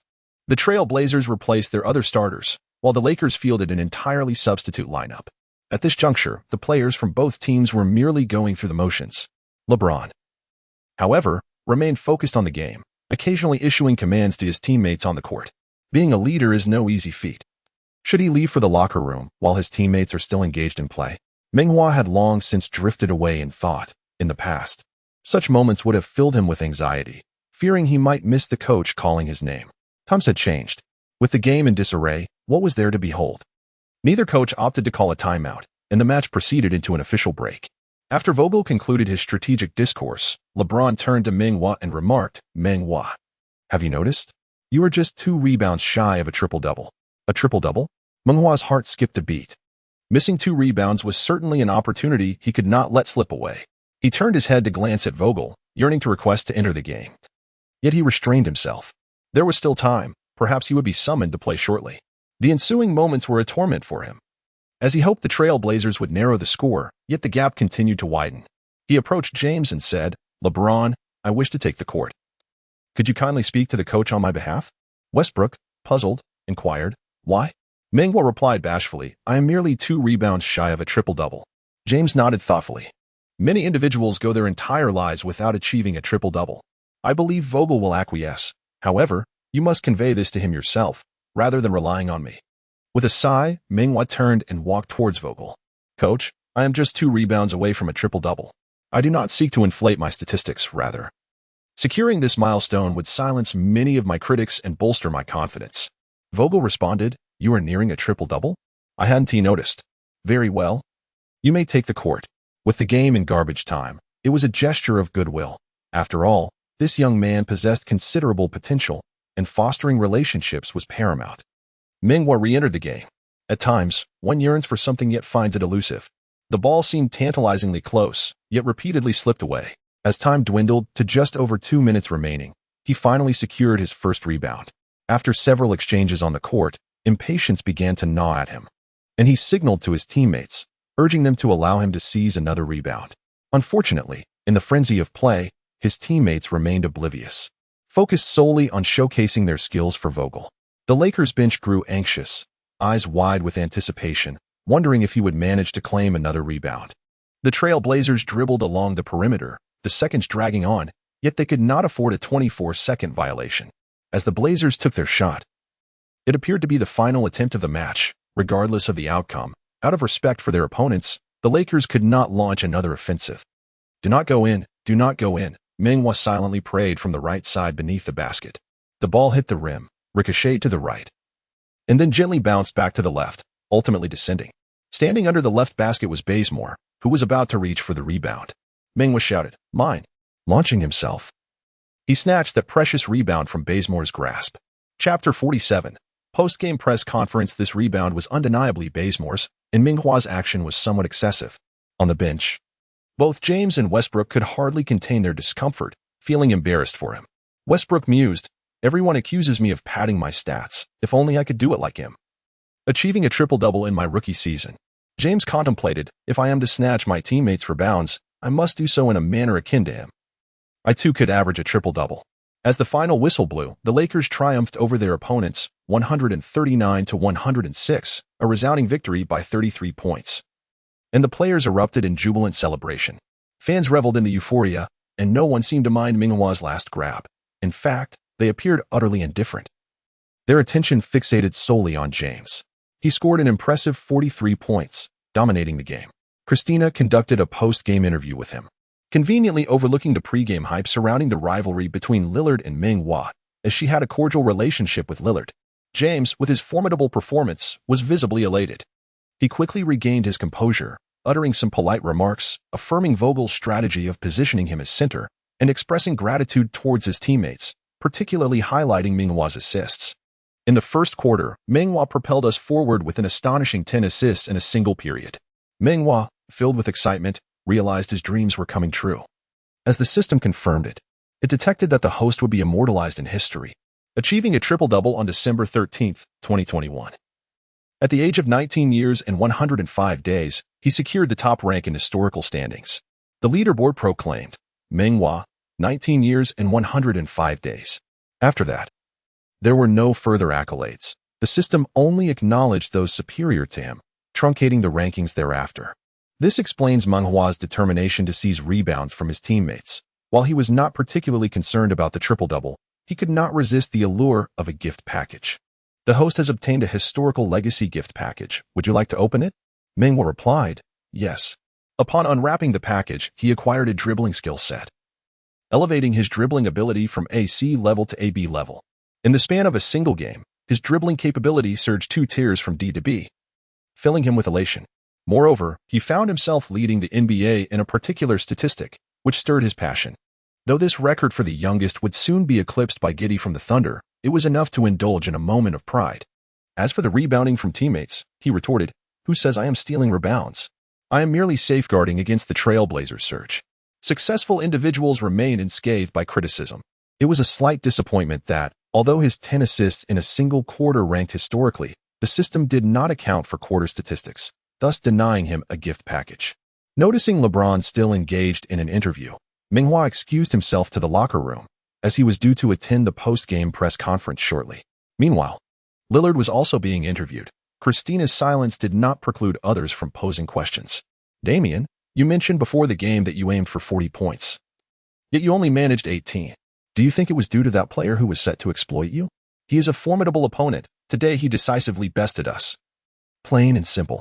At that moment, as Meng Hua passed by, Lillard pulled him in for an embrace before the cameras. Where was the animosity?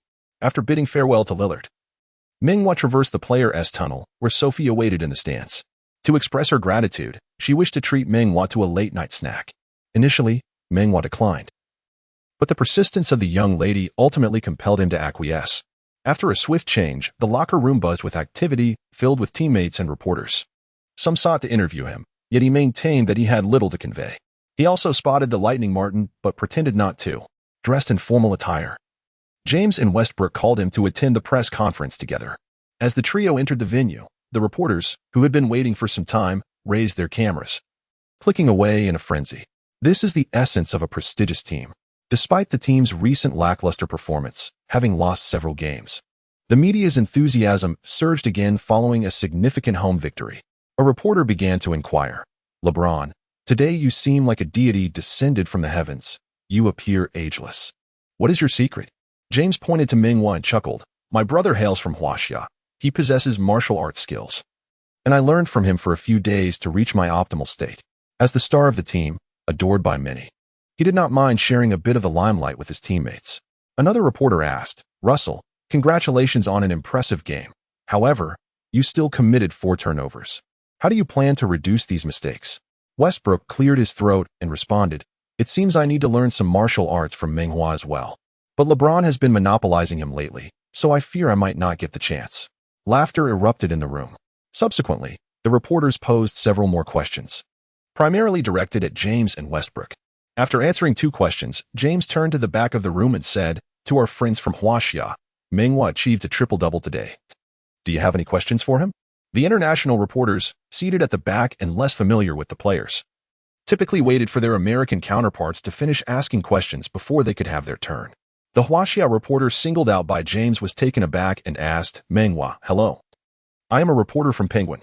Congratulations on your triple-double, the youngest in NBA history. How do you feel right now? The reporter's face beamed with pride as he posed the question. Meng Hua laughed heartily. I feel proud, but there is a hint of regret. The reporter then inquired, what regret? James and Westbrook, just realizing it was the youngest triple-double in history, looked at him quizzically, wondering how he could feel regret after breaking a record. Meng Hua replied, I can no longer assist LeBron and Russell with their shoes. This prompted another round of laughter from James, Westbrook, and the reporters. After the laughter subsided, another Huaxia reporter asked, you did a great job limiting your matchup with Lillard. Did you communicate with him about that 40 points during the game? Meng Hua cleared his throat and said, players like Lillard are difficult to contain. Today, he simply had an off night. It has little to do with my defense. If we did manage to limit him, it is due to our team's defensive system. Without Coach Vogel's tactics and LeBron's help in the back, no one can single-handedly defend against Lillard. As for the 40 points, with his skill level, it is quite courteous to say he would score that much on any player. This statement was a flattering praise. cleverly avoiding any offense to Lillard, which delighted James.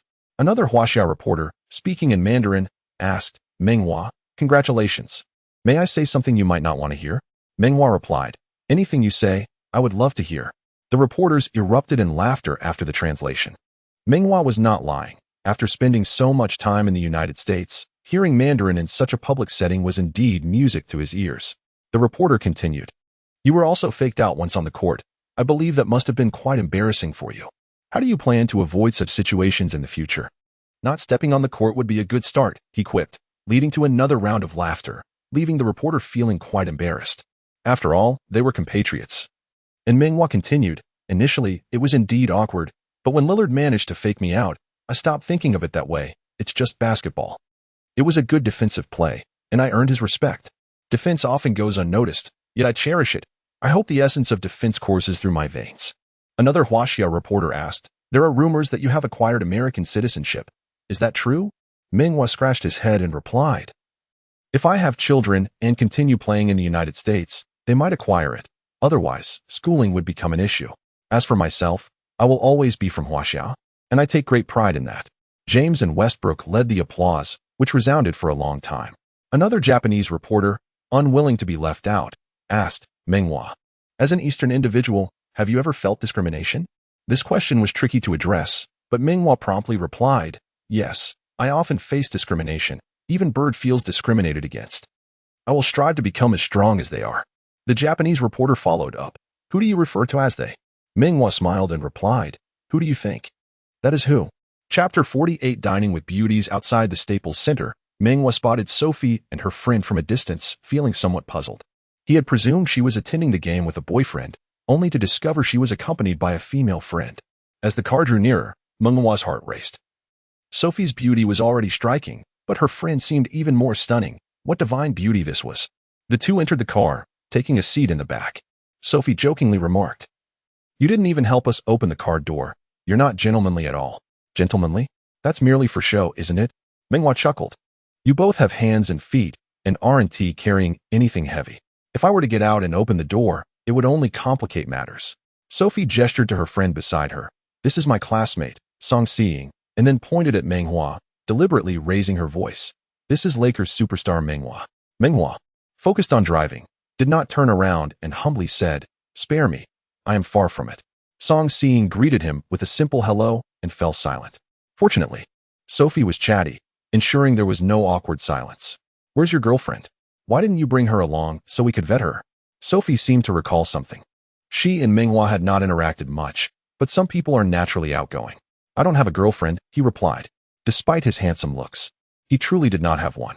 For a scientist, the pursuit of knowledge was far more interesting than romance. For Meng Hua, honing his basketball skills was of greater significance than having a girlfriend. Are you regretting not bringing a beautiful girl with you? Sophie's sharp tongue was evident. That Jessica is quite pretty. You should count your blessings. She is part of the team staff. It's not like that. I prefer someone from Huaxia. Oh, please. She helped you move, and it was all over the news. Many people criticized you last night. That reporter criticized me because I previously declined an interview with him.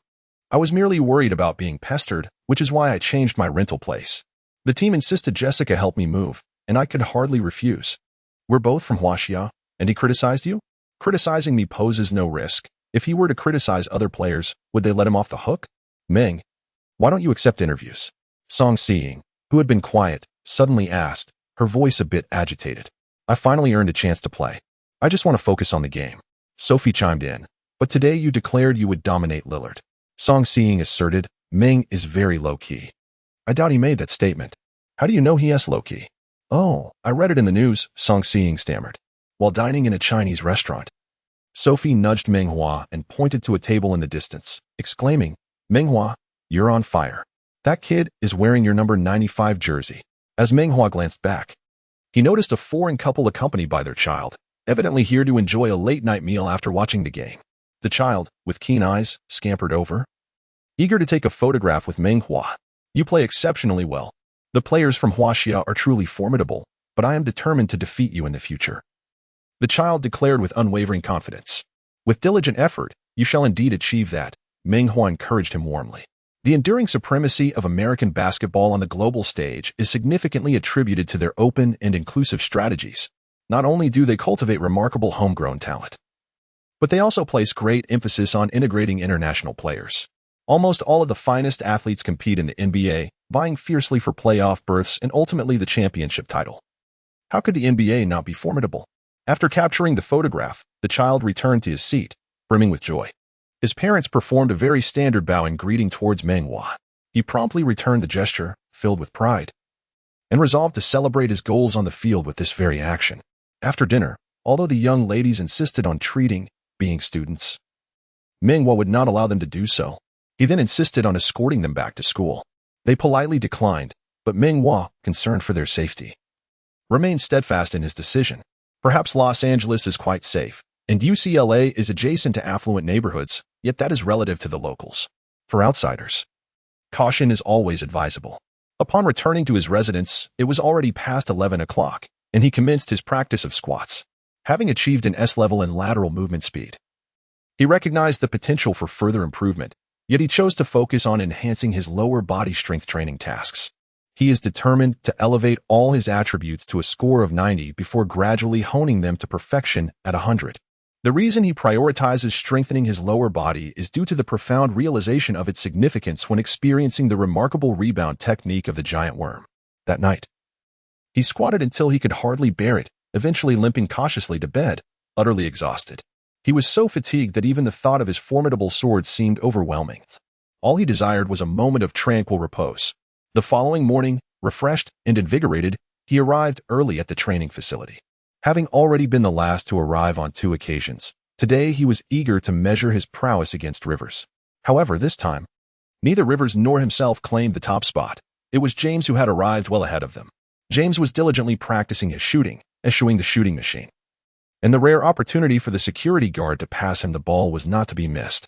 For Meng Hua, this too was an opportunity he would seize without hesitation. James frequently shares posts on social media, yet Meng Hua never likes or interacts with them. Such exchanges are merely courteous gestures devoid of novelty. LeBron, your diligence is commendable. Rookie, take a leaf out of my book, James remarked with a sense of self-satisfaction after sinking a three-pointer effortlessly. He is undoubtedly qualified to utter those words.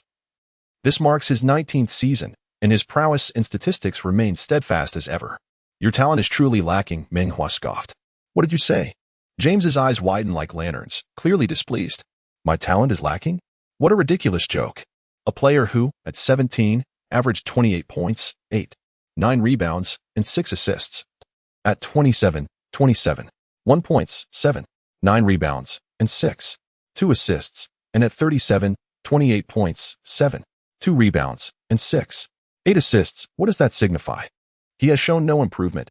Does that not indicate a deficiency in talent? Ha ha ha. James laughed heartily, joyfully sinking another three-pointer, clearly relishing this exchange. This young man is impressive. Even more so than he himself remembers. Within the Lakers, James wields undeniable authority. It is essential to navigate their relationship wisely for mutual benefit.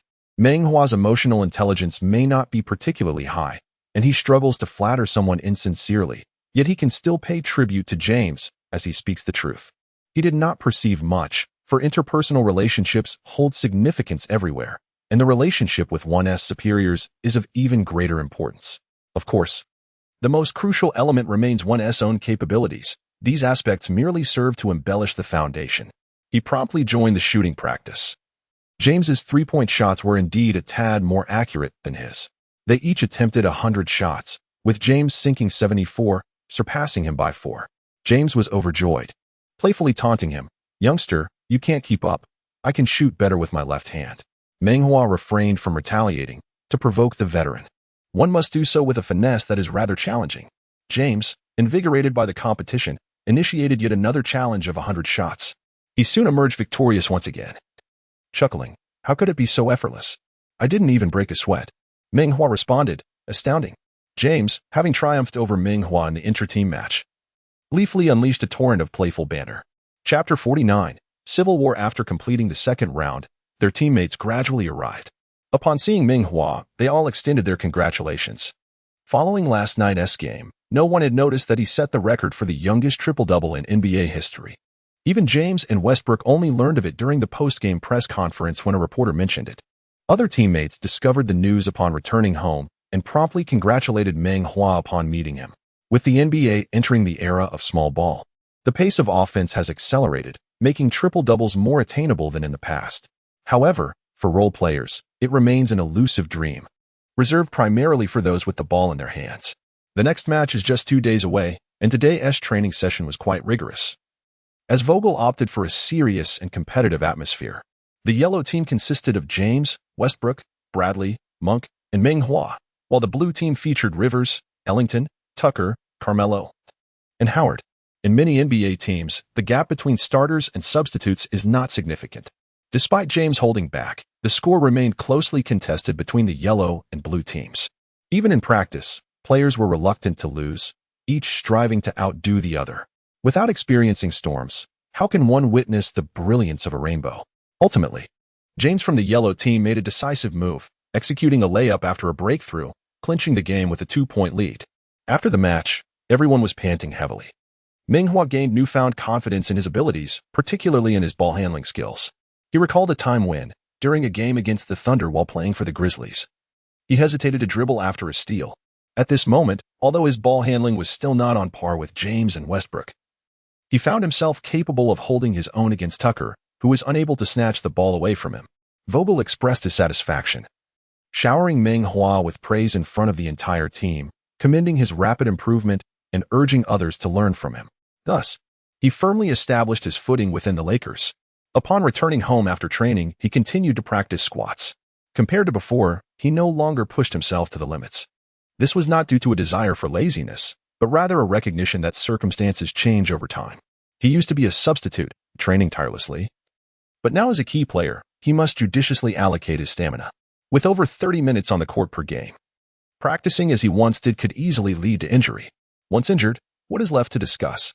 Without capability, even if the team chooses not to cut him, he would feel too ashamed to remain.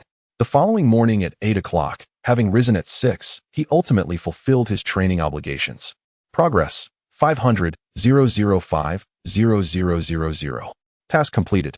The host's lower body strength has been elevated to grade D. He has finally ascended from the lowest rank to the second lowest, and he is filled with exhilaration, eager to test his prowess against Tucker. Tucker possesses impressive lower body strength, which is quite remarkable within the Lakers. Just yesterday, he managed to overpower him in the paint multiple times with his well-rounded physique. At the training facility, Vogel continues to oversee the fierce competition between the yellow and blue teams, and this time, the primary yellow squad faced defeat. However, Meng Hua felt a surge of joy. Although he still struggled against Tucker, it was evident that Tucker was beginning to find it challenging to contend with him. On one occasion, after a fierce exchange, he was even able to leap and block Tucker's shot. If this progress continues, as long as he can etch his name into the annals of history, he could potentially secure a starting position with the Lakers without needing a trial card. Yet, the path to achieving legendary status is fraught with difficulties. Upon the conclusion of practice, the team physician, Judy Saito, approached him and inquired, "Xiaoming, do you need any assistance?" "Thank you, Judy. But it seems I am fine for now." Although Judy is a physical therapist, her title with the Lakers is Director of Athletic Performance, a position that might even surpass the status of role players on the team.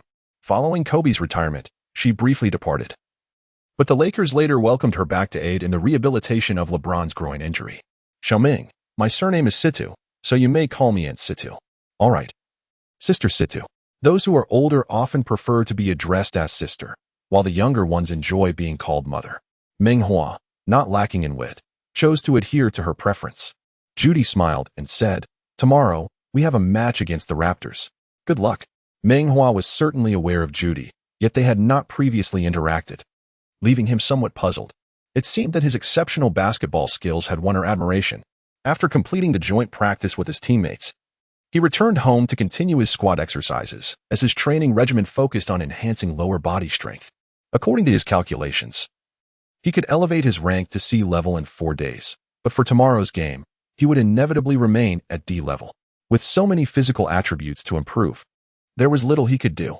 After performing over 3,000 squats, he paused to rest, finding the repetition exceedingly monotonous.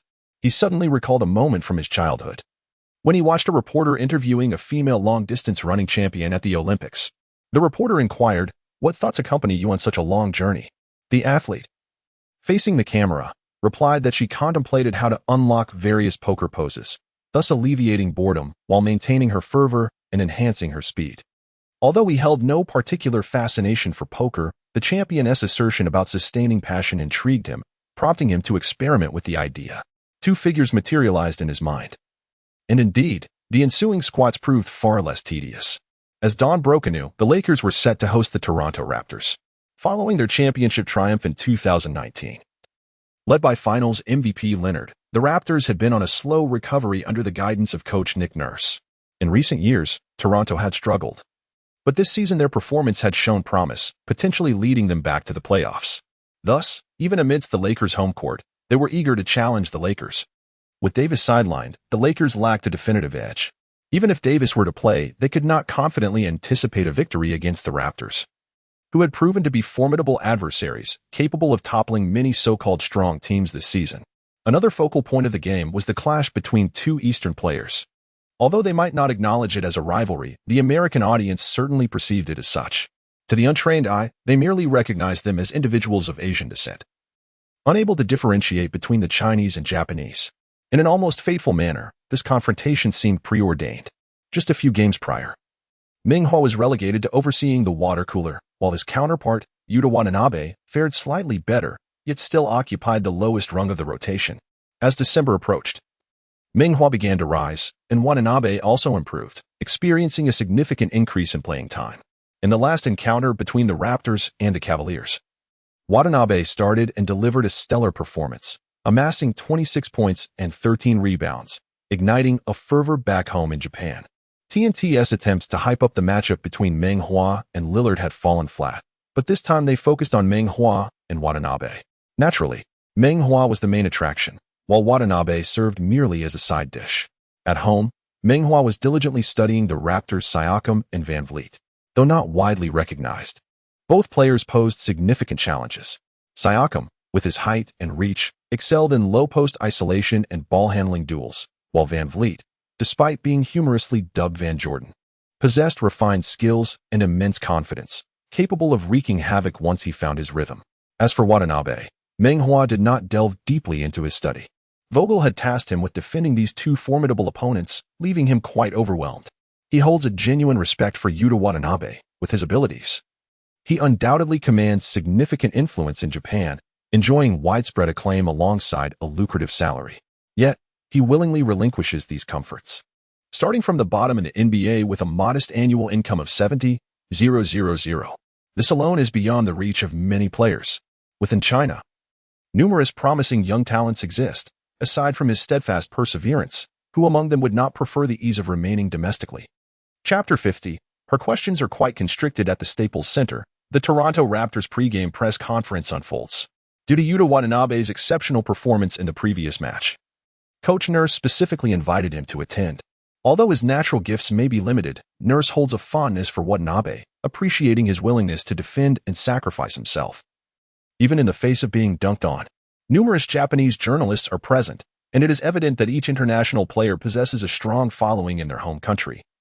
With a diverse array of reporters in attendance, some genuinely care for the athletes, others are simply fans of the sport, while some are just there to earn a living, and still others seek personal publicity, each type represented in abundance. The Raptors do not attract much attention, and the front row is filled with Japanese reporters. Upon Watanabe's entrance, they can hardly contain their excitement, cheering fervently, while a Cameroonian journalist in the second row furrows his brow in disapproval. After suppressing their own excitement and politely posing a couple of questions to Nurse, the Japanese reporters quickly pivot to Watanabe. A female journalist is the first to inquire, her face flushed and her chest rising and falling with anticipation. "Mr. Watanabe, you scored 26 points in the last game. Is there anything you feel you need to improve?" Watanabe beams, responding with a hearty laugh. "Indeed, I shot 11 for 20. I will strive to enhance my shooting technique." The Japanese have a knack for modesty. Another female reporter rises, smoothing her hair, exuding charm, and bearing a striking resemblance to a Rocky Yui, flashing a soothing smile. "You only grabbed 13 rebounds, and your fans are quite dissatisfied." Watanabe bows his head, bashfully apologizing. "I apologize to my fans who support me.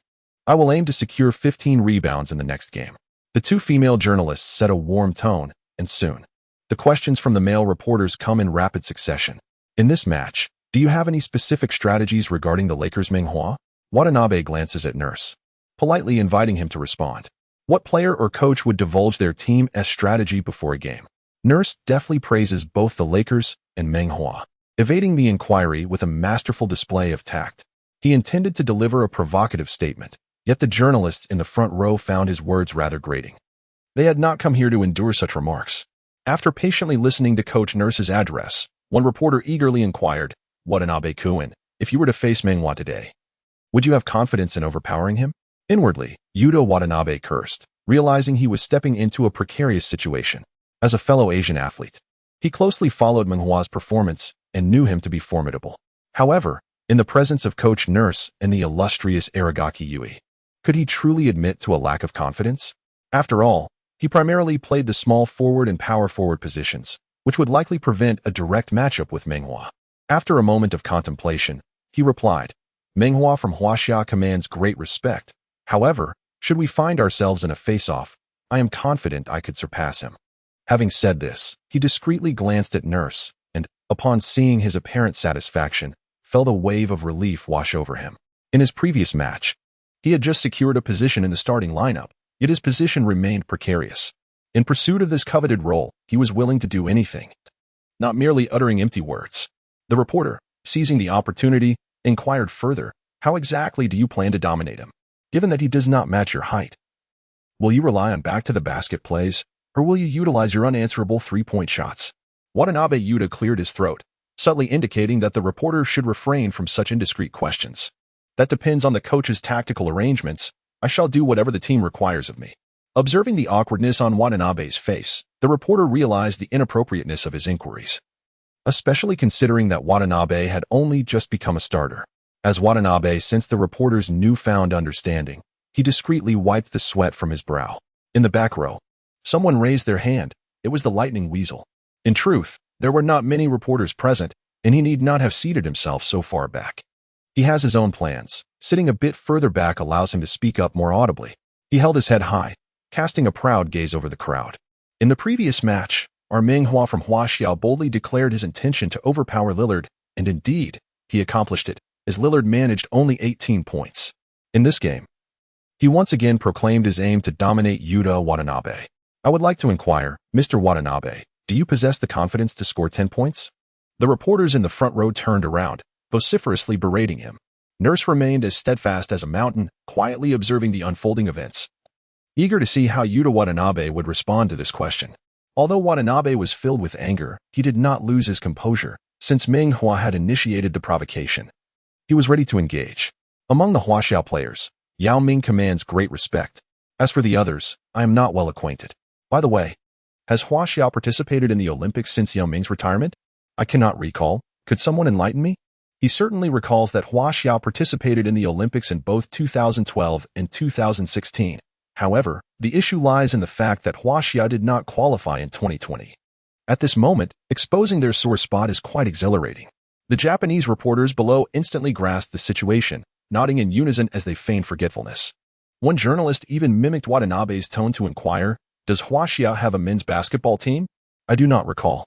This elicited hearty laughter from the audience, including the Cameroonian reporter.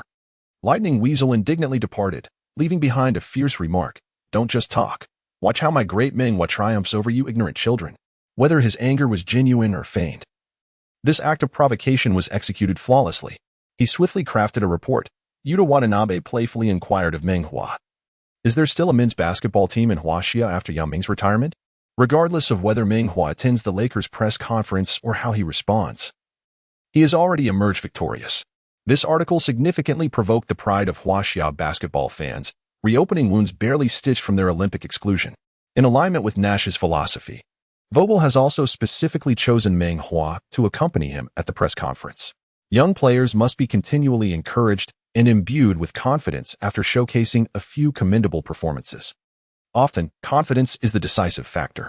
Even someone as formidable as Jordan experienced self-doubt before making the iconic game winner against the Cavaliers, known as the shot. However, once he transcended that barrier, he soared to great heights. While Vogel does not dare to expect Meng Hua to ascend instantaneously, he deeply yearns for his rapid development. The Lakers desperately require his defensive prowess, as time is running short for LeBron James to secure another championship. Upon entering the venue, Meng Hua indeed found many compatriots in the front row. Was this an intentional arrangement by the staff? Their logistics are commendable. No, this is not right. They're uttering baga, and it turns out they are neighbors. How amusing. He harbors no fondness for this neighbor, if not for the sting of provocation. He would restrain himself and refrain from displaying any malice. In his childhood, teacher Meng often advised him that neighbors could be quite exceptional. Thus one must exercise particular caution and vigilance. Teacher Meng also recounted that during the Song dynasty, the GDP of the Huaxia civilization overwhelmingly dominated the globe. Yet due to the multitude of formidable neighbors, there was scarcely a moment of respite throughout the two Song dynasties. These lessons are easily comprehensible. His intellect is sound, and he naturally understands. Yet, he is merely playing basketball in the NBA and holds no grievances against Yuta Watanabe. Why then? Do those journalists appear as though they have lost their parents? He sensed something amiss and soon concluded that the lightning ferret was up to its usual antics again. As he began to inquire, a beautiful woman rose to her feet. Her smile bore a striking resemblance to that of a certain movie star, though he could not recall her name at that moment. Meng Hua, greetings. I am a journalist from Japan. You and our player, Yuta Watanabe, represent the pinnacle of Asian basketball. In the NBA, you should support one another. Why have you chosen to target him? Her smile was remarkably soothing, yet her question felt rather convoluted. Chapter 51. Who would not compete? Meng Hua continued to smile. Upon seeing the beautiful woman, particularly one who resembled a certain celebrity, how could he not smile? He speculated that it was once again the antics of the lightning weasel and refrained from directly exposing him. Addressing the camera, he declared, I fear no challenge and no individual. With his strength continuously escalating, the training regimen only served to enhance his prowess. And attaining a place among the historical top 10 in statistical data was also within his grasp. What was there to fear? Conquering the NBA was merely a matter of time. The reporter pouted playfully, displaying a hint of discontent. Meng Hua-jun, you ought not to target Watanabe-kun. You are the youngest player in the NBA to achieve a triple-double. Your talent should surpass his. Have you considered the immense effort he has exerted to secure a starting position? Every individual who strives deserves respect, and in this regard, Yuta Watanabe is beyond reproach. He could only jest. You bear a striking resemblance to a certain celebrity. I apologize for momentarily forgetting her name.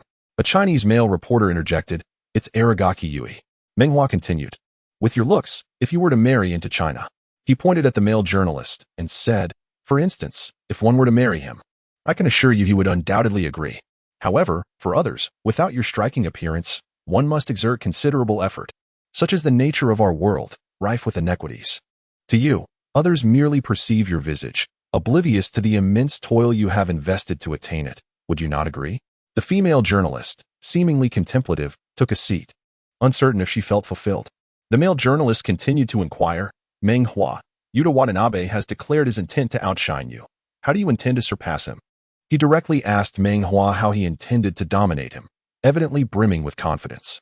Meng Hua retorted, This is a pre-match press conference. I have just arrived, and I am not fully aware of the circumstances. Did he truly say that? This statement was directed at Yuta Watanabe. I never claimed I would overwhelm you. As for you, if you indeed stated that you would best me, I shall certainly make you regret it. If Phil Jackson had sought clarification regarding the provocations from the previous match, misunderstandings could have been avoided. However, he is merely an unknown player, not LeBron James, and thus, others could not be bothered to verify, responding instead directly. Yet, what of Yuta Watanabe? Why did he not seek clarification? Could it be that he too wishes to leverage such disputes to bolster his on-court motivation? A journalist then played a video, presenting his phone to Meng Hua. After viewing it, Meng Hua chuckled and said, Next question. The male journalist, taken aback, reminded him, You have yet to answer my question. Meng Hua replied with a smile. This one, resembling Aragaki Yui, truly wishes to marry you. Would you be willing? The male journalist swallowed hard, unable to respond. After laughing heartily, Meng Hua stated deliberately, Some thoughts are best kept within. There is no need to vocalize them. Another journalist stood, excitedly exclaiming, A Japanese colleague just mocked. Does Huaxiao even have a men's basketball team? Please, Meng Hua, ensure you give us a reason to be proud on the court. I certainly will. Meng Hua's eyes gleamed with a fierce intensity, evoking a chilling effect. The journalist continued to pose several questions until Vogel sensed it was time to leave, patting Meng Hua on the shoulder as they rose to exit the conference room. In the Tencent studio, four commentators were present for the match: the Long United Su Kun and Yang Yi, alongside Zhang Weiping and Wang Shipong. The significance of this match was clear to those who understood, regardless of Meng Hua's prior fanbase or his influence in Huaxia.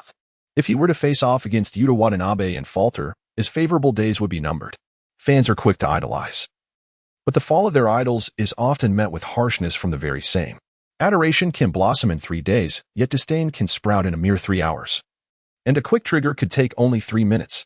Yang Yi was the first to speak. American colleagues are keenly watching this match due to the intra-Asian clash. Zhang Weiping added, "Indeed, there are still too few Asian players in the NBA. They must strive harder." Su Kun followed, over a decade ago. Yi Jianlian faced Hamed Haddadi while with the Nets. "I just checked online. In that game, he scored 15 points with 4 rebounds and 1 assist. While Haddadi managed only 2 points, 6 rebounds, 1 assist, and 1 block. The disparity in statistics is striking. He decisively triumphed. I hope the experience of our senior can benefit Meng Hua." Wang Shipong remarked, "It seems I should give Yi Jianlian's number to Meng Hua's father, so Meng Hua can learn from him." Yang Yi continued, "Yuta Watanabe was in stellar form last game, seemingly having found his rhythm. If he can maintain this momentum, Meng Hua will face a challenge." Zhang Weiping countered, "They are unlikely to match up directly. Meng Hua typically defends positions 1 to 2.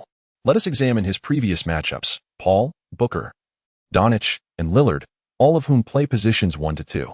Su Kun noted, he has also defended Tatum, with commendable results. Watanabe stands at 206 centimeters, given this height difference. Vogel likely won't assign Meng Hua to guard him." Wang Shipong added, "Japanese players have shown significant improvement in recent years, although the Tokyo Olympics did not yield favorable results. Their potential remains undeniable. If it were not for Meng Hua's emergence, Huaxia would truly lack representation." Almost immediately, a comment appeared in the barrage: "Coach Wang. We are already aware of this. No need to reiterate." Wang Shipong, noticing the comment, refrained from continuing. He spoke no falsehoods. Yet he abruptly felt that he was in error. Fans entered the live stream to witness Meng Hua. In such a context, why would one extol a neighbor? It is utterly inopportune. Yang Yi commented, "Australia is advancing rapidly. Should future world championships and the Olympics also be counted among Asian quotas? Our national team would face even greater pressure." When he mentioned Australia, a sudden crack echoed from an unknown source. Zhang Weiping remarked, "What is that sound? I can sense a palpable odor of animosity in the air." He is known by many aliases: the Magician of the Paint, Coach Zhang, Zhang the Rational, and Weiping Bryant. The latter 2 monikers indicate that he is a person who loves passionately and harbors deep emotions. He also aspires to maintain objectivity and impartiality. Yet when it comes to certain principled matters, such aspirations seem futile. Basketball knows no borders, yet basketball players do, and commentators too are confined by national boundaries. Su Kun further remarked, "If James continues to play as a center, Westbrook will undoubtedly take on the role of point guard. As for Monk, Bradley, and Meng Hua, who will take on the responsibility of defending Yuta Watanabe? When facing the Raptors, the primary focus of defense should be on Siakam and Van Vliet. However, both commentators and fans seem to pay closer attention to Yuta Watanabe." Yang Yi interjected, "With Watanabe standing at 206 centimeters, this indeed highlights a flaw in the small lineup. Are we to expect Meng Hua to take on that defensive task?" Wang Shipong noted, "In the previous game, the Trailblazers hardly utilized the forward position, and with Yuta Watanabe gaining momentum, the Raptors will certainly exploit that. The pressure on Monk and Bradley in defending him will be considerable." He initially considered including Meng Hua, but ultimately decided against it. Zhang Weiping remarked that a flawless lineup does not exist. However, the Lakers might make appropriate adjustments, suggesting that Monk could come off the bench while keeping Tucker on the court. Wang Shipong added that following the Lakers' previous resounding victory, they are unlikely to alter their starting lineup again this season, having already employed numerous starting combinations. Su Kun chuckled, estimating that they must have used around 20 different lineups. With Ariza returning from injury, he could also defend Yuta Watanabe. Yang Yi mentioned that Meng Hua achieved a triple-double in the last game, becoming the youngest player in NBA history to do so. Do you think he can replicate that feat in this game? Wang Shipong expressed skepticism, stating that such occurrences are rare. In the last match, several rebounds fortuitously fell into his hands, and he only completed the triple-double in the final moments. The mention of the triple-double prompted all four to think of Meng Hua snatching rebounds from his teammates, though none spoke of it. Even if he attained the triple-double in that manner, what of it? Do players truly disregard statistics? Such figures pale in comparison to victory. If victory is assured, who would sees a teammate's rebound to become the youngest player to achieve a triple-double? Chapter 52. The Mountains of Africa at the Staples Center. Raptors players were diligently warming up. The beautiful reporter, Christina, arrived as expected, dressed in a black t-shirt, the hand-shaped pendant on her chest seemingly beckoning attention. Yuta Watanabe felt exhilarated. This was his first sideline interview at Staples. The atmosphere was palpably distinct, with the presence of numerous celebrities in the front row adding to the excitement. Mr. Watanabe, congratulations on earning your place on the team through hard work, Christina eloquently stated. A testament to her rapport with many players, reliant on more than just her looks and physique. Thank you, Watanabe replied with a polite nod, his gaze momentarily drifting to the towering mountains outside before quickly returning to his teammates shooting on the court. You and the Lakers' Meng Hua both hail from Asia. Are you looking forward to facing him? I am indeed. He claims he will outshine me, but I shall teach him a lesson. Making him aware of the consequences of disrespecting his elders, Watanabe boldly declared to the camera. In the previous game, he had scored 26 points and grabbed 13 rebounds, fueling his confidence, especially since Meng Hua's triple-double featured lower scoring and rebounding stats.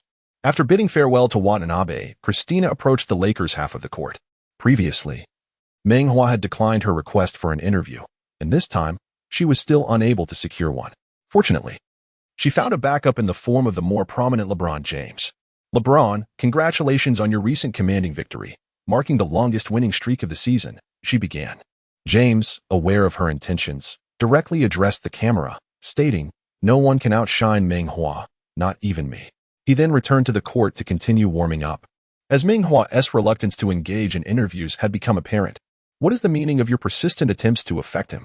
As the players took to the court, James tossed magnesium powder from the sidelines. Meng Hua caught sight of a beautiful woman in the front row. Puzzled as it seemed to be a Japanese ant occupying that spot, what had changed? A notification chimed in his mind, prompting him to refocus on the game. Upon detecting the host's entry, the system automatically logged him in. Check-in successful. Check-in reward. 1 experience card for the Mountains of Africa. Activated immediately for a duration of 10 minutes. Uncle Mu. In the twilight of his career, Mutombo served as Yao Ming's backup on the Rockets, his shot-blocking prowess still fearsome. Just an experience of blocking shots, I presume?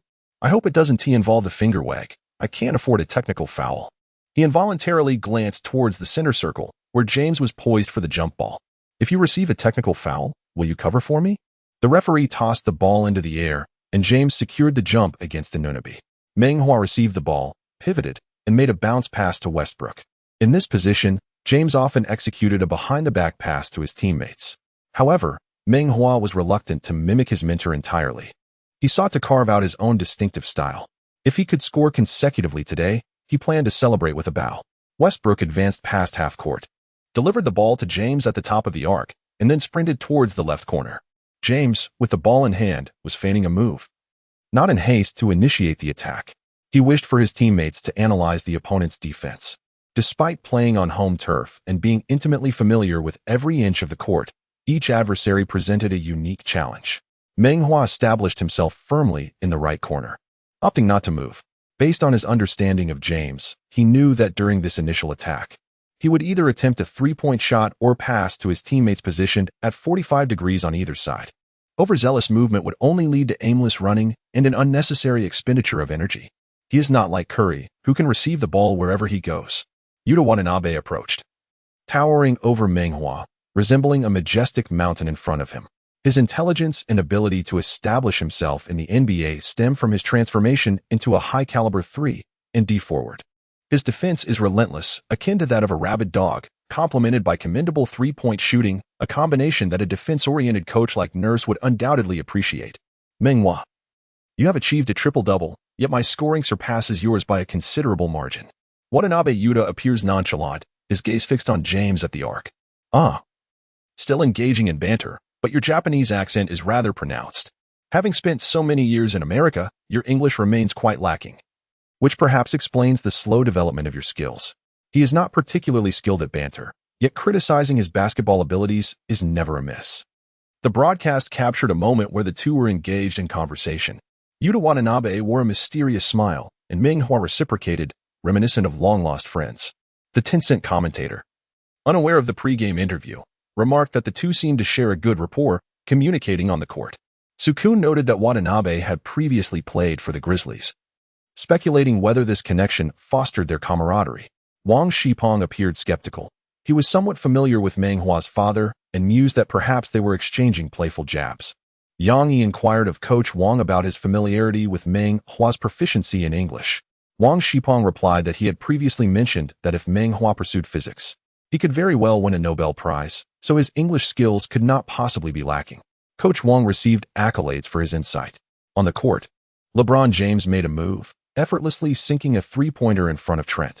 It is often said that when the formidable Kevin Durant plays, he creates mismatches. This adage equally applies to James. The arena's DJ, well prepared, elongated his gravelly voice to announce, 3 points for LeBron James.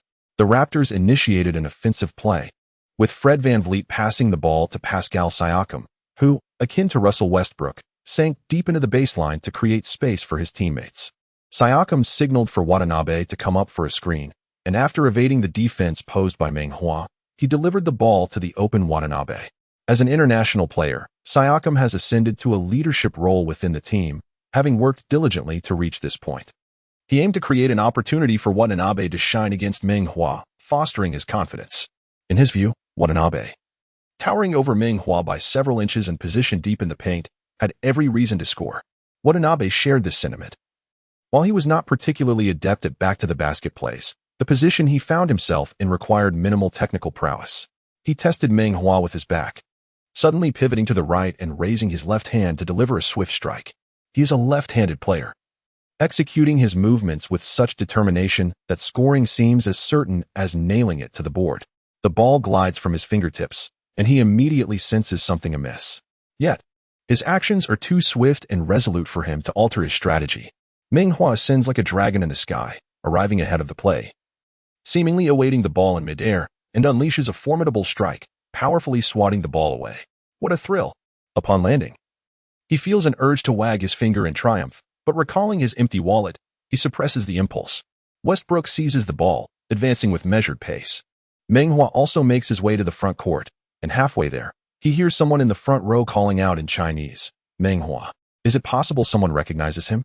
Turning his head, he spots a beautiful woman seated where a Japanese lady had been. Just as he contemplates nodding in acknowledgement, the beauty, having successfully captured his attention, hisses through gritted teeth, Huaxia men are simply inferior to Japanese men. Yuta Watanabe will surely dominate you.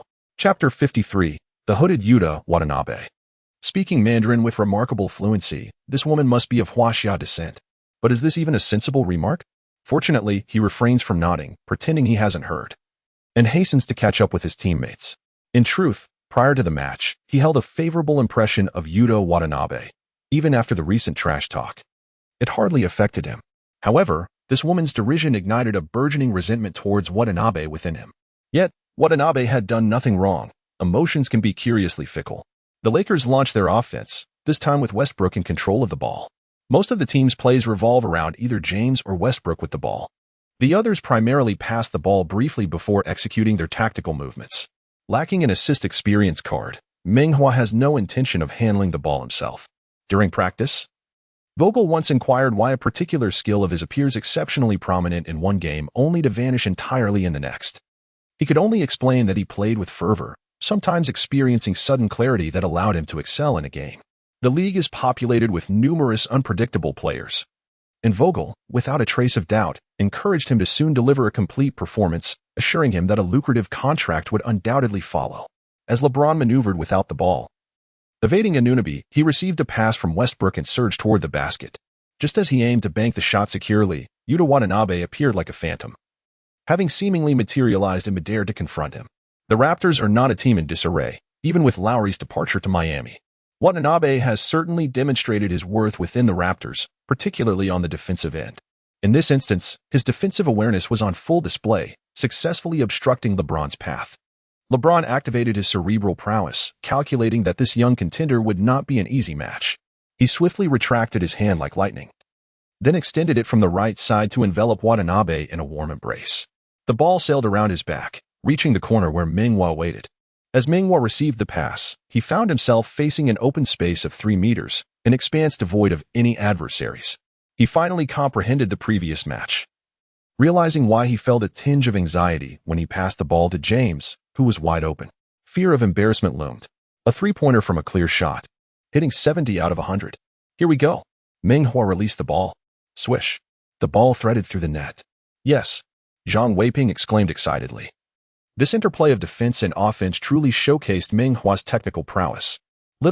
As for Japan, it was merely a trivial matter during my playing days. I relished facing them, even in a 4-against-5 scenario. As one ages, nostalgia becomes a companion. Yet at that moment, no one questioned the elderly man's reminiscences. Even Meng He surprisingly refrained from uttering any biting remarks. Meng Hua clenched his fists against his chest, thrusting them downward in a brief display of emotion before retreating to half-court defense. Meng dog, fortune smiles upon you, a woman in the front row called out. Though she barked like a dog, her face was adorned with a cheerful smile. The Lakers fans beside her, unable to comprehend Chinese, mistakenly assumed she was cheering for Meng Hua and politely applauded. Meng Hua felt a surge of anger had she not been of Huaxia descent. His ire would have been lessened. But what could he do? Charge at her? No, confronting such individuals left him feeling powerless. The Raptors launched an offensive. Van Vliet maneuvered to break through, closely trailed by Bradley. Seeing no opportunity, Van Vliet passed the ball to Siakam, then dashed to the perimeter, hoping to receive a pass for a three-pointer. Siakam, however, did not return the pass, effortlessly backing down Monk before executing a step-back jumper. The ball grazed the rim, and Meng Hua leaped to secure the rebound. Suddenly, a crimson shadow surged from behind, audaciously snatching the rebound from above his head. The shadow landed. It was Yuta Watanabe. If not now, then when? Watanabe crouched down, leaping beneath the basket. In that moment, it felt as though he had awakened the skills of a celestial being. He leapt high into the air, arms outstretched with the ball, poised to dunk. Suddenly, a colossal hand appeared before him, a left hand with a slightly twisted ring finger. It firmly obstructed the path between the ball and the hoop. Yuta Watanabe felt a twinge of despair. He knew he was about to be blocked. No. It couldn't possibly be Meng Hua's hand. It just couldn't. Smack. The crisp sound of the block resonated, like a slap to his face. Chaos erupted beneath the basket. And on the other side, Anunoby seized the ball and soared for a thunderous dunk. Watanabe turned his head, his mouth agape in astonishment. It truly was Meng Hua. Goodness. The speed and leaping ability he exhibited were akin to what one would expect from an athlete of African descent. He, a man of Asian descent, questioned how he could possess such abilities. Something must have gone awry. There had to be some mistake. Amidst a wave of bewilderment, Yuta Watanabe returned to the midcourt. And after merely 2 exchanges, he was nearly overwhelmed. Nash remained oblivious to his mental state. Although Watanabe was blocked during the play, it was his tenacious pursuit of the rebound that led to the subsequent scoring opportunity. LeBron dribbled past the half-court and passed the ball to Meng Hua, who, in front of Yuta Watanabe, executed a series of impressive maneuvers before passing the ball back to LeBron. He was not deliberately showcasing his ball-handling skills. Rather, he was assessing the level of his dribbling proficiency within the C category. Regardless of the intensity of training within the team, the psychological aspect is entirely different. He expressed great satisfaction with the test results. Yuta Watanabe possesses a relatively high center of gravity, an average wingspan, and moderate reaction speed. With his current ball-handling skills, he is hardly concerned about being intercepted when dribbling in front of him. It is said that the human limit for reaction speed is 0.1 seconds, however. He casually mentioned that his reaction speed is an impressive 0.095 seconds. During a pick-and-roll between James and Monk cut to the basket, receiving a brilliant pass and scoring with a bank shot. Following Davis's injury, Vogel temporarily devised a collaboration between James and Monk, which proved to be quite effective in practice. As the Raptors launched their offense, the Lakers did not assign Meng Hua to guard Watanabe, as he had a more pressing obligation to defend Siakam. Monk, stationed near the free-throw line, found it exceedingly challenging to withstand Siakam's advances. Although he possesses commendable agility and physical fitness, it is evident that his lower body strength is still lacking. Van Vliet maneuvered past Westbrook, then returned to the baseline, executing a bounce pass to Siakam. Siakam exerted force, causing Meng to stagger momentarily, By the time he regained his balance, Siakam had already successfully completed a jump shot. Monk fell short. Meng did as well. And Bradley's weight only exacerbated the situation, prompting Vogel to furrow his brow in concern. As the Lakers initiated their offense, Westbrook penetrated effortlessly into the paint, securing an easy 2 points.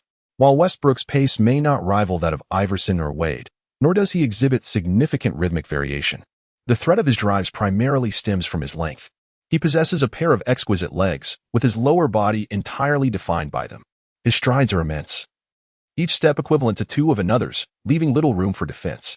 After one training session, he luxuriated in the whirlpool bath, feeling quite pleased with himself, thinking that even the best of the best could not measure up. Eventually, he realized that Westbrook's legs were even longer, surpassing his own long limbs. In the Raptors' front court, Siakam had previously dominated with such ease. There was no reason to cease. Siakam summoned the strength of a mythical beast, delivering a powerful thrust that caused Meng Hua to retreat a step, yet his footing was no longer unsteady. Static data is but a fragment. The dynamic aspect presents an entirely different narrative. Meng Hua learned from his prior experience, tensing his entire being as Siakam exerted his force, concentrating his strength into a singular point. Siakam thrust again, then executed a turnaround jump shot, effortlessly scoring 2 points. However, this time, Meng Hua felt no despondency. He had discovered the rhythm of exertion and release. On the basketball court, some individuals may be muscular yet lack ferocity in their approach, possessing only static data without the ability to harness their own power. Chapter 54. The cherry blossoms of my hometown will no longer bloom. Westbrook, ball in hand, broke through, executing a pull-up jumper from the left side of the free throw line for 2 points. When soldiers come, they will be met with resistance. When water flows, it will be contained. The Raptors also attacked aggressively from the point guard position, with Van Vliet utilizing a screen to surpass Westbrook, making a difficult reverse layup. Is it merely a matter of breaking through and backing down? Did you think I was incapable? LeBron, with the ball, backed down in Ernaby. Monk set a screen.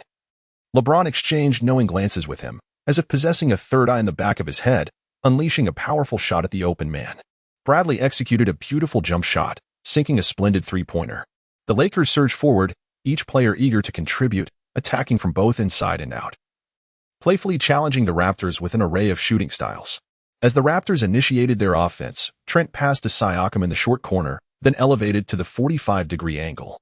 The other 3 players had already positioned themselves on the weak side, clearly intending for Siakam to confront Meng Hua directly. Having tasted victory, Siakam successfully overpowered Meng Hua twice, a cruel smile creeping onto his lips. Rookie, this is the reason I command a contract worth over $30 million. Siakam probed with his back to Meng Hua, his movements precise and deliberate, strategically belittling the enemy, yet tactically respecting them. He released the ball, lowered his center of gravity, and dribbled inward. A surge of rebounding force emanated from his back, overwhelming and relentless, causing him to stagger forward. He had not anticipated such a swift defensive switch from his opponent. It had to be LeBron. Without a moment's hesitation, he returned the ball to Trent. Trent then passed it to Van Vliet. As Van Vliet dribbled along the perimeter, Siakam turned around, gasping in surprise. Behind him was not James, but the Chinese player. The ball found its way to Watanabe Yuta, who was on the move, defended by Monk. The Raptors deployed Watanabe to guard Meng Hua, while the Lakers did not assign Meng Hua to defend Watanabe. Receiving the ball in motion, Watanabe seized the moment, elevating gracefully and driving towards the basket with 2 swift strides. Monk found himself helpless, pinned behind Watanabe. With a right-footed leap, Watanabe extended his left hand towards the hoop, executing a beautiful underhand layup. The posture was as picturesque as a painting. In a flash, Meng Hua's long arms reached out, delivering yet another block. He had anticipated Watanabe's path of attack, abandoning Siakam to arrive in the paint. Bam! Bam!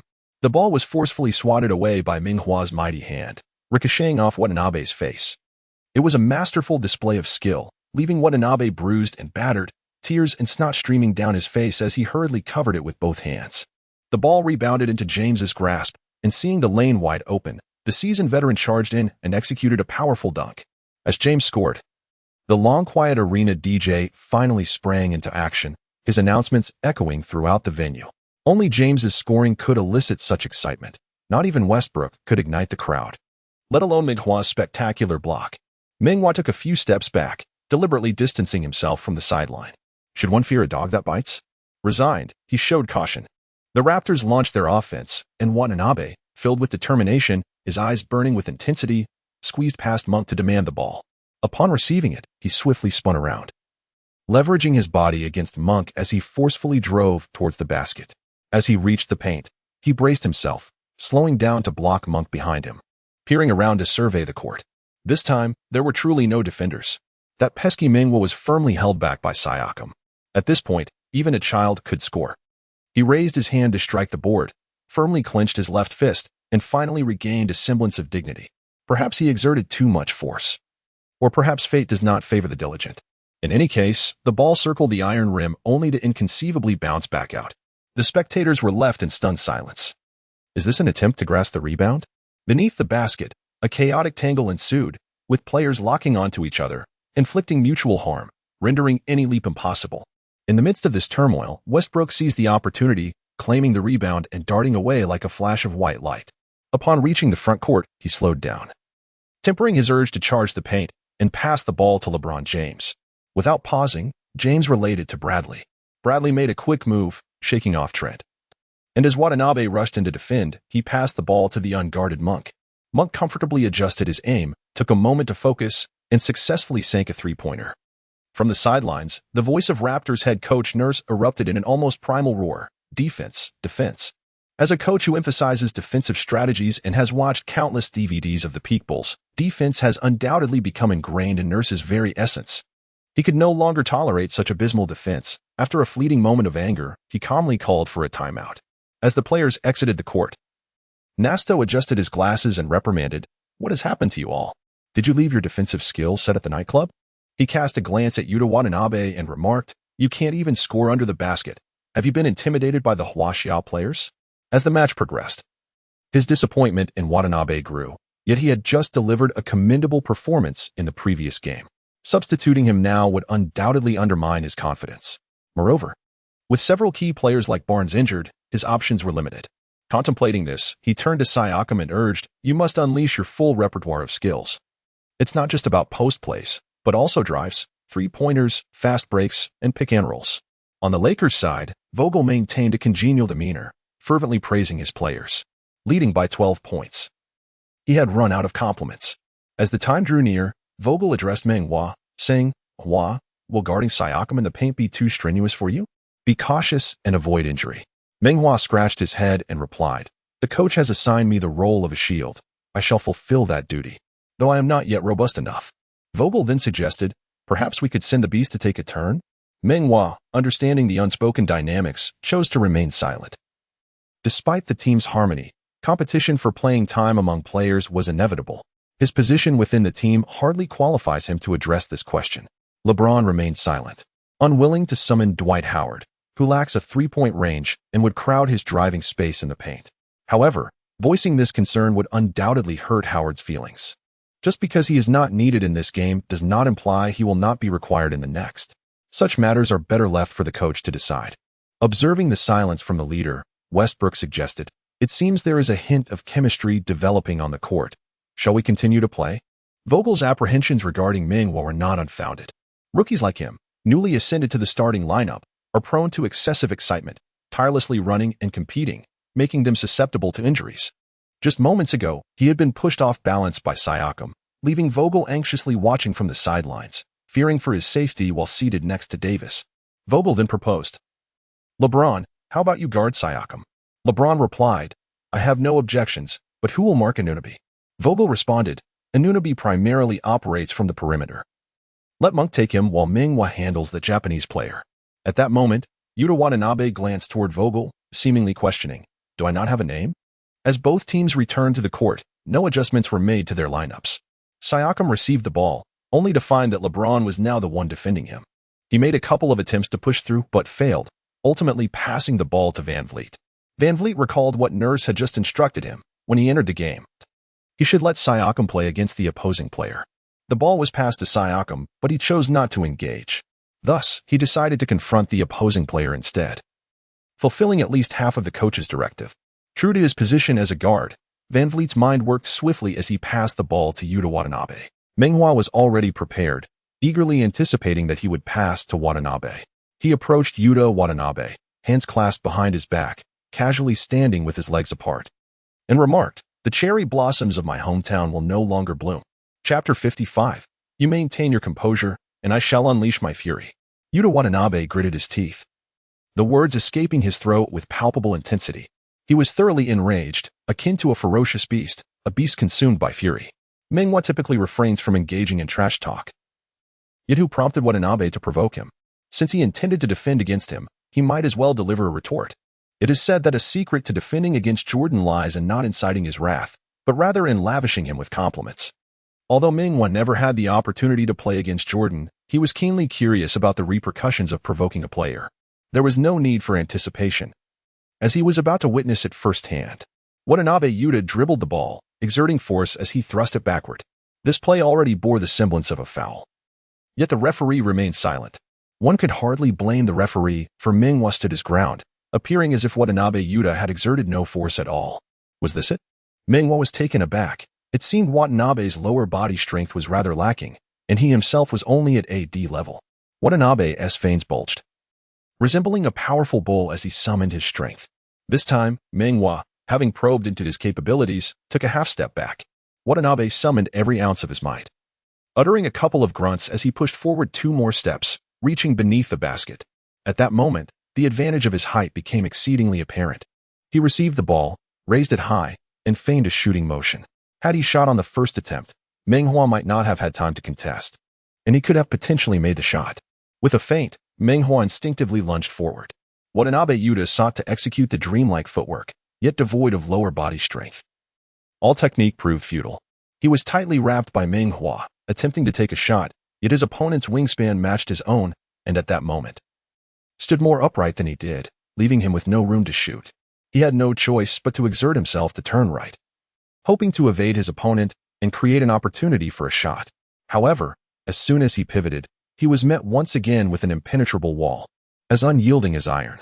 He turned left once more. Remarkably, he managed to pivot effortlessly. Could it be that his opponent misjudged the situation? He was elated, leaning back slightly as he released the ball.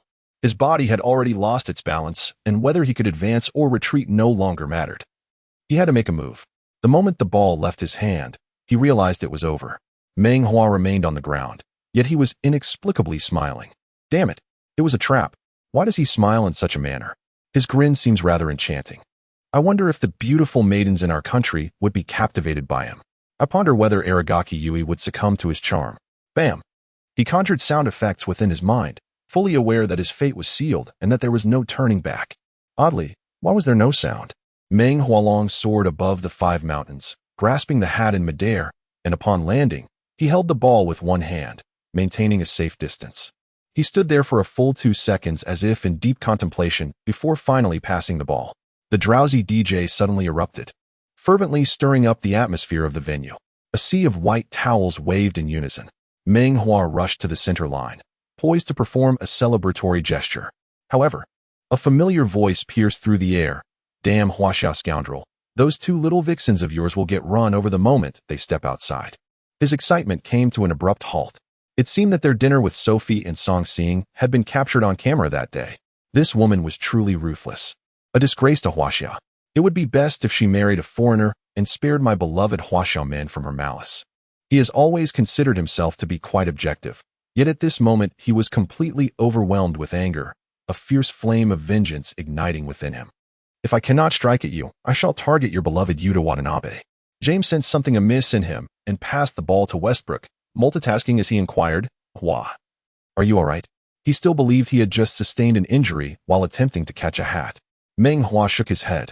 Such matters could only be discussed off the court. Westbrook passed the ball again to James, but it seemed that his distraction had affected him, resulting in a feeble jump shot. Anunoby effortlessly secured the rebound and passed it to Van Vliet. Van Vliet transformed into Van Jordan, executing a difficult drifting 3-pointer with finesse.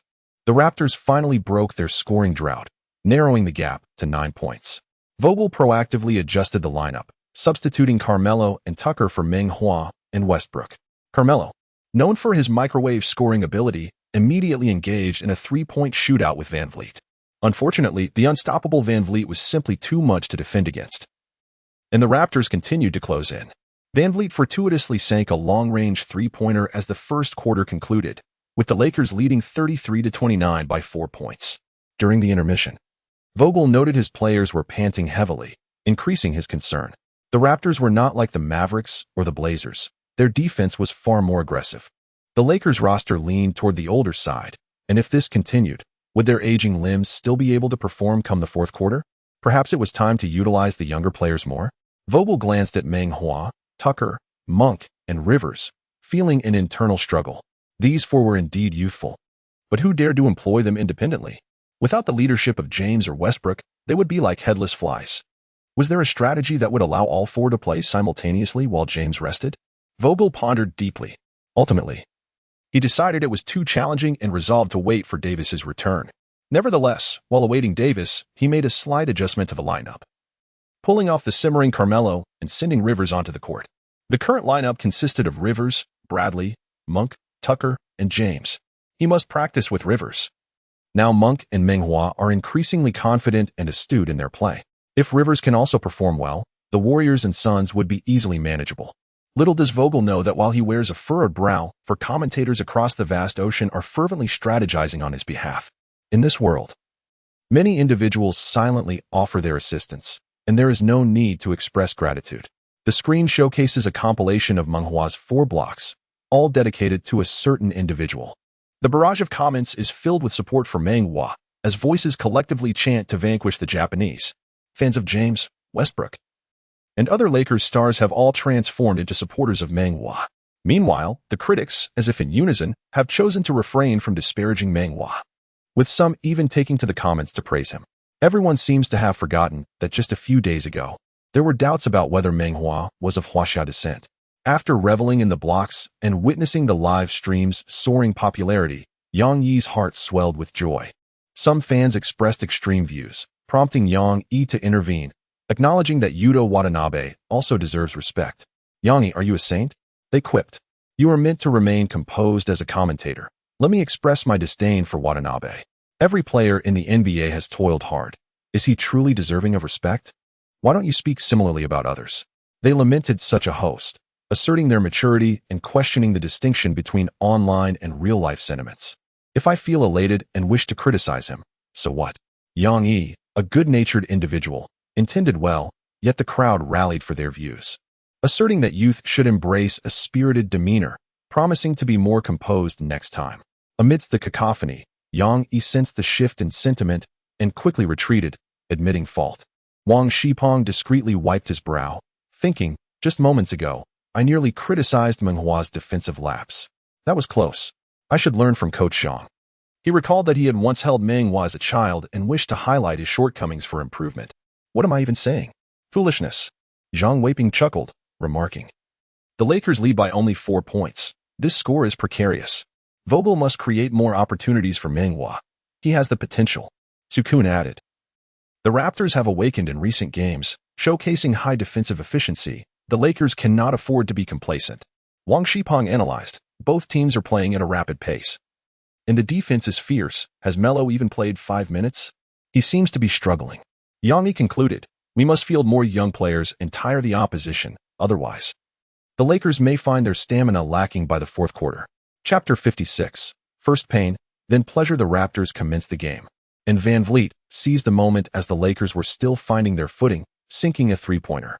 He continues to hold onto the searing element. While the Lakers' sweet melon has already exited the court, who will rise to respond? Monk has succeeded, though not through scoring. He charged into the paint single-handedly, and upon witnessing Anunoby's defensive approach, he fearfully flung the ball away. Rivers received the pass, sharpened his metaphorical blades, and amidst the sounds of gunfire and shadows of blades, he successfully sank a three-pointer.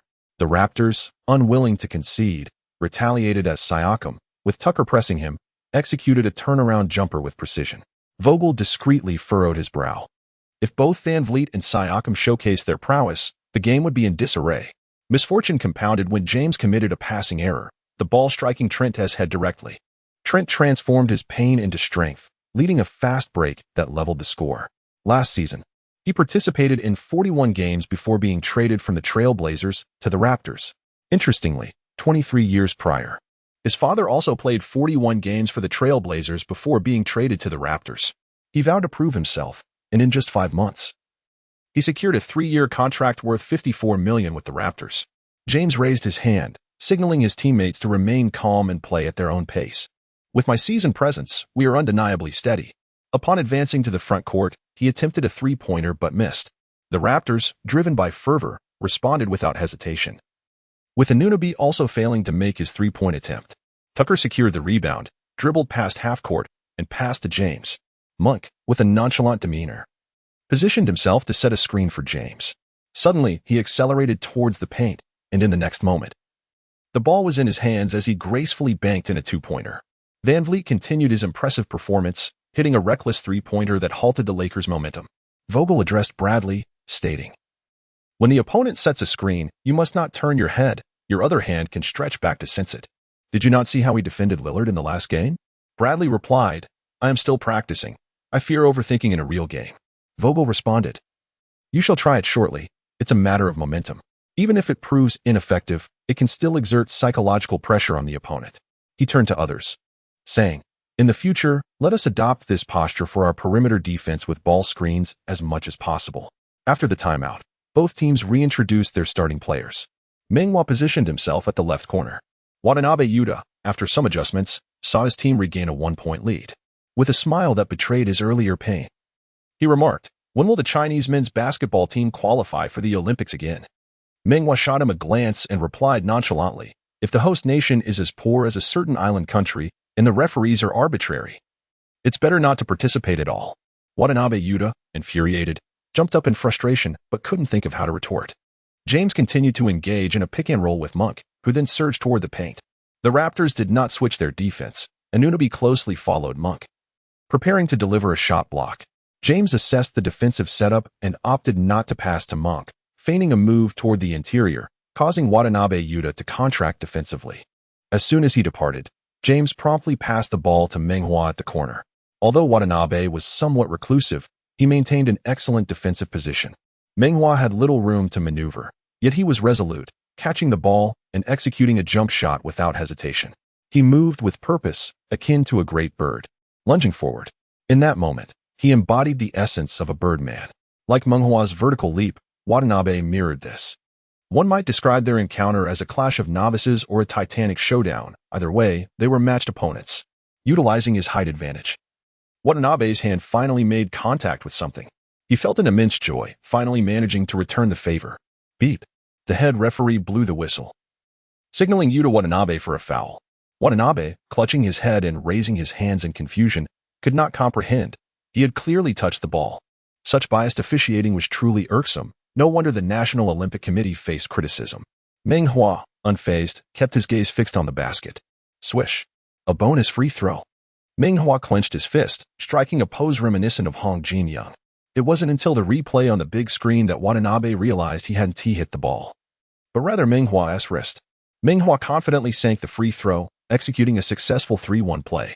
Siakam backed down, nudging LeBron slightly, yet failing to move him, opting instead for a fadeaway jumper. LeBron denied him the space to lean back, his long arms flailing in Siakam's face. Frustrated, Siakam cursed under his breath and pivoted to pass to Trent. Bradley had anticipated this move, bracing himself low and challenging him. Trent passed the ball to Watanabe, positioned just outside the paint, then swiftly maneuvered around him along the baseline. Watanabe intended to pass, but with Bradley closely shadowing Trent, he hesitated, knowing his passing skills were lacking for such a risky play. Desperate, he resolved to challenge him once more.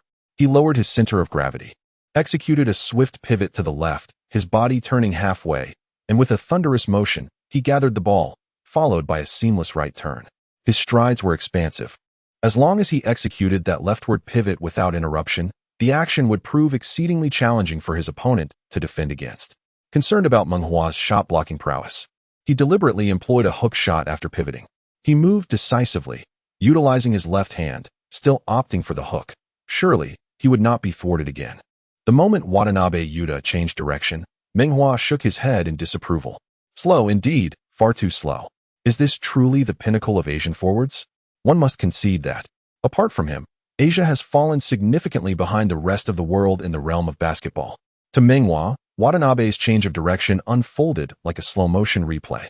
As Watanabe gathered the ball and turned rightward, Meng Hua glided forward with a delicate step, aiming directly for the center.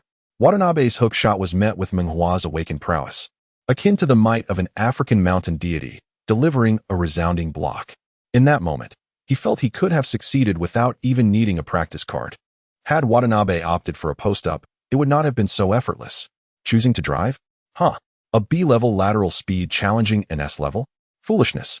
As the ball was swatted away, Watanabe retrieved it and let out a low roar.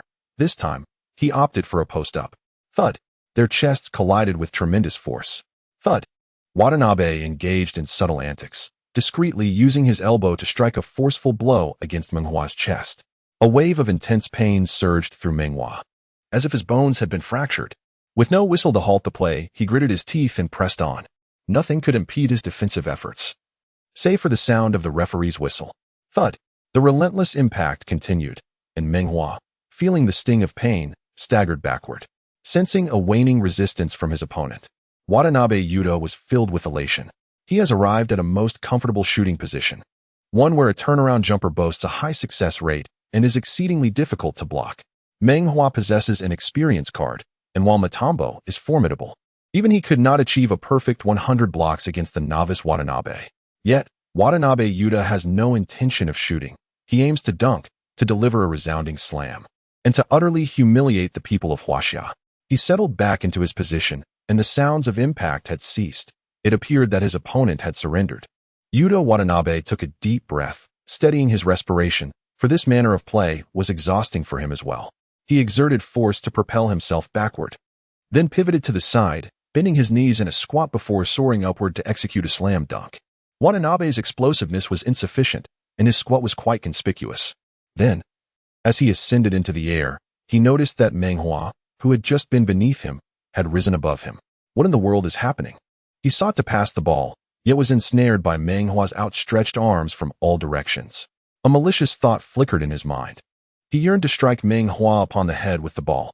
However, mere centimeters into its trajectory, the sphere was swatted away by Meng Hua. In his attempt to prolong his airborne moment and evade the impending block, he lost control of his body, landing squarely upon his posterior. Meanwhile, Meng Hua descended gracefully. Clutching his chest in discomfort, the pain was palpable. Many experiences in life, it seems, are preceded by suffering before yielding pleasure, are they not? Chapter 57. The pass to Yudo Watanabe. The Lakers players surged forward like a stream of mercury, yet failed to execute a fast break. The Raptors player, who landed on his backside, remained tenacious in defense, scrambling back to the rear court. In a show of defensive prowess, an exuberant Meng Hua deftly blocked Fred VanVleet, while simultaneously providing cover for Westbrook. VanVleet attempted to pursue, his calf colliding with Meng Hua's. In a fleeting moment, their calf muscles engaged, causing VanVleet to stumble as he darted towards Westbrook. With a flourish, Westbrook executed a behind-the-back pass, which Meng Hua deftly received, closely shadowed by Yudo Watanabe. He had no desire to bolster the defense. Preventing Meng Hua from scoring was paramount, while the others could score at will. James, too, was in motion, his towering physique obstructing Yudo Watanabe. Meng Hua was momentarily taken aback. His leader was personally providing him with cover, although it was a rather commonplace tactic. Vogel had never deployed it in this manner for Meng Hua, considering his average ability to penetrate defenses. Meng Hua sidestepped, finding himself with a meter of space, and executed a jump shot from beyond the arc. Siakam maneuvered past James, straining to contest the shot. With his elite lateral agility, Siakam's hand ultimately could not reach the 40-meter mark. Swish. The brief, sharp sound was far more exhilarating than any repetitive chant. The arena's DJ was electrified, his booming voice resonating throughout the venue. 3 points for Meng Hua, in a remarkable connection with LeBron. Such a mundane play deemed miraculous? The ball finding the net was solely due to his impeccable shooting technique. What flattery! Yet, reflecting on it, he realized he too had indulged in such praise. It wouldn't be fair to allow one to bask in admiration while denying others. Setting those thoughts aside, after sinking 2 consecutive three-pointers, he displayed his celebratory gesture, clasping his fists and bowing to all sides. Worship me. Retreating to mid-court, he noticed a beautiful woman beaming at him. Meng Hua, go to hell. He raised his right hand, crossing it over his left in a mock salute, grinning widely. To an outsider, it might have appeared as if they were toasting one another. James enviously inquired, "Who is that lovely lady? She seems quite taken with you." Meng Hua had performed admirably, yet he refrained from revealing that he too was often distracted by Scarlett and Rihanna. Watanabe's fans gasped in surprise as James exclaimed, "Wow," followed by an exclamation in Mandarin, "Damn." As the Raptors advanced, Van Vliet passed to Anunoby, who faked a shot and drove past Monk, soaring for a thunderous dunk. "Damn it." Meng Hua cursed vehemently. Why abandon the superstar Watanabe? The shot clock was ticking down, and he was determined that Watanabe would not find his rhythm. Westbrook dribbled past half-court, with Van Vliet closely guarding him. Meng Hua stepped in to set a screen, grasping Van Vliet's wrist momentarily before releasing it as if by accident. Van Vliet was momentarily caught off guard, not expecting such a maneuver from Meng Hua. Previously, while matched up against Paul, he had executed a similar tactic to assist Booker. In truth, such minor acts bore little significance. Professional players are adept at maintaining their composure. Meng Hua merely sought to experience a moment of mischief. However, it was not entirely without merit. Under the watchful eyes of the officials, such antics could keep one's adrenaline high. Westbrook pulled up within 2 meters of the three-point line, creating space to shoot, taking aim before releasing the ball. A deafening silence ensued. The ball struck the timer atop the backboard, ricocheting out of bounds, sparing even the need for a rebound. The prolonged aim and thorough preparation had ultimately hindered his shot. The attempt to steal the moment proved fruitless, leaving Meng Hua in a state of vexation. Monk and Bradley, struggling to contain their laughter, were on the verge of bursting. For this shooting attempt was indeed quite absurd. On the sidelines, Vogel maintained his composure, pacing nervously within. Westbrook, a player fueled by passion, showcased explosive athleticism. Though his fundamentals were somewhat lacking, these issues had existed prior to his trade. A good coach must understand how to leverage strengths and mitigate weaknesses while uncovering a player's potential. Yet, Vogel was still navigating the complexities of maximizing Westbrook's capabilities and harmonizing his play with James. Van Vliet passed the ball to Watanabe, who also moved to set a screen. Watanabe, taken aback, thought, "What kind of treatment is this?" Beep. The referee's whistle pierced the air. Watanabe stood frozen, having just received the ball. His feet unmoved, how could there be a problem? He longed to curse the referee, yet he refrained, for in this land, he was merely a docile son. Observing the referee's gestures, he privately rejoiced that he had held his tongue. The transgressor was not he, but Van Vliet. Moments earlier, he had been subtly hindered by Meng Hua, who, seeking retribution, had fallen victim to his own miscalculation. To engage in such antics under the watchful eyes of the referee indeed requires a certain aptitude. Paul, adept at these subtle maneuvers, had honed his skills to evade detection. Meng Hua could inherit this craft, for his quick reflexes and sharp intellect allowed him to swiftly assess the referee's judgments. Van Vliet, lacking both attributes, found himself ensnared, indignantly protesting to the referee. Yet to no avail. In this world, many circumstances are profoundly unjust. Some individuals frequently perpetrate misdeeds without facing repercussions, while, conversely, the honest occasionally falter, and due to their inexperience, are easily caught. Van Vliet failed to grasp this reality, stubbornly contesting. Why was he penalized while others were not? Meanwhile, Meng Hua had already retreated to the half-court, closely pursued by a rabid dog, an actual mad dog. Wherever he went, Yuta Watanabe followed closely. Adhering to a resolute principle, I shall not be scored upon, nor shall you. The two circled the court, darting from one end to the other, only to glance back and witness Bradley sinking a mid-range shot. Fred Van Vliet unleashed a three-pointer, only to miss the mark.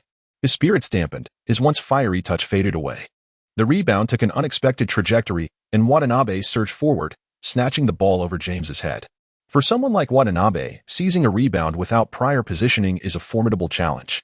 The logic is clear to all. However, securing position is not always feasible. While one strives to keep their opponent behind, the adversary continuously alters their path to maneuver in front.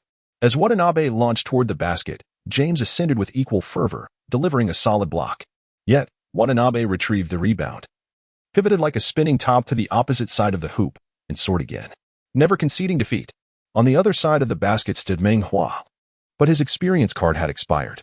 Lacking the uncanny skills of Uncle Mu, with his current prowess, blocking Watanabe, who was moving at such speed, seemed an insurmountable task. If a block was unattainable, cutting the ball was still an option. As Watanabe focused on evading James, his large stride became a double-edged sword, risking injury and exposing the ball. Consequently, Meng Hua executed a surgical maneuver and intercepted the ball. As Watanabe took flight, feeling the sudden lightness in his hand, he gazed at Meng Hua's retreating figure, his heart a tumult of emotions. Unlike previous encounters, this time he found himself harboring little animosity toward Meng Hua.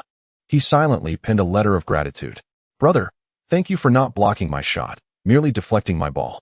Meng Hua dribbled past half-court, exhibiting a level of B-grade dribbling skills, a trivial endeavor indeed. On his last attempt, Westbrook inexplicably missed, but he must be given another chance. Even superstars may falter. Yet they can persist in their endeavors. After an entire game, if one were to make merely 1 out of a dozen attempts, they could still be lauded for their prowess. Despite the missed shots, he did not lose faith and remained unafraid to shoot again. However, if a bench player were to miss a dozen shots, how could one expect them to continue? Westbrook, positioned on the left wing, executed his signature pull-up off the backboard with precision. The margin widened to 8 points, prompting the Raptors to call for a timeout. Chapter 58, A Man of Few Words. Society's Hua-gu. Watanabe, do not be swayed by external distractions. Play in your own style, was the solitary piece of advice uttered by Nurse during the entire timeout. The fewer the words, the greater the impact. Yuta Watanabe sat despondently on the bench, covering his face with a towel, consumed by self-reproach. The head coach spoke solely of him, lamenting how he had burdened the team. If he had a knife, he would truly wish to use it. Had he not been blocked by Meng, the team would not be trailing by 8 points. He closed his eyes, deeply contemplating his strategy. Years of arduous training flooded his mind with memories. In 2012, at the age of 18, he participated in the U18 youth tournament. Wang Zhilin from Huaxia dominated the game, amassing 36 points and 17 rebounds in just 20 minutes, while he managed a mere 7 points and 3 rebounds. In despair, he ventured to the United States, honing his skills through high school and college, and now he could easily outshine Wang with just one hand. Nothing is insurmountable for a determined soul. No, I shall not concede defeat. I am resolute in my desire to overcome Meng. Huaxiao players are of the same race. We are not intimidated. After a moment of mental fortification, Yuta Watanabe re-entered the court. On the opposite half, Meng engaged in light conversation with Westbrook, exuding an air of ease. The Raptors relied heavily on Siakam, while others spread out. Trailing by 8 points, Siakam unleashed his full potential, matching up against James and scoring with a fadeaway. The Lakers countered, with James returning the favor, executing a similar fadeaway from the same spot, the ball finding its mark. Siakam responded with another basket. James, opting against another fadeaway, established position, feigned a turn, and executed a powerful dunk. Siakam attempted again, but missed.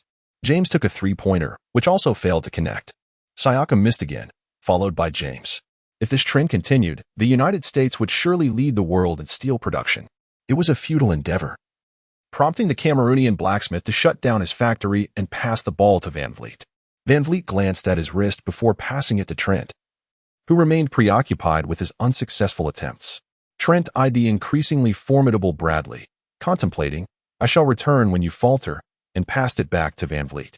With no other option, Van Vliet initiated an offensive play, using Trent's screen to evade Westbrook. Reaching the left wing at a 45-degree angle, he paused as Westbrook closed in. The situation had not changed. It was merely a positional exchange between Trent and Van Vliet. Van Vliet was a passionate player, his recent three-point attempt akin to a powerful spell, vanquishing all in his path. However, after such a grand display, he experienced a lengthy cool-down period, feeling somewhat drained, and passed the ball to Yuta Watanabe. Anyone could take the shot. He simply did not wish to. Yuta Watanabe stood ready, gripping the ball with both hands, testing the waters with 2 probing moves. He thrust forward, cradling the ball in his left hand, merely testing the waters with a fraction of his strength. Meng Hua remained unmoved, having already discerned his intentions. As Watanabe Yuta exerted himself, wary of his iron elbow, Meng Hua retreated a step.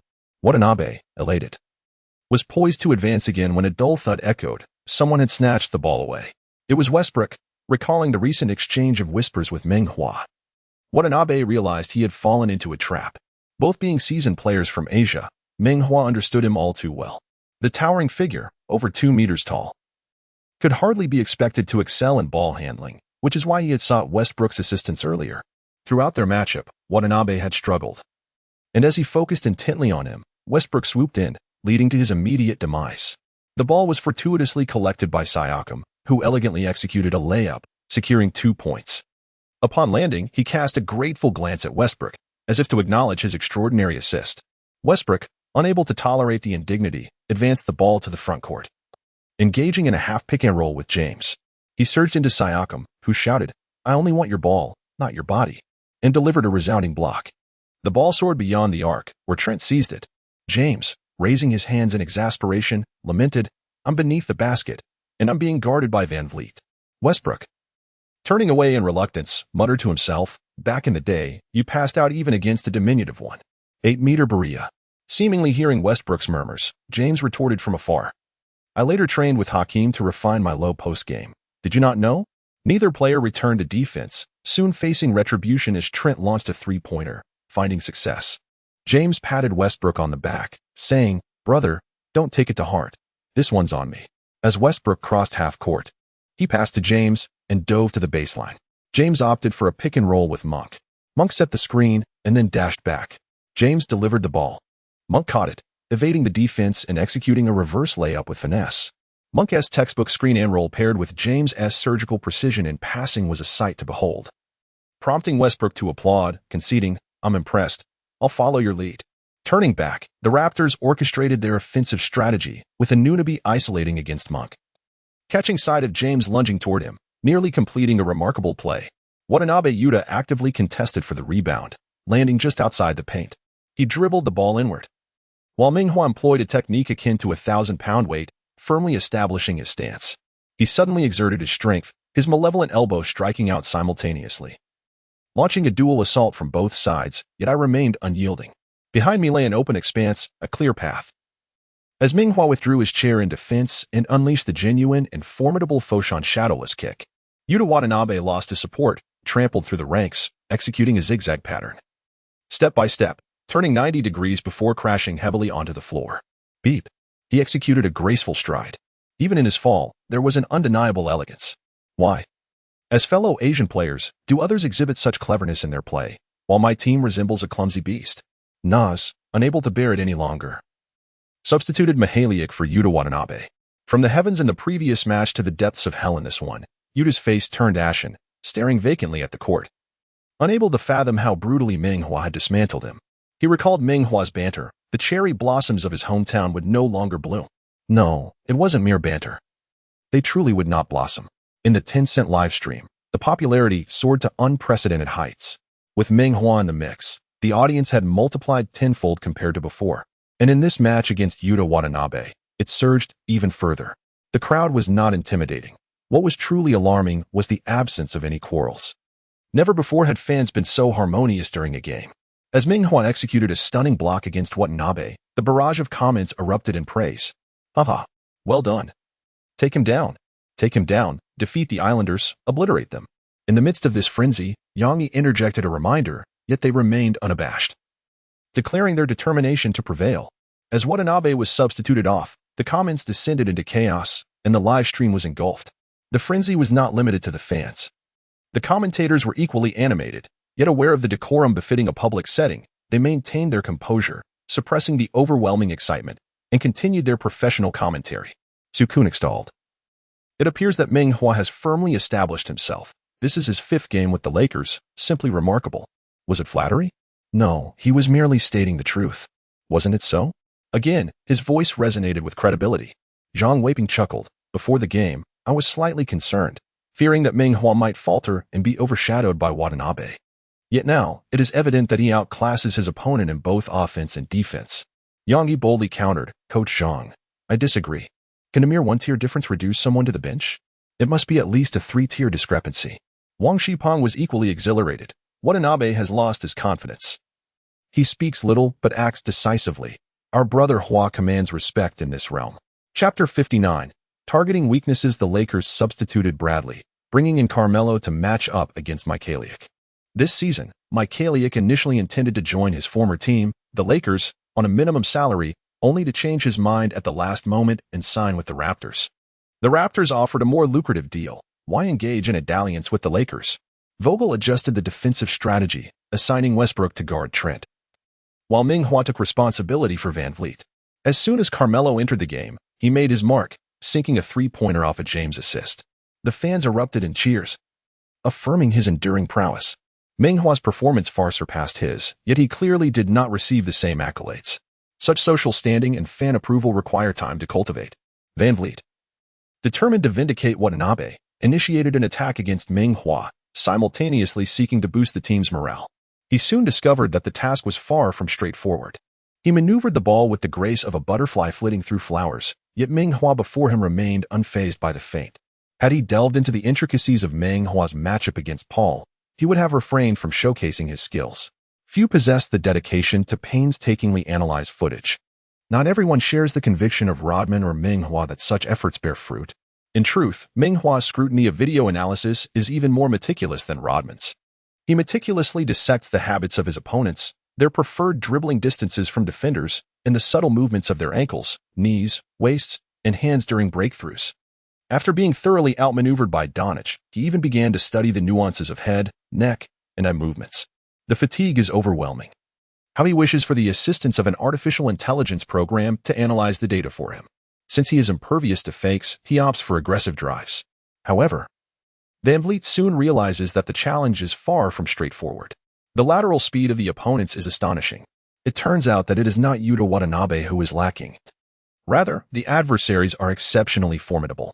In a spirit of reciprocity, Yuta Watanabe, from the sidelines, cheers for Van Vliet, silently urging him to surpass Meng Hua.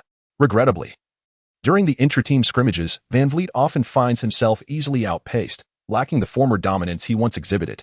He turned left and twisted right, employing numerous techniques. Yet Meng Hua steadfastly positioned himself in front of him. The strong man had ensnared the opponent. Yuta Watanabe clenched his fists tightly, cold sweat trickling through his fingers. As a thought flashed through his mind, I am inferior to him. No, that was not true. He refused to acknowledge it. On the court, Van Vliet found himself at a dead end, attempting a direct three-pointer, which clanged off the rim. After a brief exchange of attacks between James and Siakam, the first half concluded. The Raptors lost another 4 points in the quarter, with the Lakers leading 62-54 as they entered halftime. Meng Hua made his way to the sidelines, inevitably passing by the beautiful female fan. He may choose to avert his gaze from her, yet he cannot impede the resonance of voices wafting through the air. Huaxia dog. The two women had ventured into the mortuary. At that moment, Meng Hua received a plastic water bottle from his teammate, rage igniting within him as he hurled it towards the direction of the beautiful woman. "Ah!" she gasped, her face paling in fright. Surrounding onlookers turned their attention towards her, puzzled by her sudden outburst. The court often witnessed feigned moves, and the act of tossing a bottle was no less artful. Concerned about the impending barks, Meng Hua pivoted and strode purposefully towards the locker room. Inside, Judy Saito, noticing Meng Hua's entrance, complimented him. "Xiaoming, you played remarkably well in the first half." "Thank you, Sister Saito," he replied, his words sweet. "Do you require a massage or some stretching?" "No, but I believe LeBron and Melo might." During halftime, seasoned players typically focused on recuperation and rapid relaxation. Meng Hua finally understood why, the day prior in the training facility, Saito had rallied support for him. Born in the United States, she might not harbor any particular sentiments towards Huaxia. However, having navigated this realm for so long, she undoubtedly recognized the consequences should he falter against Yuta Watanabe. It was her affection for the Lakers and for him that compelled her to offer encouragement before the game. In a certain sense, he indeed represented Huaxia. This was both an honor and a weighty burden. In the TNT studio, a highlight reel showcased Meng Hua's 6 spectacular blocks. The much-anticipated Asian showdown, though lacking in fierce competition, unfolded with captivating moments, especially those 6 blocks. Shaquille O'Neal grinned broadly throughout, unable to contain his delight as he narrated the highlights. "Look at the first one. Watanabe is deep under the basket, determined to score. But my brother slaps it away fiercely." Barkley interjected, who just let out a fart. O'Neal disregarded him, fixated on the screen, continuing. "Now the second one. The Japanese player aggressively fights for the offensive rebound, again under the basket, and gets rejected. Wow, my brother's explosive power is terrifying. Even I would tremble beneath the basket. Watanabe was too arrogant. He deserved that." The third block showcased his defensive prowess. O'Neal paused, allowing the audience to appreciate it in silence. The fourth, a spectacular rejection, captivated O'Neal, who savored the moment before exclaiming in Mandarin, "Impressive." The fifth was a desperate hook shot from Watanabe, still met with a resounding block. The final block featured intense physical confrontation, With Meng Hua standing unyielding, he deliberately gave Watanabe a slight advantage, only to reject him once more. O'Neal grew increasingly exuberant, lost in his own excitement, and post-game, he faced a 20,000 fine from TNT for allegedly disrespecting a foreign ally. He declared, "Find me as you wish, but I must be on the show. Next time, I'll have more to say." After halftime, both teams returned to the court. The leading Lakers naturally retained their starting lineup, while Raptors coach Nick Nurse hesitated but ultimately decided to keep his starters on the floor. Each player encounters low points. Watanabe, however, was fiercely determined. Having performed well in the previous game, substituting him now could extinguish the momentum he had so painstakingly built. Hard work pays off. Yuta Watanabe's diligent efforts earned him the opportunity to remain on the court and prove his worth. Had it been a player slacking during practice, Nurse would certainly not grant another chance after such a dismal performance. Although the lineup remained unchanged to safeguard Watanabe, and with Meng Hua's offensive opportunities limited, Nurse had Van Vliet match up against him on both ends. Van Vliet was eager, having been thwarted by Meng Hua previously. He was now brimming with ideas and impatient to test them out. He was able to rise from humble beginnings and achieve resounding success in the finals, alongside his diligence. His ability to think critically played a pivotal role in his triumph. His approach is remarkably simple. Since the feints and lateral movements proved ineffective moments ago, he decided to minimize both. Surprisingly, a subtle lateral shift followed by a direct cut enabled him to press against Meng Hua's body, allowing him to surpass his opponent. To be precise, it wasn't a complete overtaking. Their bodies remained entangled, one in front of the other, with Meng Hua desperately pursuing from behind. Van Vliet, with a mischievous flair, executed a series of stops and accelerations, skillfully utilizing his brake lights. With his robust physique, rivaling that of the Kardashians, he effectively blocked Meng Hua's attempts to maneuver. Van Vliet executed a jump shot, successfully scoring before James could arrive for the defensive block. It was nothing short of perfection. He clenched his fists in exhilaration, having finally identified the enemy's weakness, a lack of straight-line speed. Chapter 60, guided by Van Vliet. In the first offensive play of the second half, the Lakers opted for a familiar strategy, an exquisite pick-and-roll between James and Monk. After setting the screen, Monk swiftly cut to the basket, his speed remarkable as he effortlessly distanced himself from the defender, Yuta Watanabe. With full force, James unleashed his elite passing prowess. The ball soared like a cannonball, piercing through the defenses of Siakam and Anunoby, landing firmly in Monk's hands. Watanabe leapt forward in a desperate attempt to block, but he could only taste the ball's residual energy as it gracefully swished through the net. A smile blossomed on Monk's face if this dynamic synergy with James continued. He was certain to secure a lucrative contract with the Lakers next season. Van Vliet revealed his competitive edge, having discerned that Meng Hua had altered his strategy, allowing him to venture left. Embracing this opportunity, he executed a lateral move and launched a shot from beyond the arc, sinking the three-pointer. After scoring consecutively, his excitement surged as he exchanged provocative glances with Meng Hua. Trained and composed, Meng Hua feigned ignorance and gradually advanced to the front court. In basketball, regardless of how solid your defense may be, once an opponent finds their rhythm, it becomes nearly impossible to contain them. Turning back, Westbrook passed the ball to Meng Hua, who had just received it. Van Vliet, with a menacing demeanor, seemed poised to engulf Meng Hua whole. Lacking a safety net, Meng Hua could not overpower him. Thus he redirected the pass back to Westbrook. Anunoby, guarding Westbrook, played the role of a small ball center, adeptly defending positions 1 and 2, having transitioned from a forward role.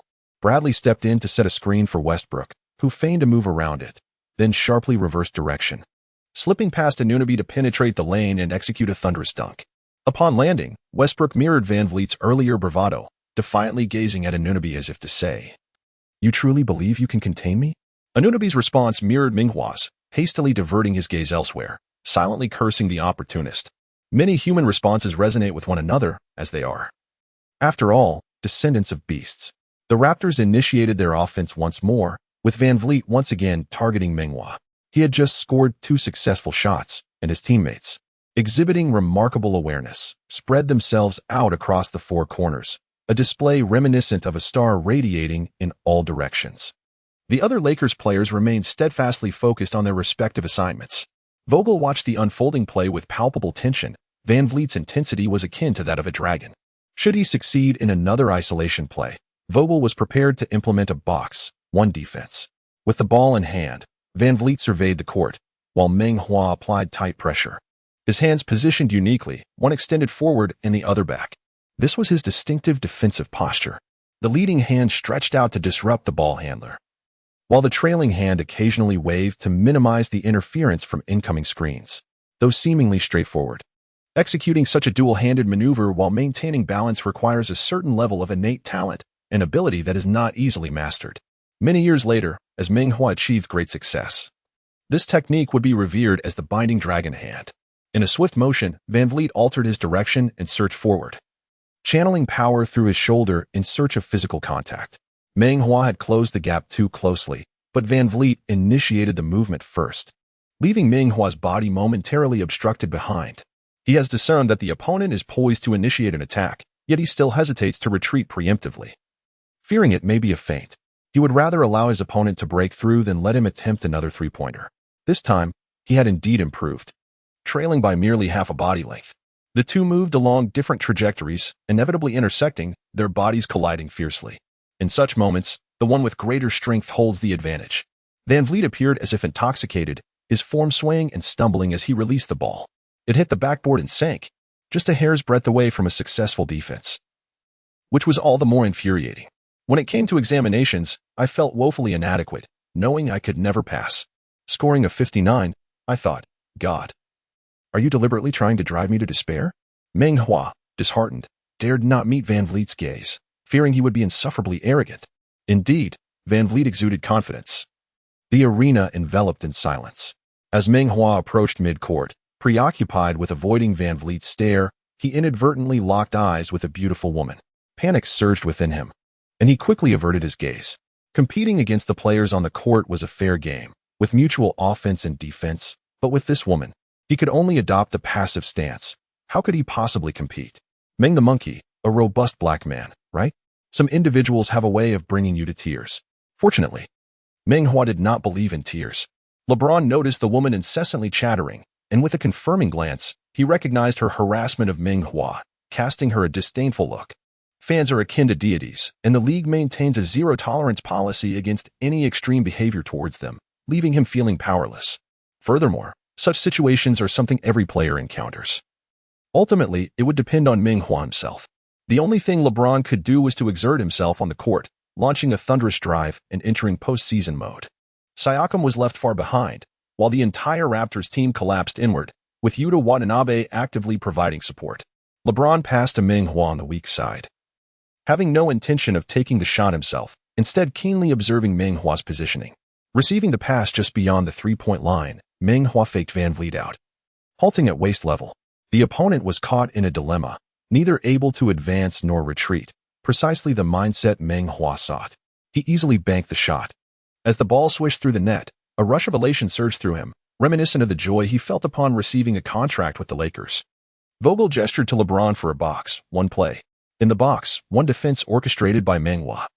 He assumes the role of the primary defender while the other four players engage in a zone defense, seemingly focused on guarding players without the ball. Yet their attention is relentlessly fixated on Van Vliet.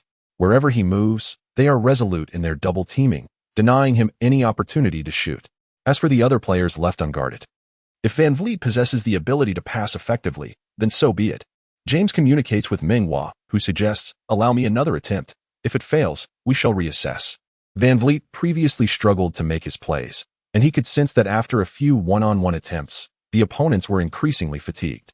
Having been humiliated by the stunning beauty of the game, he naturally yearns to retaliate. Moreover, since Van Vliet has already made 3 shots, it stands to reason that he might miss on the next. With their team in the lead, James is somewhat reluctant to employ the box, one defense, giving Meng Hua a reassuring pat on the shoulder before catching up with Siakam as they cross half-court. Holding the ball at the top of the arc, Van Vliet intends to continue schooling Meng Hua. Undeterred, Meng Hua maintains his close defense, while the Raptors execute a 5-out offense. This time, Siakam and Anunoby position themselves at the three-point line, with Trent and Watanabe stationed below. Bradley and Monk guard the lower line, knowing that if Van Vliet manages to break through Meng Hua's defense, their ability to provide assistance would be rendered nearly ineffective. The Lakers could indeed make adjustments, positioning James and Westbrook at the lower line. However, Any alterations they make would prompt counter-adjustments from their opponents, involving player movement and cross screens. Thus, in this possession, they choose to remain steadfast. Meng Hua continues to apply pressure, exerting his formidable defensive prowess as Van Vliet looks to penetrate, but Meng Hua's positioning is impeccable. If he wishes to break through towards his right flank, he must execute a significant lateral movement. He cast a slightly annoyed glance at Meng Hua's wildly flailing hands and shifted towards the right line. As he moved, Meng Hua mirrored his actions, maintaining the same distance while slightly shifting to intercept the opponent's left line. Van Vliet executed a pull-up shot, although he did not create much space. He succeeded on 3 attempts, his confidence soaring as he believed he could score once more. Alas, finally, he missed. And the tension that had gripped Meng Hua's heart was finally released. Being pursued and continuously scored upon would have been quite humiliating. Nevertheless, converting 3 out of 4 is still a commendable feat, a testament to the training received. Chapter 61. Scolded by James in the Lakers' offensive play. Westbrook took on a larger opponent, driving past Anunoby and attacking the paint. Siakam and Watanabe swiftly responded, extending their arms in a formidable double team. Meng Hua adeptly evaded Van Vliet, slipping down to the baseline. Westbrook, understanding the situation, delivered a brilliant pass. Thud! He sensed the ball's approach, but the speed was astonishing. The ball struck Meng Hua's chest like a cannonball, ricocheting into the hands of a Raptors player. At such close range and with such force, it was painful. Meng Hua touched his chest and shot a glance at Westbrook, thinking, is it really necessary to exert such force? This isn't an action film from the islands. Westbrook spread his hands, uncertain whether to blame Meng Hua or himself. Van Vliet made a long pass to Anunoby, while James sprinted back on defense. Anunoby steadied the ball and passed it to the oncoming Van Vliet. Having just failed to score, Van Vliet now lacked the desire to attack, opting instead to pass to Siakam in the paint. Siakam took a couple of dribbles before distributing the ball to Anunoby in the corner. Upon receiving the pass, Anunoby shook off Monk and charged towards the basket with great strides. Meng Hua, providing help defense, obstructed his path, determined to commit a foul if necessary to prevent an emphatic dunk. Anunoby dribbled and passed to Watanabe on the opposite side. Meng Hua was the last line of defense, and the area beneath the basket lay unguarded. As Watanabe received the ball, he seemed to tremble slightly, having realized that Meng Hua had already turned around. In the first half, he was thwarted 6 times, and upon re-entering the game, he vowed to redeem himself. However, when the opportunity arose, he realized that he had not overcome the psychological intimidation imposed by Meng Hua. No one knew what thoughts plagued his mind, nor why he hesitated. Under the gaze of many, he finally took a shot, only to pass the ball to Anunoby on the other side. Caught off guard, Anunoby attempted a layup with excessive force, striking the backboard and ricocheting to the opposite side. Meng Hua leapt high to secure the rebound. The Lakers launched their offense but failed to score, while Watanabe Yuta remained momentarily dazed, nearly allowing Meng Hua to snatch the rebound. Fortunately, Meng Hua lost control, causing the ball to go out of bounds. Such an extraordinary display led Nurse to substitute Watanabe Yuta. Strangely, without Watanabe on the court, both teams seemed incapable of playing, repeatedly missing shots. While missed shots are inconsequential, the overall performance was alarmingly dismal. Offense resembled no offense, and defense bore no resemblance to defense. To an unknowing observer, it would seem akin to a match among elementary school students. Watanabe Yuta felt increasingly disheartened. Despite the poor performance of both teams, he found himself playing even worse. Far from home, his heart remained in his homeland, and he deeply cared about the perceptions back home. He is also aware that following this competition, barring any unforeseen circumstances, he will be mercilessly criticized. The wounds he painstakingly healed after the Olympics will once again be torn open. He finds himself utterly helpless, unable to even step onto the court, leaving him to ponder what he can possibly do. Perhaps returning to his homeland to play basketball is indeed the right choice. In this moment, his confidence wavers, and he completely loses his fighting spirit. As the third quarter concludes, the Lakers lead by 7 points, 82-75. The game unfolds in a rather drab manner, with Yuta Watanabe still not taking the court, causing the Tencent commentators to lack enthusiasm. In the TNT studio, Shaquille O'Neal and Charles Barkley seem to have already set their sights on the nightlife. In the stands, a blonde beauty even rests her head on her African-American boyfriend's knee, seemingly finding that knee far more captivating than the game of basketball. As the fourth quarter commences, Vogel adheres to his usual strategy, allowing LeBron to lead the rotating lineup. Just then, an unexpected incident occurs. Mihaliuk leaps to pass, but it appears his knee inadvertently collided with Carmelo's in midair, resulting in an awkward landing that leads to an ankle twist. He collapsed in agony, remaining on the ground for an extended period. Nas presumed it was merely a minor injury and that he would be fine. However, ultimately, Mikhailiuk had to be assisted off the field by the team doctor, making his way directly to the locker room. Watanabe prepared to enter the game. "It's time," Nas said gently. In an instant, the lifeless gaze of Yuta Watanabe regained its brilliance, flickering back to life. He believed he had lost all chances. Yet fate once again smiled upon him. "The heavens do not forsake those who toil." He rose, fervently encouraging himself. "Minimize your offense and let your defense bolster the team." Nash remarked calmly. "Understood." Yuta Watanabe stepped onto the court, and in that moment, fear vanished from his gaze. A death sentence had been issued, yet he had risen anew. What more was there to lose? Watanabe exchanged fervent high-fives with his teammates, invigorating the Raptors' morale. "Even our teammates, who have played poorly, are filled with such passion. What reason do we have not to strive?" Siakam led by example, successfully executing a one-on-one against LeBron. LeBron responded in kind from the same spot, spinning and hitting a jumper. The two veterans intensified their efforts, inspiring their teammates to rise to the occasion, and the match became thrilling once more. Siakam, ball in hand, received Watanabe's enthusiastic screen. The quality of this screen was commendable, forcing the Lakers to switch their defense. It would have been better not to switch. Siakam effortlessly sank a jumper over the shorter Monk. Monk possessed exceptional athleticism, at least at a near-elite level, yet his static metrics fell short. His wingspan and height nearly equal. Defending against Siakam, one could only hope he would miss his shot. Watanabe felt a surge of excitement as he contributed. However, having endured past hardships, he resolved to refrain from attacking, focusing solely on screening, assisting, and battling for rebounds. Sometimes, a team benefits from having players dedicated to the gritty work. As the Lakers launched their offense, LeBron drove to the center, glancing back to pass to the perimeter's Westbrook. Westbrook feinted, leaving Anunoby behind, and surged toward the paint. With traffic in the lane, Westbrook dished out to the corner to Meng Hua. VanVleet mimicked Meng Hua's frantic gestures, challenging him. His movements were rather awkward, his hands completely out of sync, clearly failing to grasp the essence of the dragon binding technique. Yet, even so, Meng Hua could not surpass him. His dribbling was merely adequate for a B-level, but his absolute speed was woefully inadequate. His success rate in breaking through VanVleet would not exceed 30%. To ascend to the status of a star player, one must first temper the urge to shoot, only releasing the ball at the most opportune moments. Meng Hua raised his hands high, passing the ball to Bradley on the perimeter. As Bradley caught the ball and took a jump shot from beyond the arc, Meng Hua already knew it was going in. Assists are truly simple. The fact that this play led to an open shot left VanVleet somewhat irked, muttering under his breath, "Trent, you need to pay more attention." He could not possibly berate his teammates, thus he could only vent his frustrations on Meng Hua. With a vigorous effort, he yanked the ball upwards, displaying an audacious three-pointer. In the live broadcast, Zhang Weiping exclaimed, "That shot is unreasonable."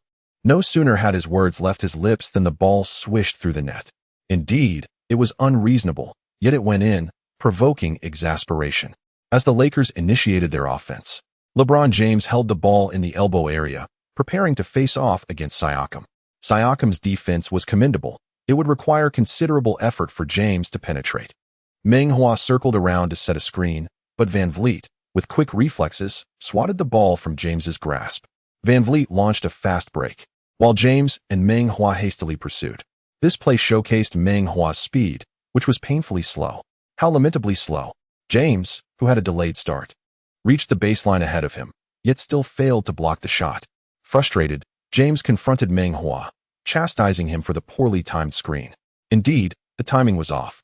James was on the verge of releasing the ball, and Meng Hua should not have drawn VanVleet towards him. James's tone was somewhat harsh, but Meng Hua listened humbly, nodding in agreement. Criticism, after all, is beneficial.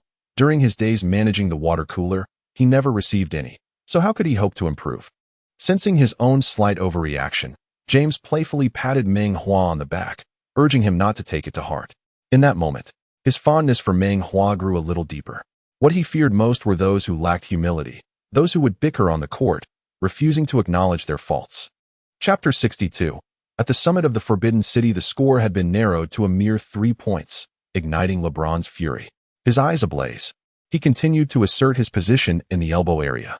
With a powerful shove, he forced Siakam to barely hold his ground.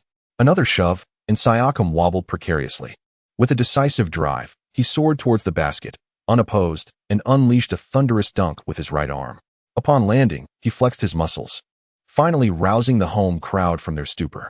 Meanwhile, on the Raptors' frontcourt, witnessing LeBron's wrath, Siakam wisely retreated to the baseline, avoiding his formidable presence. He is not afraid of him. Rather, it is unnecessary, as his team possesses various offensive strategies. In the elbow area, Anunoby has substituted in, and he is matched up against Westbrook, who is half a head shorter. Anunoby executes a jump shot, effortlessly reaching nearly 20 centimeters higher than Westbrook while remaining grounded. Westbrook, unable to leap, can only watch as the ball swishes through the net. As the Lakers initiate their offense, Westbrook drives forward, surpassing his opponent for a powerful slam dunk, only for the ball to ricochet off the rim. Westbrook retreats in embarrassment, perplexed by the outcome, as this should not have happened. Time has swiftly passed, and in the blink of an eye, the once youthful Thunder player has now turned 34. His skills have become increasingly refined, yet his physique no longer mirrors that of his youth. The Raptors persist in their assault on Anunoby, continuing to hit jump shots with precision. The game gradually settles into the Raptors' rhythm. James sinks a three-pointer, offering a brief respite for the Lakers. Undeterred, the Raptors grow bolder, pressing their attack on Anunoby once more. This time, Westbrook leaps, committing a foul. Anunoby steps to the line and sinks both free throws, bringing the Raptors within a mere 2 points, leaving the arena in stunned silence. This season, his offensive prowess has been cultivated by Nurse, and now is the moment for him to repay his coach's faith. The Lakers substitute in Carmelo and Rivers, allowing Westbrook and Monk a brief respite. James, holding the ball at the top of the arc, pauses for an extended moment before delivering a pass to Carmelo. However, Carmelo's three-point attempt fails, even with a heated hand. It is impossible to consistently score from beyond the arc, and Anunoby continues to challenge Carmelo, but this time, his shot does not find the mark. The Lakers begin to falter. Lacking in rebounding support, Yuta Watanabe rises to the occasion, snatching the rebound and passing it to Trent on the perimeter. Trent swiftly fires, nailing a three-pointer and propelling the Raptors ahead by a single point.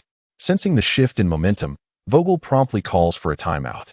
His greatest concern had materialized, a physical stamina issue. James was experiencing a decline in his endurance, having played for an extended duration while defending against Siakam, leaving him breathless. Yet, with the score trailing, could they possibly consider removing James from the game? Vogel hesitated, opting to call a timeout solely to afford James a momentary respite, even if just for a few fleeting minutes. In the Tencent studio, the four commentators were enveloped in anxiety, their palms clammy with sweat. No one had anticipated such a dramatic turn in the fourth quarter. The situation became even more awkward, seemingly coinciding with Yuta Watanabe's entry onto the court. Although the commentators refrained from mentioning it, they were acutely aware that regardless of Watanabe's influence, the undeniable reality was that following his appearance, the Raptors had not only closed the gap, but had also surged ahead in the score. They can accept the Lakers' defeat, provided that Meng Hua decisively outmatches Yuta Watanabe. Although Meng Hua did not score much in this game, he emphatically blocked Watanabe 6 times, forcing him off the court, leading to a collective surge of excitement among his teammates. However, Watanabe remains on the court, still managing to secure offensive rebounds. How can one claim he has been thoroughly overwhelmed? The reasoning is indeed insufficient. In the TNT studio, Barkley has already emphasized that in this internal conflict, Meng Hua has lost. Shaquille O'Neal displayed a look of disbelief and disdainfully remarked, "Are you saying my brother lost?" Barkley nodded, affirming, "Yes, he lost. What does it matter if he blocked Watanabe 6 times? How many points did he allow while guarding Van Vliet?"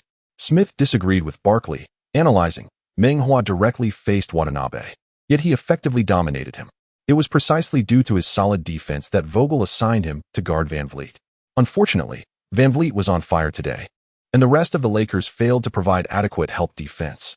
Barkley countered, Watanabe's rotations and positioning were imperceptible, along with his rebounding efforts, which all played a crucial role in the outcome. A crucial role, you say? Smith shook his head, unwilling to continue the argument. Barkley continued, just like the Warriors. It's true that scoring is Curry's domain, but do you think Draymond's impact is negligible?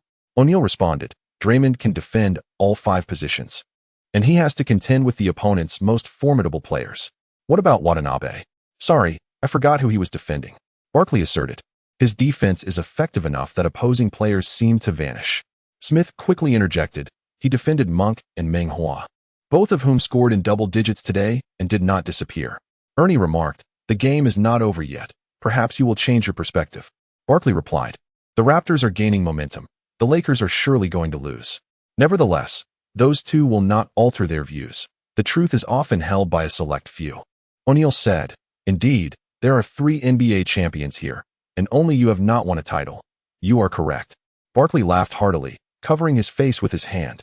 Upon returning from the timeout, James and Rivers executed a pick and roll, with the Raptors swiftly switching their defense.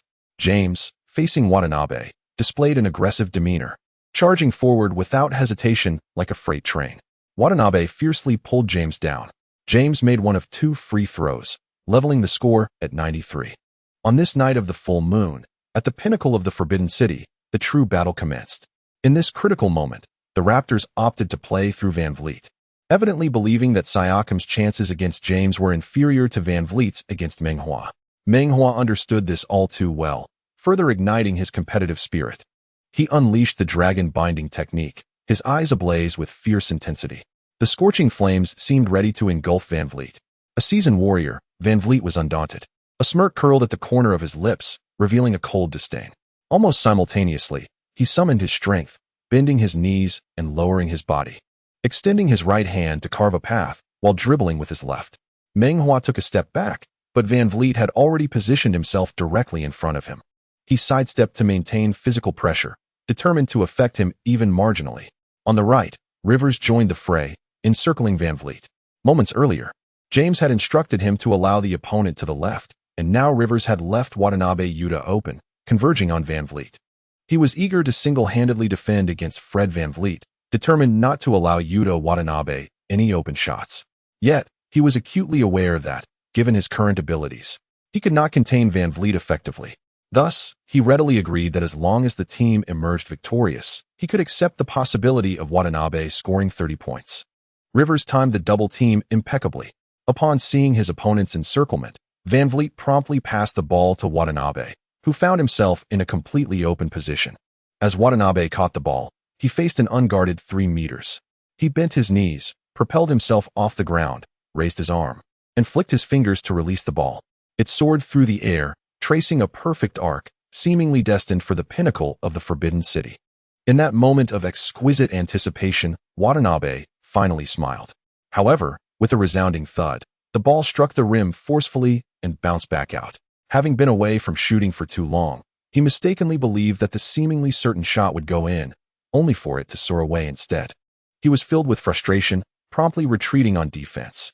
LeBron nodded at Meng Hua, inquiring about the efficacy of his defensive strategy. Meng Hua expressed his gratitude with a nod. Impressive. As Chapter 63 unfolds, the atmosphere grows increasingly tense as the match nears its conclusion. The Lakers initiate an offensive play. LeBron receives the ball at the short corner, executing a swift pivot to evade Siakam and driving towards the baseline. Anunoby, with keen eyes, swiftly arrives to assist. Anticipating this, LeBron deftly passes the ball to Carmelo. Carmelo, with remarkable agility, sidesteps Watanabe Yuta while Van Vliet presses forward, as the Raptors' defense comes in relentless waves. With quick reflexes, Carmelo delivers the ball to the open Meng Hua. Grasping the ball, Meng Hua takes 3 powerful strides towards the basket, poised to execute a thunderous dunk. His movements are fluid and graceful, reminiscent of his high school days, a time when he was unstoppable, a force to be reckoned with. Watanabe Yuta hastily trails him to the basket, but his late intervention comes too late. Meng Hua has already leapt into the air, leaving Watanabe nothing but dust. In a desperate attempt, Watanabe lunges, clumsily grabbing Meng Hua midair. It is a near-bear hug, causing Meng Hua to lose his center of gravity, his body suspended horizontally in the air. In that fleeting moment before his fall, he exerts every ounce of strength to release the ball. In his quest for the basket, he forsakes his own safety, losing the opportunity to control his descent, and crashes heavily onto the floor. Thud. The sound reverberates, but the ball bounces twice and fails to go in. Discontent brews among the fans, who erupt in disapproval. Is there no sense of sportsmanship? This is clearly a dangerous play. Su Kun remarked, his expression darkening. I hope Meng Hua is unharmed. Watanabe's actions warrant a flagrant foul. Zhang Weiping reassured, he should be fine. It seems like a mere hard foul. Wang Shipong added, that foul was excessively brutal. He deserves a beating for that. Yang interjected, "That is unacceptable. We would be playing into their hands." The online comments became a frenzy. "Meng Hua, take him down. Teach that scoundrel a lesson." "No need for Meng Hua. I'll handle it myself." It was 2022, yet certain nations still retained a lack of humanity. Yang Yi referred to them more explicitly, and as a result, was fined 20 yuan by Tencent for his uncivil remarks. Lacking the stature of O'Neill, he felt anxious, admitting, "I often misspeak. I can only hope I don't err next time." Rivers and LeBron rushed over to inquire about Meng Hua's well-being, assisting him to his feet. The crowd erupted in thunderous applause, honoring their brave warrior. They had witnessed Meng Hua's selfless act, recognizing that had he not taken the shot, he might not have fallen so hard. Yet, he risked everything for a shot that was far from certain. Older fans were reminded of a war that transpired decades ago. A poignant echo of sacrifice and valor. They finally came to believe why, despite their overwhelming advantage, they could not secure victory. Meng Hua pouted and shifted his shoulders, feeling a genuine ache. The referee called a flagrant foul. Meng Hua, trembling, took his free throws but failed to convert either. As the Lakers advanced again, James's three-point attempt clanged off the rim. He was utterly fatigued, striking a pose with his hands on his hips. Vogel, with a decisive gesture, substituted in Westbrook and Monk, plunging into the final stages of the game. The Raptors, growing increasingly adept, had just been relentlessly targeting LeBron and Westbrook, aiming to exhaust the stamina of these two superstars. This was Coach Nurse's strategy, having led the Raptors to a championship in his rookie season and subsequently claiming the title of Coach of the Year. He undoubtedly possesses remarkable acumen. With Davis absent and LeBron and Westbrook sidelined, the Lakers were rendered nearly blind. This time, Anunoby did not position himself in the elbow area. Instead, he provided a screen for Van Vliet, receiving a return pass at the top of the arc. Unlike the situation in the elbow where he would demand the ball with his back to the basket, here he faced the hoop. And should the Lakers attempt to double-team him, they would inevitably leave a significant opening. Monk, who initially intended to double-team, hesitated. Watanabe's previous miss did not warrant giving him an open shot. Many players, after several unsuccessful attempts, find their rhythm on the last shot. The nature of one's shooting touch can sometimes resemble the complexities of emotions, indescribable and elusive. In confronting Westbrook, Anunoby held his ground, executing a feigned shot. Westbrook had been deceived by him earlier, but he thought to himself, that was a fake. Now it must be the real deal, and leapt to contest the shot. Anunoby deftly placed the ball a meter to his left front and accelerated forward. Monk burst forth, swiftly attempting to swat the ball. This was the center of the court. How could it be allowed to be ravaged so easily? Realizing he had been uncovered, Anunoby extended his long arm, making a desperate jab that directed the ball to Watanabe. This unexpected play took everyone by surprise, including Anunoby himself, who, in a moment of inspiration, managed to poke the ball with remarkable precision. Watanabe received the ball in the corner, and it was evident to the naked eye a vast, unguarded opportunity lay before him. He just missed an open three-pointer, now. Although he stands closer to the basket, he is reluctant to take the shot. He surged forward, charging towards the basket. For a slam dunk was the most assured method of scoring. He desperately needs this goal. The Lakers players have relinquished their defense, leaving him wide open. The opponent, standing at 206 centimeters, charges in for a thunderous dunk that even James cannot thwart. How can I defend against that? Oh my. On the sidelines, a beautiful fan from Huaxia clenches her small pink fist in excitement. She too yearns for a goal. Shoot it fiercely. She screams in a fit of hysteria, her heart roaring with fervor. In this moment of exhilaration, her lovely visage contorts into a somewhat unsettling expression. Yet, not everyone has given up. A white figure soars in from the 90-degree angle of Yuta Watanabe. Watanabe has already leapt into the air, but he arrives too late. The white figure ascends as well, swiftly raising his right hand in an attempt to block Watanabe's left hand. He leaped too late. How could he possibly reach it? The white figure extended his left hand, seizing the enemy's right arm, pulling down with a forceful tug. With each tug of his hand, Watanabe's body tilted slightly. It was not until Watanabe lay motionless in the air, resembling a lifeless corpse, that left hand finally vanished. Thud. Watanabe fell heavily onto the floor, letting out a loud wail. The cherry blossoms of his homeland would not bloom, but there were chrysanthemums, their national flower. The floor quaked violently under the impact of his weight. Beep. The referee's whistle pierced the air. Meng Hua had committed a foul, a level 1 offense. This foul was egregious in nature, clearly targeting the opponent. It was undoubtedly a level 2 foul. Yet, for Watanabe's earlier incident, the referee had only called a level 1 foul, After all, this was the Lakers' home court. And how could the officials possibly adjudicate it as a level 2? Siakam and Van Vliet rushed over, reaching out to shove Meng Hua. In the Lakers' domain, they could hardly prevail. Before Van Vliet could reach Meng Hua, he was forcefully pushed back by Westbrook, their heads colliding as they exchanged heated words. Siakam, halfway to the fray, caught sight of LeBron James glaring fiercely and halted in his tracks, muttering to himself, "Fighting is unwise, harmony is paramount, harmony is paramount." Watanabe had missed his shot. And the fiery Huaxia beauty on the sidelines could not contain herself, incessantly shouting for Zitter until security warned her, prompting her to temper her enthusiasm. The players on both sides soon regained their composure. After all, the pain was being felt by another, not themselves. The earlier commotion had merely been for show, as they could not afford to let their teammates feel disheartened. Yuta Watanabe was pulled up by his teammates, preparing for his free throw. He encountered a similar predicament as Meng Hua, with aching shoulders and limbs that felt utterly constrained. Thus, he too faltered, missing both attempts. Deming, the formidable Black Barkley, refrained from criticizing Meng Hua this time. In response to O'Neal's provocation, he remarked, "Splendid. One must respond with such fortitude. Otherwise, one is merely a coward." While Meng Hua's skills may not have seamlessly adapted to the NBA, on a psychological level, he had already transcended.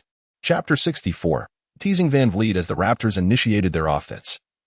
Both teams had long been starved of points. Overzealous defense could ultimately backfire on their own offensive efforts. Siakam, with his back to the basket, sought the ball to engage LeBron. They were both driving forward, yet a minibus colliding with a freight truck was hardly a fair match. Stumbling slightly, Siakam boldly executed a standing on one-leg maneuver. He took a step back, using his left foot as a pivot, shifting his weight backward while elevating his right leg in a position to strike, all the while maintaining balance. LeBron felt a jolt, as if he had glimpsed the return of Nowitzki. Old grievances surged within him. He lunged forward with determination, vowing to seize the ball and crush it. Alas, it was too late. The ball grazed the rim twice before descending into the net. The Raptors led by 2 points. LeBron glanced up at the large screen to confirm the score. Indeed, they trailed by 2. Turning back, he engaged in a pick-and-roll with Monk. The Raptors opted to leave Monk open, while Siakam and Yuta Watanabe converged on LeBron. They swiftly faced retribution as General Meng donned his armor and charged forward with indomitable force, compelling Trent, who was supplementing the defense, to abandon his post in fear of incurring penalties. Siakam approached once more, attacking the rim against James, executing a serpentine drive to the basket and scoring off the backboard. James appeared to be struggling with his stamina, yet he gritted his teeth and persevered. This was not the first time he encountered such a bottleneck. During his tenure with the Cavaliers, he had played an entire playoff game, far more exhausting than this current ordeal. Westbrook advanced past half-court, opting to set up a pick-and-roll with Monk, merely echoing the strategies of his superior. However, Monk's screen offered insufficient space, allowing Yuta Watanabe to snatch the ball from behind, intercepting Westbrook's pass. The ball rolled toward the mid-court line as Westbrook and Watanabe sprinted to retrieve it, with Monk and Anunoby also in pursuit, creating a chaotic tangle of bodies. On the opposite side, Meng Hua swiftly turned and dashed back to the half-court. Westbrook was tripped by Anunoby and fell to the ground. Monk inadvertently stepped on the fallen Anunoby, becoming entangled in a fierce struggle. In a clash of wills, Watanabe managed to collect the ball from the ground, launching it forward as he crouched low and surged ahead. After a couple of steps, he suddenly realized a figure clad in white awaited him beneath the basket. In this narrow confrontation, only the brave would prevail. Watanabe drew his metaphorical sword and charged forth. Had he been more adept at maneuvering, he might have succeeded. However, in other aspects, he could only scoff. Fearing that Meng Hua would intercept, he executed a Euro step, raising the ball above his head. Alas, it was too slow. Meng Hua swiftly positioned himself in Watanabe's path. Panic struck as Watanabe realized the impending collision, desperately attempting to halt his momentum, his grasp of physics evidently lacking. He found it impossible to stop his considerable mass at such speed. Thud! The collision echoed like a meteor striking the earth, both players tumbling in disarray. The referee's whistle pierced the air without hesitation, signaling the foul. Had Watanabe not attempted to stop, the judgment would have been clearer. Frustrated, Coach Nurse stomped his feet in anger as Watanabe rose awkwardly, casting a bewildered glance toward his teammates across the court, feeling utterly isolated. Zhang Weiping exclaimed with excitement. The Lakers trailed by 2 points. That play by Meng Hua was pivotal, effectively a 4-point swing. Westbrook rushed over, assisting Meng Hua to his feet before receiving the ball and passing it to James. James dribbled across half-court, closely guarded by Siakam, whose wingspan was formidable. Under such tight defense, James found no opportunity to shoot and opted for a direct pull-up. Clang! The shot clanged off the rim. Amidst the crowd, the triple-double King Westbrook soared like a celestial being, snatching the rebound from above Anunoby. He made a strong move beneath the basket, only to be thwarted by Anunoby's block, sending the ball flying out of bounds. Meng Hua dashed out like lightning, diving toward the sideline to retrieve the ball. He scooped it up with one hand and flung it backward, crashing heavily onto a blonde beauty at the edge of the court. Midair, he twisted to track the ball's trajectory. To his astonishment, the ball landed squarely in front of Van Vliet. Van Vliet, mouth agape, and too preoccupied to express gratitude, swiftly tapped the ball forward, striding purposefully like a blade piercing the basket. Meng Hua awkwardly regained his footing, feeling several hands brush against him, even beneath him. Yet the pain inflicted by those encounters paled in comparison to the agony of that ill-fated save. On the court, mere passion was insufficient. One must wield intellect as well. This thoughtless choice inadvertently served as an assist to Van Vliet, granting the Raptors a 4-point lead. The morale of the Lakers plummeted as James suppressed his rage. Patting Meng Hua on the shoulder, "It's all right. All right. Do you think I'm a mere child? Your gaze betrays the gravity of the situation," he thought. Even Watanabe, the team's least effective player, found amusement in his plight. How could it possibly be all right? An uneasy silence enveloped the arena. The Lakers' situation grew increasingly dire. With the ball in hand, James passed to Westbrook and then dashed toward the baseline, re-emerging afterward. No one could fathom his intentions, only that his expression was stormy and his eyes deadly serious. This was James at the zenith of his fury. He continued to run, receiving a brilliant pass from Westbrook at the free throw line, soaring like a rocket and executing a thunderous dunk. James, without the ball, was even more unstoppable than when he had possession. Van Vliet caught the ball at the baseline, pondering, "I need just 2 more points to maintain a safe distance." "Be careful," his teammate cautioned. Van Vliet suddenly jolted, clutching the ball tightly and shifting its position. Indeed, someone was behind him. Fortunately, they did not reach out. It was Meng Hua. He stood beside Van Vliet, closely guarding him. As Van Vliet pivoted, Meng Hua mirrored his movement. When Van Vliet shifted to the right, Meng Hua veered to the left. Frustratingly, while Van Vliet dribbled with his right hand, Meng Hua's left hand seemed to swat at the air, treating him like a mere reflection, a blatant provocation. Van Vliet suppressed his anger. Executing a smooth dribble at the top of the arc, Meng Hua continued to dance with his hands, animatedly. In a fit of rage, Van Vliet momentarily forgot to rely on sheer speed to break through Meng Hua's defense. The two engaged in a prolonged struggle beyond the arc, the shot clock nearing its limit.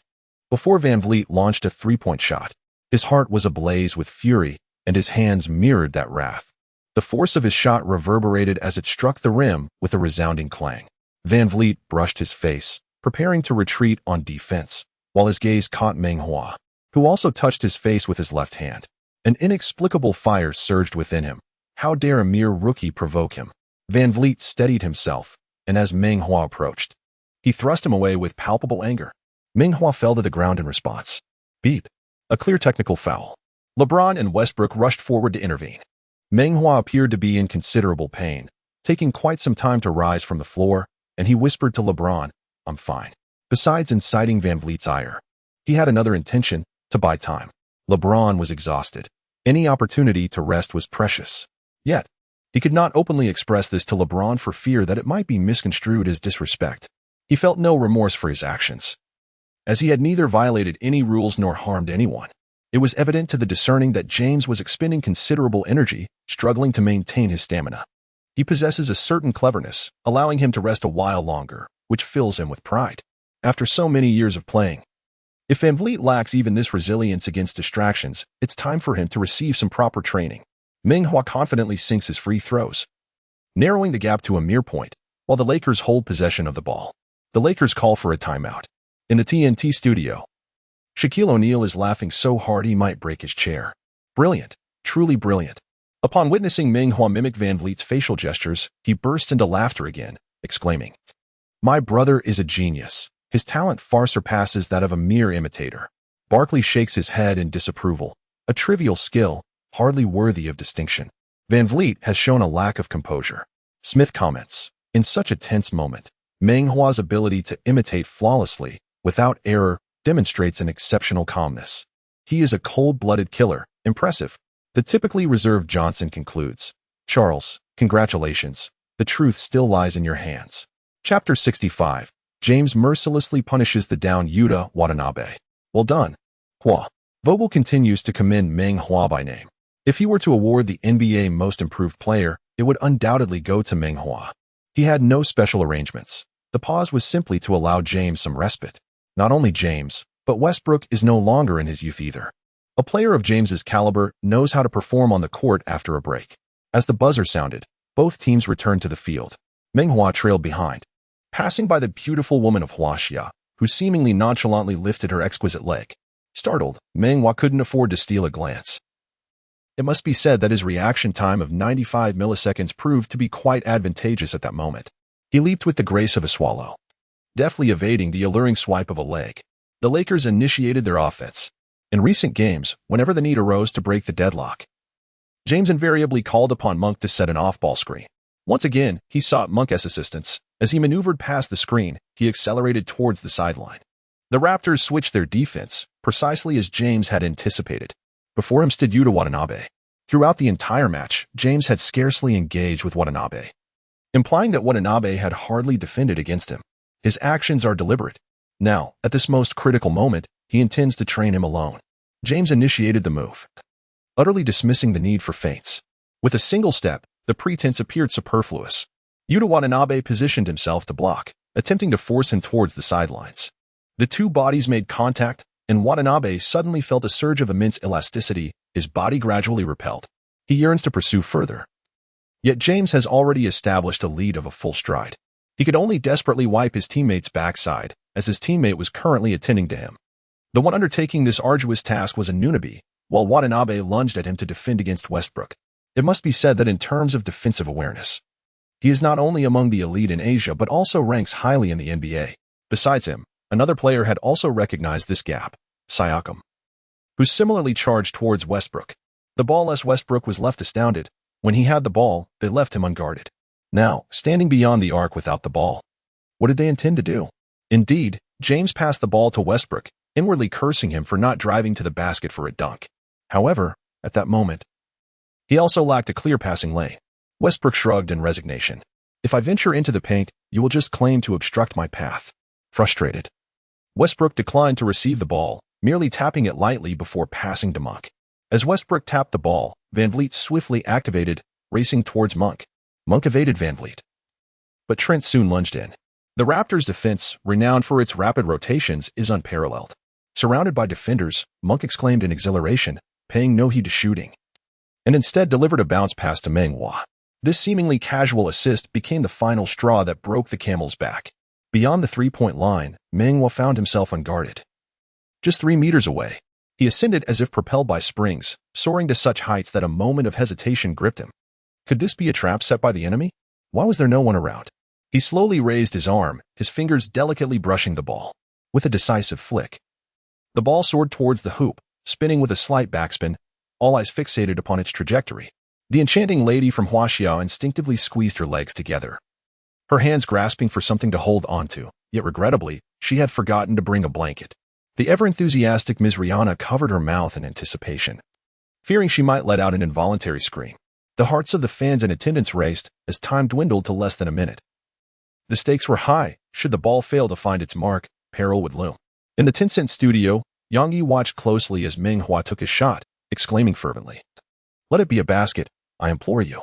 It was the first time he unabashedly favored a team, yet the fans had not yet hurled their criticisms. Wang Shipeng remarked, "It should be in." As the ball lingered in the air, time itself seemed to slow to a crawl. Swish. A clean three-pointer. Zhang Weiping burst forth with joy, exclaiming, "What a shot! This young man, Meng Hua, is impressive." Sukun added, "My heart nearly leaped from my chest." The tension among the fans subsided as they began to express their fervor through local means of communication. The Lakers regained a 2-point lead, momentarily seizing control of their destiny. However, fortune played a role in the shot, as Meng Hua was merely the 4th or 5th option in the offense. The Raptors defended tenaciously, forcing the Lakers to patiently pass the ball, inadvertently creating a significant opening. Only through a formidable adversary can one achieve greatness. The Raptors called for a timeout to strategize their offensive maneuvers. It was merely a single ball, and Nurse remained composed as he sketched out plays on the tactical board. As the timeout concluded, the focus shifted to defense. Amidst the roaring crowd, the unflappable Meng Hua maintained his poise, closely guarding Fred VanVleet. His expression remained impassive. Even after scoring, he refrained from celebrating as the moment was not yet appropriate. Trent initiated the play from the front, while VanVleet received the ball, assessing the Lakers' defense. He relished such moments, savoring the thrill as his adrenaline surged to its zenith. Meng Hua executed the dragon binding technique, clenching tightly around him. James had previously instructed him, in the final moments of a game, as long as the physical contact isn't excessive, referees generally refrain from making calls. Thus, he engaged in more vigorous physical confrontations. Mastering the referee's nuances is an essential skill. VanVleet passed to Yuta Watanabe. The Lakers players momentarily paused, and in that fleeting instant, a crimson blur surged from the opposite baseline. Watanabe nearly executed a hand-to-hand pass. The red figure received the ball and shot instantly. Bradley, though not slow on his feet, was still impeded by Watanabe's screen, failing to provide the crucial disruption. Trent sank a three-pointer. Throughout this game, he primarily defended against Westbrook and Bradley, with limited offensive opportunities. Yet in this pivotal moment, he proved his worth. The Raptors surged ahead by 1 point, prompting Vogel to call a timeout to strategize the final offensive play. Everyone anticipated a classic isolation play. Upon returning from the timeout, it appeared the Lakers were indeed setting up for an isolation. Yet it was James who initiated the inbounds pass. Westbrook, stationed at the left corner, suddenly dashed towards the paint, with Anunoby hot on his heels. James passed the ball to Meng Hua, feigning a move towards the center, only to pivot sharply and accelerate towards the baseline. Meng Hua's heart raced, but fortunately, his pass was nearly perfect. The left side was almost unguarded, and Siakam, realizing the situation, hurriedly pursued from behind James. As James received the ball, he charged majestically towards the basket. The Raptors players were preoccupied with defending the perimeter, and Anunoby, having followed Westbrook, had already arrived at the right corner. James effortlessly banked the shot in. The strategy succeeded, though there lingered a slight tinge of regret, for they had taken the enemy by surprise, yet consumed too little time. Leaving over 20 seconds on the clock, ample time for the Raptors. Nurse didn't even call for a timeout. VanVleet received the ball at the baseline. Meng Hua lunged forward to contest, yet VanVleet, with deft left and right pivots, advanced steadily, unhurried, with time on his side. Upon reaching midcourt, VanVleet executed a change of direction, and Meng Hua, who had refrained from attempting to swipe the ball, finally took his shot. His wingspan, his reaction speed, and his previous reluctance to shoot were all in preparation for this very moment. When he finally took the shot, it was nothing short of astonishing. Moreover, the cumulative fouls of the entire team had yet to reach 4. Even if a foul were called, it would not be a loss. VanVleet was momentarily stunned but quickly regained his composure, frantically chasing Meng Hua across the court. Near the baseline, Meng Hua was eventually caught. When a woman pursues a man, it is like a veil separating them. When a man pursues another man, it is a matter of grasping hands. Meng Hua made both free throws, and during the process, he intentionally touched his face with his left hand. VanVleet was fuming, nearly burning with frustration. There was little he could do, even with his arsenal of skills. The Lakers led by 3 points, feeling assured of victory, and relaxed even further.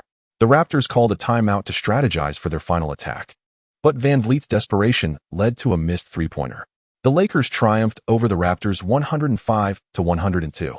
Chapter 66. Politely uttering 2 words, victory was hard-won, and for this reason, the atmosphere erupted into a frenzy. Fans threw white towels onto the court, creating waves of white. Lakers players celebrated exuberantly, with substitutes rushing onto the floor. They either leapt high, colliding chests in joy, or clapped vigorously to express their exhilaration.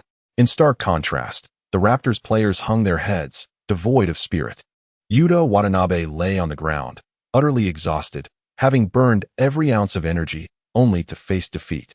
Postgame, some Lakers fans even took to social media to express their gratitude towards him, while more aggressive fans harshly criticized LeBron and Westbrook, claiming the team played abysmally and could not overly rely on Watanabe.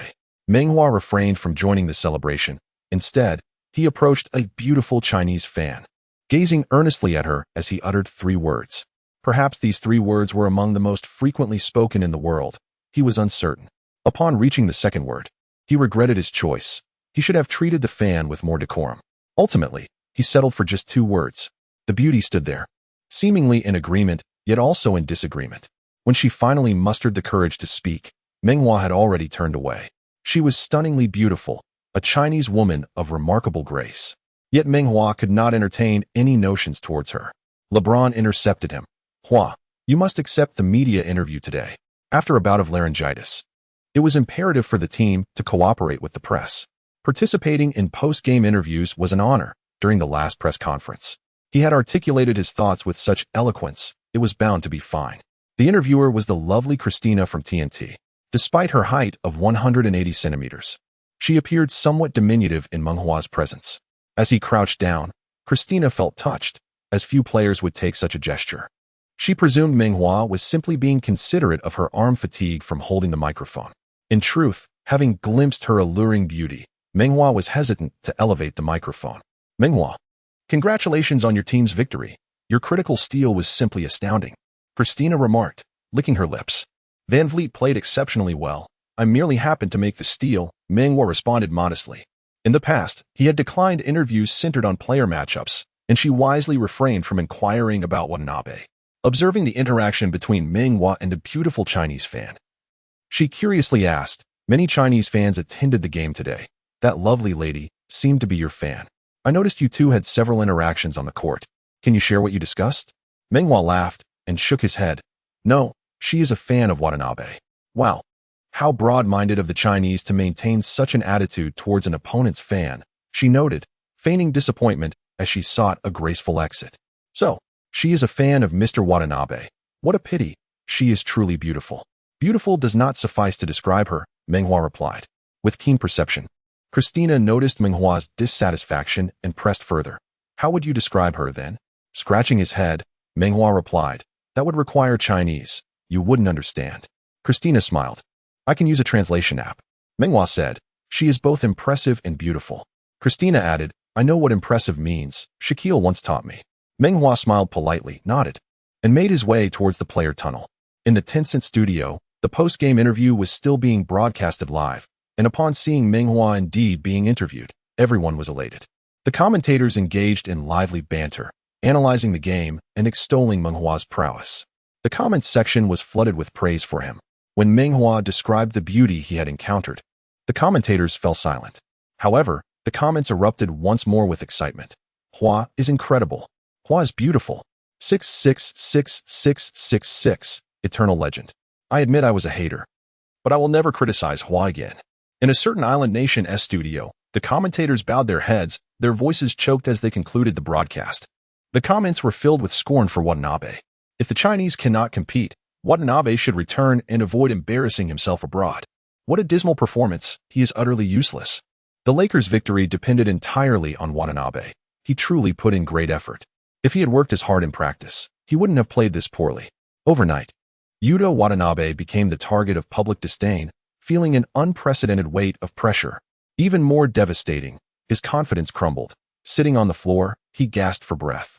While his teammates had long departed, he was uncertain if he could ever recover. Those who are excessively confident are often fragile, easily shattering when faced with stronger opponents. Ultimately, this misplaced confidence is merely a facade they construct to protect themselves. In sunny weather, this facade appears robust. Yet, when fierce storms strike, it shatters effortlessly. Truly remarkable individuals never need to proclaim themselves as the best. In the player tunnel, numerous fans called out Meng Hua's name, their pronunciations far from the clarity of that beautiful Chinese fan. Yet, Meng Hua felt a warm familiarity. He knew he had gained the recognition of the fans here.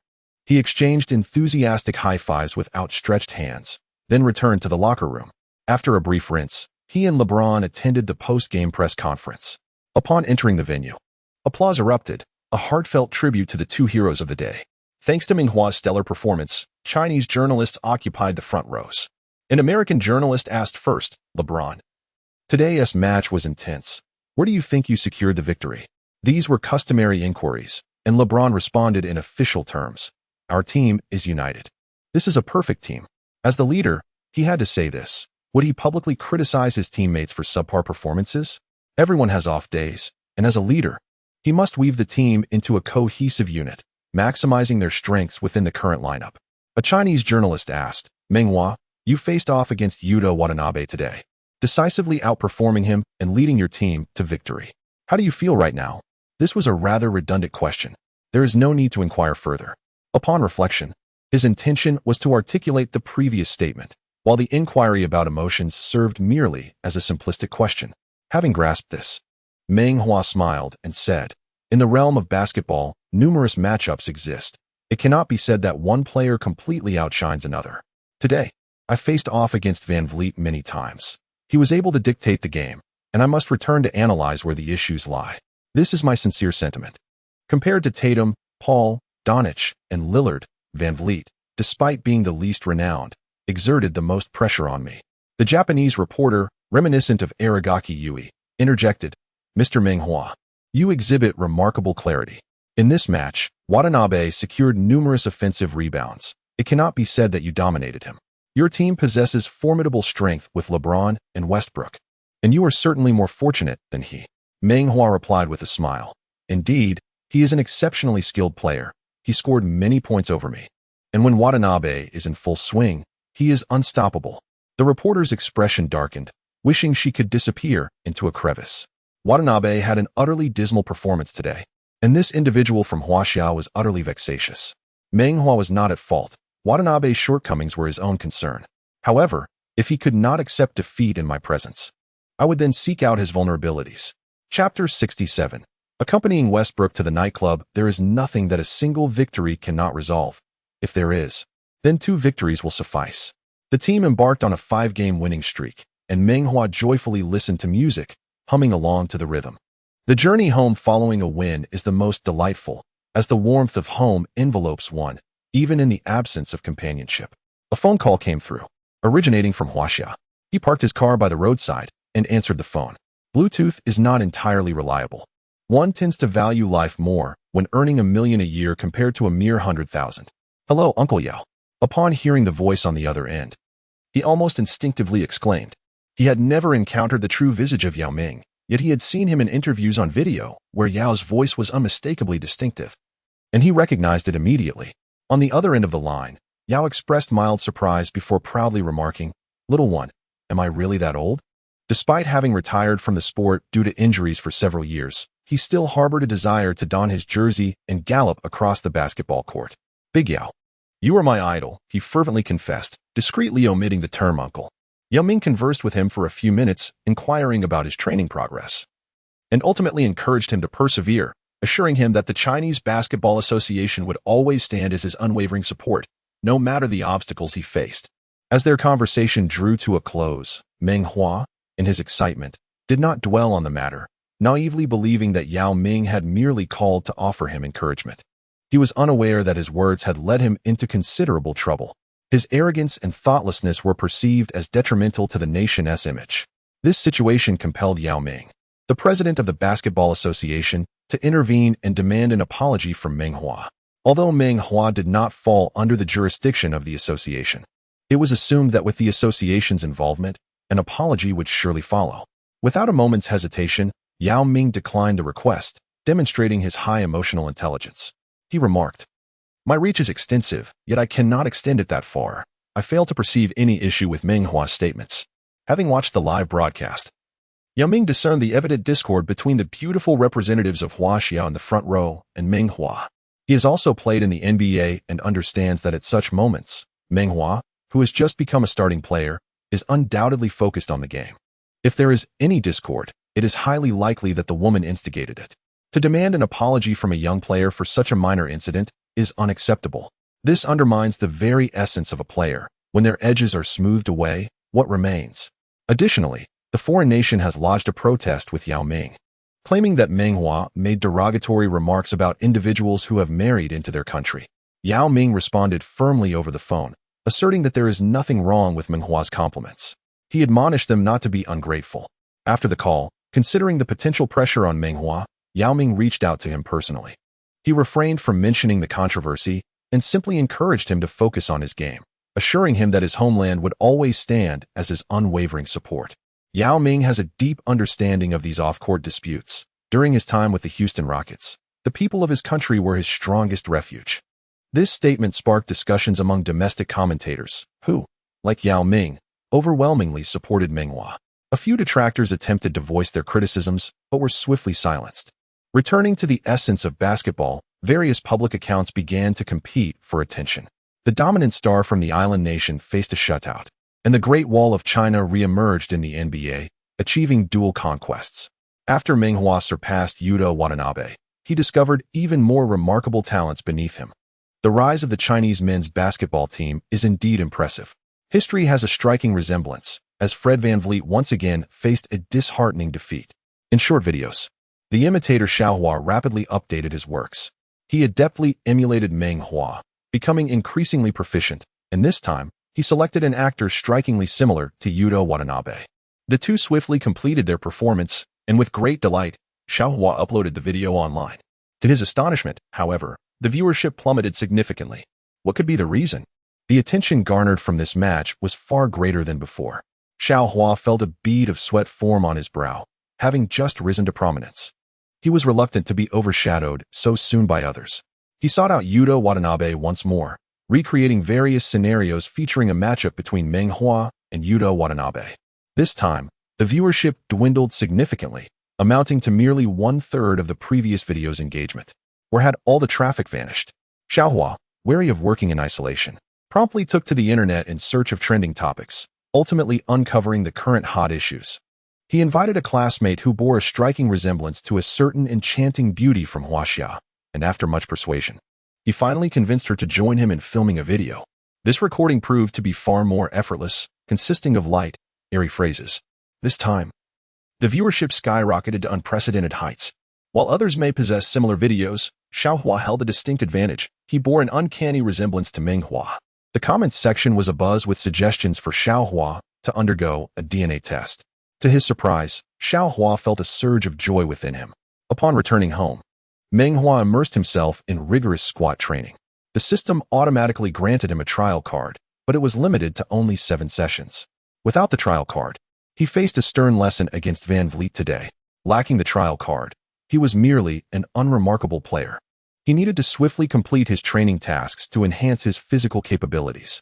After completing 5,000 repetitions, it was already late into the night when his phone rang. It was Westbrook. Westbrook seemed to be in a rather noisy environment, the sounds surrounding him chaotic. Indeed, he was at a nightclub, and although Meng Hua was initially reluctant to go, he ultimately succumbed to Westbrook's persistent insistence and decided to unwind. Upon arriving at the nightclub, Meng Hua was taken aback. In his mind, nightclubs were synonymous with a dazzling world of excess, resplendent lights, and intoxicating revelry. Yet he was astonished to find Westbrook sipping on a soft drink.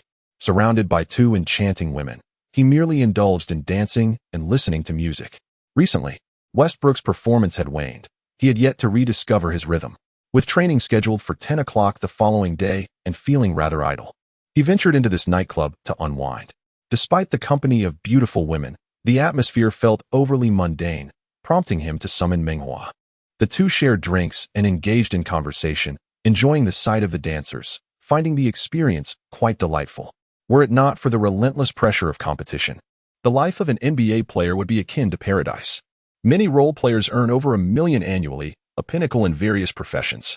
Yet, among the millions of basketball players worldwide, fewer than 500 secure a place in the NBA, rendering the competition exceedingly fierce. A few years ago, the once celebrated Isaiah Thomas found himself reduced to signing 10-day contracts, struggling to secure even 10 minutes on the court. This harsh reality weighs heavily on NBA stars, including Westbrook, a future Hall of Famer facing immense pressure. The Lakers harbor high expectations for him, yet he has yet to achieve perfect synergy with LeBron James. Consequently, Westbrook often seeks solace in nightclubs after games, shouldering the blame for occasional setbacks. After opening up to Meng Hua, his spirits lifted considerably, a smile returning to his face, reminiscent of his youthful exuberance. In those days, full of vigor and ambition, he was known as the Chosen One. He had once teamed up with his brothers in arms to triumph over the Mavericks, Lakers, and Spurs, only to fall to the peak of LeBron, Wade, and Bosh. In his youth, he believed his return to glory was imminent, unaware that it would mark his zenith. Chapter 68. The beauties advised me against nightclubs at 1 o'clock in the morning. Meng Hua and Westbrook exited the nightclub. Joyous moments always seem fleeting. As patrons, the two accompanying dancers reluctantly bid them farewell at the entrance. Perhaps it was Meng Hua's handsome visage, or perhaps the allure of his association with the illustrious Westbrook. But the two exotic beauties warmly embraced Meng Hua in their farewell. After a moment's hesitation, he reciprocated their embraces, adhering to local customs. Having shared a dance that fostered a budding friendship, this encounter propelled him into the tabloids the following day, marking Meng Hua's ascent in the American spotlight after conquering Yuta Watanabe. With a clear conscience, he had no fear of scrutiny. Meng Hua remained unfazed, unwilling to justify his actions to anyone. As his time with Westbrook had been nothing more than drinks, music, and dance, whether others believed him was of little consequence. As an NBA player, he was destined to live in the limelight, yet he did not wish for it to alter his essence too profoundly. It became evident that Coach Vogel and the team's leader, LeBron James, would not meddle in his private life. However, one individual was incensed, his agent, Thomas. A good man. Thomas had consistently encouraged him to persevere during his lows. He may disregard the opinions of others, yet when it comes to his friends, he must speak the truth and patiently elucidate his thoughts. Nevertheless, Thomas remains quite irate. This is because, in the future, when the team considers signing a contract with him or seeks his endorsement for a product, all these factors will be taken into account. Meng Hua has performed admirably in recent matches, yet everything is merely at its inception. Thomas has witnessed too many players who have shone brightly, only to be swiftly undone by the temptations of fame and fortune. At precisely 9 o'clock, beside the UCLA training facility in a quaint CAF, Thomas stood up with a cheerful smile to greet Meng Hua. Having expressed his anger, he must now confront reality. Meng Hua is the most exceptional player in his roster. He invited Meng Hua to this place because a certain sports shoe brand from Huaxia wished to sign him as their spokesperson. The brand valued this opportunity highly and sent senior executives, including the chairman's daughter, Wu Shuang. Once seated, Thomas advised, Hua, Wu Shuang is quite formidable. Please refrain from speaking too much. I will answer her questions. If we succeed in signing, the contract will be substantial, ensuring your prosperity and alleviating my burdens.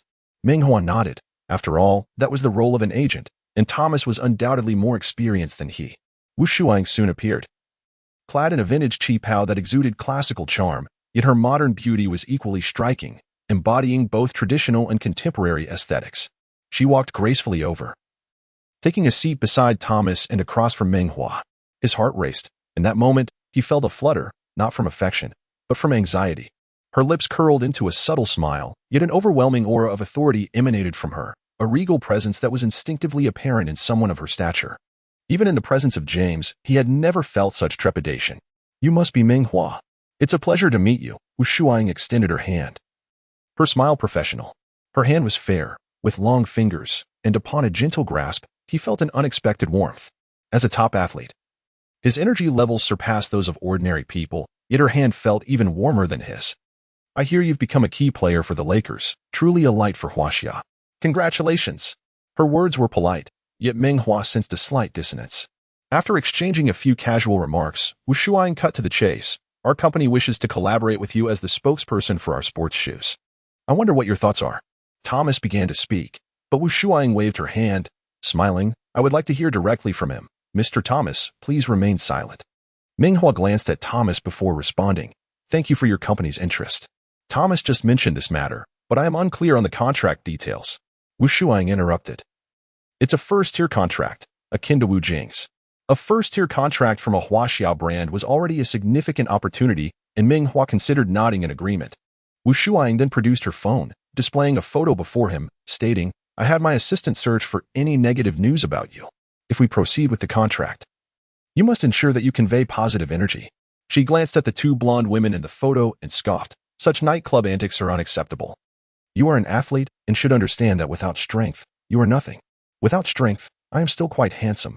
What does it mean to be nothing? Though her words may have had merit, they struck a dissonant chord with Meng Hua.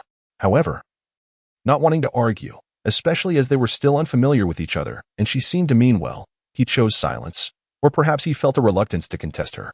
Noticing his quiet demeanor, Wu Shuang appeared pleased.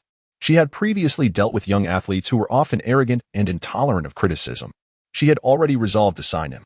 By the way, during games, you should remain on the court as much as possible, allowing our products greater visibility. Ideally, you would play the full 48 minutes. 48 minutes? Meng Hua looked towards Thomas, nearly certain that Wu Shuang had no real knowledge of basketball. Her understanding likely stemmed from her desire to sign him. She seemed to be someone who quickly grasped new concepts and was highly efficient, taking a hands-on approach. Yes, is there an issue? Many football players complete the entire match. Wu Shuang continued, unaware of her knowledge gap.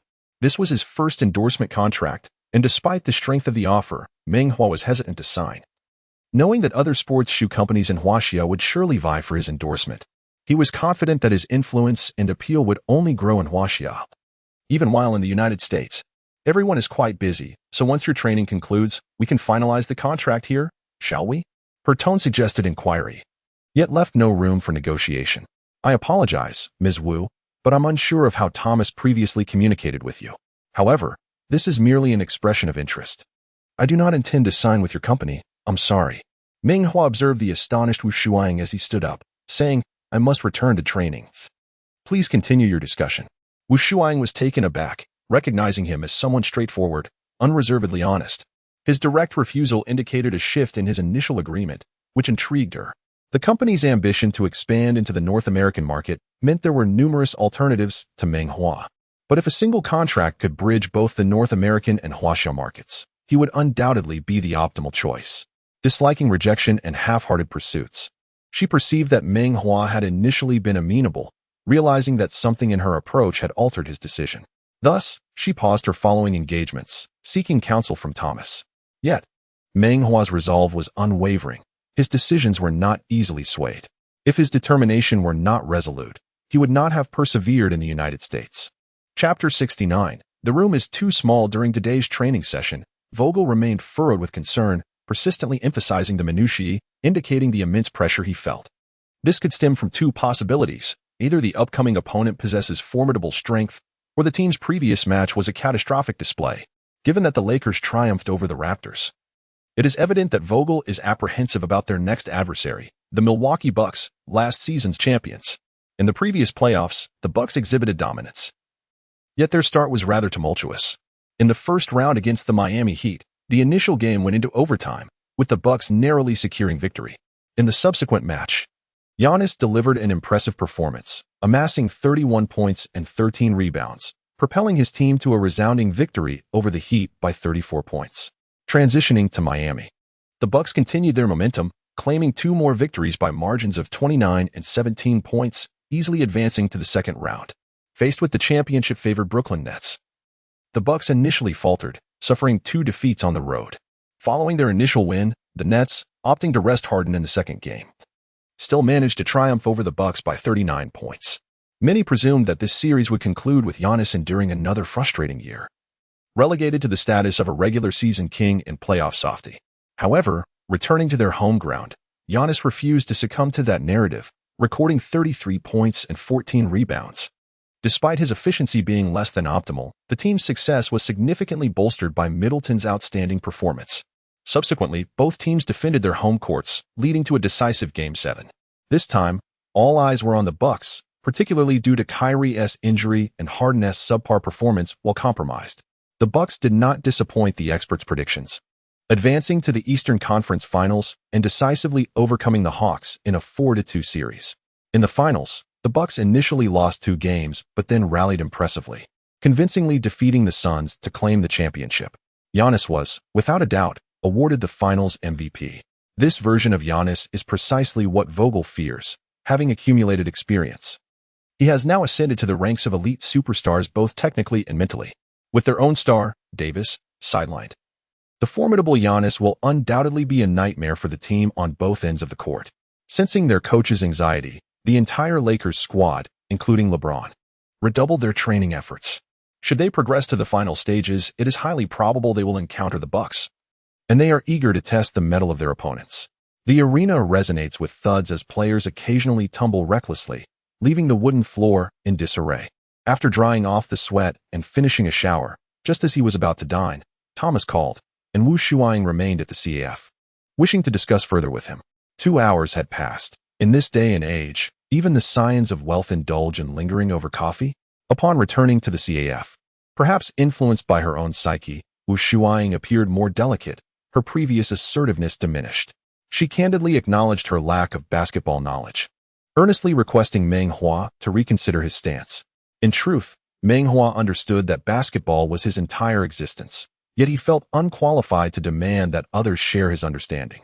Furthermore, as the head of the company in the North American region, it was unreasonable to expect her to devote extensive time to grasping the nuances of basketball. The respect she had shown by personally negotiating the contract and hastily acquiring basketball knowledge was commendable. Perhaps it was a sense of retribution, a lack of faith in her company, or simply an unwillingness to alter his decision. Regardless, Meng Hua ultimately declined. This time, Wu Shuaing's countenance darkened, akin to spotting her beloved man holding hands with another woman in the street. Yet, what could she do? This fruit may be sweet, but it cannot be forced. The afternoon training resumed, albeit with significantly less intensity than the morning session. After 2 hours, Vogel announced the end of practice. Thomas had been waiting at the training facility's entrance for Meng Hua. He seemed to harbor some discontent regarding Meng Hua's refusal to sign. Yet he ultimately chose to respect his decision. He was acutely aware that the fervent Meng Hua would inevitably become the spokesperson for the Huaxia brand. And perhaps the endorsement fees would only escalate with time. Time passed swiftly, and the following day, after enjoying a leisurely lunch, the team organized for the players to board the plane bound for Milwaukee. Prior to this, Meng Hua hurriedly made a trip to the training facility.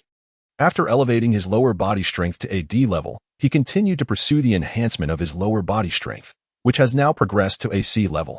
He was eager to undertake another training task, unwilling to squander time during this grueling stretch of 6 consecutive away games. Recalling how he had been relentlessly outpaced by Van Vliet, he opted for a training regimen aimed at enhancing his absolute speed. The objective was clear: a 5-meter sprint repeated 10,000 times, with the reward of elevating his speed from a D grade to a C grade. However, upon accepting the challenge, a twinge of regret washed over him. The limited space made such sprints rather impractical. Had he known, he would have chosen to further develop his lower body strength instead. After the plane touched down, he boarded a bus, passing countless towering advertisements featuring the city's hero, Giannis Antetokounmpo. Upon arriving at the hotel, Meng Hua opened the door only to find the room disappointingly small, rendering the 5-meter sprints quite a challenge. He summoned the logistics team and requested a more spacious room. The Lakers, with their ample resources, ensure that every player has a single room whenever accommodations are available at the visiting team's hotel. Meng Hua seldom makes special requests. Yet as a key player on the team, the staff readily obliged his request for a room change. The arena was conveniently nearby, and with ample time before the game, Meng Hua chose to practice alone in his room. After sprinting several hundred times, his stomach protested vehemently, prompting him to indulge in the hotel's buffet. Although the hotel offered Chinese cuisine, their inability to steam rice properly suggested that in the future, he would need to hire a personal chef once he earned substantial wealth. A positive mood is indeed a crucial aspect of one's performance.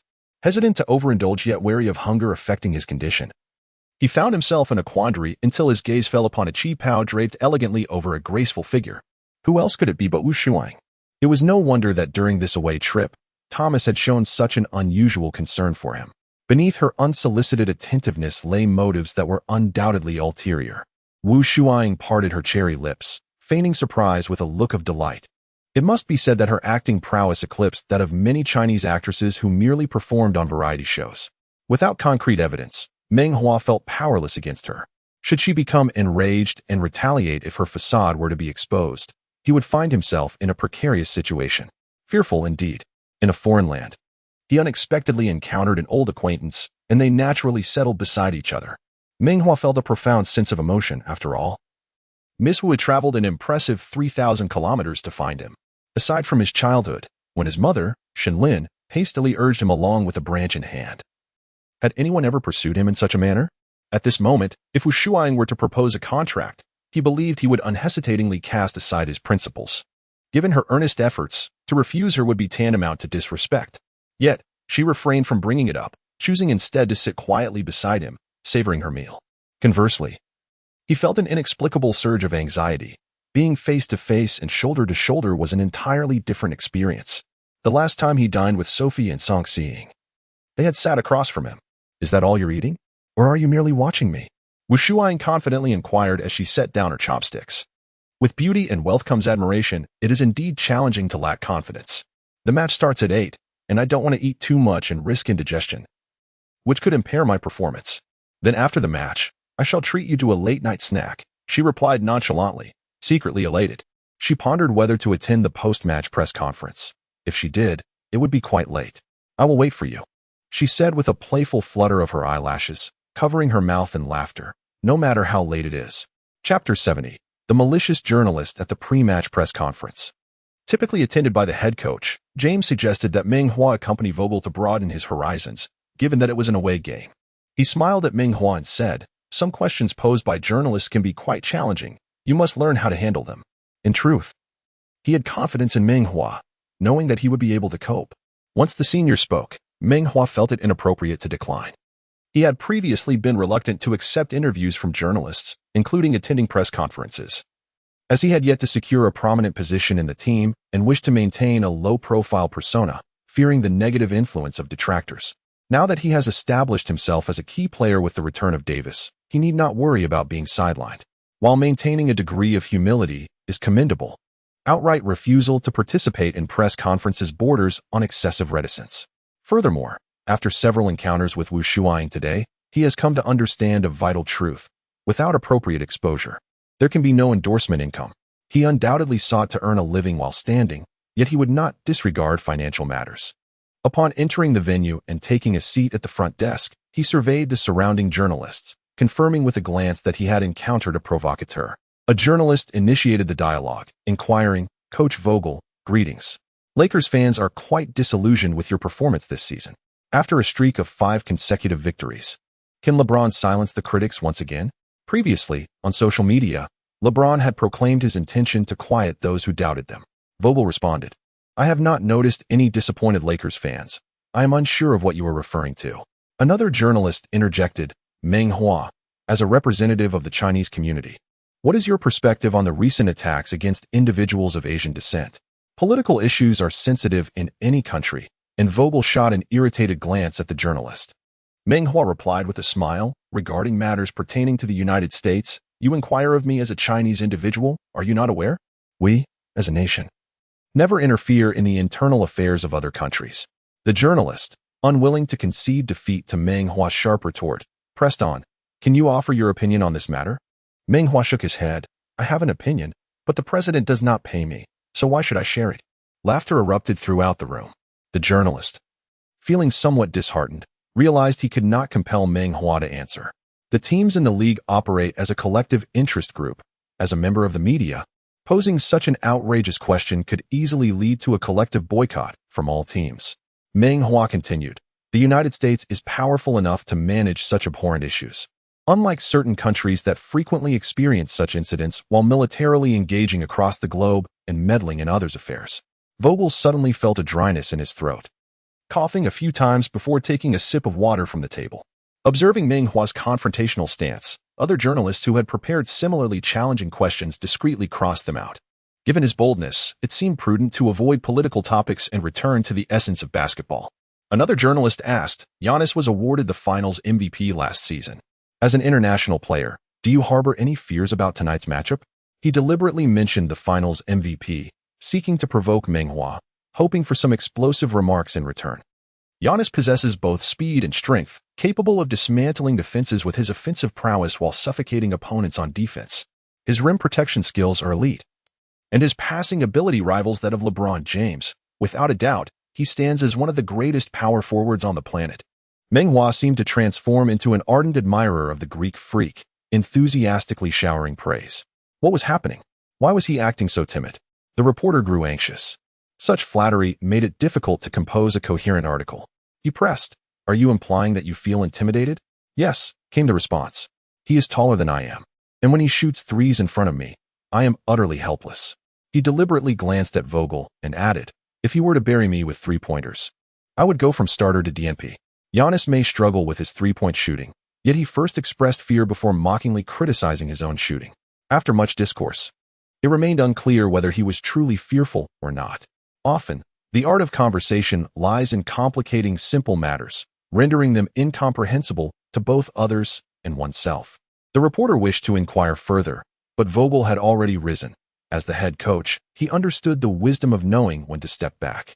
Upon returning to the locker room, teammates watching the interview via live stream applauded Meng Hua. He remained clear-headed, recognizing that mere banter would not secure victory. Ultimately, it is one's capabilities that matter. If victory could be attained through mere rhetoric, the double-handed accolades of Guodi Gang would have adorned his fingers with rings long ago.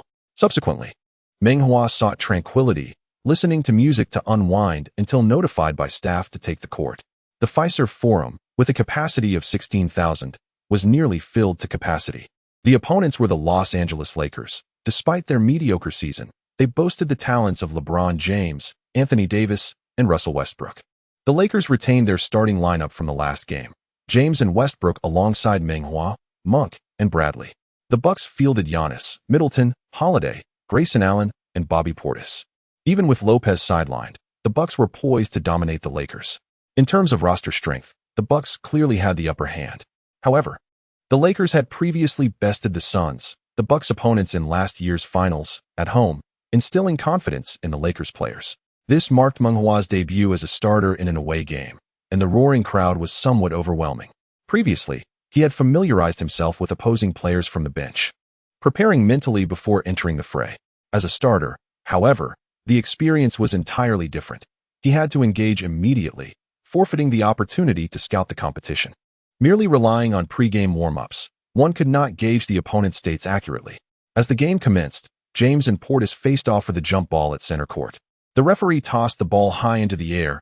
Portis leaped for it, while James simply turned and walked back to the defensive end, hardly even attempting to jump. The opening tip-off felt more like a ceremonial gesture. Winning the ball only signified the first possession. Having the ball in the first quarter also implied a lack of possession in the second and third quarters. Upon detecting the host's entry, the system automatically logged attendance. Attendance recorded successfully. Attendance reward, a 10-minute experience card for the legendary Hakeem Olajuwon, activated immediately. The system noted that the host's last experience card usage duration had been modified to unlimited. Olajuwon, was he truly set to play center? He cast a glance at James, comparing their muscles with a wry smile. James was as sturdy as an ox, yet if it were not for the poor performance of the team, he would be reluctant to play center with such a physique. Standing at less than 190 centimeters, venturing into the paint would be akin to courting disaster. He glanced once more at the Greek freak, whose muscular physique rivaled that of LeBron James, yet he possessed a height and youthfulness that set him apart. A fleeting gaze fell upon Portis. Although leaner, his movements exuded a rugged simplicity. A raw and unrefined strength characterized him. A formidable presence capable of even striking his own teammates when provoked. The system surely jested. Could it not grant me a peak experience card for the seasoned trickster? His form was as exquisite as a painting, effortlessly sinking mid-range shots, rendering the need for a brawl in the paint utterly unnecessary. He wept and lamented. Yet the fervent fans were stirred to sympathy, and as the game had scarcely begun, they chanted in unison, "Giannis, MVP." A subtle hint of anger flickered across James's face. Chapter 71. Just testing the waters. Holiday dribbled the ball into the front court, passing it hand-to-hand to the Greek freak before retreating to the weak side. Giannis held the ball on the left, facing Monk, who had retreated 2 meters. With no mid-range shot to deter him, Monk could only allow such distance. The other 4 players of the Bucks positioned themselves far apart, setting up a star and 4 formation for their initial offense. Giannis slithered towards Monk like a venomous serpent, his hands dribbling in a continuous cross, akin to a snake tasting the air with its forked tongue. This was both a self-encouragement and a menacing display to his prey. Monk, with nowhere to retreat, anxiously waved his hands. Vogel had instructed him to practice the dragon binding technique, yet at this moment, he was entirely consumed by the Monk technique he had honed over many years. Giannis advanced, inch by inch, closer and closer. He came to a halt. No, it was merely the ball that ceased its motion, while his body had already lunged towards Monk. His attacking angle was as cunning as a venomous snake striking its prey, yet the serpent possessed none of his formidable strength. The force of his charge was as terrifying as that of an elephant, yet the elephant could not match his swiftness. In that fleeting moment, he harnessed the strengths of various beasts, embodying an unprecedented ferocity, a true savage. Monk sidestepped, raising his hand to strike fiercely at Giannis, who could only respond with a foul. From Monk's perspective, it appeared as though Giannis had halted, seemingly retreating. He executed a Euro step, altering his rhythm with the second stride, then pivoted to launch himself in another direction. With just a single step, he had already left the retreating monk far behind. Who else? Who could possibly stand in my way? No one remained. Meng Hua, awakened with the prowess of the Great Dream, was absent from the restricted area. Even if the Great Dream were present, could he truly impede the onslaught of the Greek freak? Between him and the rim lay merely the distance of a slam dunk. The Greek freak extended his long arm and executed a resounding dunk. The crowd erupted in euphoria, chanting MVP in unison. The waves of sound crescendoed, each more fervent than the last. In the front row, a blonde beauty was particularly exuberant, blowing kisses fervently towards the Greek freak. Beside her sat her confidant, Mallory Aidens, the daughter of the Bucks owner. Aiden's expression seemed to convey plastic sisterhood. I haven't even had my moment yet. Monk's face turned ashen, the shot nearly shattering his confidence. The Greek freak was renowned. Monk had studied him, yet he was astonished at how he only grew stronger. This was beyond the realm of human defense. He turned his head towards James, seeking assistance. James received the pass and pivoted, not casting a glance in his direction. On the front court, Meng Hua found himself in a quandary, pondering whether to penetrate the paint for a one-on-one confrontation. Opposing him was Middleton, and with his physique, Meng Hua harbored no doubt that, armed with a dream card, he could easily dominate him. Yet, he decided to bide his time. Although the dream card was formidable, it bore side effects that would hasten the depletion of his stamina. Previously, its effectiveness lasted merely 10 minutes, but now it extended throughout the game. So there was no rush. James unleashed his prowess, muscling past Portis to execute a jump shot successfully. Following the basket, James spread his arms, voicing complaints to the referee. Portis, standing close by, fixed him with a death glare. He was the type to glare fiercely whether he could defend against a player or not. As each star player showcased their remarkable scoring abilities, the contrasting styles of their baskets hinted at their current states. Antetokounmpo, youthful and vigorous, adept in various scoring techniques, opted for a forceful approach, barreling into the paint for a thunderous dunk. In contrast, the 10 years older James, now aged and weary, resorted to mid-range and long-range shooting after exhausting his repertoire of skills. They do not choose to play this way for every ball, yet in pivotal moments, most individuals resort to their most proficient scoring methods. Holiday advances into the front court, continuing to pass the ball to Giannis before diligently sprinting toward the baseline. Should every play unfold in this manner, he would gladly embrace the prospect of clinching the championship. Barring unforeseen circumstances, this is likely his final lucrative contract.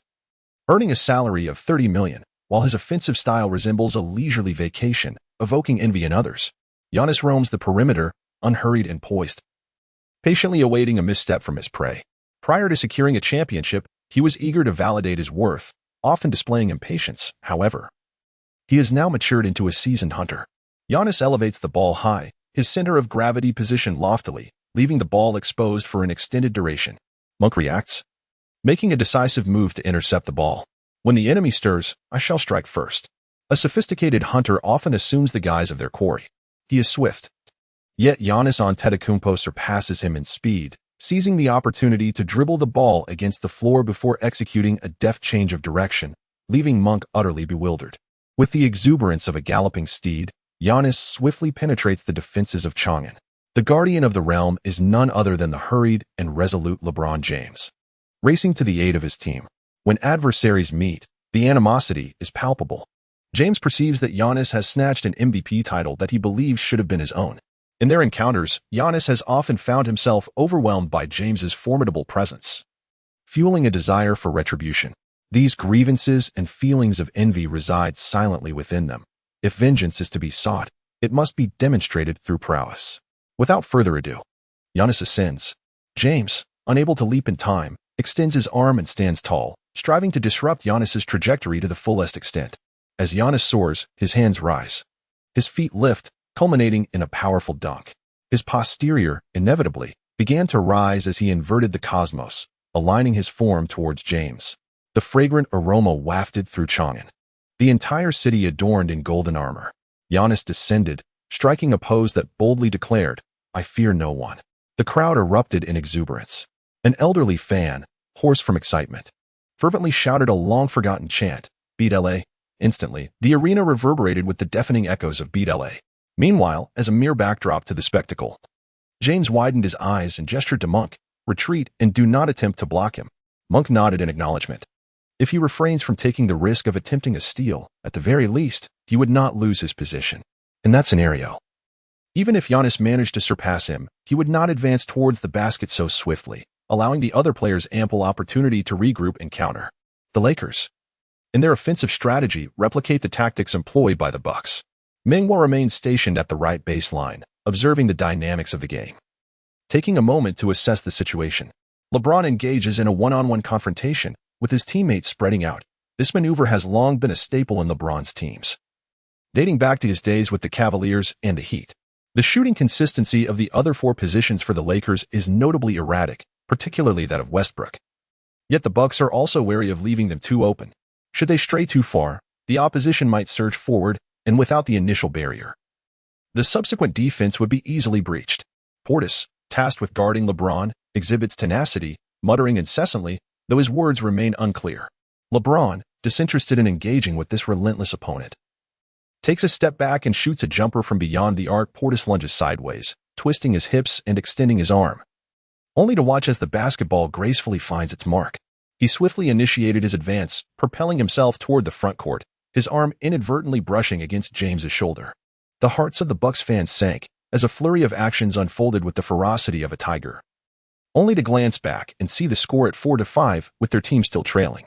As he retreated on defense, Meng Hua cautiously followed Middleton, navigating a cross route to the right baseline of the opposing side. Suddenly, he heard someone call his name. It was a woman's voice, eerily familiar, sending a jolt through Meng Hua. After all, this was an away game. Had that remarkable lady arrived? Bearing in mind the awkwardness of the previous match, he feigned ignorance. A nod or a smile could lead to a barrage of trash talk, and that would be incredibly uncomfortable. When the woman saw his lack of response, she raised her voice again. "Meng Hua, you can do it." Truly a fan, Meng Hua felt a surge of joy. His teammate, Holiday, had already dribbled over, and he dared not lose focus, resolutely shadowing Middleton. Chapter 72. Successfully defending against Giannis. The Bucks made no alterations, still relying heavily on Giannis as their focal point. Did they believe that increased playtime for Giannis would render him fatigued? No, that would not be the case. As he continued to play with increasing fervor, his prowess grew even more formidable and ruthless. This time, Giannis did not waste time observing. There was no need for it, as he had already deciphered the Lakers' defense. "Adjust your strategy, and then I shall adapt," he seemed to convey. "What? No adjustments? Then I shall overwhelm you." Giannis swiftly changed direction to the left, his strides expansive. Monk hurriedly darted to the right, determined to create difficulties for him, even if it meant risking his own position. Giannis halted, gathered the ball, executed a right pivot, and effortlessly distanced himself from Monk by 2 meters. He then surged towards the paint, leaping high into the air. A figure darted in from the side. It was Meng Hua. He leaped with remarkable height and speed, extending his 5 fingers in an attempt to overshadow Giannis Antetokounmpo. With a resounding thud, the gorilla thundered into the rim. Giannis delivered an emphatic dunk over the head of the defending Meng Hua, and upon landing, he cast a sidelong glance at Meng, as if to say, "What of the peak dream? You think you can block me? Dream on." Even if the peak dream itself were to descend onto the court, it would be powerless to obstruct the shot. Giannis continued his relentless assault, concluding each drive with powerful dunks, leaving Vogel on the sidelines in deep concern. The opposition was at their mercy, and Monk was evidently overwhelmed. With no other recourse, they could only hope to counterattack. While Monk's defense faltered, he remained proactive in offense, executing a pick and roll with James on the right wing. The Bucks' defense was layered and swift, offering Monk no chance to exploit any openings. James surged into the paint, scoring 2 points despite the defensive pressure. Like Giannis, he also scored 3 consecutive baskets. However, while Giannis played with an effortless grace, James found each shot increasingly challenging, as he had to break through 2 formidable walls. The Bucks coach remained unfazed, untroubled by James' scoring, particularly with such difficult shots, knowing that by the second quarter, fatigue would set in. As the Bucks continued their offensive, Giannis earned 2 free throws, both of which he converted flawlessly. He clenched his fists, feeling a joy surpassing that of scoring 3 goals. The Lakers launched their attack, with one player taking the lead while 4 others merely observed. When a basket was made, it was hailed as a star shining amidst 4. When missed, it was deemed a lack of chemistry with teammates. James struggled with his shots, facing fierce defensive pressure from Portis, and the referees seemed lenient, leaving him somewhat disoriented. Just as he attempted to exert pressure on the officials, the Bucks executed a swift counterattack, culminating in yet another resounding dunk. Vogel, unable to contain his frustration, promptly called for a timeout, hoping to allow his team a moment to regroup. He tapped the tactical board and inquired of Westbrook, Guan, "Do you know the ultimate technique for guaranteed victory in basketball?" Westbrook shook his head, contemplating, "If I knew, would our team still be mired in this quagmire?" Vogel then turned his gaze to the other players. The beast quickly lowered his head, thinking, "If you let me start, victory is assured." As his eyes scanned the room, he found no one willing to respond, prompting Vogel to call out, "LeBron, do you know?" James mused to himself, "With my prowess in both intellect and skill, is there truly anything that can confound me?" He touched his nose and said, "As long as we score over 100 points and our opponents score no more than 100, victory is assured." Vogel slammed his hand on the tactical board, exclaiming, "Exactly." Westbrook, suddenly enlightened, gave James a thumbs up. "Scoring 100 points is not an issue. But how can we ensure they don't reach that mark?" Westbrook inquired further. Vogel asked, "In our recent battle, who was the fiercest in the enemy camp?" Without hesitation, Westbrook replied, "It was Antetokounmpo." "Correct. Who among you will guard him?" Westbrook remained silent. Defense had never been his forte. Bradley stepped forward. "How about I take him for a while? And who will handle the offense? Must we solely rely on LeBron?" Vogel scoffed. "Don't think I'm unaware of your intentions. Even if your leg breaks, you will match up against Grayson Allen." Allen had been a notorious player in college, and although he had toned down in the NBA, many players were still reluctant to face him. Bradley fell silent, as he was not intimidated by Allen. He thought to himself, "Let it be, I won't concern myself with this." Vogel turned to Meng Hua and said, "Hua, you go in and hold your ground for a few minutes, cover Antetokounmpo for Monk. You may not be able to stop him, but you have a three-point shot. We'll go on the offensive. Can't stop him." Meng Hua glanced at Antetokounmpo, thinking, "Don't get cocky. I doubt you're better than the peak Hakeem." However, Meng Hua remained silent. After the experience card, he was just an ordinary starter, so it was best to keep a low profile. As the Lakers launched their attack, James positioned himself at the right corner, ball in hand, while Meng Hua made his way from the left corner to beyond the three-point line and then charged into the paint. He positioned himself on the perimeter, while Middleton appeared somewhat apprehensive. As he surged towards the paint, Middleton calmly trailed behind. This tactic indicated that the Lakers would merely transition, never allowing him to engage in a one-on-one confrontation in the key. Meng Hua effortlessly received the pass as Middleton shifted his stance, providing defense from behind. Although he anticipated that Meng Hua would not shoot, his deep penetration warranted caution. Meng Hua tested his back with a couple of feints, then pivoted to his right, facing Middleton. With his left hand cradling the ball, he executed a swift change of direction to the right. As his opponent's body began to move, he quickly secured the ball, performing another left pivot and immediately taking 3 strides. The space beneath the basket was utterly devoid of defenders, more vacant than the front row occupied by Aidens and her companion. Meng Hua leapt into the air and unleashed a thunderous dunk. The Bucks players were taken aback, witnessing their teammate being so thoroughly outmaneuvered, staring in disbelief as Meng Hua wreaked havoc in the paint. It was only when he landed firmly that they realized the basket had indeed been scored. As Meng Hua retreated to half-court, he caught a glimpse of the red-haired woman who had just cheered him on. She wore a high-collared shirt and oversized sunglasses, a beauty indeed, which lifted his spirits. Holiday dribbled over, completing the point guard ritual before relinquishing possession. On the left wing, Giannis held the ball. Meng Hua stepped back 2 meters. Discerning that the Bucks would not set a pick, he even retracted his defensive stance. Observing the opponent's adjustments and substitutions, he noted that they still fielded a shorter player. Giannis stepped forward, glanced at the rim, and, from this position, took 3 steps, more than sufficient for a powerful dunk. He veered to the right. If his opponent did not approach, he would effortlessly make 3 swift steps and soar in for a thunderous dunk from the right side. Should the opponent advance, he would employ his unparalleled Euro step to break through from the left. As his adversary lunged forward, Giannis was momentarily taken aback. For the opponent's positioning was impeccable. No matter which direction he chose, he faced considerable difficulty. Yet, it was merely a challenge, not an impossibility. In a flash, he resolved to move left. With a powerful thrust, he penetrated, covering a distance of 2.5 meters in a single stride, leaning forward to create the maximum space for a bank shot.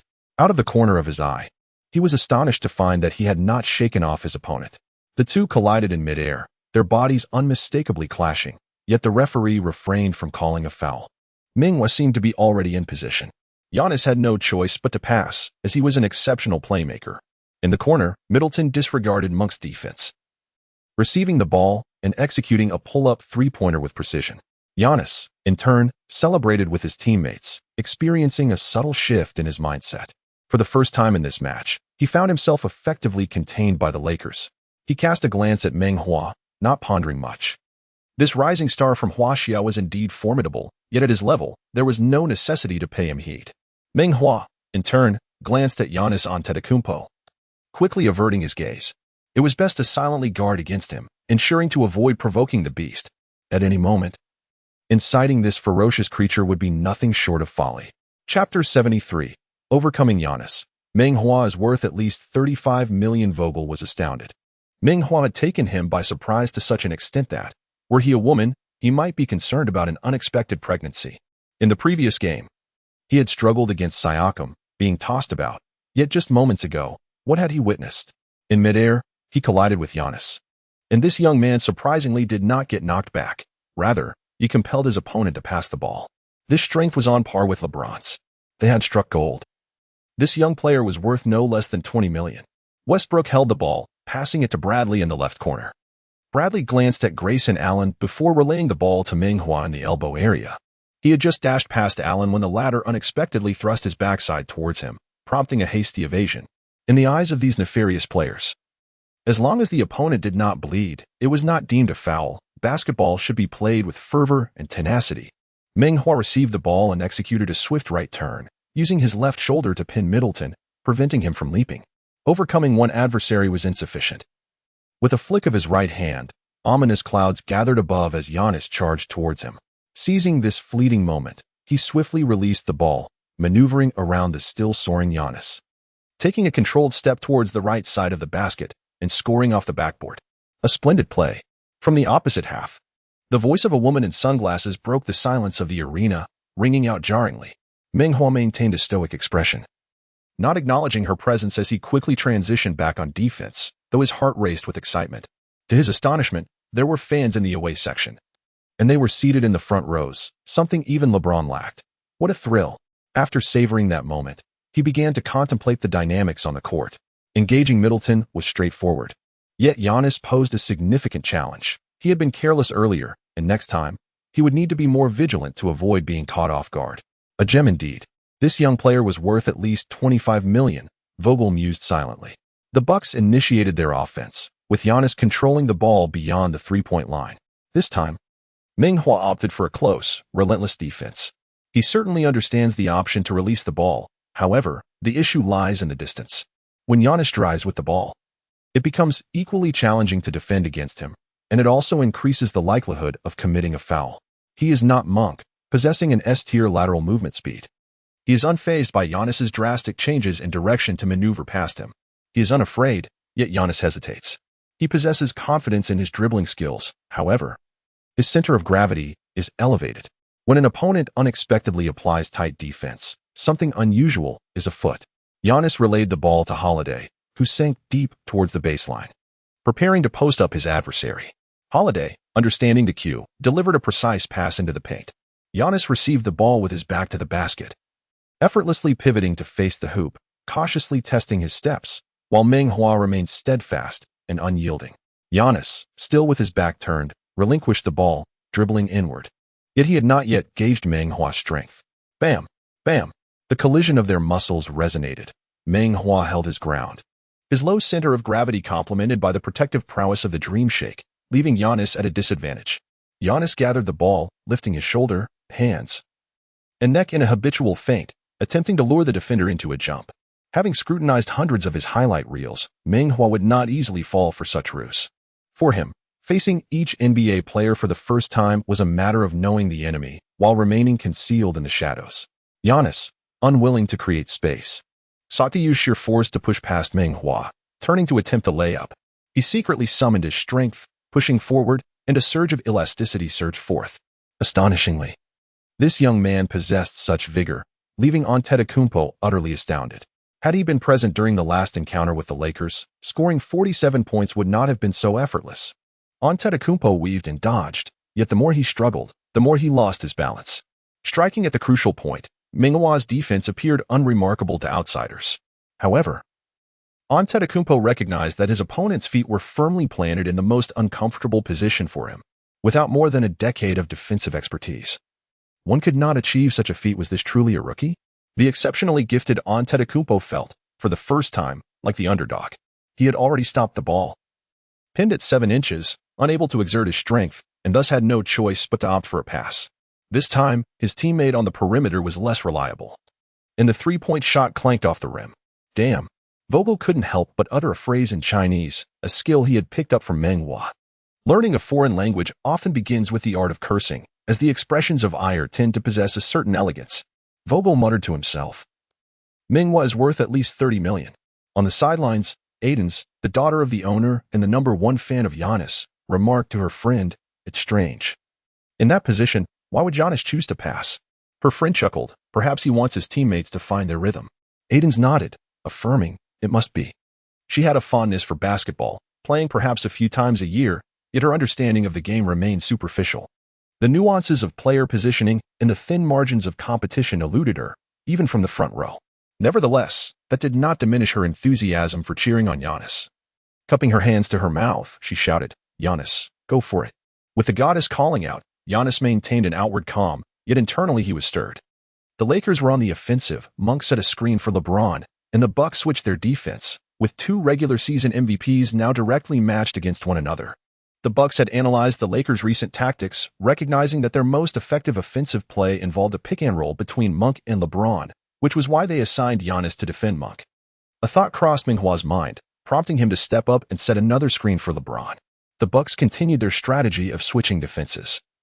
Their game plan was to switch endlessly whenever the opponent executed a pick-and-roll, regardless of position. There is no absolute perfect strategy, yet any approach, if executed with determination, can yield commendable results.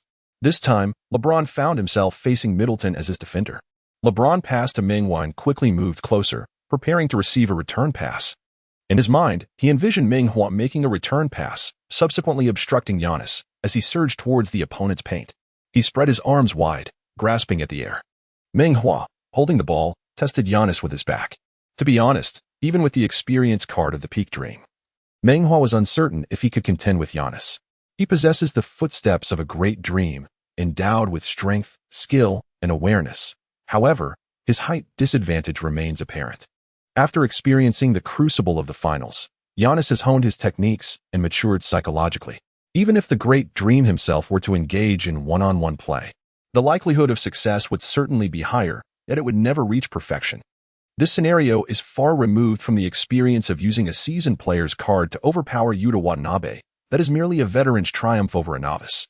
As Meng Hua turns, his gaze is filled with the sight of Giannis's long arms and large hands. He cautiously tested his steps, taking small strides, then retracting, only to step out again. Executing a feint with a swift motion, Giannis shifted his weight slightly, extending his long arms forward by a couple of inches.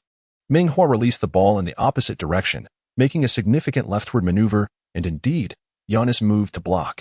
He veered to the right, executing a cross step, while Giannis retreated, adjusting his center of gravity. With his left hand, he gathered the ball and smoothly performed a spin. His strides extensive enough to create space for his shot. Giannis lunged forward, unperturbed by any feint. The height disparity rendered even the most deceptive moves futile against his explosive leap, allowing him to contest the shot effectively. Meng Hua indeed initiated a feint, taking a step with his left foot as if to attempt a layup. Giannis leapt again, his palm swatting the ball away like a fan. "Is that all you've got?" Meng Hua persisted with the deception, retracting his left foot in a flash and stepping across, springing into the air, distancing himself from Giannis. True to his reputation, Giannis soared once more, his captivating wingspan enveloping Meng Hua, blocking every possible shooting angle.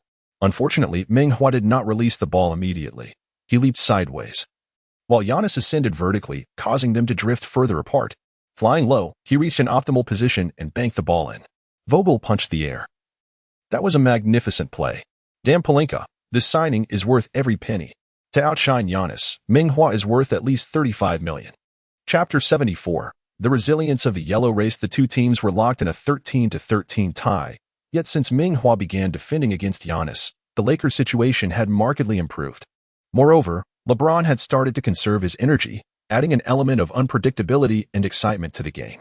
Though basketball may not possess the same level of randomness as football, this is typically true only in the concluding phases. Prior to the game's commencement, the element of chance remains significant. No team in the NBA can be deemed weak. Were it not for certain underperforming teams intentionally aiming for failure, no team would dare claim a near-certain victory before the game began. Giannis felt a tinge of frustration for failing to stop Meng Hua and losing face in front of the goddess. However, the game was still long, and one play did not define the outcome. I am the MVP and FMVP. Why should I worry about such a little fellow? Giannis reassured himself. Yet his mind was consumed with visions of Meng Hua. Turning back, he positioned himself in the paint. This time, he could not afford to underestimate Meng Hua and summoned his full strength. He stood with his feet apart, his formidable frame pressing against Meng Hua, arms outstretched. Beckoning for the ball, Holiday delivered the pass, and the ball soared gracefully into the embrace of Antetokounmpo. The other four players of the Bucks dispersed, clearly signaling their intent to allow the mightiest Antetokounmpo to confront Meng Hua single-handedly. It resembled a game of chess, unable to capture the more formidable pieces. One settles for a pawn first. The home crowd's eyes widened in anticipation, fearful of missing a moment of Antetokounmpo's brilliance.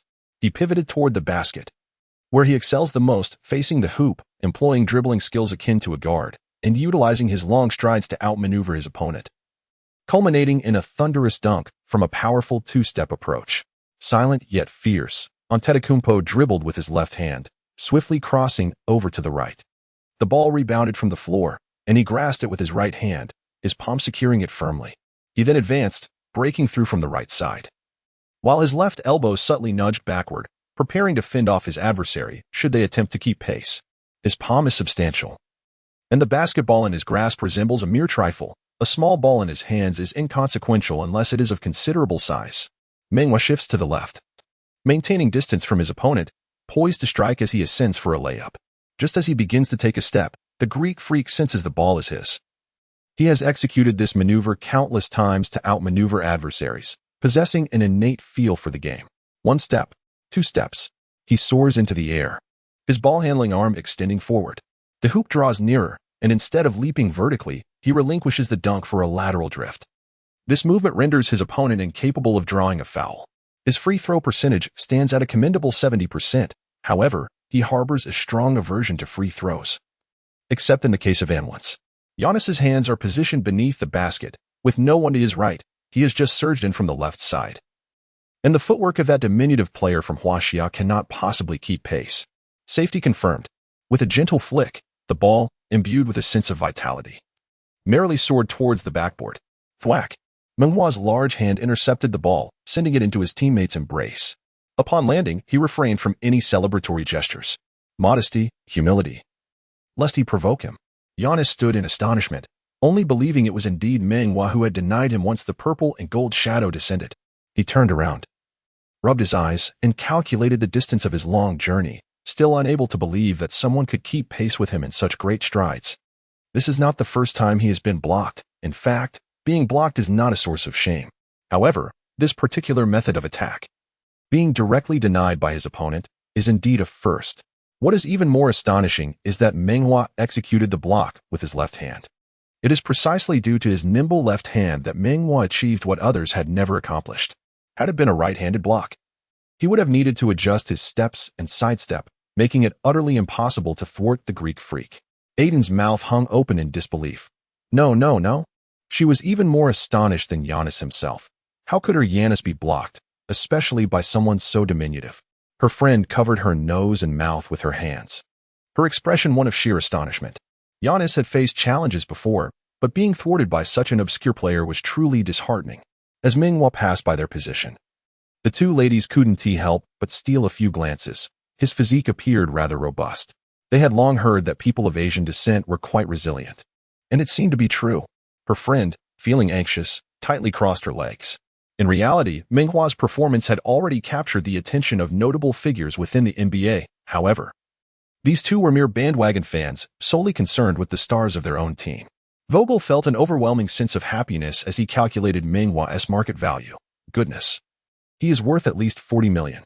Westbrook dribbled past half-court, passing the ball to LeBron. Boss, you've been coasting for quite a while. Are you ready to play? LeBron tossed the ball to Meng Hua, who had just missed a shot earlier, but this time he continued to run to receive the pass. Defending against Meng Hua was still Giannis. Middleton had once contended for the title of the team's #1 player, but those days were long gone. He now dutifully followed Giannis. After being blocked, Giannis was determined to reclaim his pride, so he cleverly positioned himself to defend Monk. The second-in-command may appear to bask in glory, yet it is the most challenging role to occupy. When facing someone who poses a threat to the leader's position, the leader is likely to guard against you. Conversely, younger players may only heed the leader and disregard you entirely. Thus, it is crucial to discern the leader's intentions, prompting him to align himself accordingly. In the previous play, Meng Hua chose to aggressively challenge Giannis, not only for the element of surprise, but primarily to test his own capabilities. Now that LeBron was asking for the ball again, he would surely oblige, unless he wished to jeopardize his standing. He passed the ball to James while deftly obstructing Giannis. A clever offensive decision. The pursuing Portis collided with Meng Hua, and Giannis, attempting to assist, had to maneuver around Meng Hua as well. The two burly men exerted their strength, leaving Meng Hua feeling like a sandwich, his insides nearly displaced. The sound of muscle colliding echoed through the arena. James cast a sympathetic glance at the deformed Meng Hua. Hang in there, brother. If you sacrifice yourself, you shall be posthumously honored as a first-class combat hero. James suddenly halted, pivoted, and threw the ball in the opposite direction, transforming into a swift runner, leaving his opponents behind. This was a hard-earned opportunity, gained through the struggles of his comrades, and he could not afford to squander it. As he dashed forward, Meng Hua found himself in a predicament. Giannis and Portis both sprang into action, pushing off the ground in opposite directions, effectively pinning Meng Hua in between, nearly forcing the breath from his lungs. In a secluded path, LeBron glided through a winding arc, eagerly raising his gaze. Yet the entrance remained firmly shut. Standing in that hidden space was a robust figure, Giannis himself. LeBron ceased his pursuit, opting instead to pass the ball to the now-reforming Meng Hua. Portis pivoted and lunged at Meng Hua with the ferocity of a rabid dog, darting towards any semblance of a bone. Although he plays as a center, his defensive prowess in the low post is rather mediocre, inferior even to his abilities on the perimeter. Seizing the moment as he retreats, Meng Hua executed a swift right turn and raised his hand, declaring, "If you do not defend, I shall shoot." Portis had no choice but to sidestep. Meng Hua took a measured step, leaping with both feet, and from the left side of the backboard. He skillfully banked the ball in with his left hand. Giannis, hesitant to collide with Portis, reluctantly abandoned his defensive effort. The Lakers now led by 2 points. Vogel exclaimed, "Incredible, worth 45 million. At center court, LeBron, with a playful demeanor, lightly tapped Meng Hua's chest, saying, "Hua, your footwork in the paint surpasses mine, a true dreamlike dance." As he spoke, his gaze remained fixed on Meng Hua's chest, fearful of inadvertently causing him harm. Meng Hua, at that moment, was the apple of his eye. "Don't hit." Meng Hua gently interjected, "Boss, Dwayne is watching the game from the front row."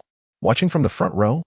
A wave of sorrow washed over James as he turned his attention outside, only to see Meng Hua grinning mischievously, realizing he had been deceived. Chapter 75. The hat is on pause. Once Meng Hua finished laughing, he quickly established his position beyond the three-point line. Giannis extended his tongue, surveying the situation from the perimeter, strategizing meticulously. His teammates darted to the free-throw line before retreating to the right wing. The Lakers defenders followed suit, drawn in by the off-ball movement. At that moment, Giannis lowered his shoulder and charged forward to the right. One step, then another. After planting his left foot, he gathered the ball with both hands, extending his right leg to take a significant stride to the right. Meng Hua shifted left, closely mirroring his movements. No matter how formidable his opponent or how long his strides, it was exceedingly difficult for anyone to shake off his S-grade lateral agility. Giannis had no intention of losing him, momentarily pausing to create space, then stepping left in a graceful Euro step. If Dwayne Wade were truly present, he would surely appreciate the game, reflecting on how the younger generation continuously surpasses the older. Giannis executed this maneuver with the utmost finesse, rivaling even Wade at his peak. Yet, merely possessing these two skills was far from sufficient. Many players could perform those moves, yet countless others falter in their execution. It is not a lack of desire, but rather a deficiency in stamina to execute the third move. This subsequent action is the crux of the Euro step. One must either alter the rhythm to exploit a timing difference against the defender or, more directly, elevate forcefully to dunk over them. Were it Wade, with his explosive power, he would have only one option here, to rise up and deliver a humiliating dunk. Giannis shared this sentiment, especially after having been blocked earlier with a low shot off the glass. Giannis soared, seemingly touching the sky, determined to secure this shot, ideally. The opponent would leap to contest, thus inviting an and one opportunity. In the TNT studio, Shaquille O'Neal covered his eyes, exclaiming, "That was brutal. I need to call the authorities." His fingers were notably large, yet his eyes remained fixated on the screen without a blink. How could he possibly let such a thrilling dunk slip away? Giannis, MVP. The enthusiastic crowd chanted in unison. Meng Hua ascended as well, two figures soaring through the air, one following the other, continuing their ascent. The land battle transformed into an aerial duel. The live broadcast depicted a fierce confrontation akin to a great python versus a diminutive earthworm. A flying earthworm, after all, is still merely an earthworm. How could it ever compete with a python? In the Tencent studio, Su Kun sighed softly, remarking, "Meng Hua needn't exert himself so. He is simply too conscientious." Wang Ming grew anxious, beginning to voice his grievances towards the coach. With Davis absent, why is he keeping Howard firmly on the bench? I truly cannot fathom what Vogel is thinking. Meng Hua has already scored 8 points. He is an offensive powerhouse. Why must he be tasked with defending Giannis? Is that really where his strengths lie? Giannis, with his long arms, charged forward, ready to slam the ball into the hoop. A surge of exhilaration ignited within him. This was indeed a magnificent dunk. As the ball hurtled toward the hoop, his body was already descending, while that diminutive worm seemed to ascend. It was truly a prolonged spectacle. The Greek freak marveled at the moment before he unleashed the ball with tremendous force. The impact was monumental, shattering all opposition. Should the adversary attempt to block, their fingers would surely suffer. Meng Hua's form remained elevated, firmly positioned between the Greek freak and the basket. Facing the formidable arm of the Greek freak, he extended his palm. To be precise, he raised his hand in the air, refraining from swatting the ball. Rather, it was the ball that struck his palm. Thud. The ball collided forcefully with his hand, resonating through the arena like a firecracker explosion. The principle of force is reciprocal. A colossal rebound surged back towards the serpent. It plummeted from the air as if deflated, its size considerably diminished. The small worm atop its head had now transformed into a great python. The Greek freak landed, taking 2 steps back to regain his balance. He gazed at Meng Hua in astonishment, pondering the source of such power. In midair, their bodies collided first, and then he propelled the ball towards the basket, just as he had done countless times before. Yet, his opponent's body did not recoil. His palm remained steadfastly raised in the air, as stable as an old dog. It appeared as though he was voluntarily presenting the ball as a gift to his adversary. The DJ abruptly halted the music, creating an awkward silence. The fans turned their gaze to the large screen, clinging to a glimmer of hope that this should have been a foul by the Huaxia player. Otherwise, how could he possibly have thwarted Giannis? Aiden's cheeks flushed crimson, her heart racing with anxiety for Giannis's well-being. Meanwhile, her friend cast a glance at Meng Hua, wondering where he was staying. Vogel muttered to himself, he is worth at least 50 million. That play, where Meng Hua blocked his opponent, was somewhat opportunistic. He had an advantageous position and timing. While their bodies clashed in midair, the opponent was already descending, while he was still ascending. Seizing the chaos, Westbrook snatched the ball and swiftly transitioned into a fast break, taking 3 strides from the free throw line, facing Holiday, and executed a ferocious dunk. Upon landing, Westbrook let out a triumphant roar, proclaiming himself as the mighty force. The sound seemed to penetrate the very being of the Bucks head coach, Budenholzer, who felt goosebumps rise and quickly called for a timeout. Once the players were on the sidelines, Coach Bud bellowed that Huaxia player scored 8 points. "What on earth are you all doing? Can we show some enthusiasm?" No one dared to reply. Even Giannis listened in silence. Since their championship victory last season, whether due to pressure or a surge of confidence, the coach's temper had escalated. The defense resembled a scattered bunch, and only Giannis was actively contributing to the offense. Did none of the others comprehend the concept of positioning? Where was their energy? If you lack the will to compete, then step aside. Yes, we won the championship last season, and many of you secured lucrative contracts. Are you satisfied with that? We are a small market team, and many doubt our ability to win consecutively. If you are men, then rise up and defeat them.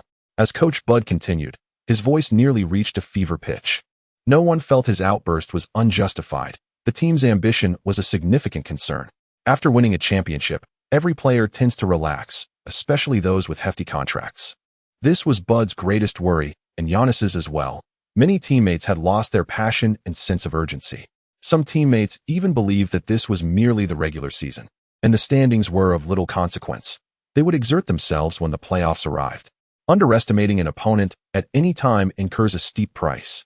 Chronic issues are hard to remedy, but Coach Bud's words still serve to address the symptoms. They acted like a potent stimulant, igniting the players' competitive spirit. As they returned to the court, they seemed to embody the team that had triumphed 4-2 over the Suns. Giannis positioned himself at the baseline, ready to receive the ball. Holiday passed it, recalling Coach Bud's admonitions.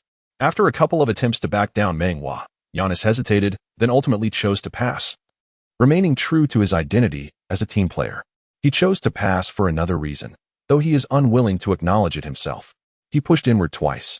Sensing that his opponent's strength was truly on par with his own, he reassured himself that he was merely executing Coach Bu's strategy, not that he feared him. What is there for a Huaxia individual to fear?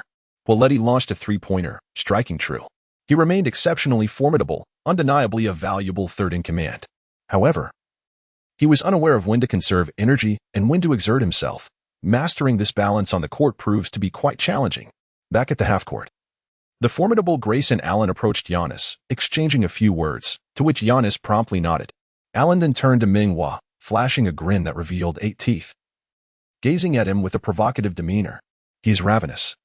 For he has only recently been traded to the Bucks this year and has yet to savor the taste of a championship. Chapter 76. The dominance of Mad Dog Allen on both ends of the court. I am not one to be easily intimidated.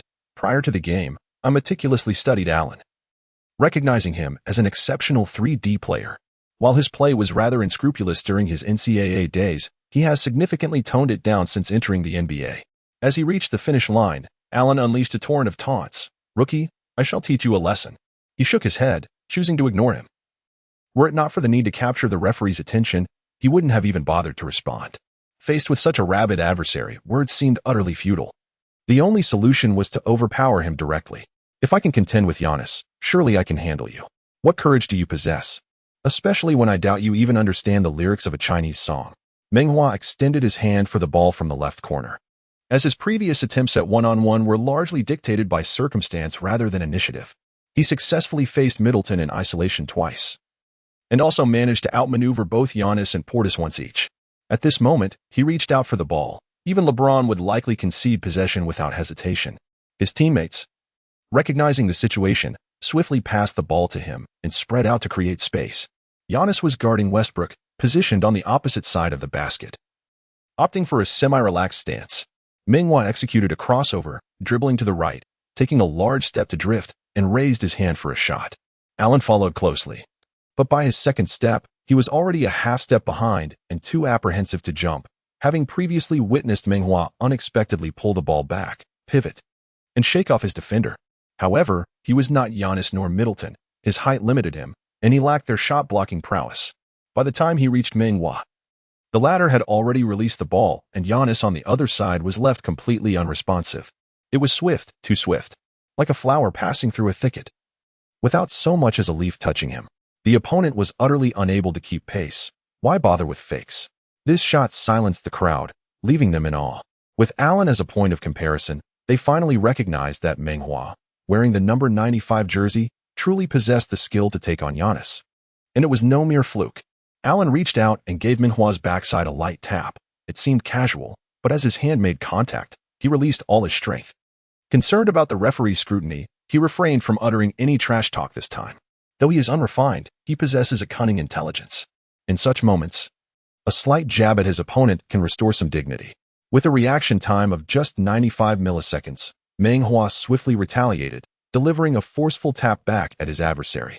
Allen was momentarily taken aback. Having slapped countless backsides, he had never encountered such a rapid counterattack. The opponent's reaction speed was simply astonishing. As Giannis held the ball, he devised a strategy mirroring Meng Hua's approach. He surged to the right, taking 2 enormous strides before soaring skyward, akin to a dragon ascending to the heavens. In contrast to Meng Hua's maneuver, he made a slight adjustment. Instead of concluding with a mid-range shot, he aimed for a thunderous dunk. His intentions were all too apparent. Meng Hua maintained his position. However, given the proximity of the two players, he could not leap to block the shot as he had done previously, choosing instead to confront directly. Once again, they clashed in midair, with Giannis still ascending. Just before he released the ball, Meng Hua firmly grasped it. Beep. The referee's whistle pierced the air, signaling a foul against him. "Foul my foot," Meng Hua muttered under his breath. Vogel protested from the sidelines, but to no avail. Perhaps sensing Meng Hua's formidable presence, or genuinely believing in the foul, the home crowd erupted in boos. "Meng Hua, keep going."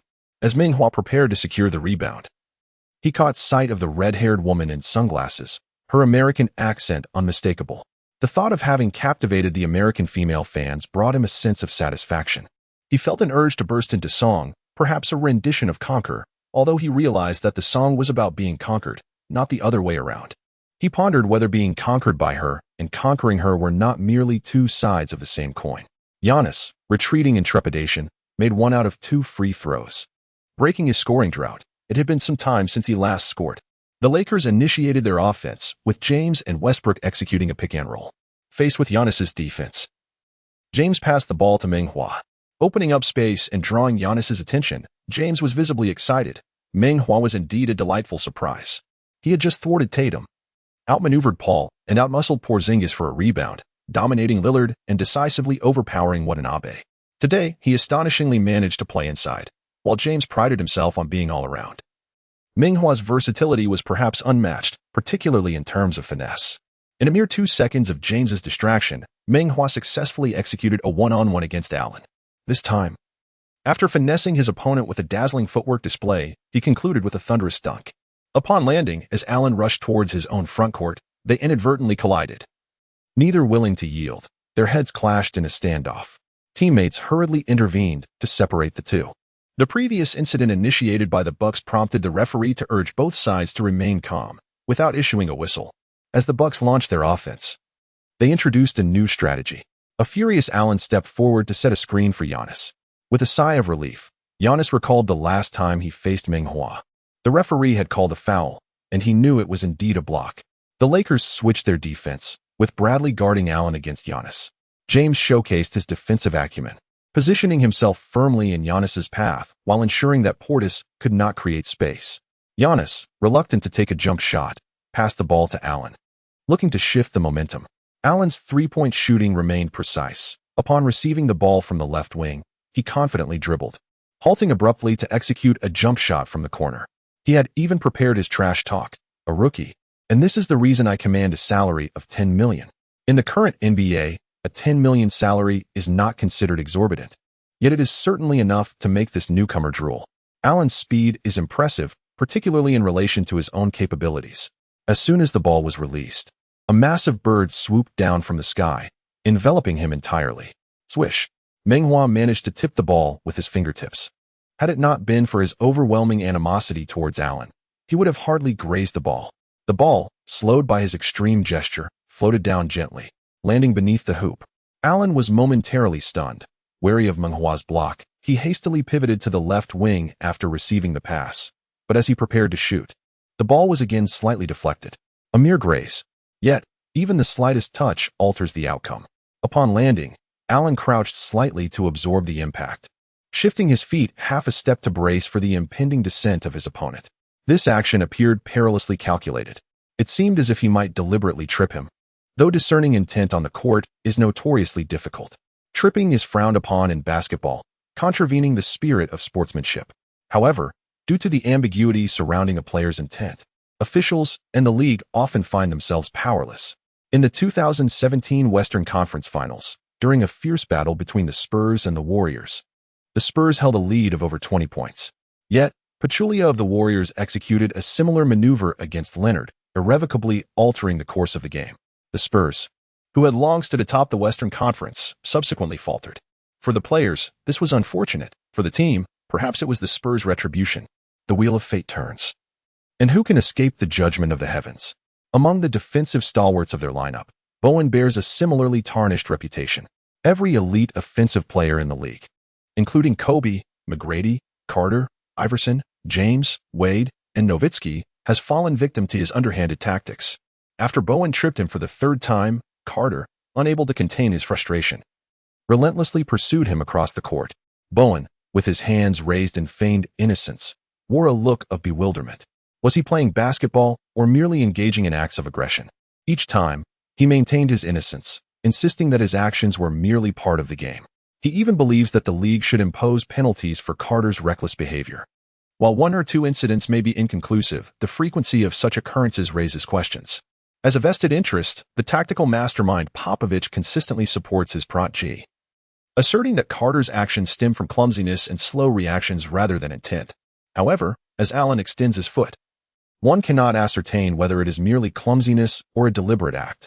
Given his notorious track record, it is reasonable to conclude that it is intentional. Those who have played the game understand the perilous nature of such actions. Indeed, it is among the most dangerous maneuvers on the court. Chapter 77. The Dirty Dog Allen's Rear End. Meng Hua's thoughts were as clear as day. Upon completing the play, he lowered his head to find a safe landing spot. And indeed, the Blackfoot was there to meet him. He spread his legs wider, his hands poised and ready to embrace Allen at any moment. If Allen shifted his feet at the last moment, he would seize him, with his feet off the ground, leaving him to ponder how to cushion his fall. Allen was an adept performer. His gaze fixed on the basket, he caught a glimpse of Meng Hua landing, relieved that his feet were not trampled, though he felt a twinge of disappointment. After all, this was a technical endeavor that required rigorous practice. The public account of Langu was the first to publish an article, prompting Huzi to swiftly respond with an update. Look up to shoot the moon. Look down to find a cushion. In the article, Huzi meticulously enumerated Allen's past misdeeds, drawing a flood of conditionally supportive netizens to Allen's social media platforms. Following the game, Allen spent 2 hours reading comments, subsequently weeping for another 2 hours, deeply remorseful for his unsportsmanlike conduct. Westbrook secured a rebound, but this was hardly a wise defensive choice. As a backcourt player, his primary responsibility was to closely shadow the opponent's perimeter. If Holiday charged for a rebound, it would be acceptable for him to protect the board. However, with Holiday lurking beyond the three-point line, where his shooting percentage approached 40, no one would dare tell Westbrook that his decision was misguided. He possesses his own distinctive style of play, and he is indeed the all-time leader in triple-doubles. Prior to his achievements, many believed that the legendary Oscar Robertson season average of triple-doubles was an unattainable record. However, Westbrook not only accomplished this feat, but did so for 3 consecutive seasons.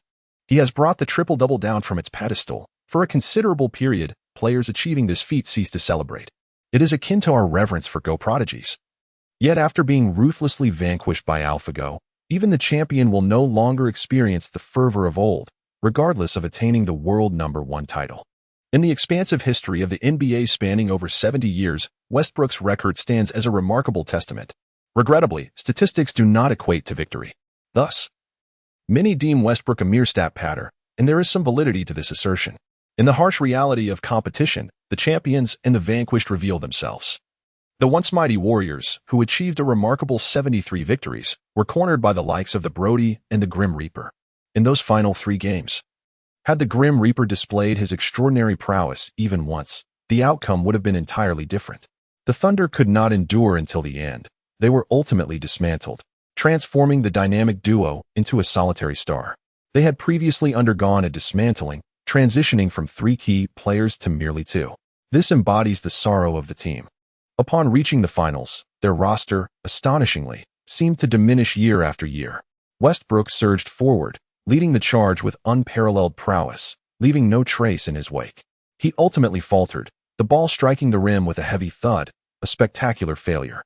Westbrook landed, his initial excitement transforming into a palpable awkwardness as he retreated to half-court defense. The Bucks, relieved that their opponents had not gained momentum, saw Coach Budenholzer rise to call a timeout, only to settle back down in his seat. Middleton dribbled, having had a subdued performance thus far, and sought to penetrate the paint with the aid of a screen from Giannis. However, Meng Hua's swift hands intercepted the ball, striking it out of bounds at the moment it was exposed. The Bucks resumed play from the sideline, Giannis stretching his arms wide in demand of the ball on the right side of the paint. Sensing Meng Hua's relentless pressure, Holiday hesitated momentarily. At that instant, Westbrook advanced to double-team Giannis, reasoning that Holiday was effectively irrelevant while inbounding from the baseline, rendering him defenseless. Giannis raised his arms high, in his presence. Both Westbrook and Meng Hua appeared diminutive. Holiday lofted the ball high into the air. Giannis, displaying his astuteness, chose not to receive it, instead cleverly redirecting it back to Holiday. Holiday executed a right turn upon receiving the ball, charging towards the basket for a thunderous dunk. However, he was met with resistance. Meng Hua leapt from behind. With a resounding smack, Holiday, caught off guard, stumbled backward and landed awkwardly. Meng Hua had anticipated the opponent's pass. As Giannis reached out, he propelled himself into action. "What a play!" exclaimed the red-haired woman, dancing with enthusiasm, unfazed by the disdainful glares from the surrounding spectators. James, seizing the opportunity, disregarded the offensive play. Casting a sidelong glance at the red-haired woman and then at Meng Hua, feeling a pang of envy, he advanced the ball into the front court, executing a soccer-style play with Meng Hua, before charging toward the basket, successfully dunking just ahead of Giannis's attempt to block. The point differential widened to 6, and while the Bucks players maintained inscrutable expressions, the fans gradually began to lose their patience. They can accept the home team losing, but they cannot tolerate falling behind in such a manner. During the small ball era, even if Lakers players were defeated by a barrage of three-point shots, it was bearable. However, now, without Anthony Davis, the Lakers have managed only a single three-pointer. Yet they have been utterly overwhelmed in the paint on both offense and defense. This has shattered the psychological advantage that fans took pride in regarding their interior game, leaving them increasingly anxious. When the opponents excel in three-point shooting, they can console themselves with the thought that the next game may not yield the same extraordinary performance. However, being dominated in the paint is likely to recur in future encounters. In the small ball era, the players in the league have honed their long-range shooting skills to an impressive precision, necessitating a transformation in response to the evolving trends of the game, including that of centers. This is because centers in the league lack the ability to inflict damage in the low post. They may possess exceptional touch, much like Yao Ming and Kristaps Porzingis, capable of executing mid-range shots with precision. However, their ability to draw fouls in the paint is notably lacking. Their scoring efficiency pales in comparison to the long-range prowess of Curry. Had it been the peak era of Shaquille O'Neal and Hakeem Olajuwon, without the bias of referees or sympathetic calls, any opponent amassing a collection of ordinary big men would have faced ejection. The death lineup invariably meets its demise. However, Shaquille is a rare talent, a prodigy that emerges once in several decades, while Curry can, through diligent training, approximate that excellence. Consequently, an increasing number of teams, inspired by the Warriors' success, have adopted a small ball strategy. With Holiday controlling the ball, he relinquishes it to Giannis. The Greek freak attempts to take on Meng Hua thrice, getting blocked twice and earning a free throw from a questionable call, prompting him to seek change. On the court, there are moments when a player's abilities seem supernaturally enhanced. A player may not leap high, yet in a single jump, they could transcend their peak, colliding with the rim. A player may struggle with accuracy, but on certain shots, they can celebrate with the flair of Bird. In his final attempt, everything around him appears in slow motion. When a player reaches such a state, the only recourse is to retreat from their brilliance. Thus, Giannis continues to isolate, cleverly calling Holiday for a screen. Meng Hua twists his body, maneuvering around Holiday, relentlessly pursuing Giannis. The latter seeks further assistance with a screen from Middleton. After 2 consecutive attempts at disruption, the Lakers are forced to switch, leaving Monk in front of Giannis. Though Monk shares a similar height with Meng Hua, his wingspan falls short, granting Giannis the advantage. Consequently, even though Meng Hua is obstructed, he steps inward, poised to provide help. As anticipated, Giannis charges in, and despite Monk's best efforts, he finds himself at a disadvantage in terms of strength, speed, height, and reach. Giannis weaves through the defenders, fully aware that help is imminent, most likely from Meng Hua. Yet he remains undaunted. Charging forward, he resembles a speeding train, unstoppable. No one can stand in his way, not even Meng Hua. As Giannis surges toward the basket, he raises his arm for a dunk. When the front approach proves futile, he decides to attack from behind. 2 figures, one in front and one behind, converge near the rim. Meng Hua's hand firmly grips the ball in Giannis's possession. What a block! As Meng Hua descends, his perfectly rounded and firm form awaits directly below. After his hand clashed with that of the Greek freak, his body was let off balance. Should he be further propelled by that posterior, a fall would surely result in grave injury. Prior to the match, the team reporters titled their coverage, "Can the Lakers emerge unscathed?" He finally comprehended why victory or defeat was not the sole focus. It was a matter of distinction and life or death. Chapter 78. The humiliation of Giannis' brother Meng Hua plummeted earthward at the speed of free fall. Halfway down, he collided with Allen's preemptively thrust backside, causing his center of gravity to spiral out of control. resulting in a headlong tumble. In the Tencent studio, Sukun gasped, "Meng Hua, please do not get injured." Wang Ming vehemently directed his ire at Allen, exclaiming that this could ruin a career. Such conduct was intolerable, even as Allen thrust his rear. The barrage of comments had already lined up to greet his family. Yet, could these words alter the dynamics on the court? As Meng Hua continued his descent headfirst, he caught a glimpse of the cruel smile at the corner of Allen's mouth. "It's just a scuffle. Carrying a ball is quite normal." The seed of malice often germinates in an instant. Meng Hua's foot shot upward toward Allen's head, using the force to counterbalance himself, extending his abdomen to prolong his fall, ultimately forcing himself to face the ground as he crashed down. Though it appeared to be a hook, it resembled a kick. Allen's face contorted grotesquely from the impact, and the overwhelming force of the shoe left him in a daze, hearing nothing but a relentless buzzing. He stood there in a daze, unresponsive even as the ball bounced beside him. Seizing the opportunity, Meng Hua fell face first to the floor, the impact not particularly severe. The referee's whistle pierced the air, signaling a foul against Allen. A chorus of boos erupted from the crowd. It was only then that Allen realized his blunder and quickly covered his face. The performance was utterly disjointed. Had he acted sooner, perhaps the referee would have called a foul on Meng Hua instead. Now, his teammates on the court couldn't help but stifle their laughter. Vogel, concerned for Meng Hua's well-being, substituted him out for Rivers. In the ensuing match, the Lakers' James and the Bucks' Giannis took turns showcasing their prowess, each delivering strikes against the other. As the first quarter concluded, the visiting Lakers held a slender lead of 29-26. The standout players for the Lakers were Meng Hua with 12 points and 5 blocks, and James with 13 points. Meanwhile, Giannis shone brightly for the Bucks, amassing 15 points.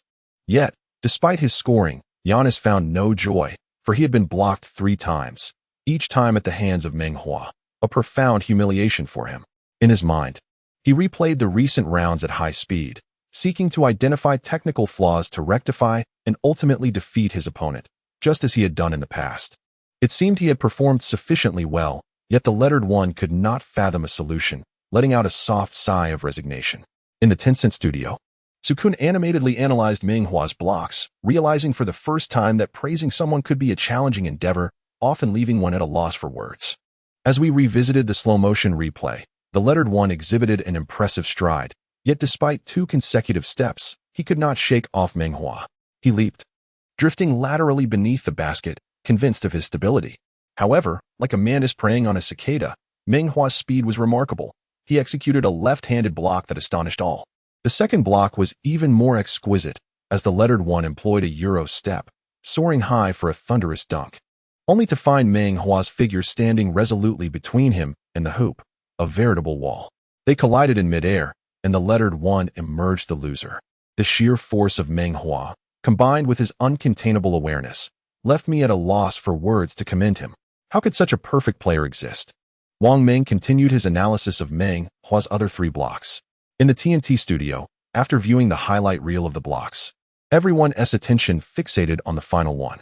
Allen's actions were deemed excessively aggressive, warranting further disciplinary measures from the league. As Shaquille O'Neal was the first to voice his opinion, Meng Hua was no innocent flower either. His foot had deformed Allen's face with a kick. Smith raised a question regarding the incident, suggesting that had it not been for that swift kick, Allen could have landed headfirst. O'Neal expressed his indignation. Barkley interjected, stating that while Allen had thrust his backside, it was Meng Hua who had initiated the kick. Thus, the action was justifiable, and the referee should not condone Allen's insidious behavior. Charles, you've been increasingly supportive of Meng Hua lately. Do you believe he has fully adapted to the NBA? O'Neal inquired. Is that so? I am discussing the foul. My views on his skills remain unchanged, and I simply do not wish to be repetitive, came the reply. O'Neal mocked, well, the man who blocked the lettered one 3 times surely has not adapted to the NBA. Prepared for battle, the players returned to the court. The lettered one and LeBron played through the first quarter and took a breather on the sidelines. The Bucks substituted George Hill and Thanasis Antetokounmpo for Portis and the lettered one. The Lakers brought in Meng Hua. On the court, both teams showcased their smaller lineups. The death lineup is a common strategy for many teams. Even a powerhouse like Dwight Howard only played a mere 10 minutes for the Lakers. It wasn't due to his lack of skill, but rather the composition of other teams rendered him nearly obsolete. Against the Bucks, Vogel opted for Meng Hua and Monk to match up against the lettered one instead of starting Howard. During the Lakers' offensive play, Allen continued to defend Meng Hua. As soon as Meng Hua stepped onto the court, Allen approached him, incessantly expressing concern, "Kid, don't get hurt." Though his actions were questionable, the NBA strictly monitors small infractions. For instance, his previous maneuver required him to be beneath Meng Hua at the moment of his jump, maintaining continuous movement to argue that it was unintentional. A sudden thrust or trip, however, would undoubtedly lead to a flagrant foul and immediate ejection.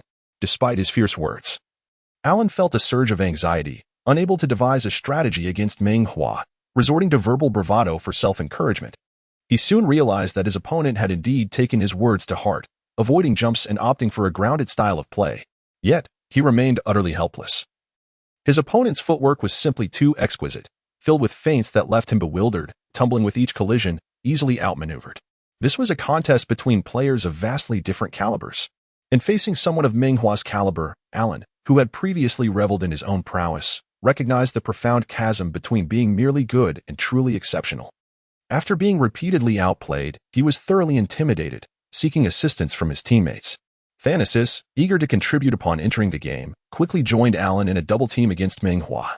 As Giannis' brother, Giannis possessed a robust physique, long wingspan, nimble footwork, and fierce defensive tenacity.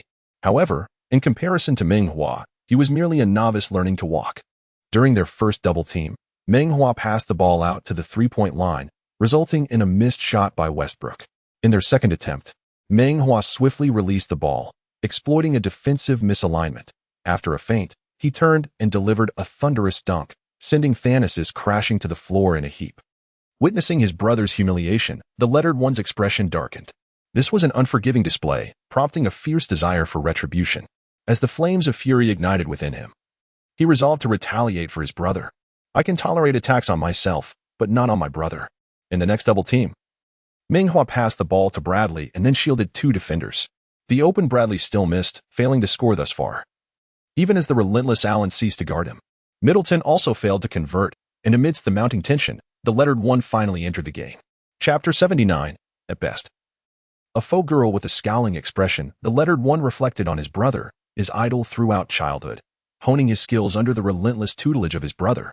Many older siblings serve as idols to their younger siblings. Basketball legend Michael Jordan was similarly shaped by his brother, Larry Jordan. Hence, many older siblings may not be as exceptional as their younger siblings perceive. Giannis is a decent player, but nothing more. Many believe that were it not for the desire to retain the lettered one, the Bucks might not have signed his brother. The lettered one observed Meng Hua, silently vowing to mentor him diligently. Yet, prior to taking the court, Coach Budenholzer instructed him to strategically exploit the team's advantages and decisively target the opponent's weaknesses. Thus, he had to restrain himself, watching Middleton and Portis wreak havoc in the paint. Sensing danger, the Lakers reintroduced LeBron, reverting to their original starting lineup. Westbrook missed a jump shot, and as the lettered one remained unprepared, Meng Hua seized the opportunity, forcefully dunking the ball that had ricocheted off the rim right over his head. This moment ignited the lettered one's fury. This was his home court, and the fans did not come to witness their hero endure such humiliation. Returning to the offensive end, the lettered one signaled his intent to take over the game. His teammates wisely dispersed, aligning with the Bucks' customary offensive strategy. The lettered one advanced, leveraging his formidable strength. The simplest strategies often prove to be the most effective. He sought physical confrontation, yet Meng Hua calmly retreated. Even without creating space, the lettered one barreled forward, shoving Meng Hua deeper into the paint. One step, two steps, their bodies became entangled. Neither could leap. The lettered one released the ball. Beep. The referee called a foul on Meng Hua. The lettered one smiled. This was precisely his intention. He does not relish free throws, yet at this moment, he aspires to exploit physical contact, to penetrate the Lakers' interior defense, ideally knocking Meng Hua down. The Greek freak made both free throws, and once again, the arena erupted with chants of MVP. He has returned. That feeling has returned. Giannis raised his mighty arms, waving them in the air. Meng Hua, ignited by the challenge, could not help but think, is it truly necessary to flaunt like this with a home court whistle? He established his position in the paint, effectively blocking Allen. Upon receiving the ball, he pivoted effortlessly, surpassing Allen with ease. Giannis, with the force of a thunderstorm, rushed to provide defensive support, but Meng Hua, with a deft flick of his wrist, sent the ball soaring towards the corner. There lay Bradley, aware of your struggle today. ready to assist you in finding your rhythm. This pass was not merely the product of Hakeem Olajuwon's prowess. It was a skill gleaned from meticulously studying tapes of LeBron James. To progress, one must learn from the masters. Even the formidable Kobe, during the finals, would reach out to Wade for advice on dismantling the Celtics double team. Bradley steadied his aim, comfortably releasing the shot, and the three-pointer found its mark. On the way back to defense, Meng Hua cast a deliberate glance at Giannis. He had just been restraining himself, endeavoring not to provoke him, but now, the Greek freak grew increasingly audacious, prompting a soft retort from him. I shall not incite your ire, yet do not presume I am a pushover. What was that shot you took at me? Surely you possess some awareness of your own actions. Sensing a slight twitch at the corner of his opponent's mouth, the Greek freak's eyes sparkled with mischief, and he quickly replied, home court advantage. Do you not have any? None of us are innocent flowers. We must abide by the referee's decisions. As the Bucks advanced, Giannis passed the ball to a teammate, sinking into the left corner to draw the defense. His teammate executed a series of vigorous maneuvers, yet failed to break through, and the ball returned to Giannis's possession. With time dwindling, Giannis exhibited unwavering determination, carving his path through the defense. Meng Hua, burdened with 2 fouls, found himself constrained. Giannis powered his way to the basket, gathering the ball and pivoting. While others might lean back to evade their adversaries, Giannis maintained a forward lean even as he turned, with no defender daring to contest him. He soared for a thunderous dunk. Of course, Meng Hua could not permit him such ease. He leaped, his right hand reaching toward Giannis's right hand. However, it was in vain. Giannis used his left hand to bank the ball unsuccessfully. He has managed to position himself deep within the play. And even though it is not his dominant hand, the impact remains negligible. The fans in attendance erupted with exuberance. They had been holding back for far too long. At this moment, it marked Giannis's first field goal against Meng Hua. The pent-up excitement burst forth, threatening to uplift the very venue itself. In the front row, Aidens and her friend swayed to the rhythm of the crowd's fervor. The live broadcast director astutely captured this moment, granting them an extended view on screen. The mountains trembled, waves crashed against the shore, yet curiously, no one expressed concern. As the chants for MVP faded, the DJ rallied the Bucks supporters to shout for defense. Defense. Defense. The sound surged like a tidal wave, as if it aimed to engulf the Lakers' ship. Though the Lakers held a 5-point lead, the Bucks were gaining momentum. LeBron dribbled past half-court amidst the tumult, signaling his teammates not to panic, for he, Captain LeBron, was at the helm. Monk set a screen, and LeBron deftly maneuvered past Portis, rising to take a 3-point shot before Middleton could close in. Clang. The ball ricocheted off the rim, causing it to shake violently. Despite the miss, the immense psychological pressure showcased the boldness expected of a superstar. If it were a bench player, it would have been a different story entirely. This is the undeniable truth. Bench players should not feel disheartened. After all, one must compare shooting percentages and recognize that in critical moments, it is the star players with the highest shooting accuracy who are entrusted to take the decisive shots. A miss is merely a miss. Yet the Lakers swiftly transitioned to defense. Giannis remained stationed on the left wing, and this time, he quickly received a pass from a teammate. With his stellar form, having just utilized his left hand to great effect, there was no reason not to let him take control of the play. Just as Giannis prepared to advance, he noticed Meng Hua closely defending him. He had no choice but to turn around, transforming the frame of the front into that of the back. The back frame was of little consequence. Moments ago, he had been pushing against Meng Hua all the way into the penalty area. The letterman released the ball, nudging his waist inward. This time, Meng Hua did not retreat, firmly standing his ground behind him. As he felt a powerful rebound, the letterman sensed a tremendous force propelling him backward. He shifted his center of gravity to counteract this pressure. Dribbling, he pressed forward once more, this time with even greater determination. It seemed as though Meng Hua could hardly withstand it, taking a step back. The letterman summoned all his strength for another push. If he could just break through this barrier, he would be right beneath the basket, where he could unleash his prowess. Suddenly, the support behind him vanished. This was not good. The fellow had pulled away the chair. The letterman stumbled, his body swaying precariously. Nevertheless, having weathered many storms, he managed to gather the ball amidst the chaos, attempting a 3-step layup. After all, retreating 3 steps did not constitute a traveling violation. Just as he secured the ball, a sharp sound echoed, and his hand was left empty. The ball had been snatched away. The letterman continued to stumble, his body leaning toward the paint. He no longer needed to worry about his footing, for the ball had slipped from his grasp. Before falling, he cast a glance at the interceptor, filled with a sense of unwillingness. The one who had snatched the ball from him was Meng Hua, who had expertly kept him at bay and had managed to steal the ball. After retracting his chair, Meng Hua ghosted around to the other side of Giannis, reaching out to intercept the ball. In the TNT studio, Barkley muttered, "Such defense is too soft. It should be a head-on confrontation." Meanwhile, on the court, Meng Hua was assaulting the enemy's stronghold, oblivious to the elder's critique. Even if he had heard it, he would not have deemed himself weak. At worst, a pretender to weakness. Chapter 80. The frenzied dog Allen could not contain Meng Hua. Giannis rose from the floor, frantically sprinting back to half-court, leaping in a desperate attempt to block Bradley's shot. This play, though risky, showcased his resolve as the main player. Having been stripped of the ball, he responded with action, undeterred by the potential for injury. The Bucks regained some momentum, and the long-dormant Allen came to life, taunting Meng Hua, "Nice block. Why don't you try doing that yourself?" Unable to match him, Meng Hua humbly replied, "I'm not capable." "Oh, how timid." Not only did you not retort, but your response only emboldens Allen, who grinned menacingly.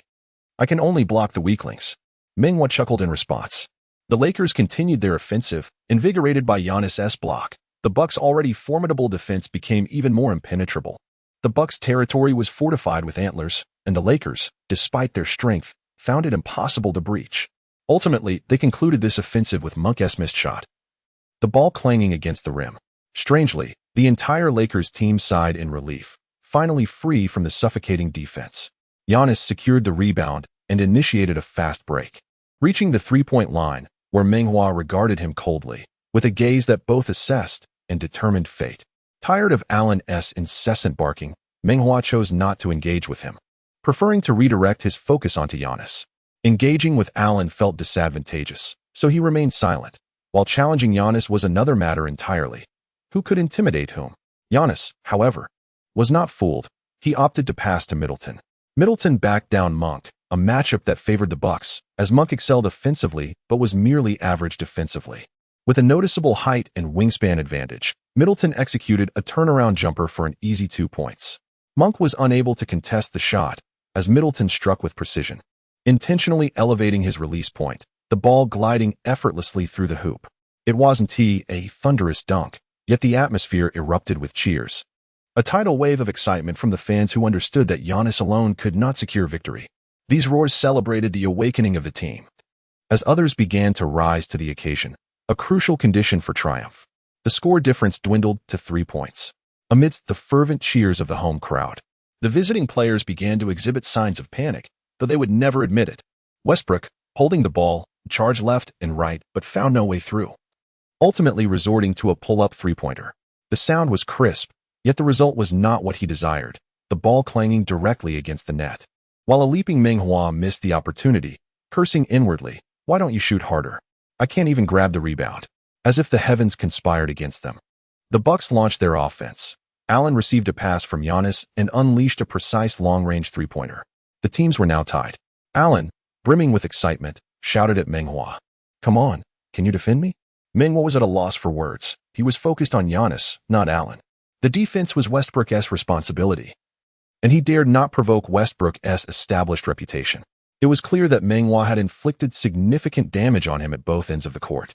In this game of survival, debts would eventually be settled. The Lakers continued to struggle, and this time, it was James who faltered. They found themselves in a scoring drought. Vogel was visibly anxious, and the two commentators from Tencent shared in the tension, while the fans in the barrage were already venting their frustrations. "Whoever says the Lakers are crumbling, I'll be furious with them. It's clearly the second Lakers collapse. With such performance, can they even make it to the playoffs? It's truly disheartening to see my brother Hua being wasted like this. LeBron has aged, his dominance waning. Westbrook's defensive positioning is utterly perplexing. Monk and Bradley have completely vanished. What kind of play is this? Perhaps it's time for a coaching change, as Vogel's strategies are utterly incomprehensible. Sometimes, the more anxious you become, the more uncontrollable the situation gets, even if you're merely a fan." Looking back, the Bucks once again sank a three-pointer, this time courtesy of Holiday. The Bucks, a formidable collective, are simply indefensible. Vogel immediately called a timeout, hoping to cool off the opponent's shooting touch.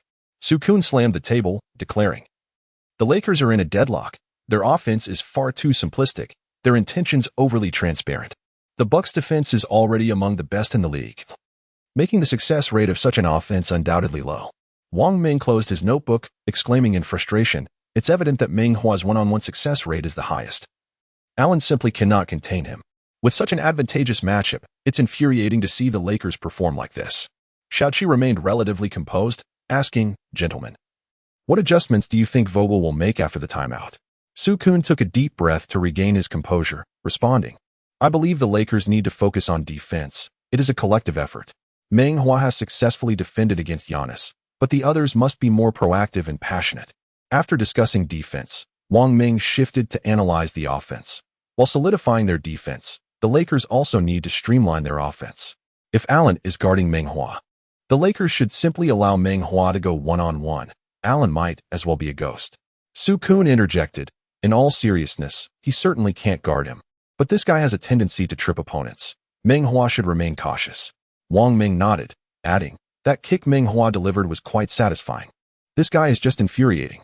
The two commentators, almost prescient, noted that Vogel was sternly reprimanding the players.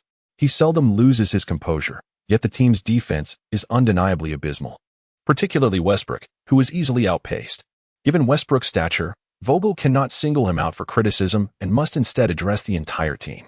After outlining the defensive strategy, the buzzer signals the end of the time, prompting Vogel to succinctly remind them to engage more with Meng Hua. Simplicity in communication often proves to be the most effective, as it is direct. LeBron orchestrates the play from the top of the arc, distributing the ball to Westbrook stationed at the right wing at a 45-degree angle. Without hesitation, Westbrook passes the ball to Meng Hua. Although he values triple-doubles, he would rather forego personal accolades than jeopardize the team's success. If one lacks even this minimal sense of teamwork, then perhaps they do not belong in the NBA. As the Lakers call for a timeout, Allen senses they will position Meng Hua for an isolation play against him. An outsider's perspective often proves insightful, and Meng Hua is acutely aware of his efficiency in one-on-one situations. He is also quite audacious, having forgotten his past pains. At this moment, he no longer fears Meng Hua. What slightly irks him is that Meng Hua refrains from taking jump shots, which hinders his underhanded tactics. Regardless of the world's condemnation, he remains resolute in his cunning endeavors. He believes that his $10 million annual salary is a reward for such defensive prowess. As long as the coach and teammates neither despise nor disapprove of his actions, and as long as he adamantly refuses to acknowledge any intent behind them, what can the league do to him? While Allen is still contemplating underhanded tactics, Meng Hua has already charged forward with the ball. He faced Allen with both steadiness and ease. Had he not been distracted by the thought of potential trickery, he could have resolved the situation in a mere 3 seconds. Thus, this offensive maneuver took him 4 seconds. The spectators in the arena buried their faces in their hands, filled with frustration. Aitken, in a fit of anger, turned towards the Bucks bench, her legs crossed, oblivious to the impropriety of her posture. On the bench, a collective gaze shifted toward her legs, a ravenous array of eyes fixated upon her. Vogel released his tightly clenched fists, as if liberated from some unseen constraint. Su-Kun and Wang Ming, in unison, exclaimed, "Good play." It was high time for such a strategy. The Mad Dog Allen could scarcely contain Meng Hua. Chapter 81. Until You Laugh. Meng Hua lived up to expectations, successfully executing a one-on-one against Allen, demonstrating that such a style of play would require no sweat at all. Yet, could the Lakers' defense withstand the onslaught of the buoyant Bucks? This time, it was Portis receiving a pass from Giannis. With no defender in sight, he remained unaware of the Three Kingdoms strategy known as the Empty City Ruse. Ignorance breeds fearlessness, and Portis launched his shot without hesitation. James leaped down from the parapet, nearly causing Portis to lose his composure. Fear aside, he still unleashed his shot against the wind. James had exerted himself to the fullest, narrowly missing the block, and he too was filled with frustration. He deliberately orchestrated a feigned retreat, leaving Portis unguarded, only to spring forward for a decisive block. Even if he were a year younger, a resounding volleyball-style rejection awaited Portis. Time cannot be reversed, and heroes can only lament their fate. In the Nets training facility, after the session concluded, Durant, Harden, and Irving gathered to watch the match together. They seldom watched the games together, yet to clinch the championship, they must undoubtedly overcome the Bucks. Thus, they still make an effort to keep abreast of the Bucks matches. Observing LeBron's struggle and inability to block a shot, Du Xiaoshui momentarily forgot to focus on the Bucks and scoffed, "Lian has grown old. He can't even block a shot." The Divino chuckled, "With offense faltering and defense akin to a sieve, you understand why I departed from the Cavaliers." don't you? The bearded one remarked. That Chinese player possesses a certain intrigue. When we next meet, I shall thoroughly mentor him. Du Xiaoxua shook his head, asserting. The Greek freak style is brimming with force but lacking in finesse. When defenders possess formidable lower body strength, he finds it exceedingly difficult to execute his game. Upon mentioning skill, the trio couldn't help but burst into laughter, for in the presence of the Greek freak, this was perhaps their most significant advantage. In the ensuing match, the Lakers fervently manufactured opportunities for Meng Hua to engage Allen in one-on-one battles. Meng Hua, a lone warrior, charged forth into the fray time and again. With a fierce determination, he recklessly plunged into the enemy's onslaught. Time and again, he broke through the ironclad encirclement, his battle attire stained crimson with blood. Exhausted, he felt his strength waning to its limits. Yet he gritted his teeth and summoned every ounce of his being to persevere. He endeavored to maintain an air of calm, striving to conceal his exhaustion, yet his pallid visage betrayed him. Allen was subjected to solitary training, and even the support of his teammates proved futile. He suffered a loss of dignity, and his movements grew increasingly exaggerated. He has lost confidence, indifferent to the notion of secondary offenders. What matters is being able to take the court alongside his opponents. Perseverance will surely yield opportunities. The Lakers' offense continues to revolve around Meng Hua. As Meng Hua pivots, he finds himself surprisingly unguarded behind him. Perhaps Allen is fatigued as well. He soared through the sky on auspicious clouds, a dragon dancing amidst the heavens, wreaking havoc upon the opposing hoop. Allen rushed over, breathless and bewildered, his feet firmly planted beneath Meng Hua, perfectly positioned to obstruct his descent. Steady, precise, and ruthless. As Meng Hua fell, he was destined to land upon Allen, flesh and bone about to collide. Everything was on the brink of conclusion. Bloodthirsty, Allen suppressed his excitement, his jaw muscles twitching slightly. Why was he not descending yet?